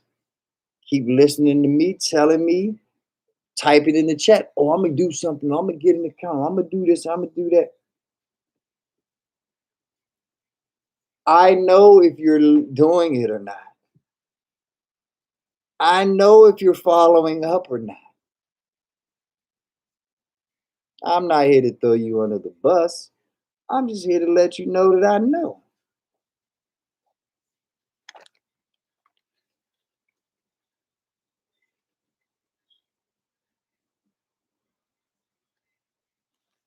So just tighten it up, y'all. This is for you. This ain't for me. But yeah, that's pretty much all I got on the stock thing. End of that. Said, what do y'all want to talk about? What's going on with you, bro? What's going on in these YouTube streets? You know, I've been laying low since I got in trouble for my Cassie Firestar thing. That's right. As usual, Brooke on top of it. Sub if you're new. Rub the like button.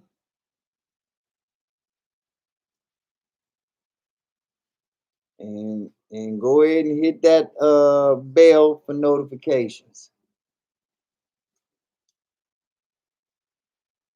But yeah, what's been going on in these YouTube streets, bro?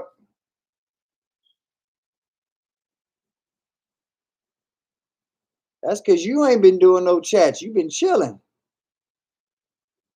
When the last time you did a chat?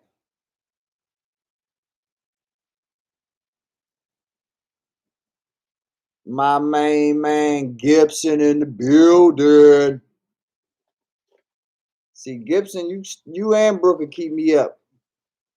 Cause y'all are 24-hour asses.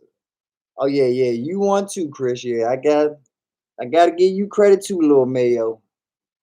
You a night owl too. You roll with it. When's the last time you did a live, Brooke?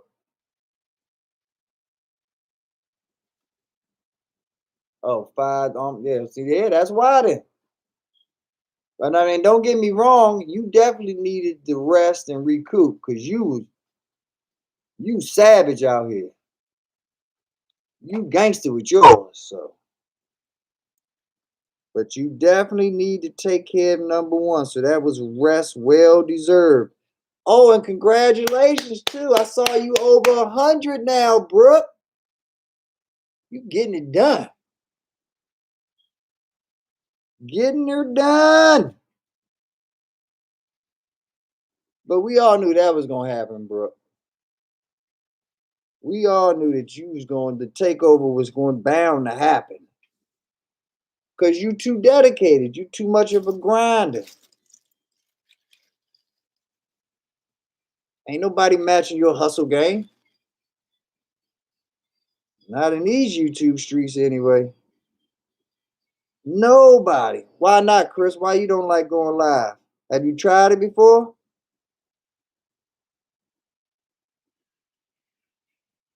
Or you just think it's not for you? Have you actually tried it though, Chris?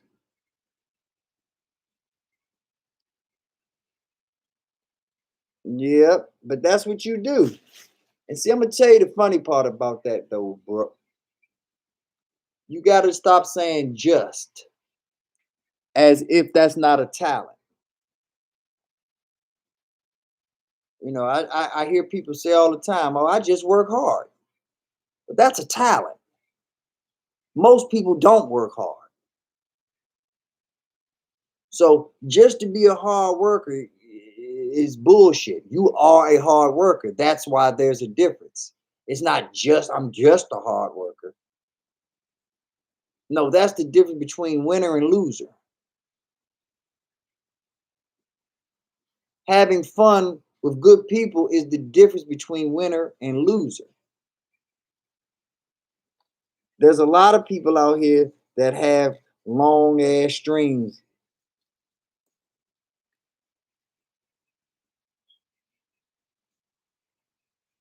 People don't stay on their streams.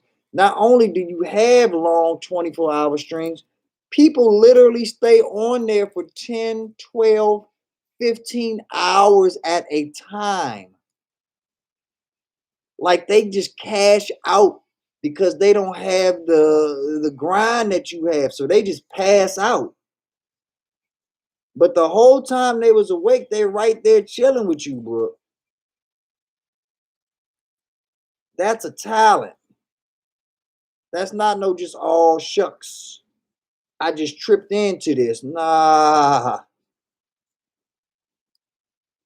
That's real skill right there.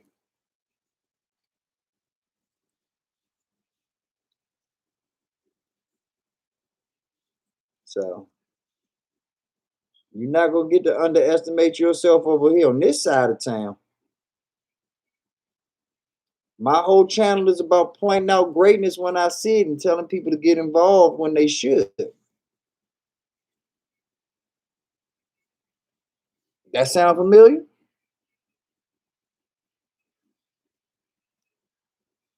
Hello.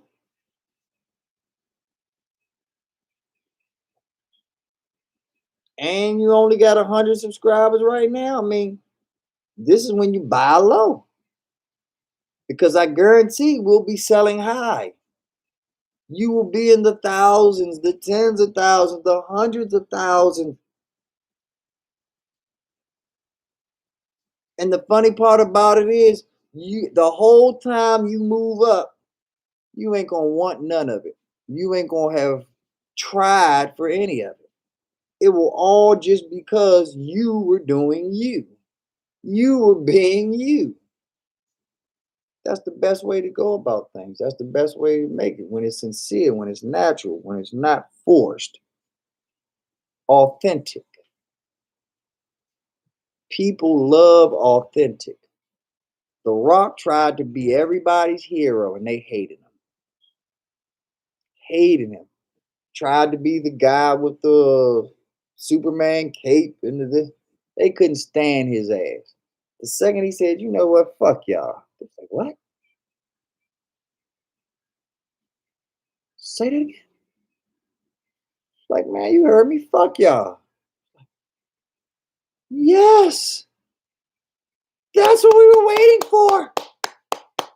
Tell us again, Rock. I said, fuck y'all. Now, I don't like you, and you know you can't smell what the Rock is cooking. The rest is history. Because he had to be sincere. He sincerely was trying to please them and couldn't. And when he couldn't, the real Rock came out, was just like, man, if y'all don't like me, then well, fuck y'all. And the second they realized, oh, that's real, oh, that's authentic, come on in. We'll buy your movies, your t-shirts, your lunch boxes. Whatever you make, we'll support you, Rock.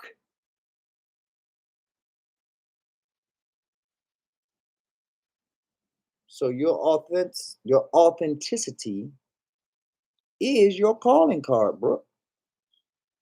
That is what makes you you.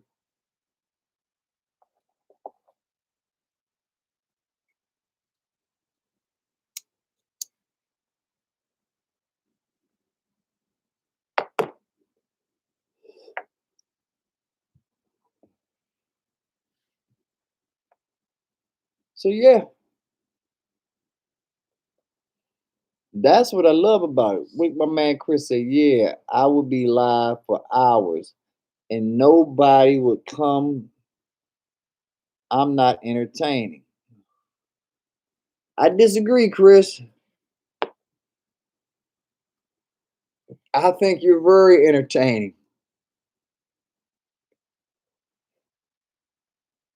Your ignorance, and not in a bad way, just your ignorance and your innocence is very entertaining because you're just a very honest person. And honesty is hilarious because most people don't get honesty. You're not old enough and aren't experienced enough to understand timing yet. You're not old enough or experienced enough to understand context yet. When you understand the relationship between being entertaining and timing and context, that'll be the formula for you to bring it together and be successful, Chris. It's just like I told you, just like I didn't snap my finger and it happened for me, you're not going to snap your finger and it happen for you. But don't quit, Chris. You just got work to do. You got to go to the lab. You got to figure out what works, what don't work, what they like, what they don't like. Because it's not about you. It's about figuring out what you want your audience to like.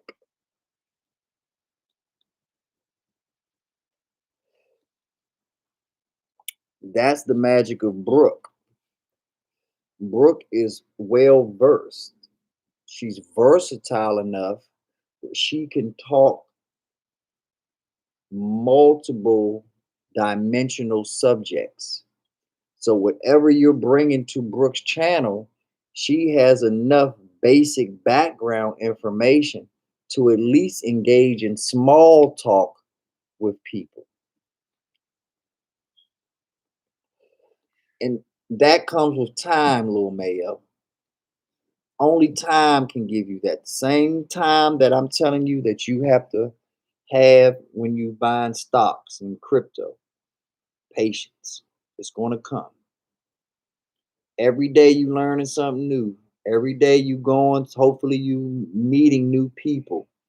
You've been in Atlanta, you've been in Mexico City, you've been places at a young age. That's very valuable, Lil Mayo. So you're gonna be all right. You're gonna make it. And I'll tell you another little secret, Mayo. My YouTube wife really likes you. And if you stay in good graces with her, I'm very confident in saying that blessings will follow.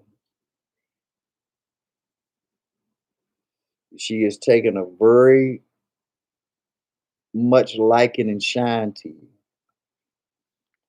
Be respectful of her, and she'll do right by you, little Mayo. She'll help kick you some game, and she'll be supportive from a distance. But support is support. To have anybody and as many people as you can in your corner telling you that you're great, telling you that you can be great, telling you that no moment is too big for you. Over time, that builds up confidence. Arthur, what up? My Laker fan in the building. Why'd you retract your message? I liked it. Oh, you put another one. Okay, there you go. All right, there you go. Glad you could come on in, Arthur. I know you on the late night, so I'll give you a recap. Let me read the comments first, Arthur, then I'll give you a recap of what we talked about from a financial educational standpoint. I was just having a conversation with Brooke and little Chris. Brooke says we have fun. It's fun. We stay going. When it's quiet, we shut down. Simple. It's been a fun journey thus far. I'm seeing people enjoy the open panel concept.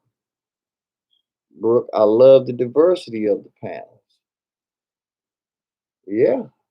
Lucia, we still here, mommy. How you doing? Glad you could come through. So what we talked about, Arthur, just to give you a recap, sir. We talked about I have a series that's called Belt.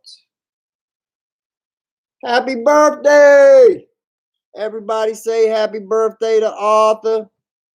Today is his birthday, May 2nd. Yesterday was Skins Fan All Day's birthday, Arthur. So it looks like May is going to be a month full of birthdays. Cassie C's birthday, little Cece, her birthday is May the 4th. So make sure we all show each other love on our birthdays, especially all the May babies. That's right. Good looking, Arthur. Hope you enjoy yourself. Party like a rock star, my brother. We'll clean up the mess tomorrow. We partying like shit tonight. So let loose, my brother. Let loose.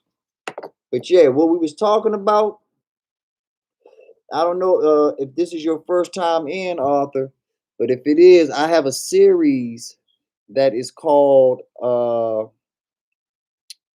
Belts. It's in the same breath as Fang. You know, Fang stands for Facebook, Amazon, Apple, Netflix, Google. Well, Belts is the same type of acronym. Belts, BELTS, stands for Bitcoin, Ethereum, Lemonade, Tesla, and Square. Bitcoin is the king of crypto. Ethereum is the prince. Lemonade is a online interactive artificial intelligence insurance company that is disrupting the whole insurance industry. Tesla is an electronic car company that deals with electric vehicles, also deals with automated vehicles, also deals with solar power, also deals with SpaceX going to Mars and NASA and the moon. Square deals with online transactions, the device that turns your phone into a credit card reader. It also is the owner of CashApp. It also is a interactive way for restaurants and business owners to get the supplies that they need to run their establishment, as well as get business loans for expansion. So those are the 5 stocks that I'm suggesting that you study to break down your basic floor, the base of your portfolio. When you build your base up, you will build other companies off your portfolio based off of those 5 things. I'm not telling you to buy anything, Arthur. I'm telling you that these are the things that you should research. And I'm only telling it to you off an assumption. You might already be a very experienced investor already, Arthur. And if you are an experienced investor, this is still the channel for you because I allow persons such as yourself to share your stock expertise with others in the chat. So whether you're learning or whether you already know, we have a need for you in our community.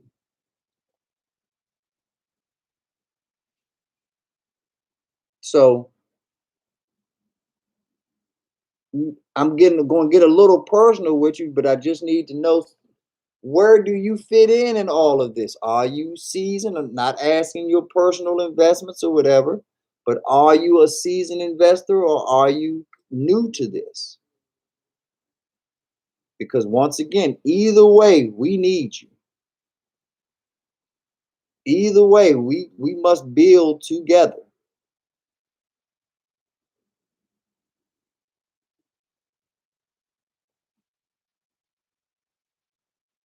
This is how we roll, Arthur. You know that just by being in Lucia's live streams.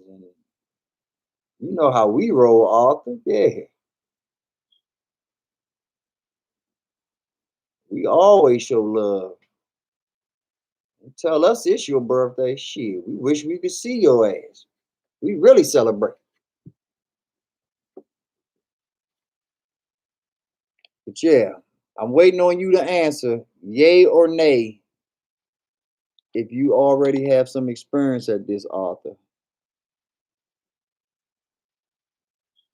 But like I said, either way, we got a spot for you. Either way, we need you. Just asking, just so that we know. Ha!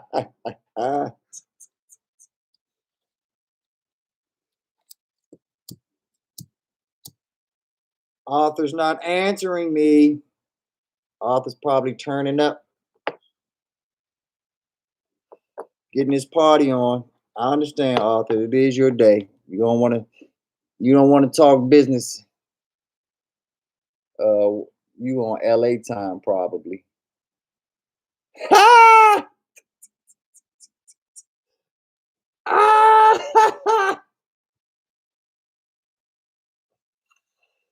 Oh yeah, it's turn up time, ladies and gentlemen. Sounds like Doug and Lucia are setting the tone to bring out OBness. I'm trying to stay on the straight and narrow, y'all. I'm trying to be Bruce Banner. But y'all just keep trying to bring out the Hulk. Uh ah. Lucia said, "Nah, dumb it down, Arthur. You ain't no sis over here. You little nephew. You call me auntie. I'm Auntie Lucia to you, okay? Over there trying to climb the hierarchy and shit. You don't just come in here and all of a sudden jump on big sis brother status with it. Nah. Lucia says she's still sonning you, Arthur. She don't care how old you get. She's like, just because you a year older, you always give your auntie the respect due. You young little whippersnapper. How old are you today, Arthur? What birthday is this for you? 21, 25? Like, is it a milestone birthday? Is it one of the off year birthdays? What's going on?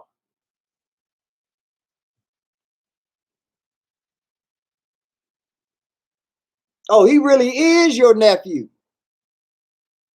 Ah! Lucia, like, no, B Nizzle, I wasn't joking.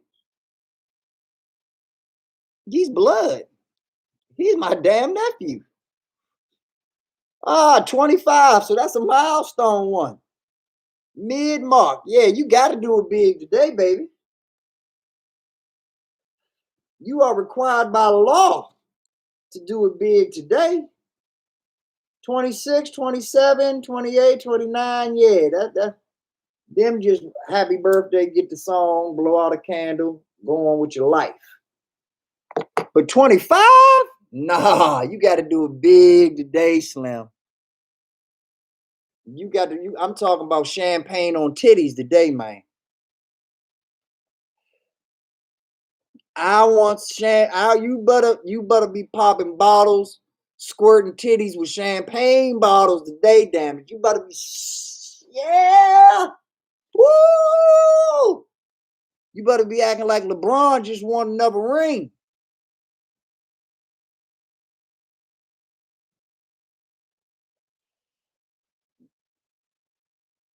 Oh, okay. So he's really not your nephew.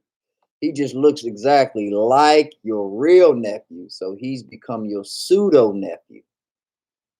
You're so complicated, Lucia. So complicated. I had fake nephew at first. Then you led me down the road where he was your real nephew. Now we done busted you. Now we back on fake nephew. Why you do me like this, Lucia? Why you do me like this? Hey,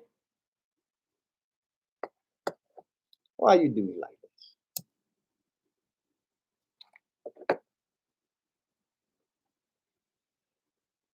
this? Now you back to your family again. Pseudo family? Family in here or family in here? Like, does he have the same blood running through his veins that somehow actually through 23andMe links him and Lucia together?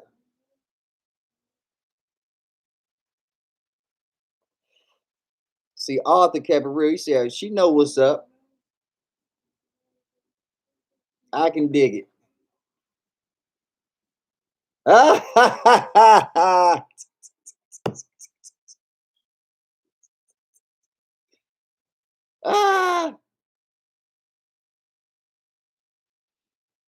that's funny. There you go. Now you on the same level as a 25-year-old, huh, little Mayo? Keep dreaming, little man. Keep dreaming, okay? One day you'll be there. And it's going to be a wonderful life. Enjoy the journey, though, man. Don't rush the process.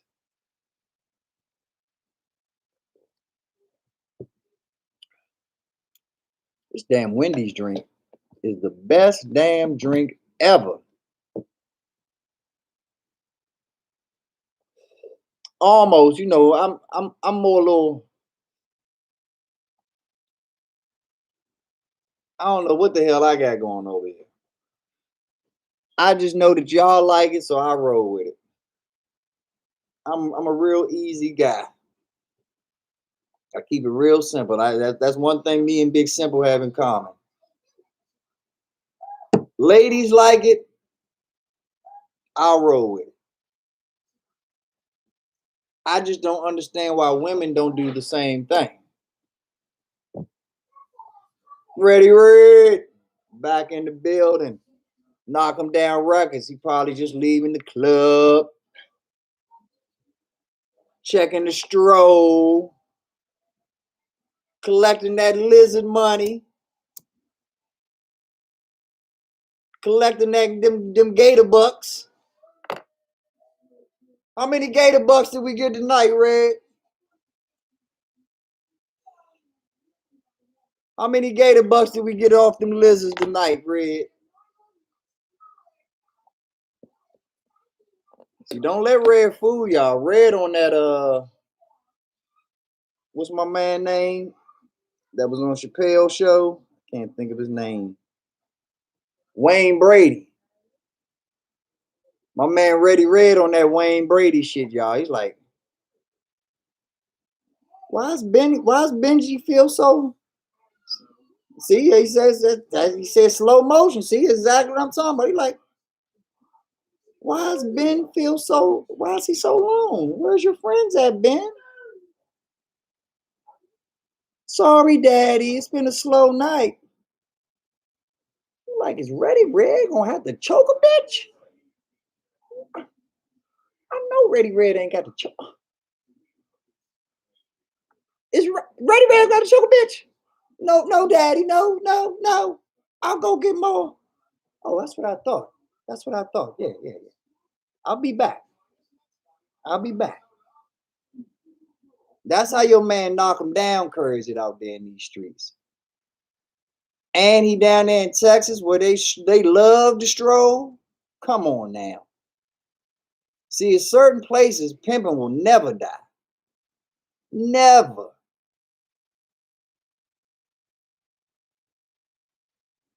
And Ready Red somehow, some way seems to always find residence in these exclusive spots. I used to ask how he did it until I seen the magic for myself firsthand. And trust me, y'all, if y'all have seen what I saw, you'd be just like me. No questions asked. You just understand that it is what it is. We talk about that it factor, that juice, that yeah.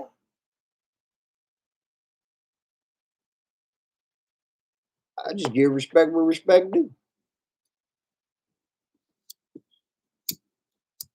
That's all I do.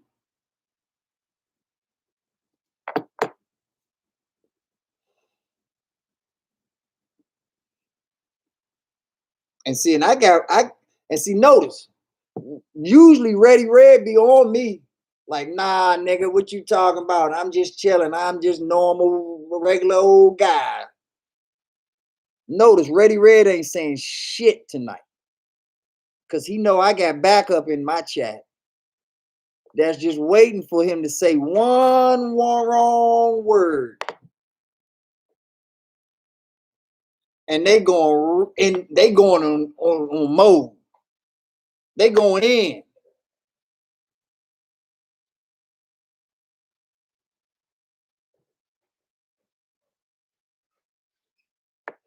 Just notice, y'all. Y'all know.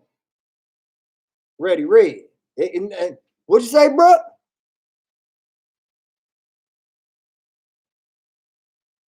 Two for the price of one? What'd you say? What'd you say, bro? Two. Two birds. One stone? I thought it was just a saying.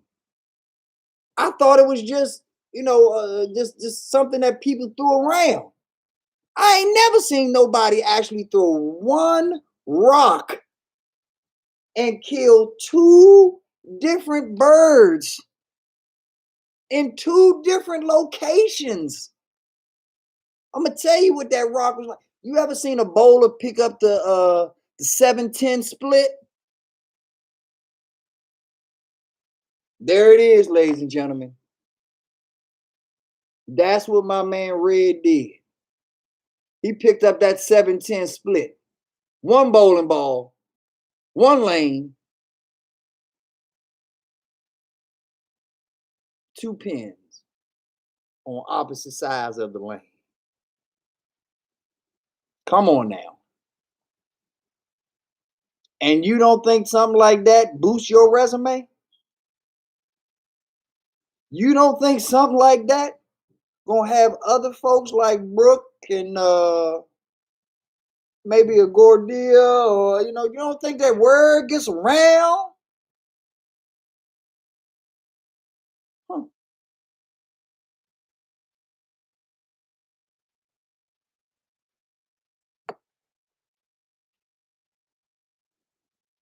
Nobody talks more, solidifies you more than the streets, okay?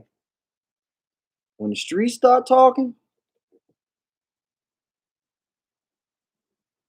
it's legend. It don't even matter if it's real, fake. It becomes legend.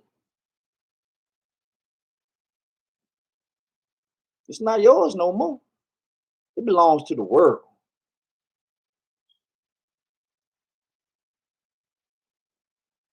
Don't fall for the bullshit, Arthur. Don't fall for the banana in the tailpipe. Only smart people play dumb, okay?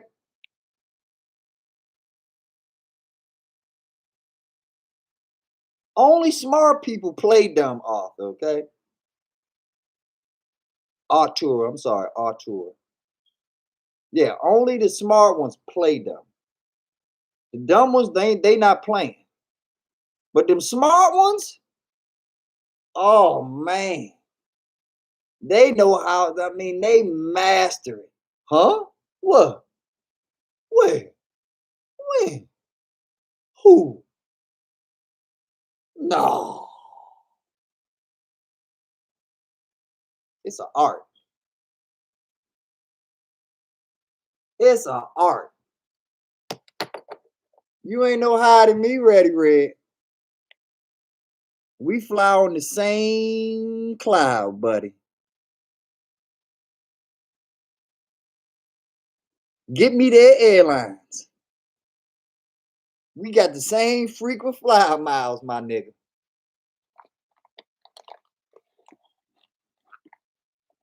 So that ain't gonna work.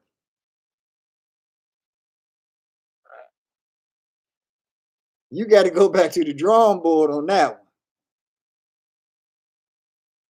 I'm fucking the same stewardess in the same Mile High Club that you doing. That's right. We'll make it about our tour. That's what we'll change the focus. Cause real G's move in silence like lasagna. I gets it.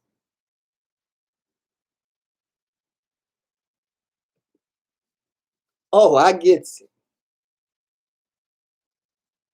So what's going on in y'all world, everybody? How you doing? Well, the last thing I do want to say about my man Reddy Rojo before I do wrap it up. I was selling my game for $99.95. So you already know if you want Red's audio book, we talking 3 bills. No negotiations, no sales, no discounts. This the Birkin bag of game right here, y'all. This that real shit. That's guaranteed results. It ain't no money back guarantee. So go ahead, drop your cash app in, Red. He's taking orders. Results guaranteed. Now we can move on. Gotta make it. I can't have a stock channel here and talk about financial prosperity and not make sure that my man gets properly compensated for his skills.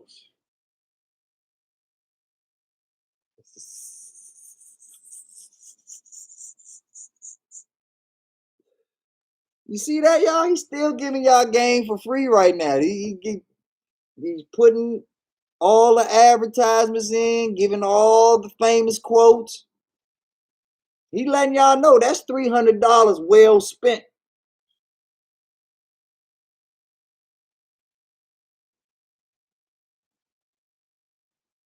The question is does he want to give that game out?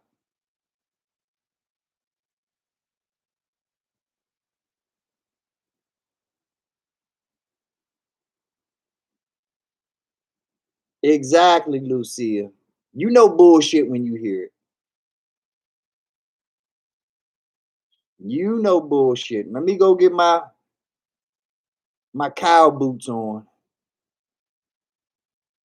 Let me put on my bullshit galoshes, cuz we know we walking through it. Cover your nose. That stench is real. But bullshit, it stinks. It doesn't feel good at the bottom of your feet. You need them galoshes.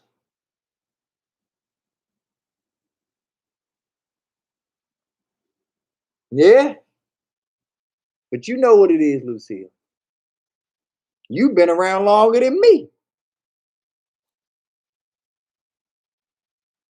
I just appreciate that you didn't spoil a surprise for me, Lucille.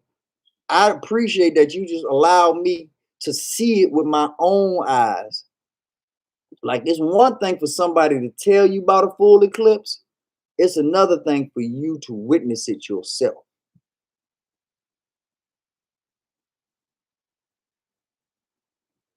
That pink moon was amazing. You just had to see it. So I appreciate you, Lucia, because you could have been told me all about it. And I'd have known, but it wouldn't have been the same. Yeah. You see? We sell it just enough to bring it right back where it's supposed to be in the first place. That's right. Cash App's available, ladies and gentlemen. Drop it. Drop it like it's hot.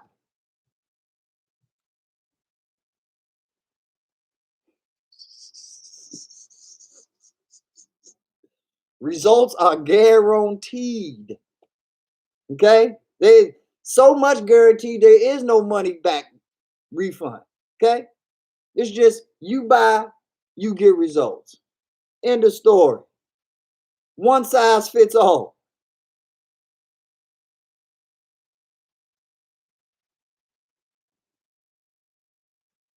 I'm gonna put it like this, y'all.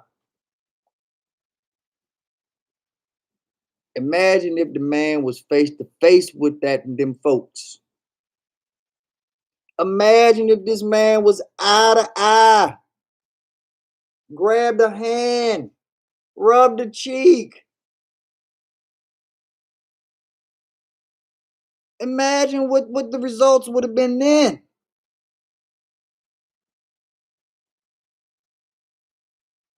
And we still talking fully clothed. We haven't gotten nowhere near bumping uglies.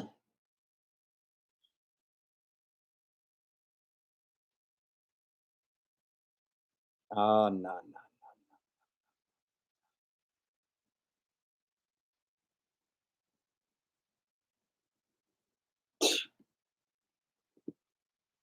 I mean, what can I say?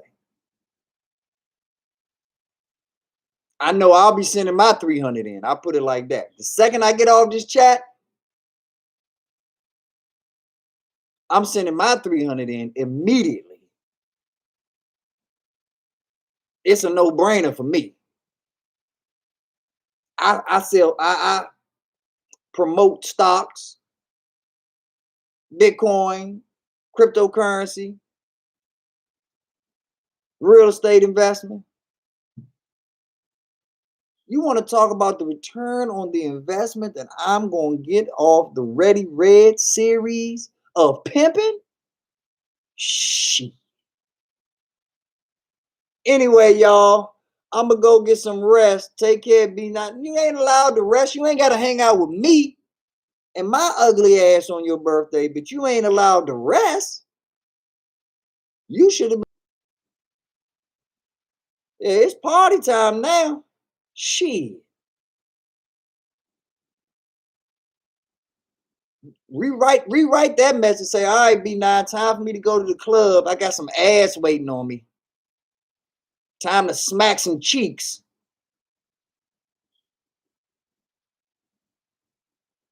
Sounds to me like you need to send your 300 in too, Arthur.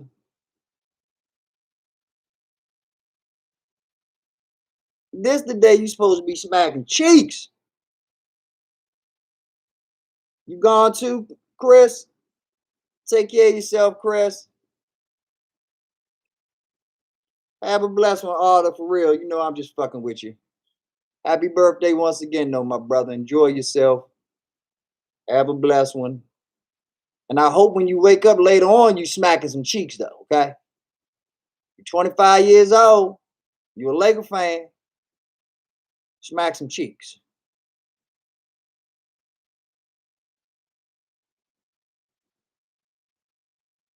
Just ask yourself, what would Reddy Rojo do?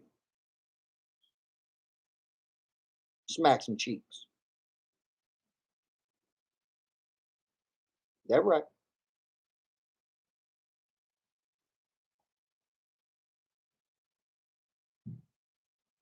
But I'm glad you enjoyed yourself, though. You said it was great to be here. All you guys here, y'all family. I love and respect everyone, one of y'all, and you, B Nizzle. Stay safe out there, guys. Most certainly. You too, for real, Arthur. God bless. God bless you, sir. Yeah, Mike.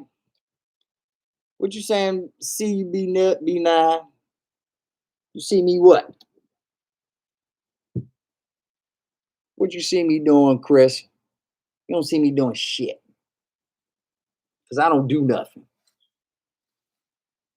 Little snitch.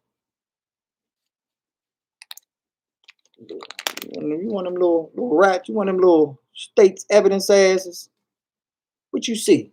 Huh? You ain't see shit, little nigga. You hear that? Nothing. I'm just messing with you. I'm just playing with you, Chris. You know you my folks. Chris come in this joint. First thing Chris says, I hit the like button. Second I see Chris say I hit the like button, 5 different people start going, hitting the like button and this.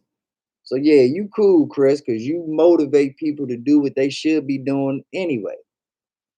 Supporting, hitting the like, being a part of shit. So, but yeah, if you about to head out, God bless you. I'm glad that you came through. Hope that you learned something tonight. That's my mission, is to make sure that you learn something every time you come on my channel or every time I interact with you, no matter what channel it's on. So, God bless. Have a good night. Catch you on the flip side.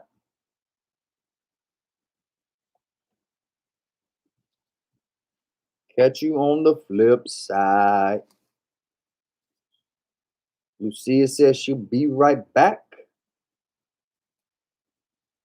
So what's going on with you, Red? What you getting into right now? Hey, Farrah, welcome, welcome.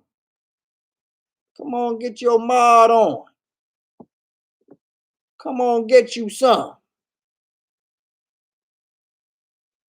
No problem, Chris. Have a good night once again, man. Just sleep on it. Let it soak in. You'll be better for it. What's going on, Farrah Love? How are you? Now, wait a minute. How do you have fairer love in your name, but yet you hate all the love that we display, all the love that we give?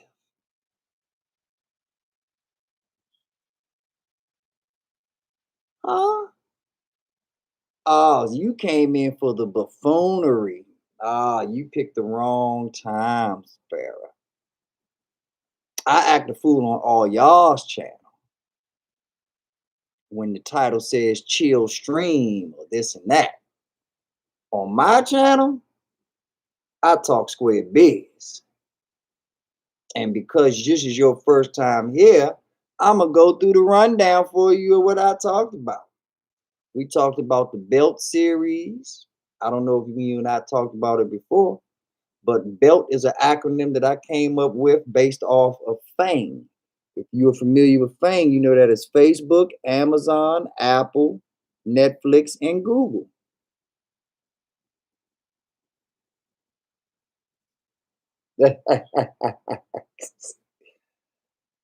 Mine is BELT.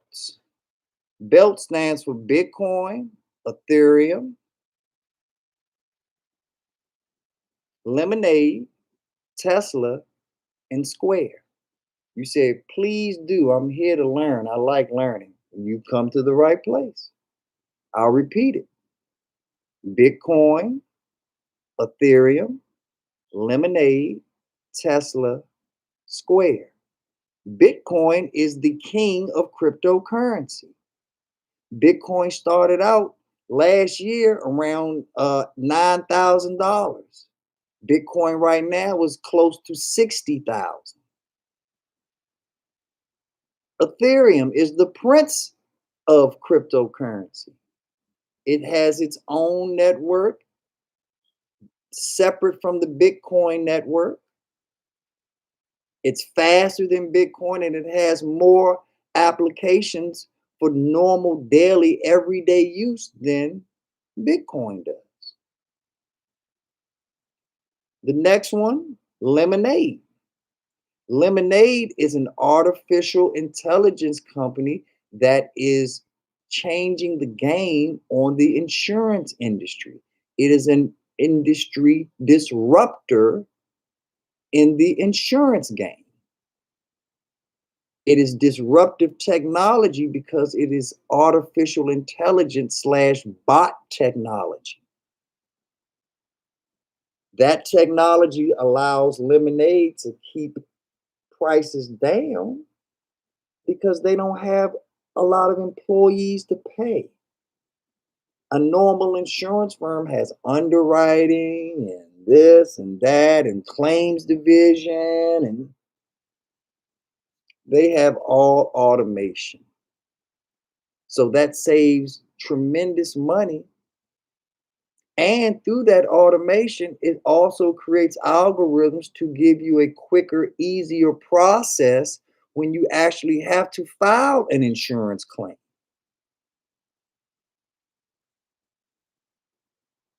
The fourth company is Tesla.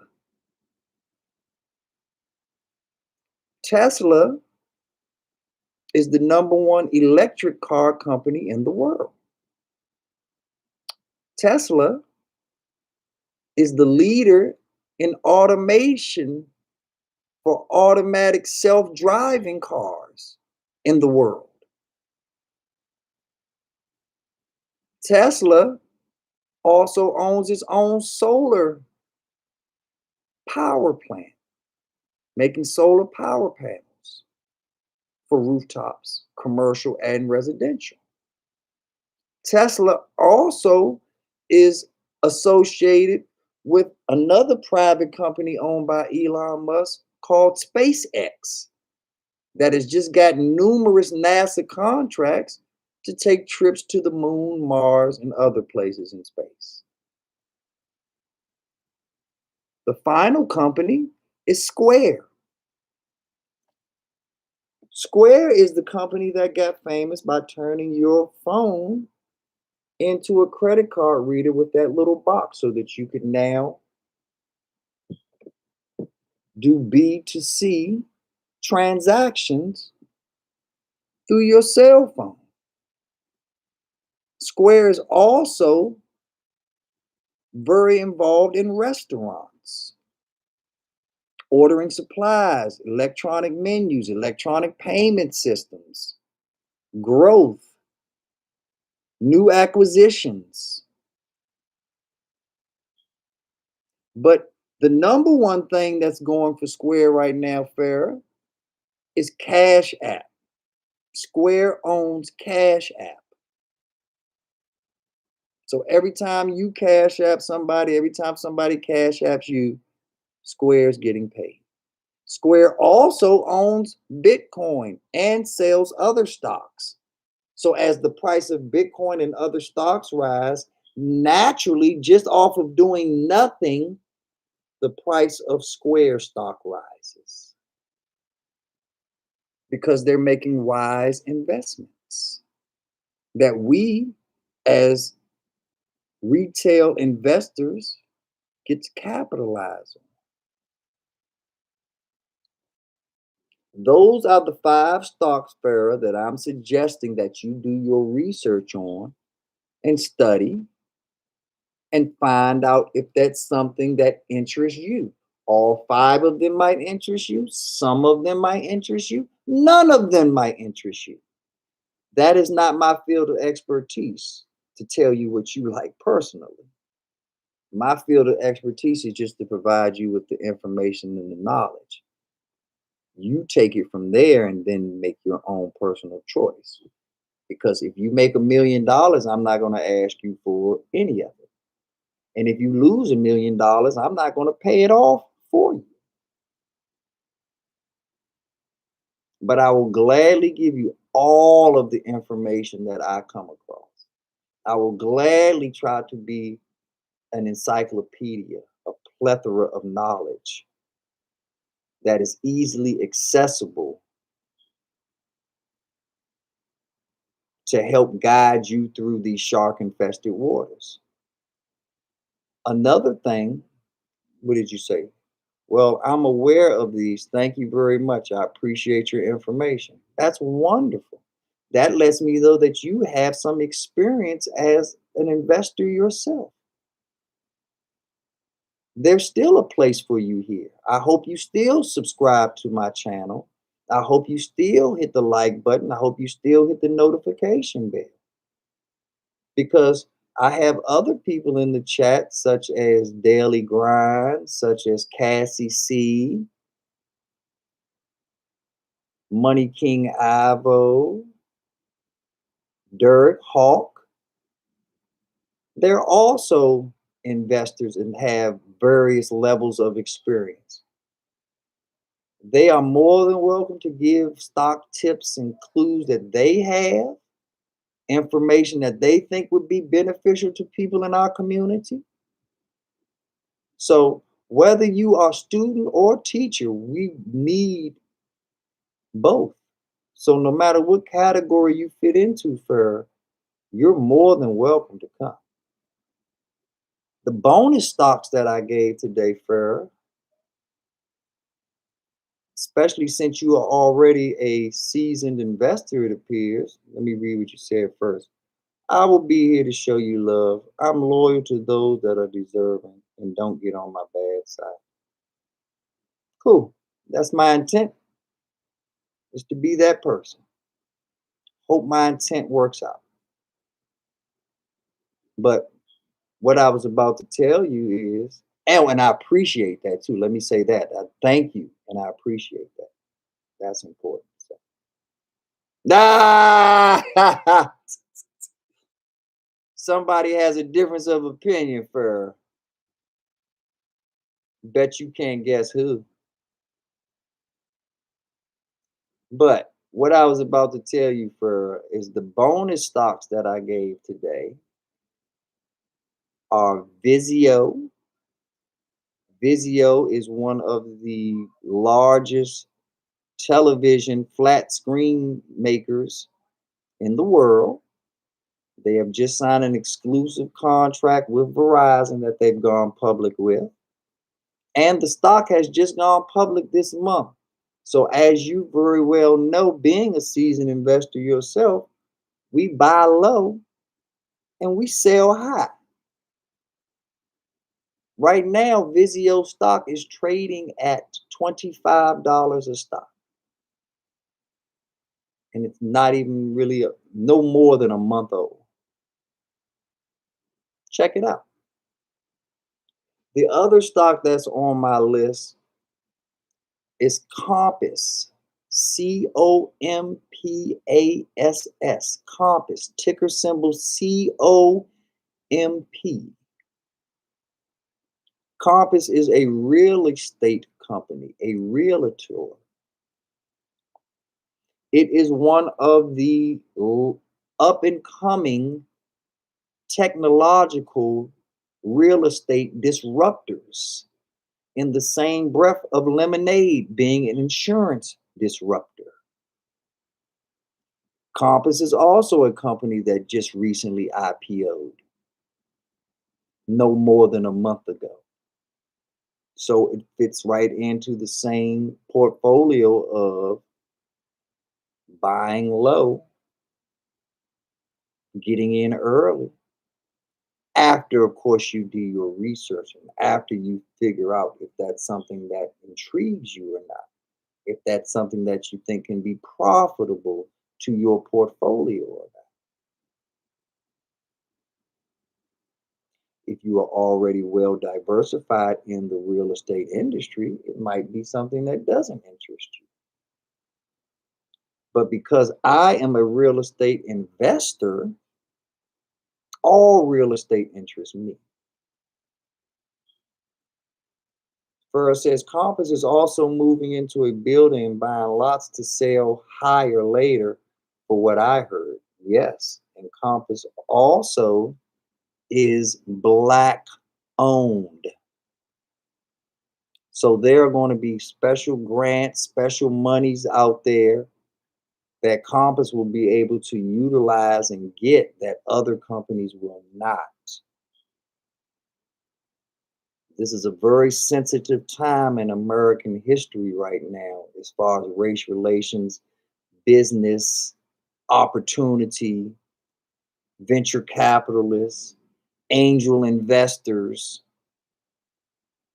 There is a very low to no representation or misrepresentation of ethnicity in those markets.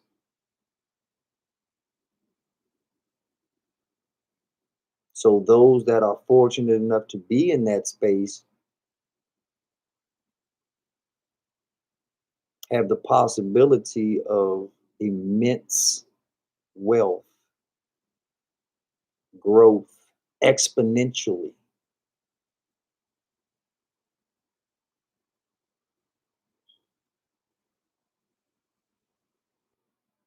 So what you've heard is definitely true, Farrah. But what else they're doing is going to be amazing. Citizen M, welcome. How you doing? I just joined. I don't know if it's been covered, but can we talk about Square stock outlook? We sure can. I did just talk about it. But yes, we can. Let's first go to where Square stock is currently at.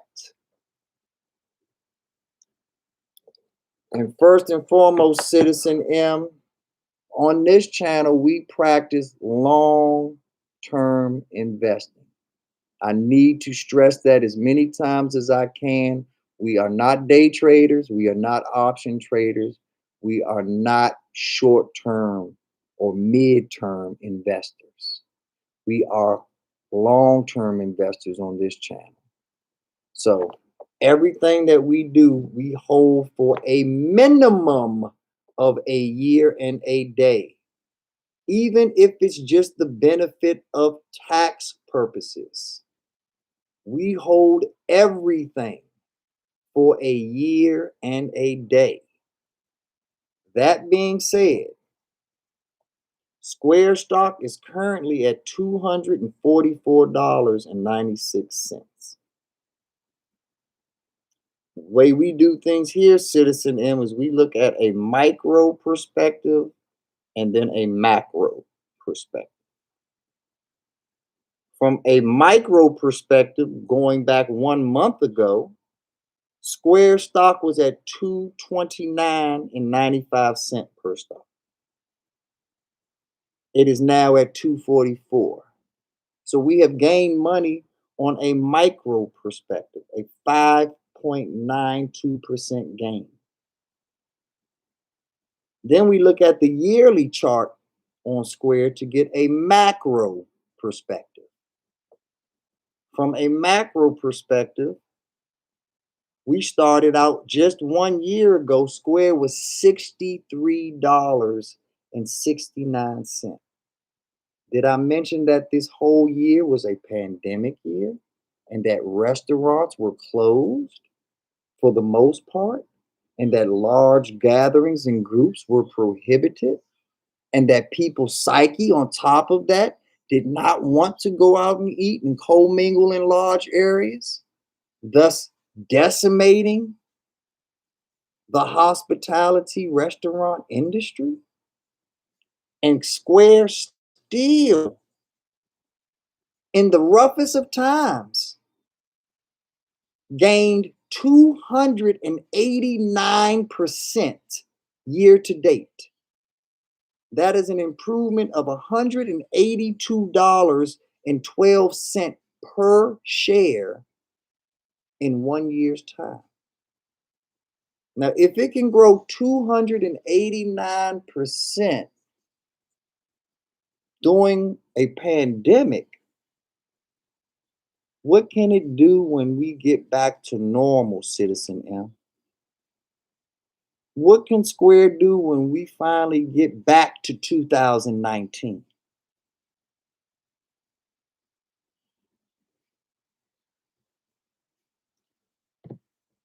Let me give you a little more. I don't know if you know this, Citizen M, but the reason that I said all of that and brought that up is because Square works in 3 major spaces right now. Space number 1, what introduced us to Square, the card reader that you used to attach to your phone so you could swipe credit cards through your mobile device, thus allowing you, your own business person, to interact into B2C transactions. The second thing that Square did, Citizen M, is Square is in the restaurant space. That's why I made such a big deal out of how the restaurant industry and hospitality industry have been decimated. Because Square has positioned itself to work with a majority of restaurant owners to provide them with vital analytics to let them know how much traffic they get, when their peak hours are, when their worst hours are, to allow them to know when they need more staff, when they can have less staff, when they have to have more inventory. Are they in a position where they're ready to expand their business? Is it best to downsize the business? All of this information is collected through analytics because they're all using this Square software system. SaaS, software as a service.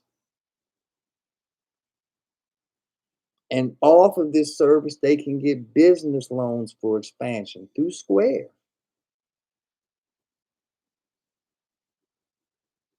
So it opens up a brand new revenue stream and brand new borrowing power for the small business owner, the restaurant owner. And there will be other industries that come, but those industries are not going to be at their full potential until we get back to 2019.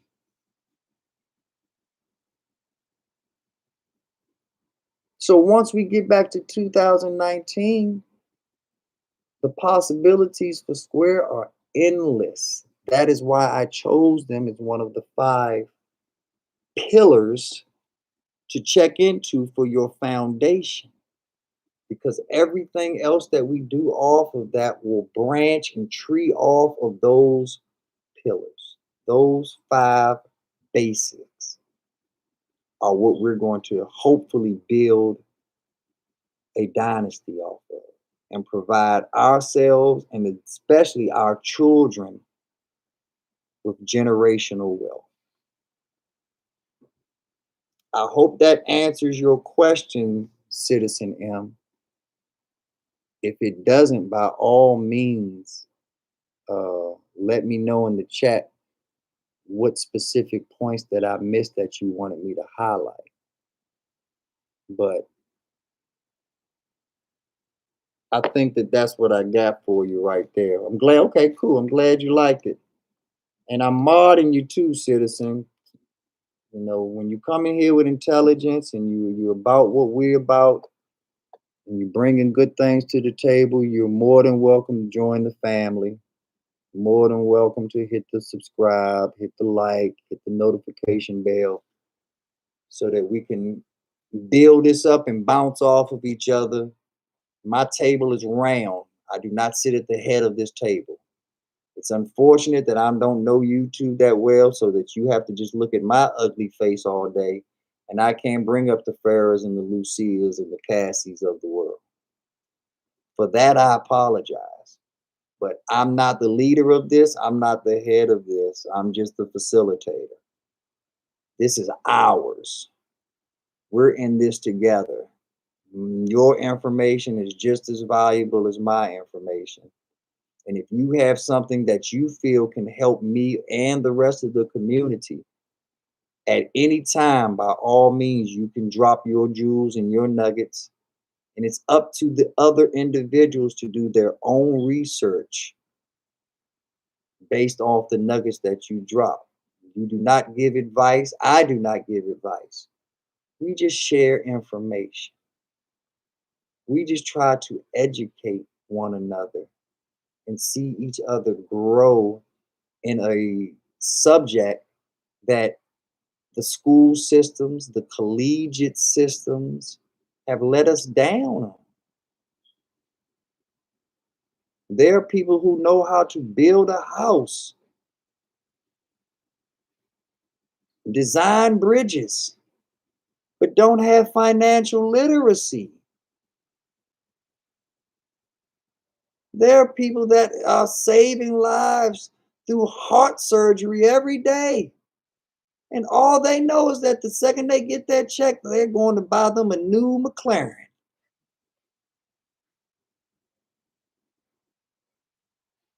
They don't know how to make their money work for them. They don't know how to put that money on the stroll and make it come back with 10 of its best friends. And then that's what goes in your pocket. The best friends, not what you earned, not what you broke your back for. Hell no. That's mine. I ain't never giving that up. But I will loan it out and put it on a hook and say, hey, who likes this? Who looks just like this? Who's bigger and better and worth more than this? Come on in and party with us. That's what the stock market does. That's what the cryptos do. That's what the real estate investing does. Now that I gave you Compass, Farrah, and Citizen M, and I retouched on Square, the last thing that I touched on, and you'll be caught up with everything, the last thing I touched on was real estate and the importance of owning versus renting. We talk about the tax advantages that you get being a long-term investor versus being a short-term investor or day trader. Well, you get those same benefits and tax benefits from being an owner of real property than you are being a renter of real property. So already you're winning in saving money. And in my world, if you're saving it, you're making it.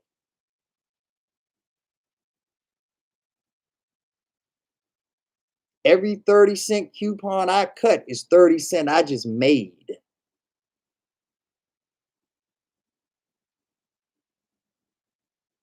So you want to get into real estate just for the tax purposes. But there's way more out there. There's real game out there as far as grant money, forgiveness loans, no interest loans, and low interest loans. There's a program where I live called the HPAP program. The HPAP program will give you up to $75,000 in grant money to cover your down payment on your house, your closing costs, and your settlement expenses.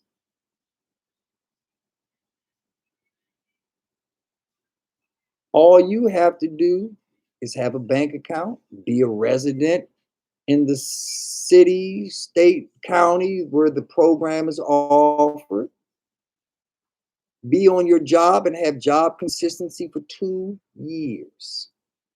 If you meet those qualifications, they will put you through a housing program, give you housing counseling, give you credit counseling to help your score and your credit score go up so that you are a better candidate to qualify or pre-qualify for a home. And they'll even give you a lower interest rate for your 30-year mortgage. All that together, in most cases, allows you to buy an extra $150,000 worth of house in some cases. An extra $150,000 worth of house is an extra bedroom, an extra bathroom, a bigger backyard, a pool. Because remember, money saved is money earned.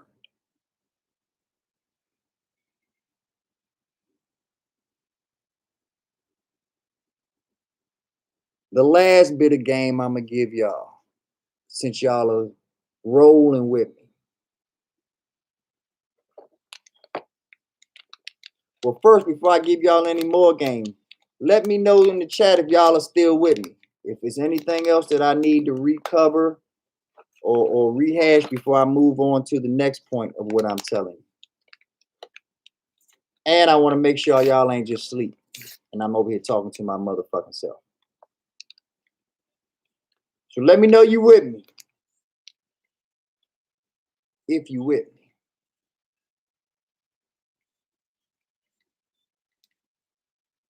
All right, I got Burr here. Who else with me? 4 others in my chat. Who else?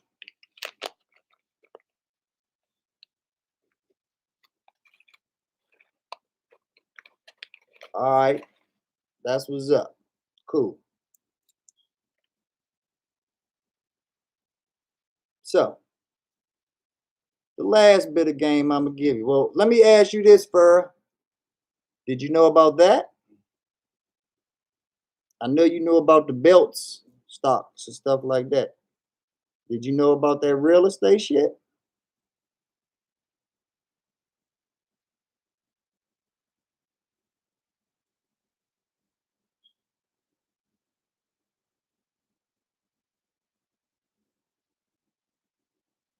Or am I being redundant again?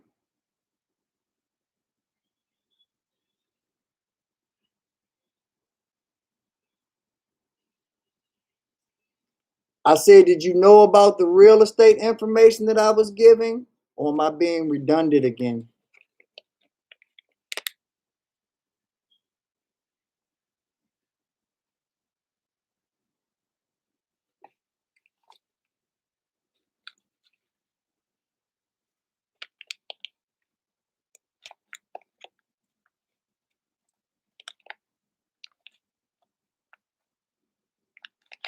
And you too, citizen, did you know about this information?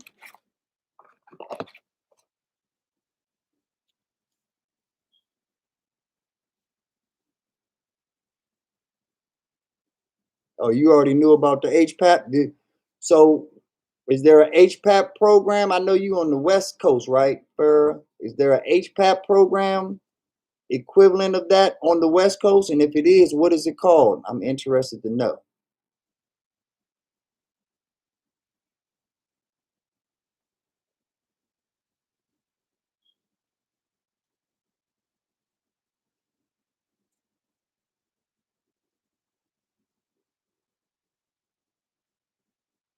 And how much money do they give out on your side of town? Because I know the housing market is way more expensive out there than it is on my side.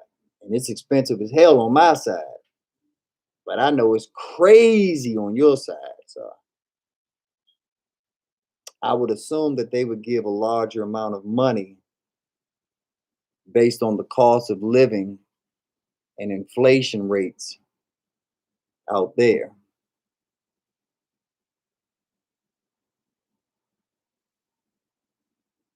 Yes, I've heard of something similar, but I would have to ask my brother. He's using it for the North Carolina home. Okay, cool. Oh, you're in Toronto. Okay, understood. Okay, yeah. So that's a totally different system for you, citizen. Okay. Okay, cool. Well,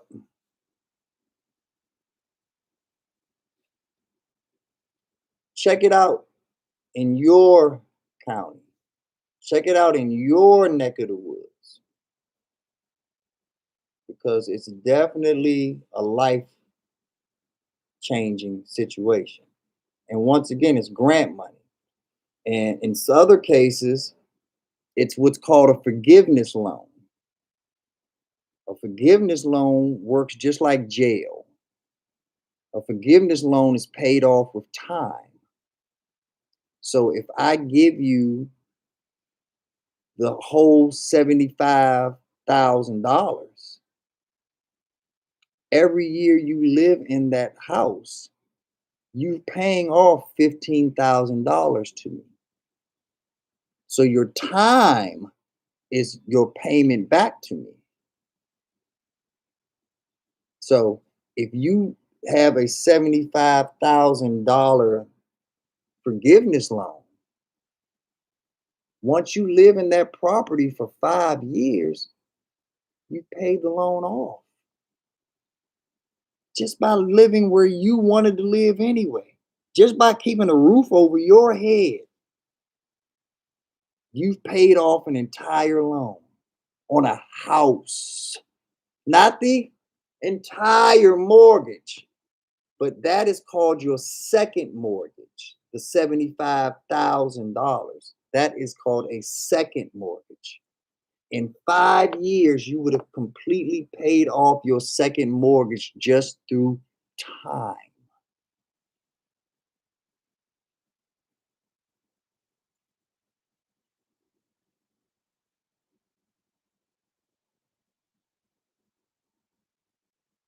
Okay, first says, I'm in South Florida and it's hard for me to qualify for many things due to my tax bracket. Understood. But if you're in that type of tax bracket, that means you probably don't need that assistance. That probably means that you just gotta if you might already be a homeowner. I don't know your business. You know I don't know fur, and I'm not going to assume, but you might be, if you might not be. If you're not, then and you're making good money already, you just gotta tighten up. You just gotta discipline yourself because but at the same time, still look, still because this is not a low government type program. These are programs made for working individuals. The people that qualify the most for these are teachers, firefighters, police officers, and I don't think their salary is actually matters depending on what your position is. Right. I understand that. I understand. But once again, it's not about the finances all the time. Sometimes it's about what your job title is, and are you considered vital to the community? Are you considered a service provider that just through your service to the city and through its residents are deserving of this grant money? But it definitely varies state to state, city to city, county to county. So by all means, do your research in your neck of the woods, please. That's all I can tell you about that. But the last thing that I can tell you that I said earlier is that, well, two things actually. Number one, if you are married, do not buy your first home in both of your names. I'll repeat that. If you are married, do not buy your first home in both of your names. One of you does it. Because if the other one doesn't do it, now they have the same advantages that you had of being a first time home buyer and getting into first time home buyer programs. If they see that other person's name attached to any deed, your first time home buyer is bye bye. So do it yourself. Let your spouse or your significant other repeat the game themselves. Then you can put each other on each other's deeds if y'all still love each other after that shit. But this is the type of thing where you want to do for you because the other one can do for them. Then you can come together. That's very important. Why not take a bite of the apple twice if you have the opportunity to? The last thing that I want to tell you, which you probably already know, Fur, because you're so wise, so worldly, you on this shit. And I'm saying it facetiously, but I'm serious. I think you're very wise and worldly. You on your game. But I'm gonna say it anyway. For the other people out here that's not on your level,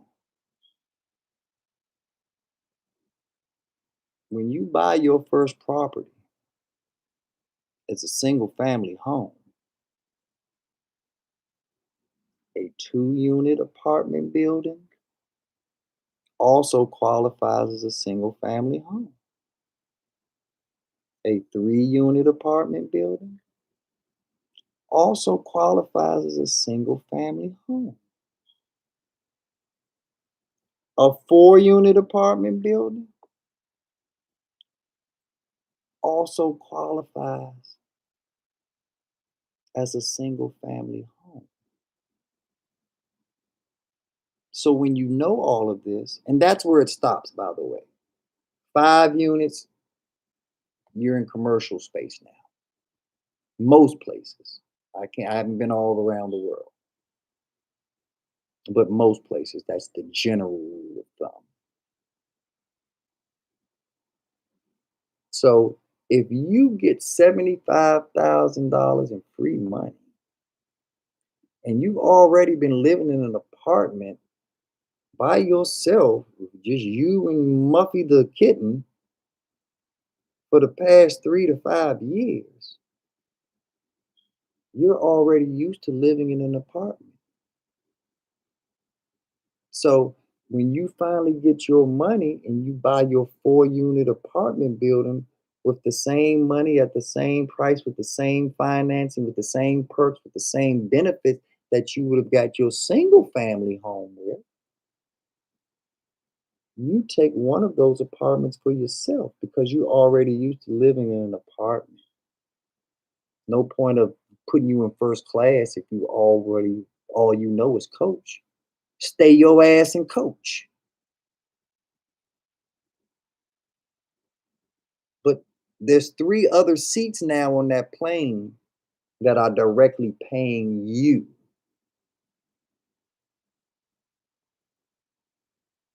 So over time, over that year, over that 5 years that you're sitting paying off your second mortgage with just time, how much money can you save in those 5 years of being in an apartment? 5 years of getting 3 rents every month. How much money can you save? Because you still didn't quit your job. You're still making the money from your job that you needed to have to qualify for the apartment or the house in the first place. Now you just added 3 more revenue streams. Hmm.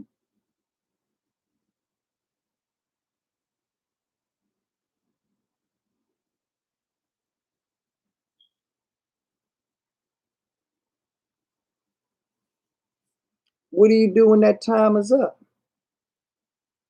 You take those 3 rents that you saved over that time, if you're smart. Now you saved enough to buy another house and finally get you the space and for the family that you want to start building and extending, and you finally met hubby or wifey or whatever the case may be.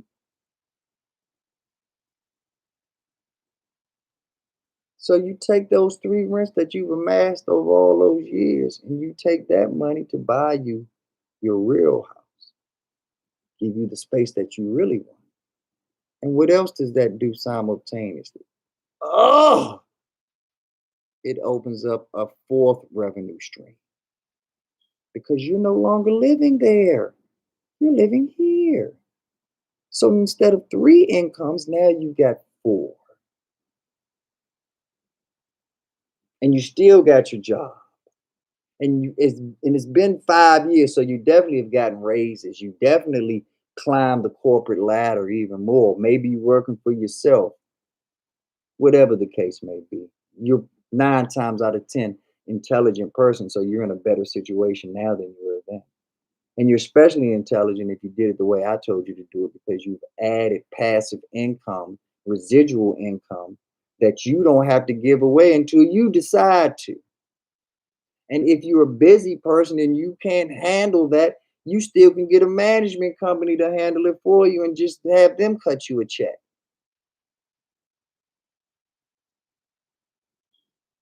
And that's just step 1.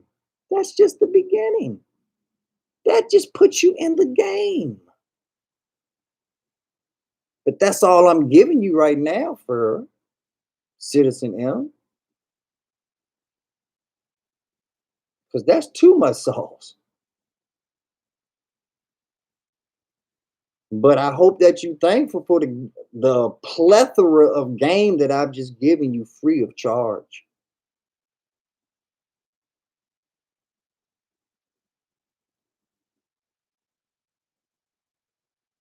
And I hope that you're in a position where you can utilize it, put it to work for you, and reap the benefits. That's what I'm here for. That's my purpose. That's the purpose of this channel. And I don't mind giving it to you because I want you to feel comfortable enough to give it back. I'm smart in this, but I'm so stupid in other things. YouTube being one of them. How ironic that I'm on YouTube. And this is one of the things that I need immense help in. So I'm not sitting here high and mighty like I'm hot shit or this and that. It just so happens this is a topic I know about, so it makes me look good. But the next topic I might not know shit about. And I might need to lean on you 100% for you to be the guru, the expert, the guiding light. And next time it might be Citizen M. And next time it might be Cassie. And next time it might be Lucia. Next time it might be Ready Red. The list goes on and on. That's why I invited you here. That's why I invited Gordy here. That's why I invited Bryce here. Anybody that fucks with Lucia is welcome here. Anybody. Because I fuck with Lucia. So if Lucia thinks you cool, then I think you cool. Well, almost everybody. Almost everybody. That's a proper age. Let's leave it there. But yeah, if you're old enough and mature enough to handle this content, by all means, come on in.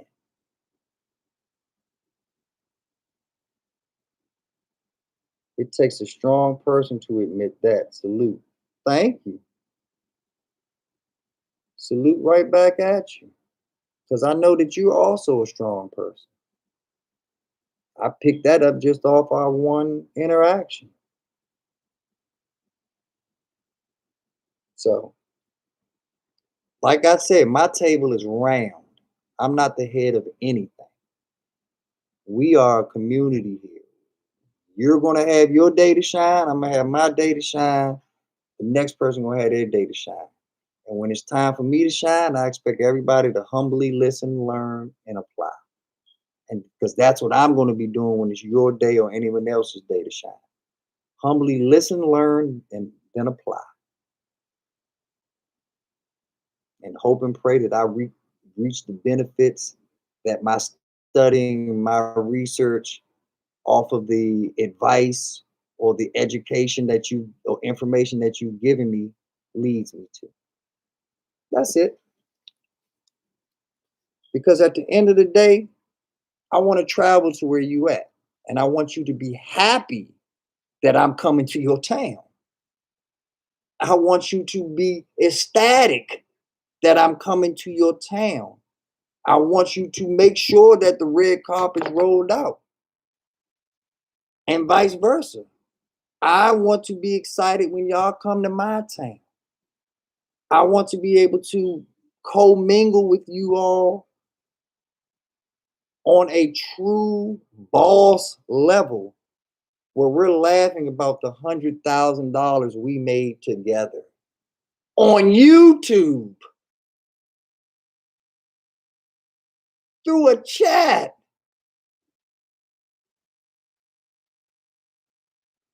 Before I even knew what you looked like.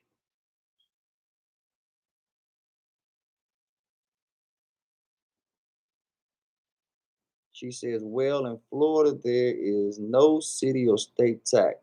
So that's on our welcome mat. I know that's right. Delaware, Florida, Texas, Nevada.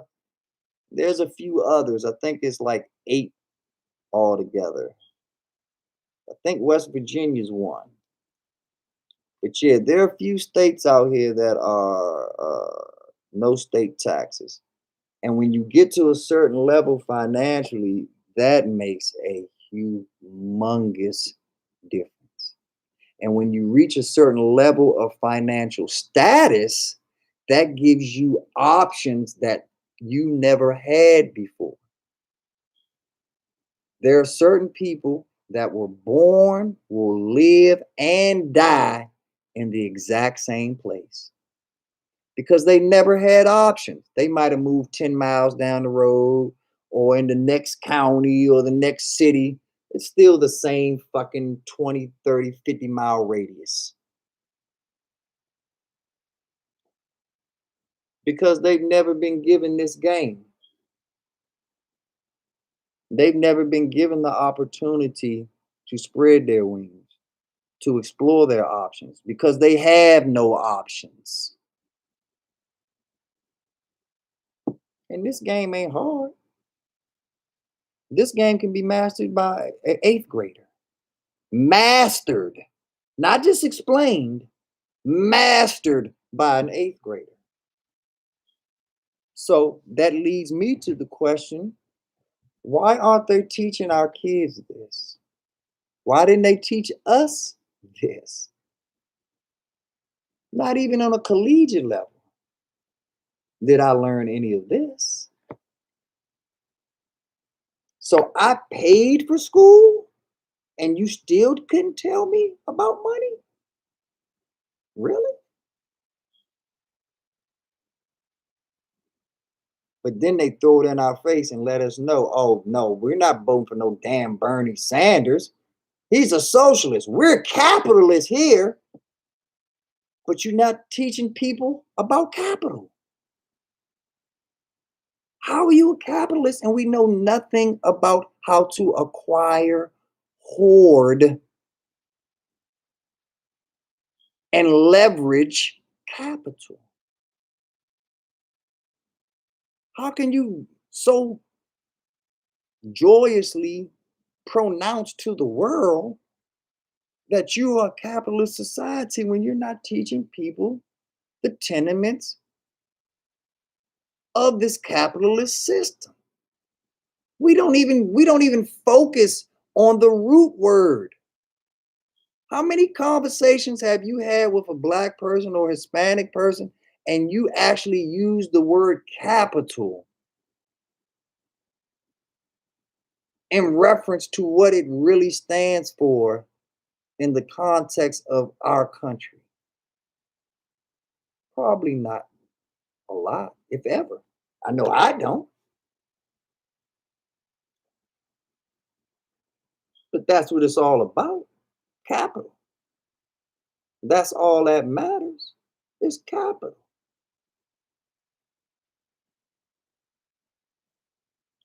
If you understand how capitalism works and you understand how to hoard capital, you understand more about the police. You understand more about the fire department.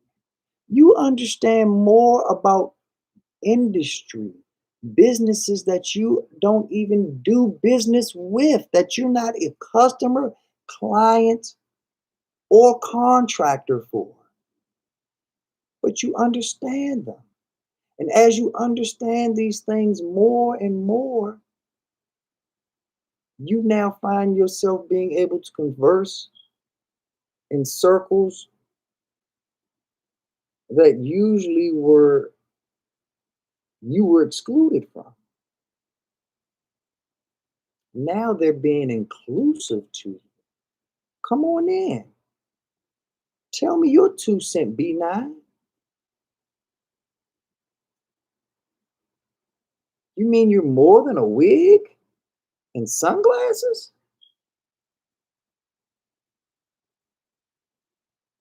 You're not just the buffoon?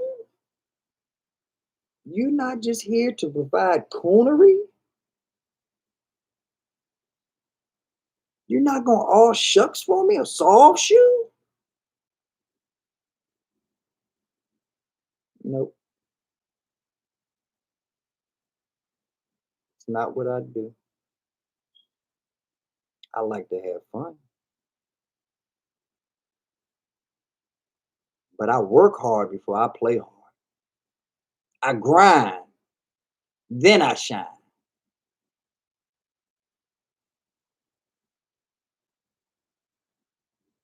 So the next time you see me in a wig and glasses or acting a fool or whatever, assume that I made some money. Assume that I worked hard enough to show you how I play hard.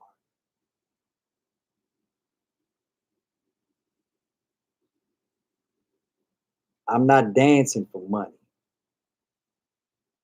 I'm dancing because I just cashed in and got new money. Big difference.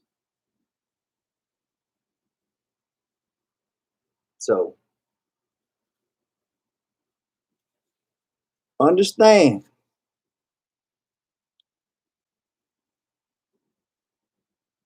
I'm here to be your best friend. I don't want to know your secrets. I don't know what you got going on in your diary or this and that. But I'm gonna be the nigga that changed your life.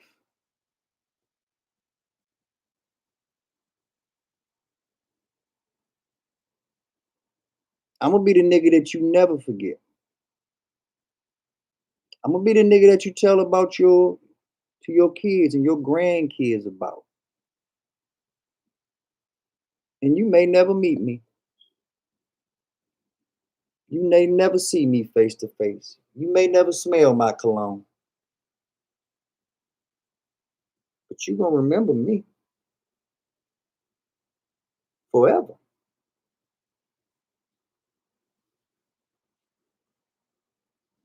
Because I'm giving you something that no one has ever given you before. And when you get something rare, you remember where it came from. I'm not saying I'm the smartest. I'm not saying that there are a plethora of financial gurus that I would kneel at their feet. Some of them are in my chat,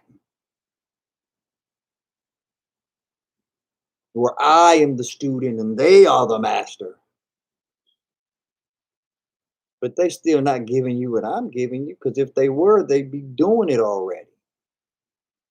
They wouldn't just be on my chat. We'd be watching their face on their channel, and I'd be in their chat.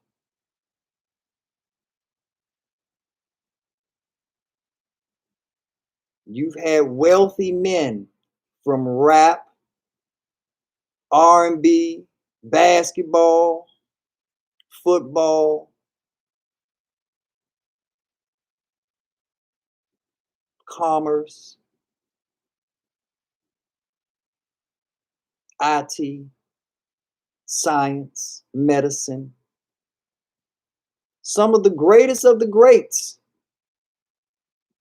We buy their music, support them at games, do all types of stuff. Why are they not kicking you this game?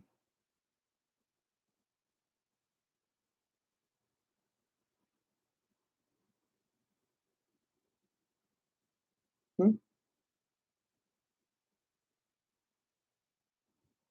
Nas invested on a venture capitalist level into Coinbase 5 to 7 years ago. Y'all ever heard Nas talk to y'all about Coinbase in any of his rap songs?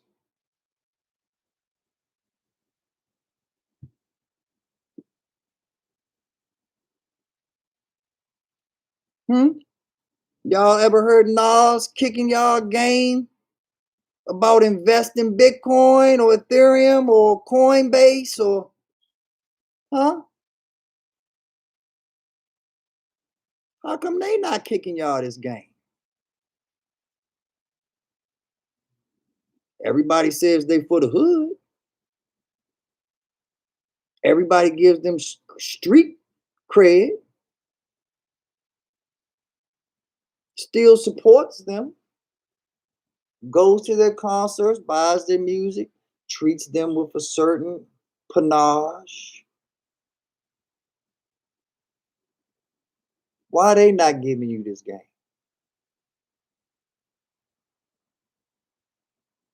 Nas ain't never got to lift another finger.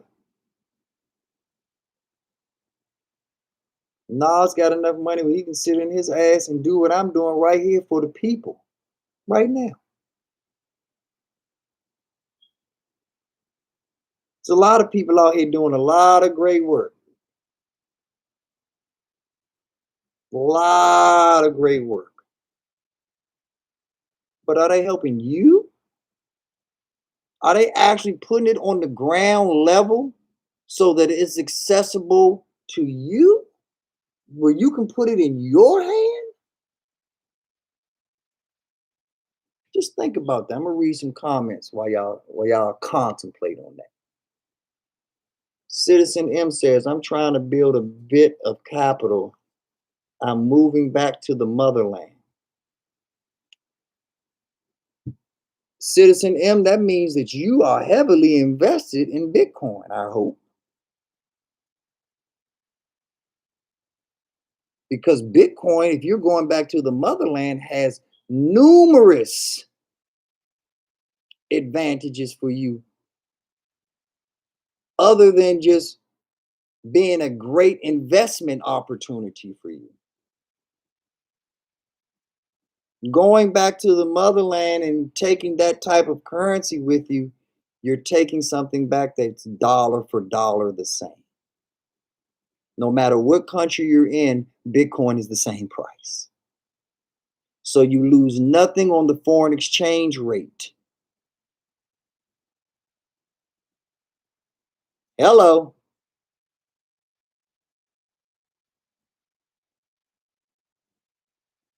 So I hope and pray that you are heavily invested in Bitcoin, because you get to make the profit off of the investment and you're taking it to a place where it's already good. You don't have to switch up anything. You leave America with 1.5 million, you land in the motherland with 1.5 million.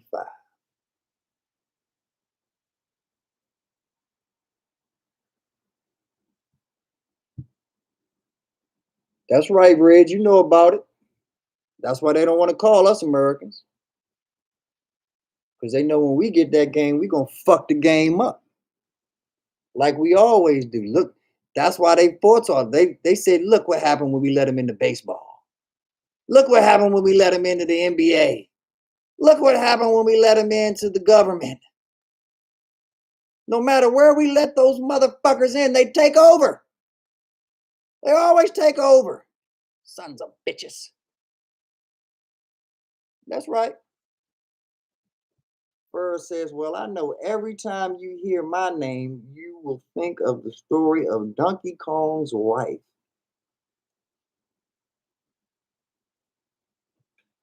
No, I don't think I'm familiar with that story, Burr. I am not familiar with. I think I'm a little more fresher to your world than you think I am. I don't have any background on you, Fur. I don't know anything. I don't get the Donkey Kong wife reference at all. Maybe someone else in the chat does, but nah, I don't get it. Red said, see, Ready Red probably get it because he said the gooch. Yeah, he probably gets it. Citizen M says, I bought my first share of Square Friday. I wanted to buy more, but do you think we will see further market sell-off in May or June? Let us see.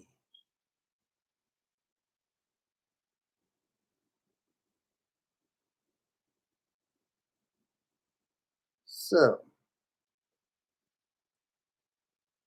there is a method where you can predict where the stock chart is going. It is called the Fibonacci.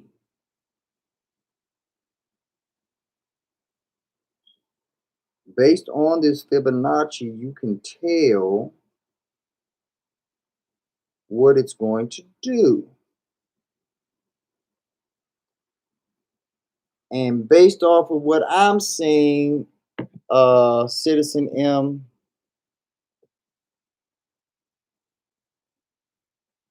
the time is now. It just did that. It has pulled back for the last week, and it has hit its support. Now, what normally happens is when it pulls down and it hits its support, it bounces back up until it hits new resistance. Once it hits new resistance, then it bounces back down. So you have to understand the Fibonacci. But based off of just a quick glance, if I wanted to buy more Square, I'd be doing it right now, because we're slowly getting back to where those restaurants that I said were closed are about to open. We're slowly getting back to the 50 limits of 50 plus. And once we get past that, then we're going back to full capacity. Once we get back to full capacity, these stocks that have been going like this are going like this, because we're going to have money back in our pocket. We're going to be back making things happen. We're going to be back in rush hour traffic. We're going to have to fill up every week again. We're going to be getting back to the normal, back to 2019. And so when we get back to 2019, pew, 100 miles and running, NWA. All right, Brooks says, it's Barbara Walters for me. Yeah, I got you, Brooke. We all got our heroes. We all got our heroes that let us down. Nas wasn't even my hero. He was just my example because he's on my mind because he made like, I think over $100 million when Coinbase IPO'd. And couldn't tell another nigga about it. Couldn't tell another soul that it was $100 million coming down the pipe. You got all these slick rap metaphors and this and that. You couldn't come up with a slick ass line to tell me to invest my money and get to come up. But nah, y'all gotta depend on B9 and his ugly ass and his terrible jokes. Sorry. Sometimes God just gives you what you need, not necessarily what you want. Stuck with me. Not everything needs to be spoken until the point is proven.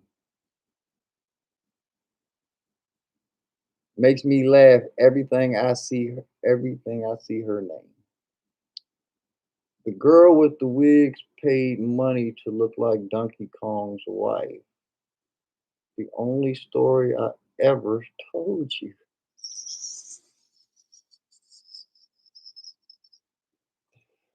I'm sorry, Fur. I apologize. I smoke a lot and I'm focused when I get into my mode about talking money and really trying to help you all.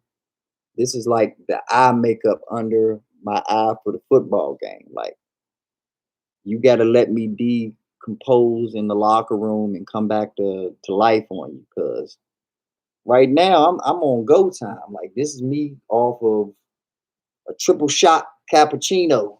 Like, so I apologize. I don't want you to think I'm devaluing things, but this right here, when I'm talking about, it kind of takes over everything when I'm in that mode. Hope you understand. First says, I wouldn't wait so much time to buy, but summer shares will go up. Facts. Facts.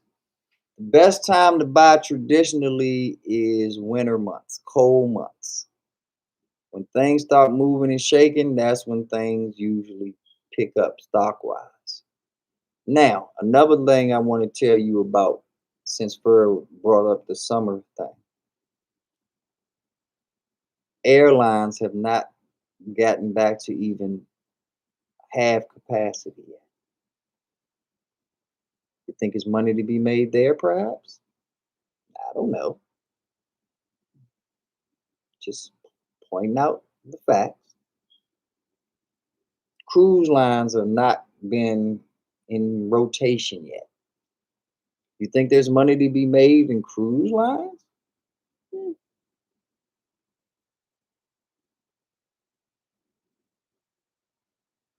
And see, that's what I mean, Fur. See, you got a lot that I can learn from you.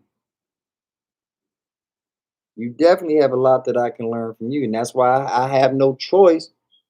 And it's in my best interest to humble myself as well, because we all need each other. So hopefully, through me knowing you, you make me a better person where I can all at the same time and get my octopus tentacles together. But I'm a human being, like I told you before. I'm growing and I got a lot of shit to work on, a lot of shit to improve on. I know that. You and Gordita. Now that part I did remember. I do know that. See, the commonalities. I think right now, because we're so new for, I think I'm just looking for commonality between us. I'm trying to build a bridge between us. So I think the things that I'm really focusing on right now is facilitating that bridge through commonality, through like interests. So a lot of things that you tell me, I'm sure we're gonna have to revisit at some point because right now I just have tunnel vision. Like I told you, I'm new to YouTube. I'm new to you all circle. I'm definitely new to you. Uh, the only real person that I know from your circle that I'm really comfortable with is Lucia and Ready Red. Everybody else, I'm just learning. So I don't know who be in the chat sometimes, just lurking. So you might have caught me when I was on one day, just like you caught me with the wig. You probably thought that, oh shit, this is how he goes. This is what he does every day. He just an ignorant ass nigga. Nope, that's just what you caught that day. And I'm not ashamed to be an ignorant ass nigga. I love it when it's proper perspective and when the time is right. But that's not what I want on my tombstone. That's not how I want to be remembered. Oh, there go B Nizzle, the ignorant nigga. Nah. So I'm just trying to stay focused right now and make sure that you all know that you're in safe hands with me, that I'm not here to push anybody off any bridges or cliffs and set them up. I'm here to help because at the end of the day, I want you to help me. What's the best way to get help from you? Put you in a mode where you now have to reciprocate.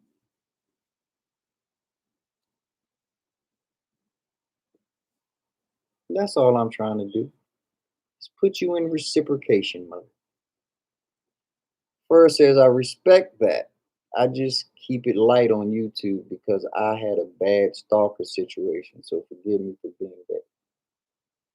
No forgiveness necessary. Like I said before, our past dictates what we do. That's why I don't make suggestions. That's why I don't give stock advice. I give information. I give education. You have to apply it the way that it best suits you, your past, your situation, your train of thought. That is all relative and subjective. So I leave that stuff to you. And that's why I do what I do. But yeah, you don't owe anybody any nothing. I don't owe you for no forgiveness. Self preservation is real. If George Floyd has taught us anything, self preservation is real. So you don't owe me nothing to make sure that you straight and to make sure that you comfortable in your skin.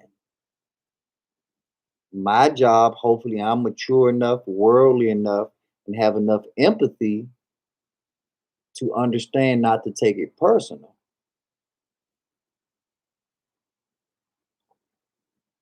And the irony of that is sometimes that's the feeling I get about you. Like, boy, she needs to not take it so personal because she don't know yet. She don't know if I'm this way because I really cry all the time. So I got to be a fool and act up. Because if I'm not acting a fool, I'll be over here like, oh God, my life is so. You don't know that. So I feel you 100%. 100%. Not at all. I was impressed by you.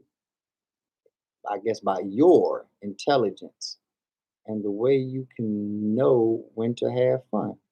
Thank you, thank you, thank you. That's how I feel about you and Gordia and Lucia and definitely my man Ready Red. Like, y'all balance it out just right. Y'all know when to act a fool, when to let the freak out, when to let the lunchbox out, when to be intellectual, when to be empathetic. That's why I'm trying to build a community, because you already have the foundations going. You just not leading it and funneling it in a way where it can ultimately be productive for all of you all. And that's where I come in. I will gladly say, hey, instead of just being sand, let's slim it out so the hourglass makes it go that way. And we can control the side. We can either have it here so that the sand can go straight through, or we can close it up to slow the sand up. The same way you do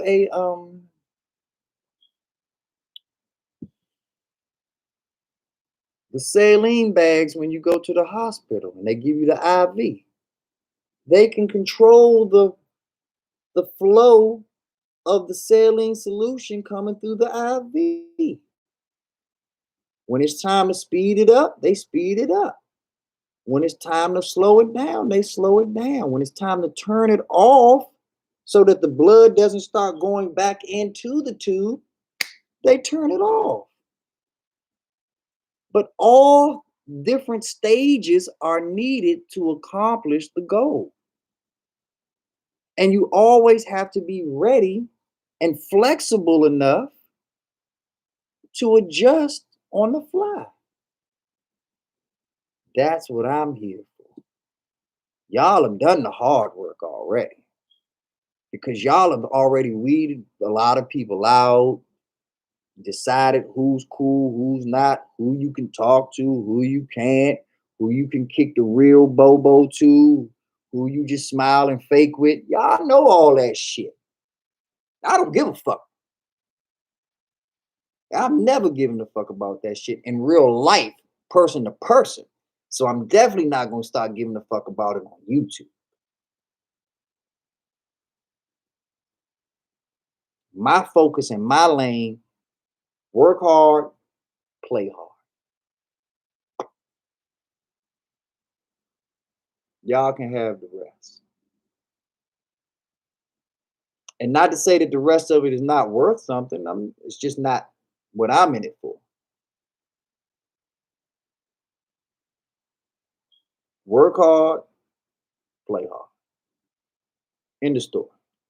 I ain't nothing but a regular old Wiz Khalifa song. Personified. So that's what I'm here for. And if y'all fuck with it, I fuck right back with you. The only people that I don't like are the people that don't like me. That's all. Other than that, we good. There's still levels to this shit, of course. But we good. Whether you achieve greatness or all-star status, that's up to you. But I can at least promise you, if you're a decent person and you think I'm a decent person, we good. So that's all I'm about. And that's why it was important to me, Fur and Ready Red. Ready Red, you already know, because you're a real nigga like me. But that's why it was important for me to meet the folks, especially when they come to my town. You can't come to my city if I fuck with you and you fuck with me, and you don't check in with me. And it was very important because it was the first time I was meeting them, is the first time they was meeting me. And we real niggas. So what you do with a real nigga is you size them up. I had to give them that opportunity to size me up, and I had to size them up. Not on no evil shit, or this is just the natural thing that real men do. After sizing them up, I realized, hey, I can go to war with these niggas. We ain't on that level yet, but I at least see they some real ones.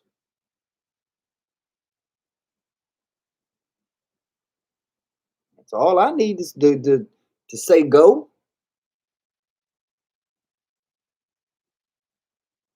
So I'm just trying to be that exact same person that they met right here to you. Every time. Every time you see me, I try to act like you just put your arm around me, or you just shook my hand, or you just gave me a pound. What up? That's how I try to treat all of y'all. Because eventually we are going to have that moment. What does it serve me to act one way on this thing and then act a totally different way when you meet me? Keep it real. See, that's how I know I found real ones. Dubs ain't said nothing in a minute, but he chimes in to tell me, B9, I go to war with you any day. And he knows I feel the same. So that's all it's about, for no more, no less. So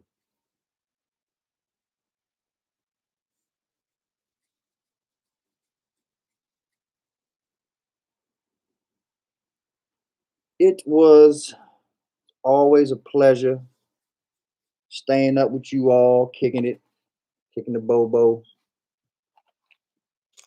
learning valuable lessons from Red. First says, well, there's keeping it real, but you will learn your riders, but also you have different rules on the YouTube streets. Hopefully through time you'll be able to help navigate me, because I'll be honest with you, real street code seems to get me in every situation. Like, as long as I live by the real code of the street, I don't have a problem in anywhere, because the code of the street that I was taught was respect everyone until you get disrespected. So it's easy for me. I'm diffusing you, Fur. You know you a little rough around the edges, and you know you ready to bring that pop to a motherfucker. And I ain't mad at you, like I said, because that seems to be you. I encourage that. But hopefully over time you'll realize that you give a person what they deserve. And I have to give you time to see what I earn. I understand that. I'm not rushing the process. I'm not Thanos snapping nothing.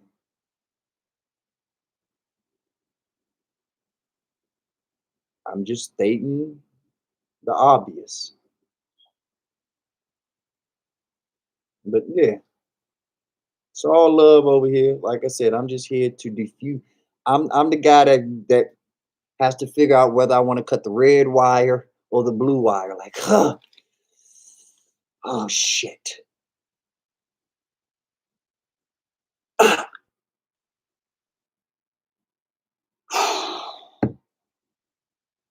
That's all I am. I'm just trying to cut the right wire so that everybody in the building is safe. That's it.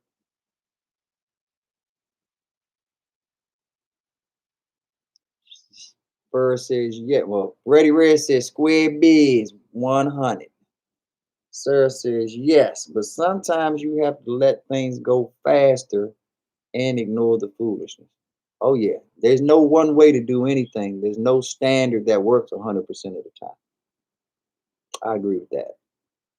You have to know when to hold them, when to fold them. I put it like this. This is something that my uncle told me a long time ago, Fur. And I've said this before in the chat. I just don't know if you were here when I said it.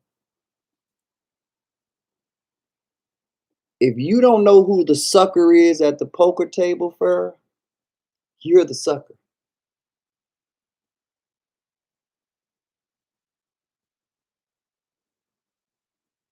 You have to know when to adjust, when to give them the clue that they think you know you got a good hand, when to keep a stone face.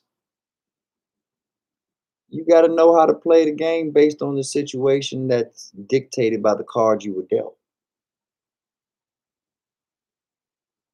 And that's the difference between playing chess in life and playing checkers in life.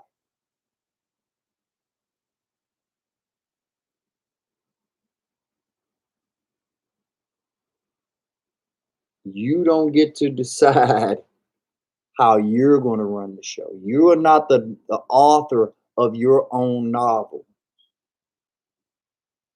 You're just an actor. You might be the main character, the main actor, but you don't have the pen. And when you can let go of knowing that you don't have the pen, it's liberating.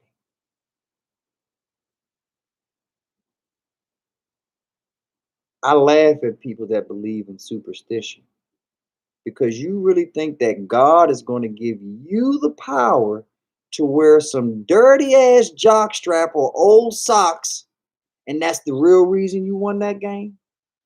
You really think that?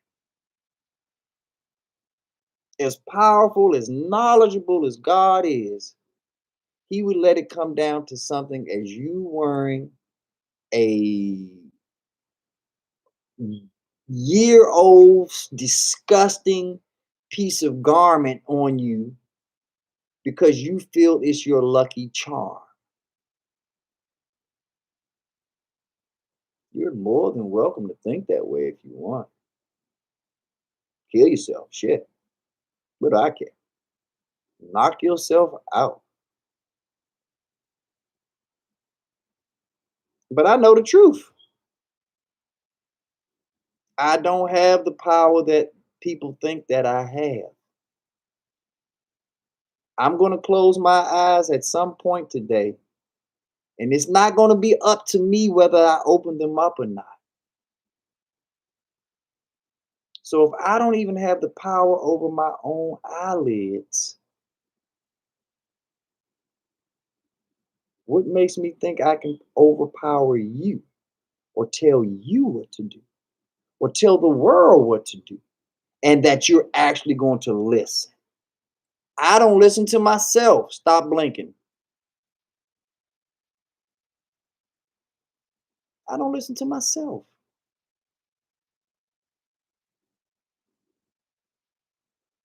But it's not a bad thing. It's just human nature. When you understand human nature and sociology,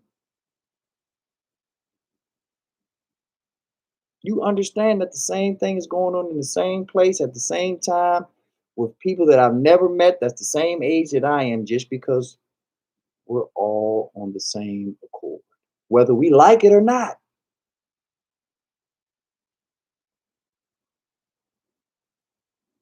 Most babies, regardless of what country they are in, teethe at the same time. Do you think that they're smart enough to say, okay, now it's time to do it? No. Force is way bigger than them. And just because you get older or you get smarter or you get wiser doesn't mean that those forces change. Women that know that their mother went through in their 40s, 30s, 40s, 50s would love to just snap their finger and avoid that. Don't work like that, do it.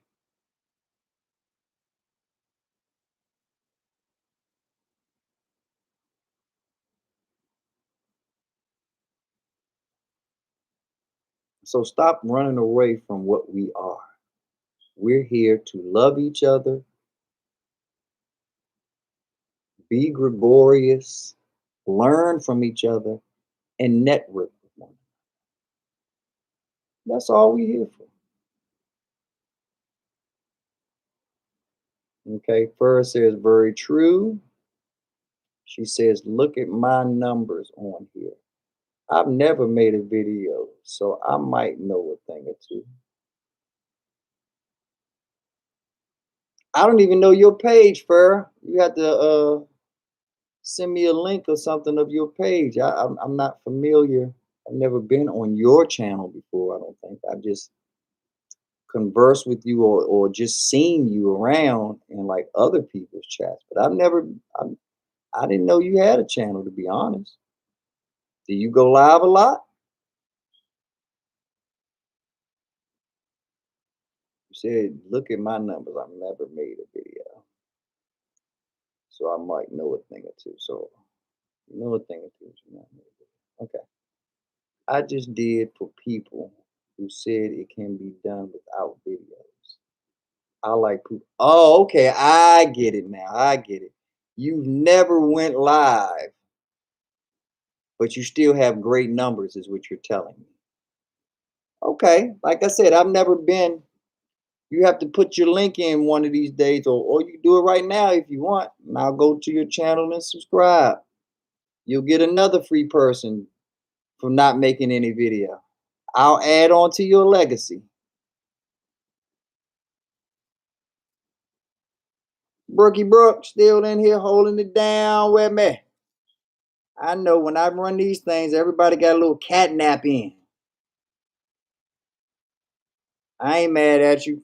Fur's been in here holding me down, dialoguing with me, her and Ready Red.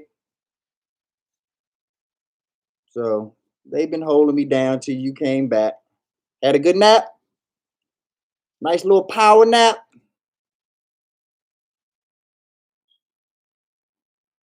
I've been talking so much to Fur, I've been trying to roll this damn cigar for the past, I think, hour. Shit. That's how good Fur's conversation has been. I can't even roll up nothing. Every time I'm about to do something, she puts something in, like, oh, that's a great point. That's something great. So yeah, you already know, but I have not been to sleep. It's okay. Like I said, I know how you do it, Brooke. I know you catnap it up. I was told that I am a show off in front of company. Maybe another time. I must be talking too much. I'm going to smoke. You ain't talking too much. You keeping me company. I just said I appreciate you. Why do women do that? Why do I give women compliments and then some odd reason they take that as I'm going to do something else? I just gave you a compliment for what you was doing. Why not keep doing it? But I don't care if you smoke. You know I smoke. Come on, smoke with me. Just don't leave. And you definitely not talking too much. You are keeping me up. Hell, this is I'm 5 minutes away from 11 hours for I'm this wide awake and bright because of you.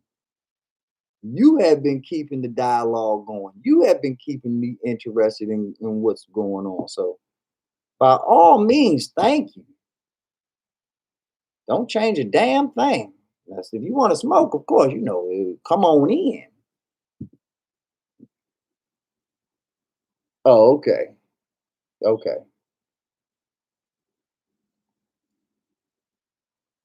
Brooke said I was prepping cookie dough for the midget. Ha!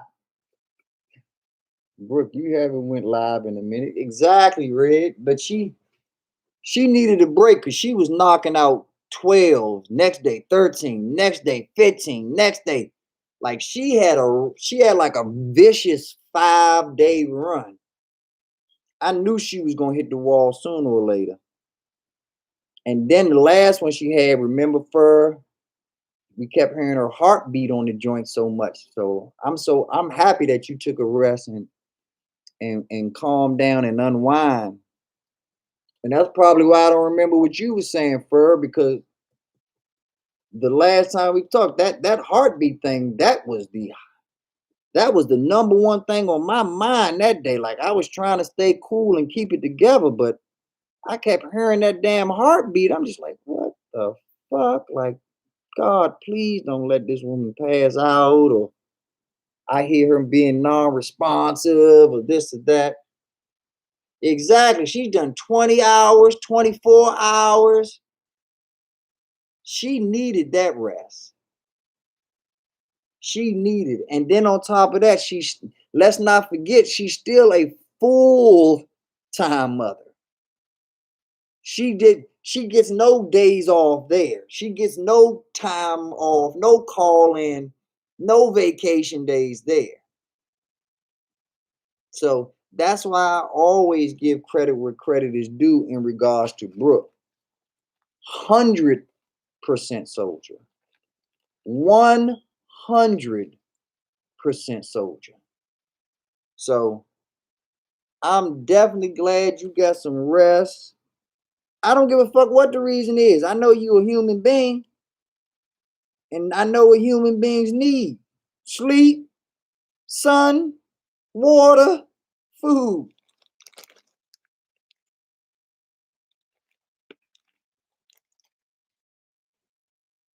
And bonus, some sex. Those are our basics.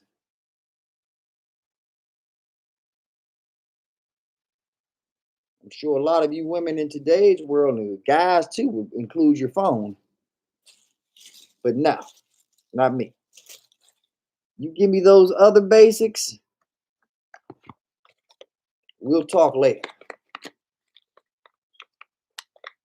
So yeah, Brooke, you're doing exactly what you supposed to do when you supposed to do it. Taking care of home, taking care of number one, taking care of priorities. Not scaring, like you say, exactly, Farrah, not scaring the shit out of me and Farrah. That's your job. Yeah, your mic was sensitive. I know it was loud, but that don't mean it ain't scared the shit out of me. And you know I care about you. That's the other factor. You know, you are truly loved by all of us. So that would truly have us all feeling some type of way. You kind of like a YouTube treasure now, Brooke. You're very valuable to the fold. That's why I get mad at you when you be talking that bullshit about ending your channel. You know how many people you brought together?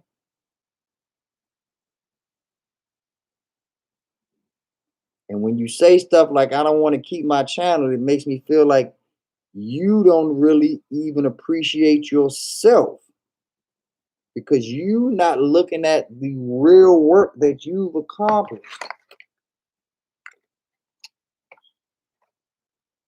You bring people together and they stay on your fucking chat for 10 hours, 12 hours.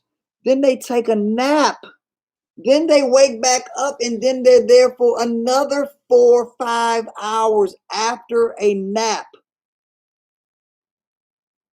And then the whole time, even after taking a nap, they have the nerve to say shit like, I can't believe we've been on here this long.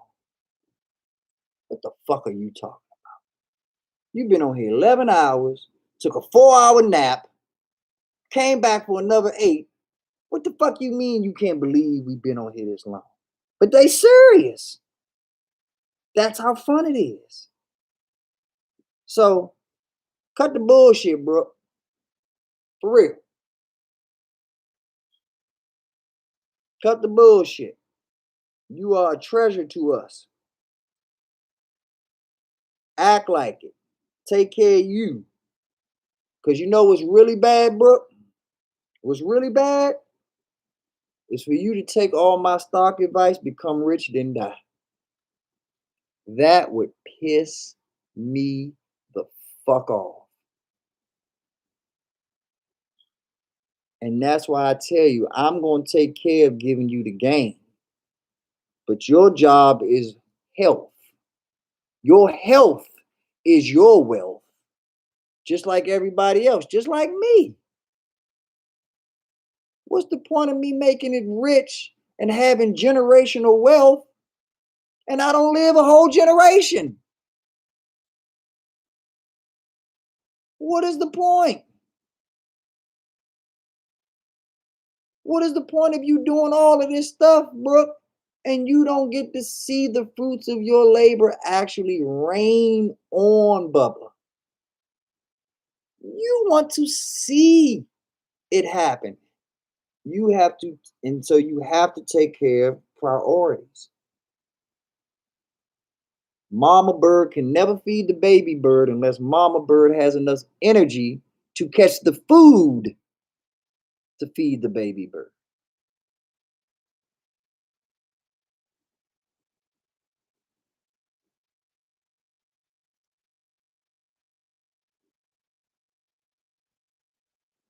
All right, I missed some comments. I appreciate everyone trust. Yeah, you know we fuck with you. First says, don't be sorry, Brooke. You are a good person. Self-love, honey. Damn right. Because we love you, so what the hell wrong with you? I told Brooke I appreciate her making me a stronger woman. See what I'm saying? See what I'm saying, Brooke? And you know, can't nobody make Fur say nothing. I don't even know Fur that well, and I already know that. So if Fur is saying something, you know it's sincere.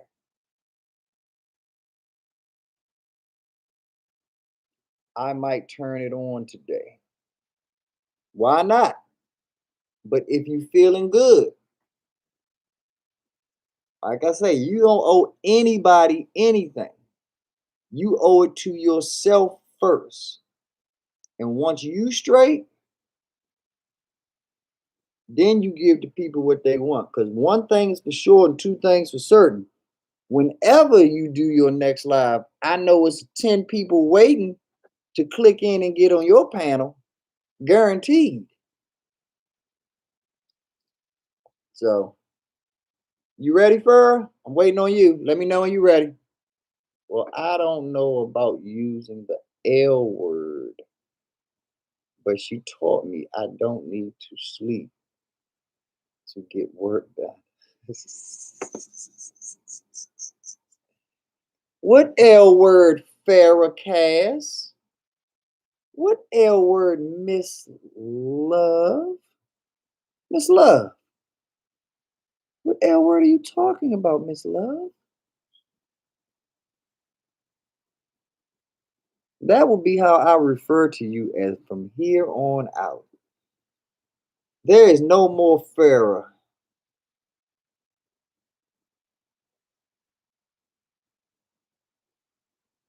You will always be Miss Love from here on out.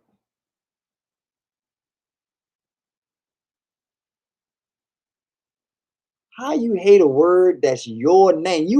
How you hate a word that's in your name, then you got the nerve to tell Brooke about self-love. Self what? Self what, Fur? Self L word? Is that what you wrote? Self L word, honey.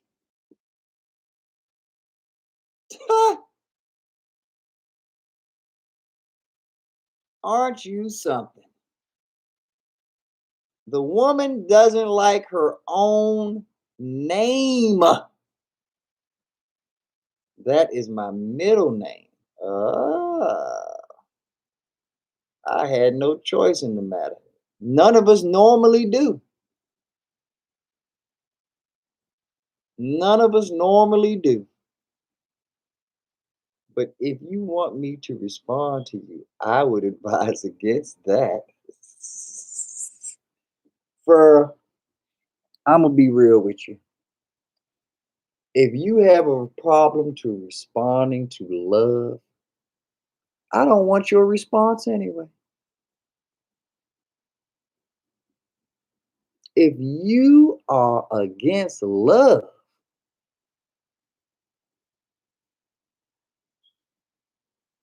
you can ignore me. I'm all about love. And the traditional agape sense of love, just love for my fellow man love.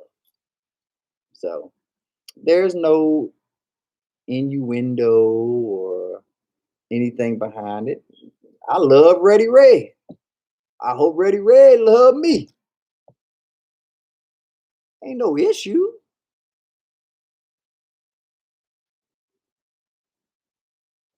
Ain't no big deal.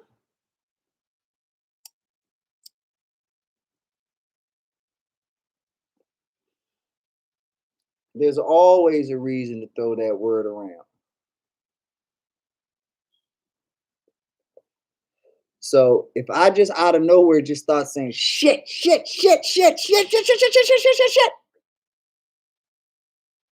how many times do I have to say it with no reason before shit gets on the love list?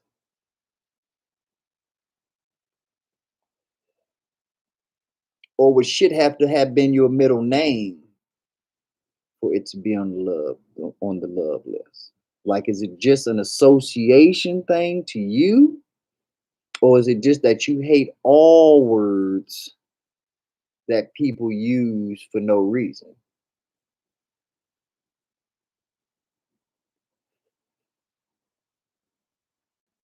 Eddie Red says, "Fur, pick one." That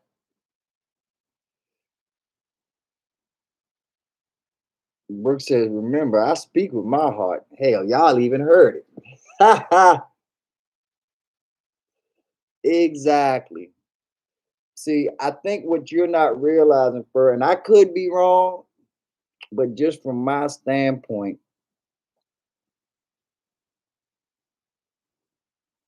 it just shows a red flag. Now, I could see it being a negative word. I could see you saying, I don't like the word nigger, or I don't like bitches, or I don't like, jigaboos. I could see that. But to cringe over love,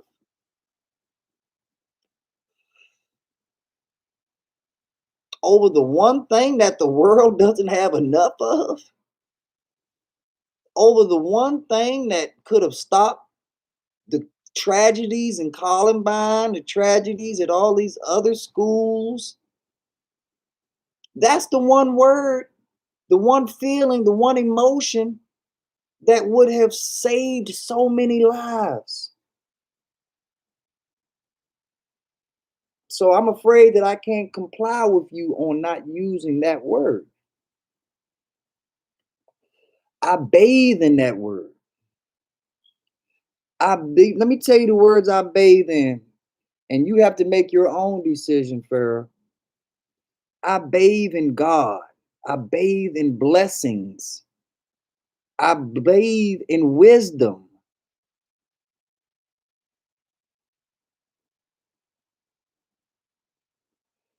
I bathe in these words. I bathe in these concepts. I truly live, breathe, and will die for these things. That's how much they mean to me. That's how much they're important. That's how much I see the disconnect of why I see the shit I see on the news every day versus what I should be seeing on the news every day. Gives me a reminder every day that there is a lack of self-love, race love, human love. If it was a stock, now would be the time to buy it because it's at an all-time low. If love was a stock, this is when you buy it. If pussy was a stock, this is when you sell it. Pussy's at an all-time high. love is at an all-time low. How can that go together, Farrah? How can that coexist?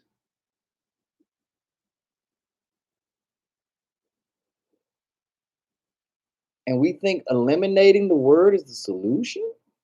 Hmm, interesting. Brooke says, I love my YouTube peeps because they are helping me more than they understand. I keep myself distant from bullshit. Yeah, that's right. Brooke says, I speak my oh, I already read that one. Burr says, maybe you have a point. I get a therapist and I'll get back to you. I laugh just out of that's just my number one emotion is laughter. A lot of people's number one emotion is anger. If you're going to have an emotion, I choose laughter for the endorphins, for the positivity. Internally. Sorry, you got to look at ugliness up here, but internally, I feel good about myself when I smile, laugh, and create those type of endorphins. Red, don't start, sir. Brooke, I thought it was a fan making noise. Exactly. Brooke was lying like shit. She ain't want to scare us and have us worried, but we ain't no dummies. It's the fake love for me, B. Yeah, it's a lot of fake ones out there too. But that's why we have to promote real love because it puts them on Front Street. What you just said about a therapist, whether you were joking or not, hopefully you rethinking how I view love and whether you decide to come on to the dark side or not. At least you're thinking about it. At least you are wise enough and not setting your ways enough where you can't reflect on what I'm saying. Now, what decision you make off of it, that's up to you, as it always is. You're a grown ass person. Grown people should make grown decisions, but you are pliable enough to at least give consideration to what I'm throwing in the atmosphere from a philosophical standpoint. And I appreciate that. That's value within itself, Fur. That's true value. Brooke, nah, my love is not fake. My YouTube fam has gotten me through some tough times. Yeah, that's what we here for. Nah, you can express whatever you want. You just don't have to get real personal with it. But if we helping you, then that's all we need to know is that we are a plus, not a minus. That's all that matters. As long as we a plus, the specifics of it is irrelevant. It's the bottom line that matters. I'm a math guy. I don't care if you use 2 plus 2, 1 plus 3, 3 plus 1, 4 plus 0. Long as the bottom line says 4, I don't give a fuck.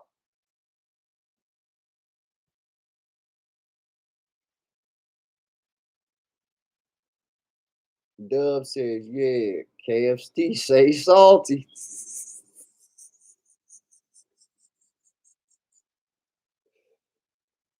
Well, I don't have that problem. My pussy is loved. Just kidding. No, you probably not. You're probably very serious. And that's a good thing. It's a good thing to have that love.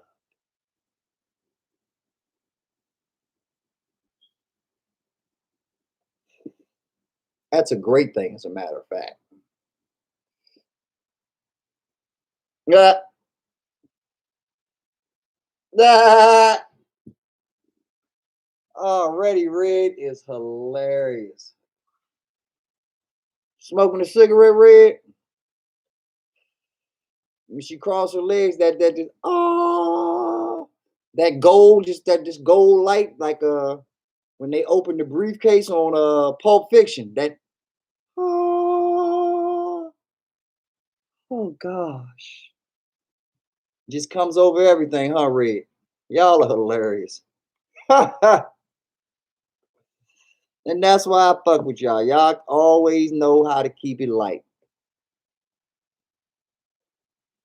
Brooke says, thought it was a fan at first until I investigated more, Red. Okay, so she didn't lie. She really thought it was the fan. All right. Good. Okay, Brooke.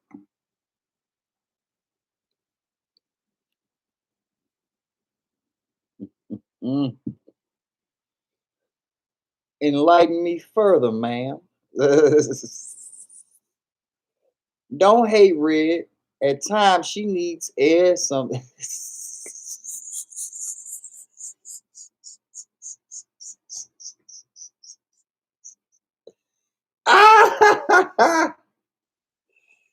Already, Red. You are the all-time best, man. Point blank, period. I don't know anyone who could not like you, Red. I'm serious about that shit. There's certain people in this world that even if you want to hate them, you gotta like them. You one of them motherfuckers, Red. I don't think there's anybody in this world for real that knows you and don't like you. I see the smart assery, sir. Is that to me or to Ready Red? You know, you got two of the best smart asses in the business. You got to be more specific, Brooke, when you direct those comments.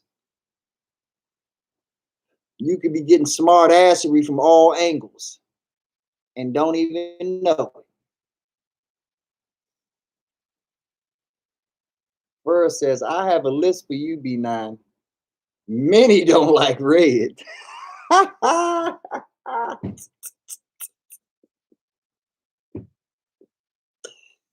Ah.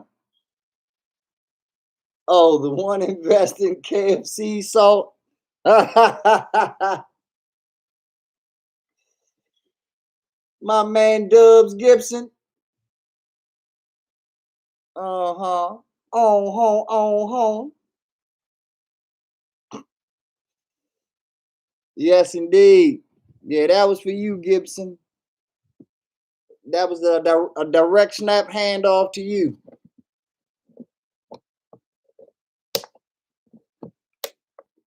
Yeah, you are. Brooke is all of our family. She know it. Brooke is also on that list. I don't know anybody that knows Brooke and don't love Brooke. Brooke is also in that same category.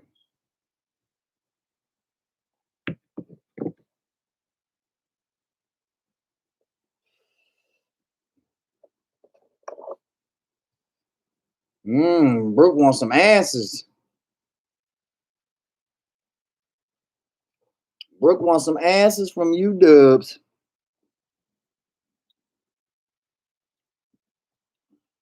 Ah, Brooke said she likes salt. Brooke said little salty nuts don't bother her. Little lighty salty nuts. Brooke says yum yum delicious.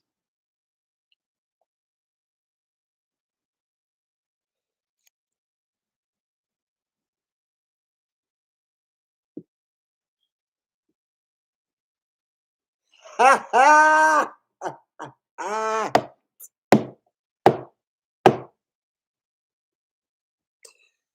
Ah! Already Red is the best. I'm trying to tell y'all. I'm trying to tell you. Everyone sees love differently. That's why I say negative, that word, to avoid confusion. Well, I honestly believe, Fur, that in certain things in life, we need to apply Confucius. Let me give you an example of what I mean, Fur. I have a 20-year-old daughter. And what I figured out with my 20-year-old daughter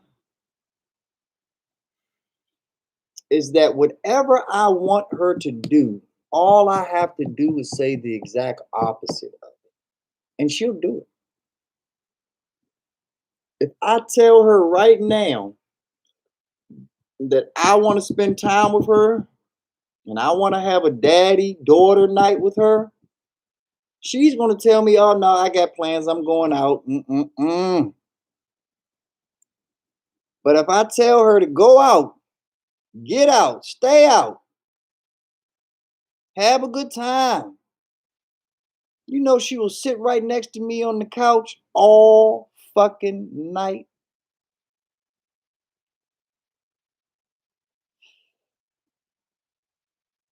Confucius, Fur. Confucius, Mrs. Love. And another thing for the record, love is in your name. So there's no confusion if I say Miss or Mrs. Love. Are you a Miss or are you a Mrs.? There is no confusion if the proper title is before it. Nobody confuses Jennifer Love Hewitt when they call her Mrs. Love.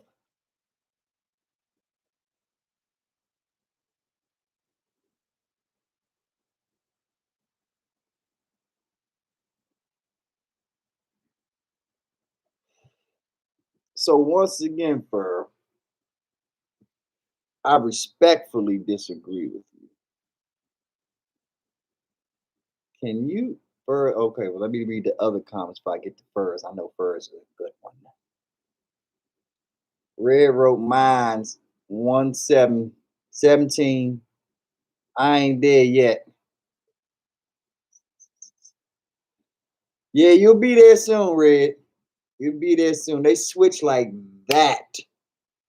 Like that. They come from just being daddy's little girl to, don't touch me.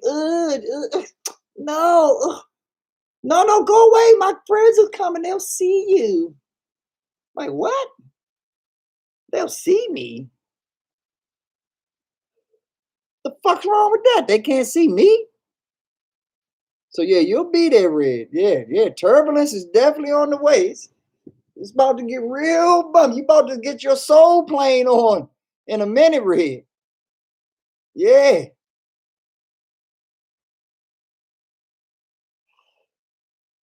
Like I said, Brooke, you are family. Yep. First, I finally get the first good comment. Can you tell me how to keep money out of my closet? Tell her to go in my closet and I won't have nothing left. Yeah, that's the unfortunate part, Farrah, is as you very well know, the instruction manual doesn't work. I've read the manual front to back, back to front. That shit don't work. You know the sad part about it, Farrah? You know the real reason why that manual doesn't work? It's gonna hurt a little. This is a big simple moment. This is gonna sizzle in your spirit right here.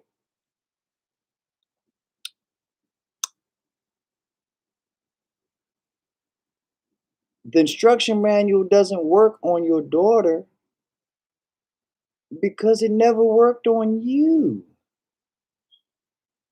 You just have to use your memory and remember how much shit you put your parents through. How much smarter you were than your parents, Farrah.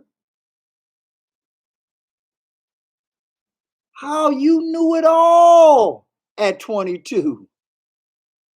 Remember those years, Farrah? Miss Love? Remember those years? Hell, I'm having an ongoing debate with you on one of the most positive words in the English language. I'm going back and forth with you over the word love and how much you hate what the I mean, if we listen to what's the girl that made ironic, that you follow the word love with hate. If that's not irony, if that's not sarcasm at its finest, I don't know what is. You hate love. That's right, Avril.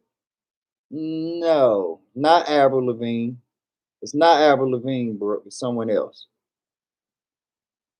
Alanis Morissette. That's her name. Isn't it ironic, Farrah? Don't you think? It's like rain. Blah blah blah blah blah blah blah. I hate love. Don't even sound right.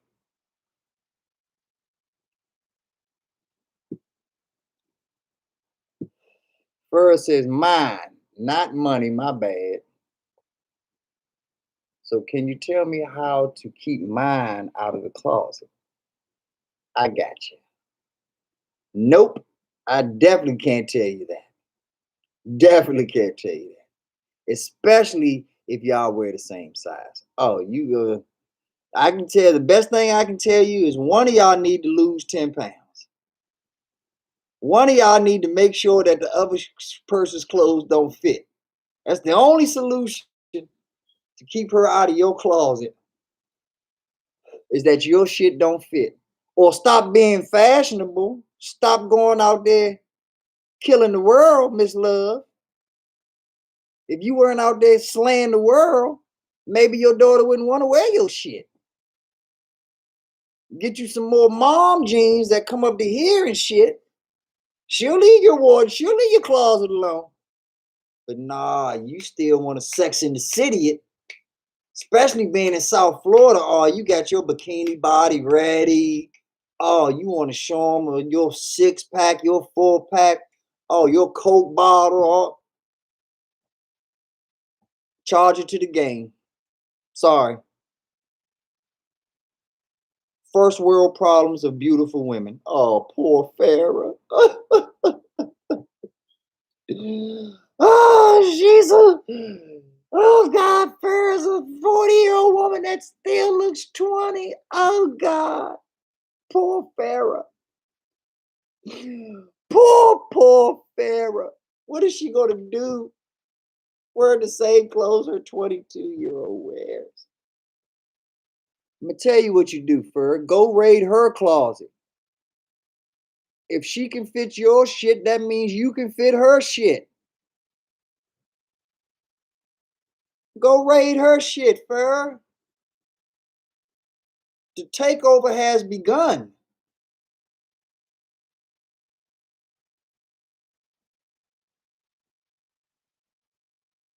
The takeover has begun, Farrah. Go right in her closet and be like, oh, girl, oh, what? I just bought this new shoes. This look at the match. It's perfect. Got to have. Thank you, baby. Thank you, boo. No, of course I'm gonna bring it back. I'm not gonna get no stains. I'm not gonna spill anything on it. Don't worry. Confucius, you gotta flip the game on her. Freaky Friday. The 31 turns into the 13-year-old. Force her to be responsible. Force her into empathy. Damn, I should be charging you for this shit, bro. You should be paying top dollar for what I'm giving you. Hot damn. I hope you appreciate this, Miss Love.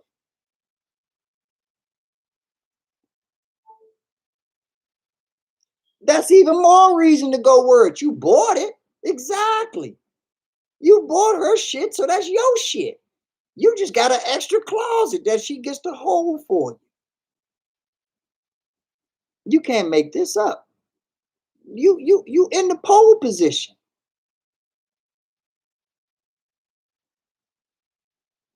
You already in the pole position, Miss Love.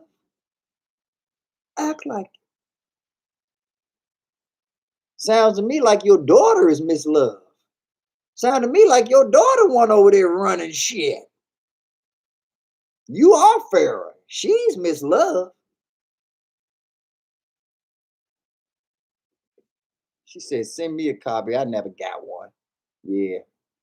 It don't work. I wouldn't even waste the postage.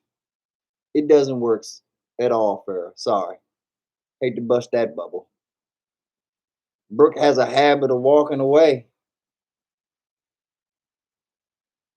That's right, Brooke. Whatever that means.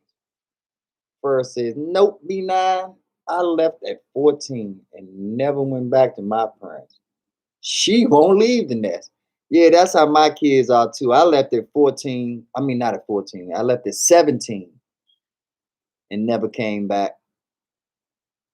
Yeah, this new generation something different. They'd be like 20, 21, 23 years old, don't want to get a damn driver's license. I couldn't wait to get my driver's license. I could not wait to get the party started.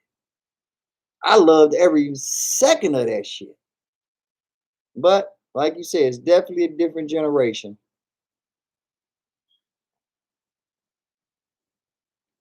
All right. Dub says, I'll just disappear off the scene and it will be all good again. Shut up, Dubs. Don't you start your bullshit. You ain't going nowhere. It's my channel. The hell are you talking about? But I thought y'all was family and made me happy again. We are. We are, Dubs. We're all family. Bring your ass back in here, family. Stop all that bullshit. You know Brooke loves you. You love Brooke. Nah, that's not the answer, sir. Exactly. That's definitely not the answer we was looking for, Gibson. I'll bounce. That bullshit. We all good. Was not aware there was an issue. Is there an issue? No. B9, you related to Red? You damn right I am. You damn right I am. And Red may tell you different, but that's the answer you getting from me. Bro, if we need to talk, you know how to get a hold of me, sir. Facts. I brought everything in her closet too. You mean everything in your closet? Your spare closet, your extra closet. That's what you meant to say. I know you mistyped. B, I'm proud of you, boo. Loving your grind. Thank you. Love you too. You see that, Fur? You hear that? There's no confusion. Nobody's getting anything miscombobulated, discombobulated, or whatever. Misconstrued.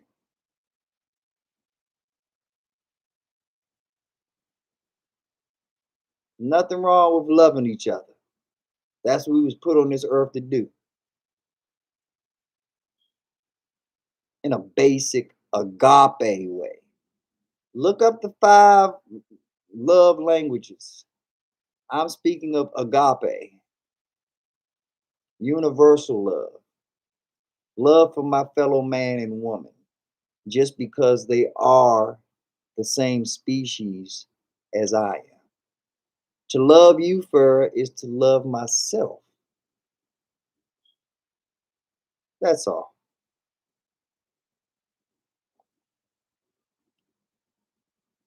I I should send me the bill, B9. Now you should just wear all the clothes. That's what you should do. Like I said, you should just enjoy yourself. You bought it, You can fit it. Why not wear it? You just double. See, look at you. You just done had Christmas in May. Thanks to B9. Ho, ho, ho, ho, ho. You've been a good little girl, Miss Love. You get a whole new wardrobe. Ho, ho, ho. You're welcome. You say she makes good money. She's a model, so she swears she can't wear anything twice. So, once again, Fur, it's your fault. If she's a model and she can wear your clothes, I guarantee she wears your clothes more than once. And if she's only wearing her clothes once, that means you got a lot of clothes that you can be wearing.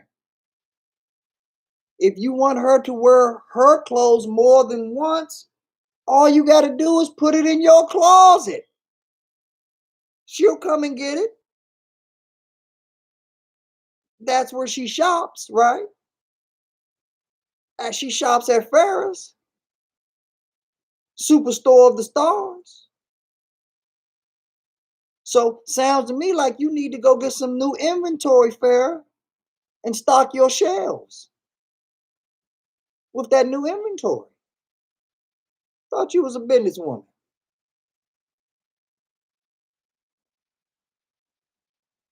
She runs Farrah.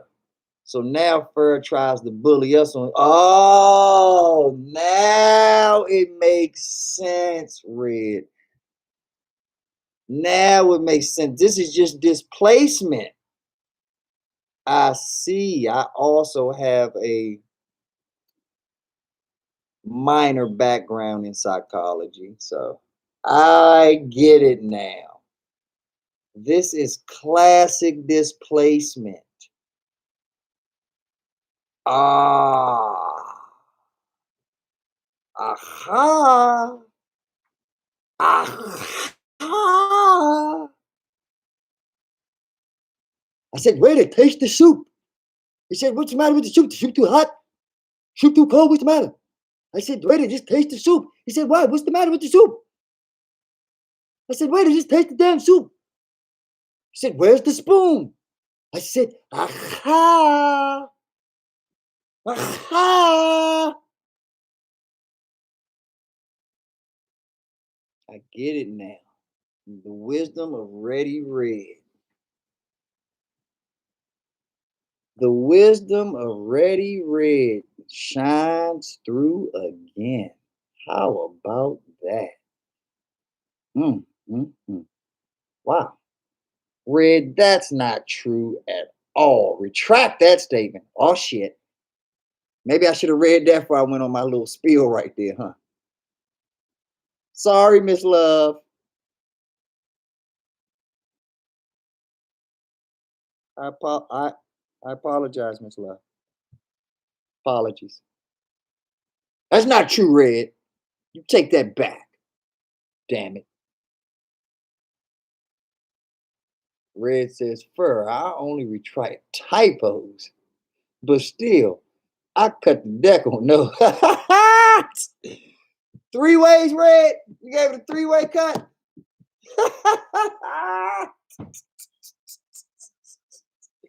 Just deal the cards now, huh, baby? You done did what you had to do. Just deal the cards. My man is the best. He said, I already done cut the deck.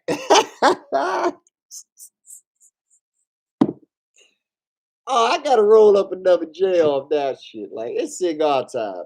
My man just said, I cut the deck on those. Oh my goodness.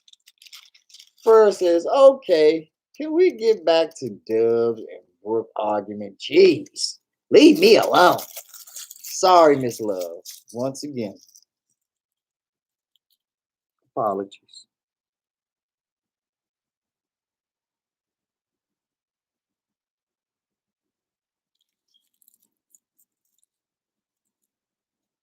Brooke says, did not know there was an argument. I'm confused. Yeah, because it ain't one. Everyone knows there was a problem. Didn't know, let me read that again. Did not know there was an argument. I'm confused. Did not even know there was a problem. That's because it isn't. There is no problem. What are you talking about? Jeez. Ugh. News to me. Yes, ain't no news. Well, this is fur, by the way. Well, even a broken clock is right twice a day. That's red. Mm-mm-mm. Twice a day, red. So we just got to talk to you at the right time then, huh? We just got to talk to you. What's those hands set on, red? So we know the time to check in with you. Are they both on the 12? Where they at? Where them hands at? You said that statement about 5 minutes ago. So that means that you right around every time around 5:40. You broke around 5:40. So 5:40 a.m. and 5:40 p.m. You always right, Red. You got 2 times out of the day that you are guaranteed to be right. 5:40 a.m., 5:40 p.m. I need to talk to you at those times every day. Every day. So every moment in between can be just right. Hey, I got a 12-hour window of getting shit right just off of talking to you at 5:40. And you better not stop talking till it's 5:41, Red. You better give me 60 whole seconds of conversation, of wisdom, of pimpology.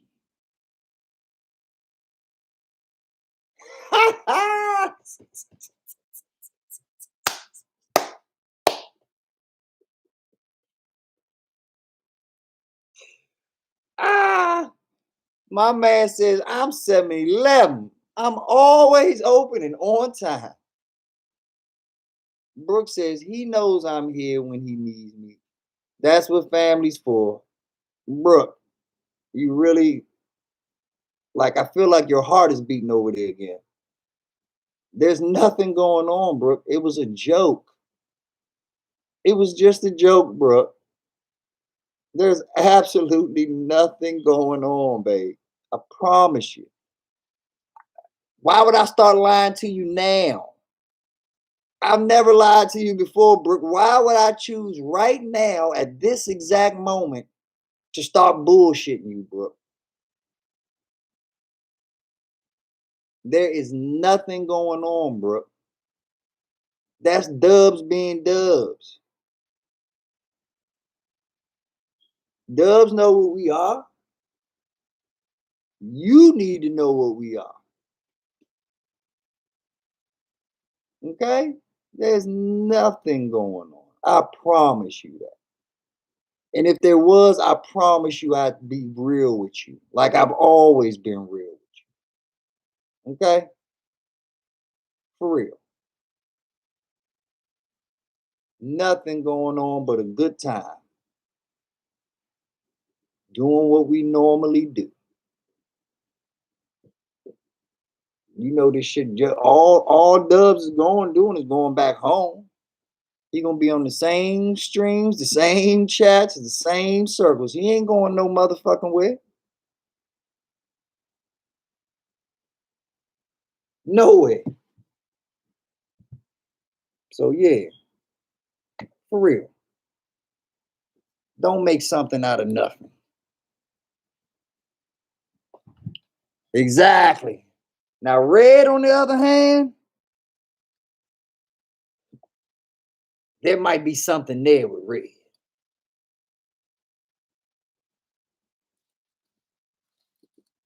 I think Red has crossed fur on multiple occasions. Remember, you dealing with a professional now, dog. Okay?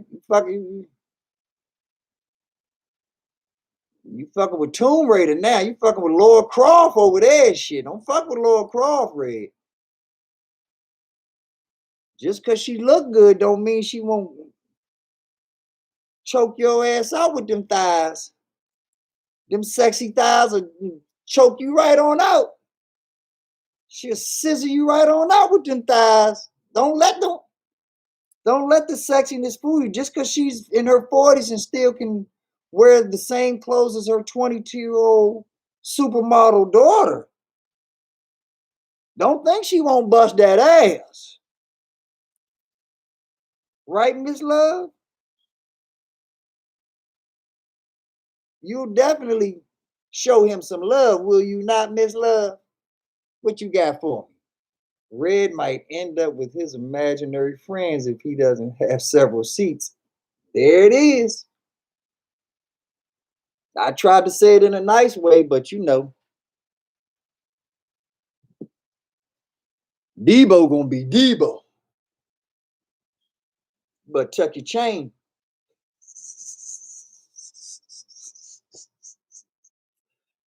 Oh, here comes Sir. Here comes Fur Dog. Here comes Miss Love. But tuck your chain.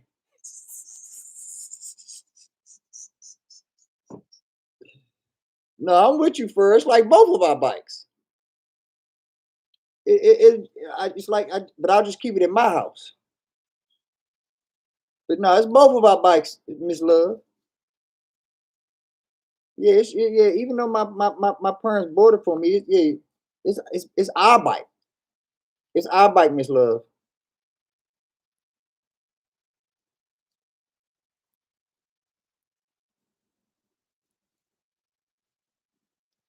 You know the drill, Red.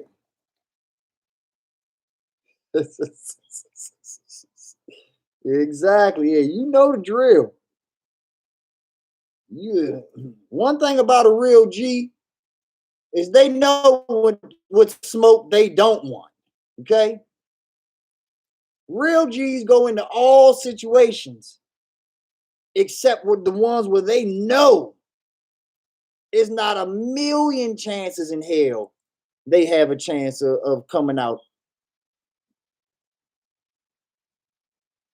You a real G, Rojo. You know what to not fuck with. Because I'm staying in my lane. I promise you that. I don't want no trouble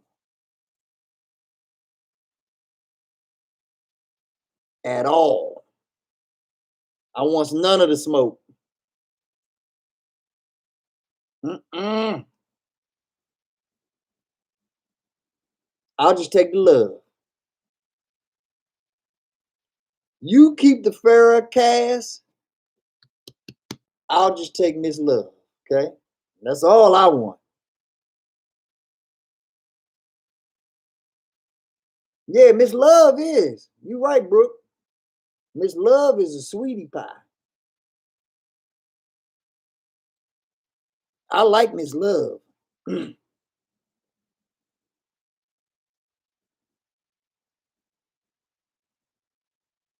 Yeah, I just met her, Brooke. I just met Miss Love. I like her. She real nice. Real nice. But yeah,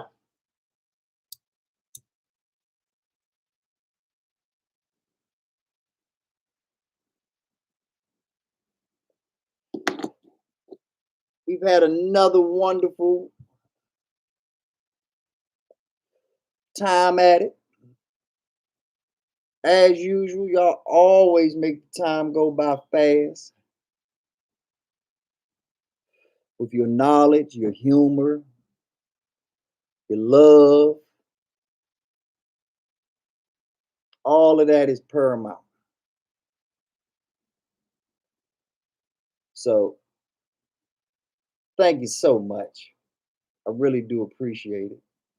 Miss Fur says, on this, the Lord's day, you guys need prayer for real if you think I'm nice.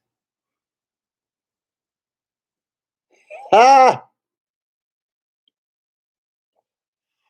from the horse's mouth, ladies and gentlemen. From the horse's mouth. One thing about me, Fur,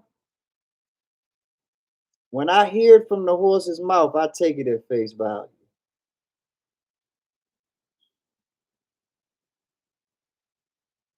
So if that's what you say that it is,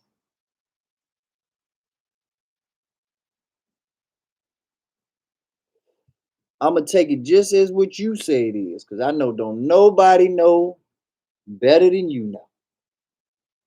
Can nobody kick Mo 411 on that situation than you?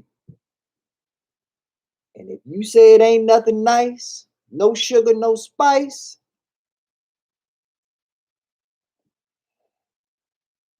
I concur. You remember that from my last conversation. I always bow down to wisdom. Always. But just because you're not nice, don't mean you ain't full of love, Miss Love.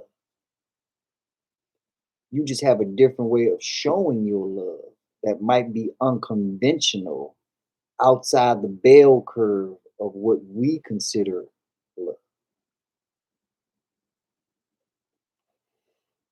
But you do you, because we all need it and we all need to give it. You just have your circle. Your roster's full. I get it. Some people's are NBA teams. They can only carry 15. Some people are NFL teams. They can carry 53.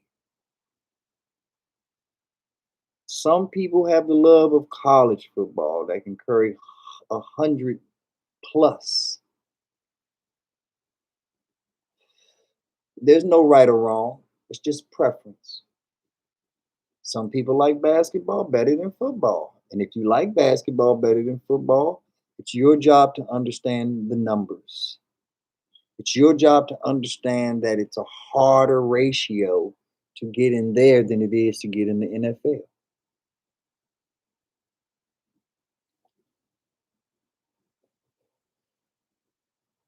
No worries, Red. You know I will use my favorite self-defense technique to teach you. Ooh, I don't know why, but I just grab my nuts, like just out of protection, like nothing sexual, but just like, ugh, like your type of talk just makes me just wish I had a cup on in my own house, Miss Love. Whew.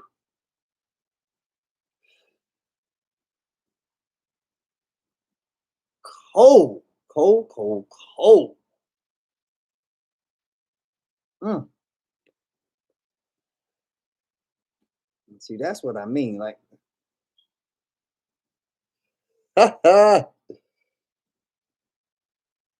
fur, it's the before the punch for me.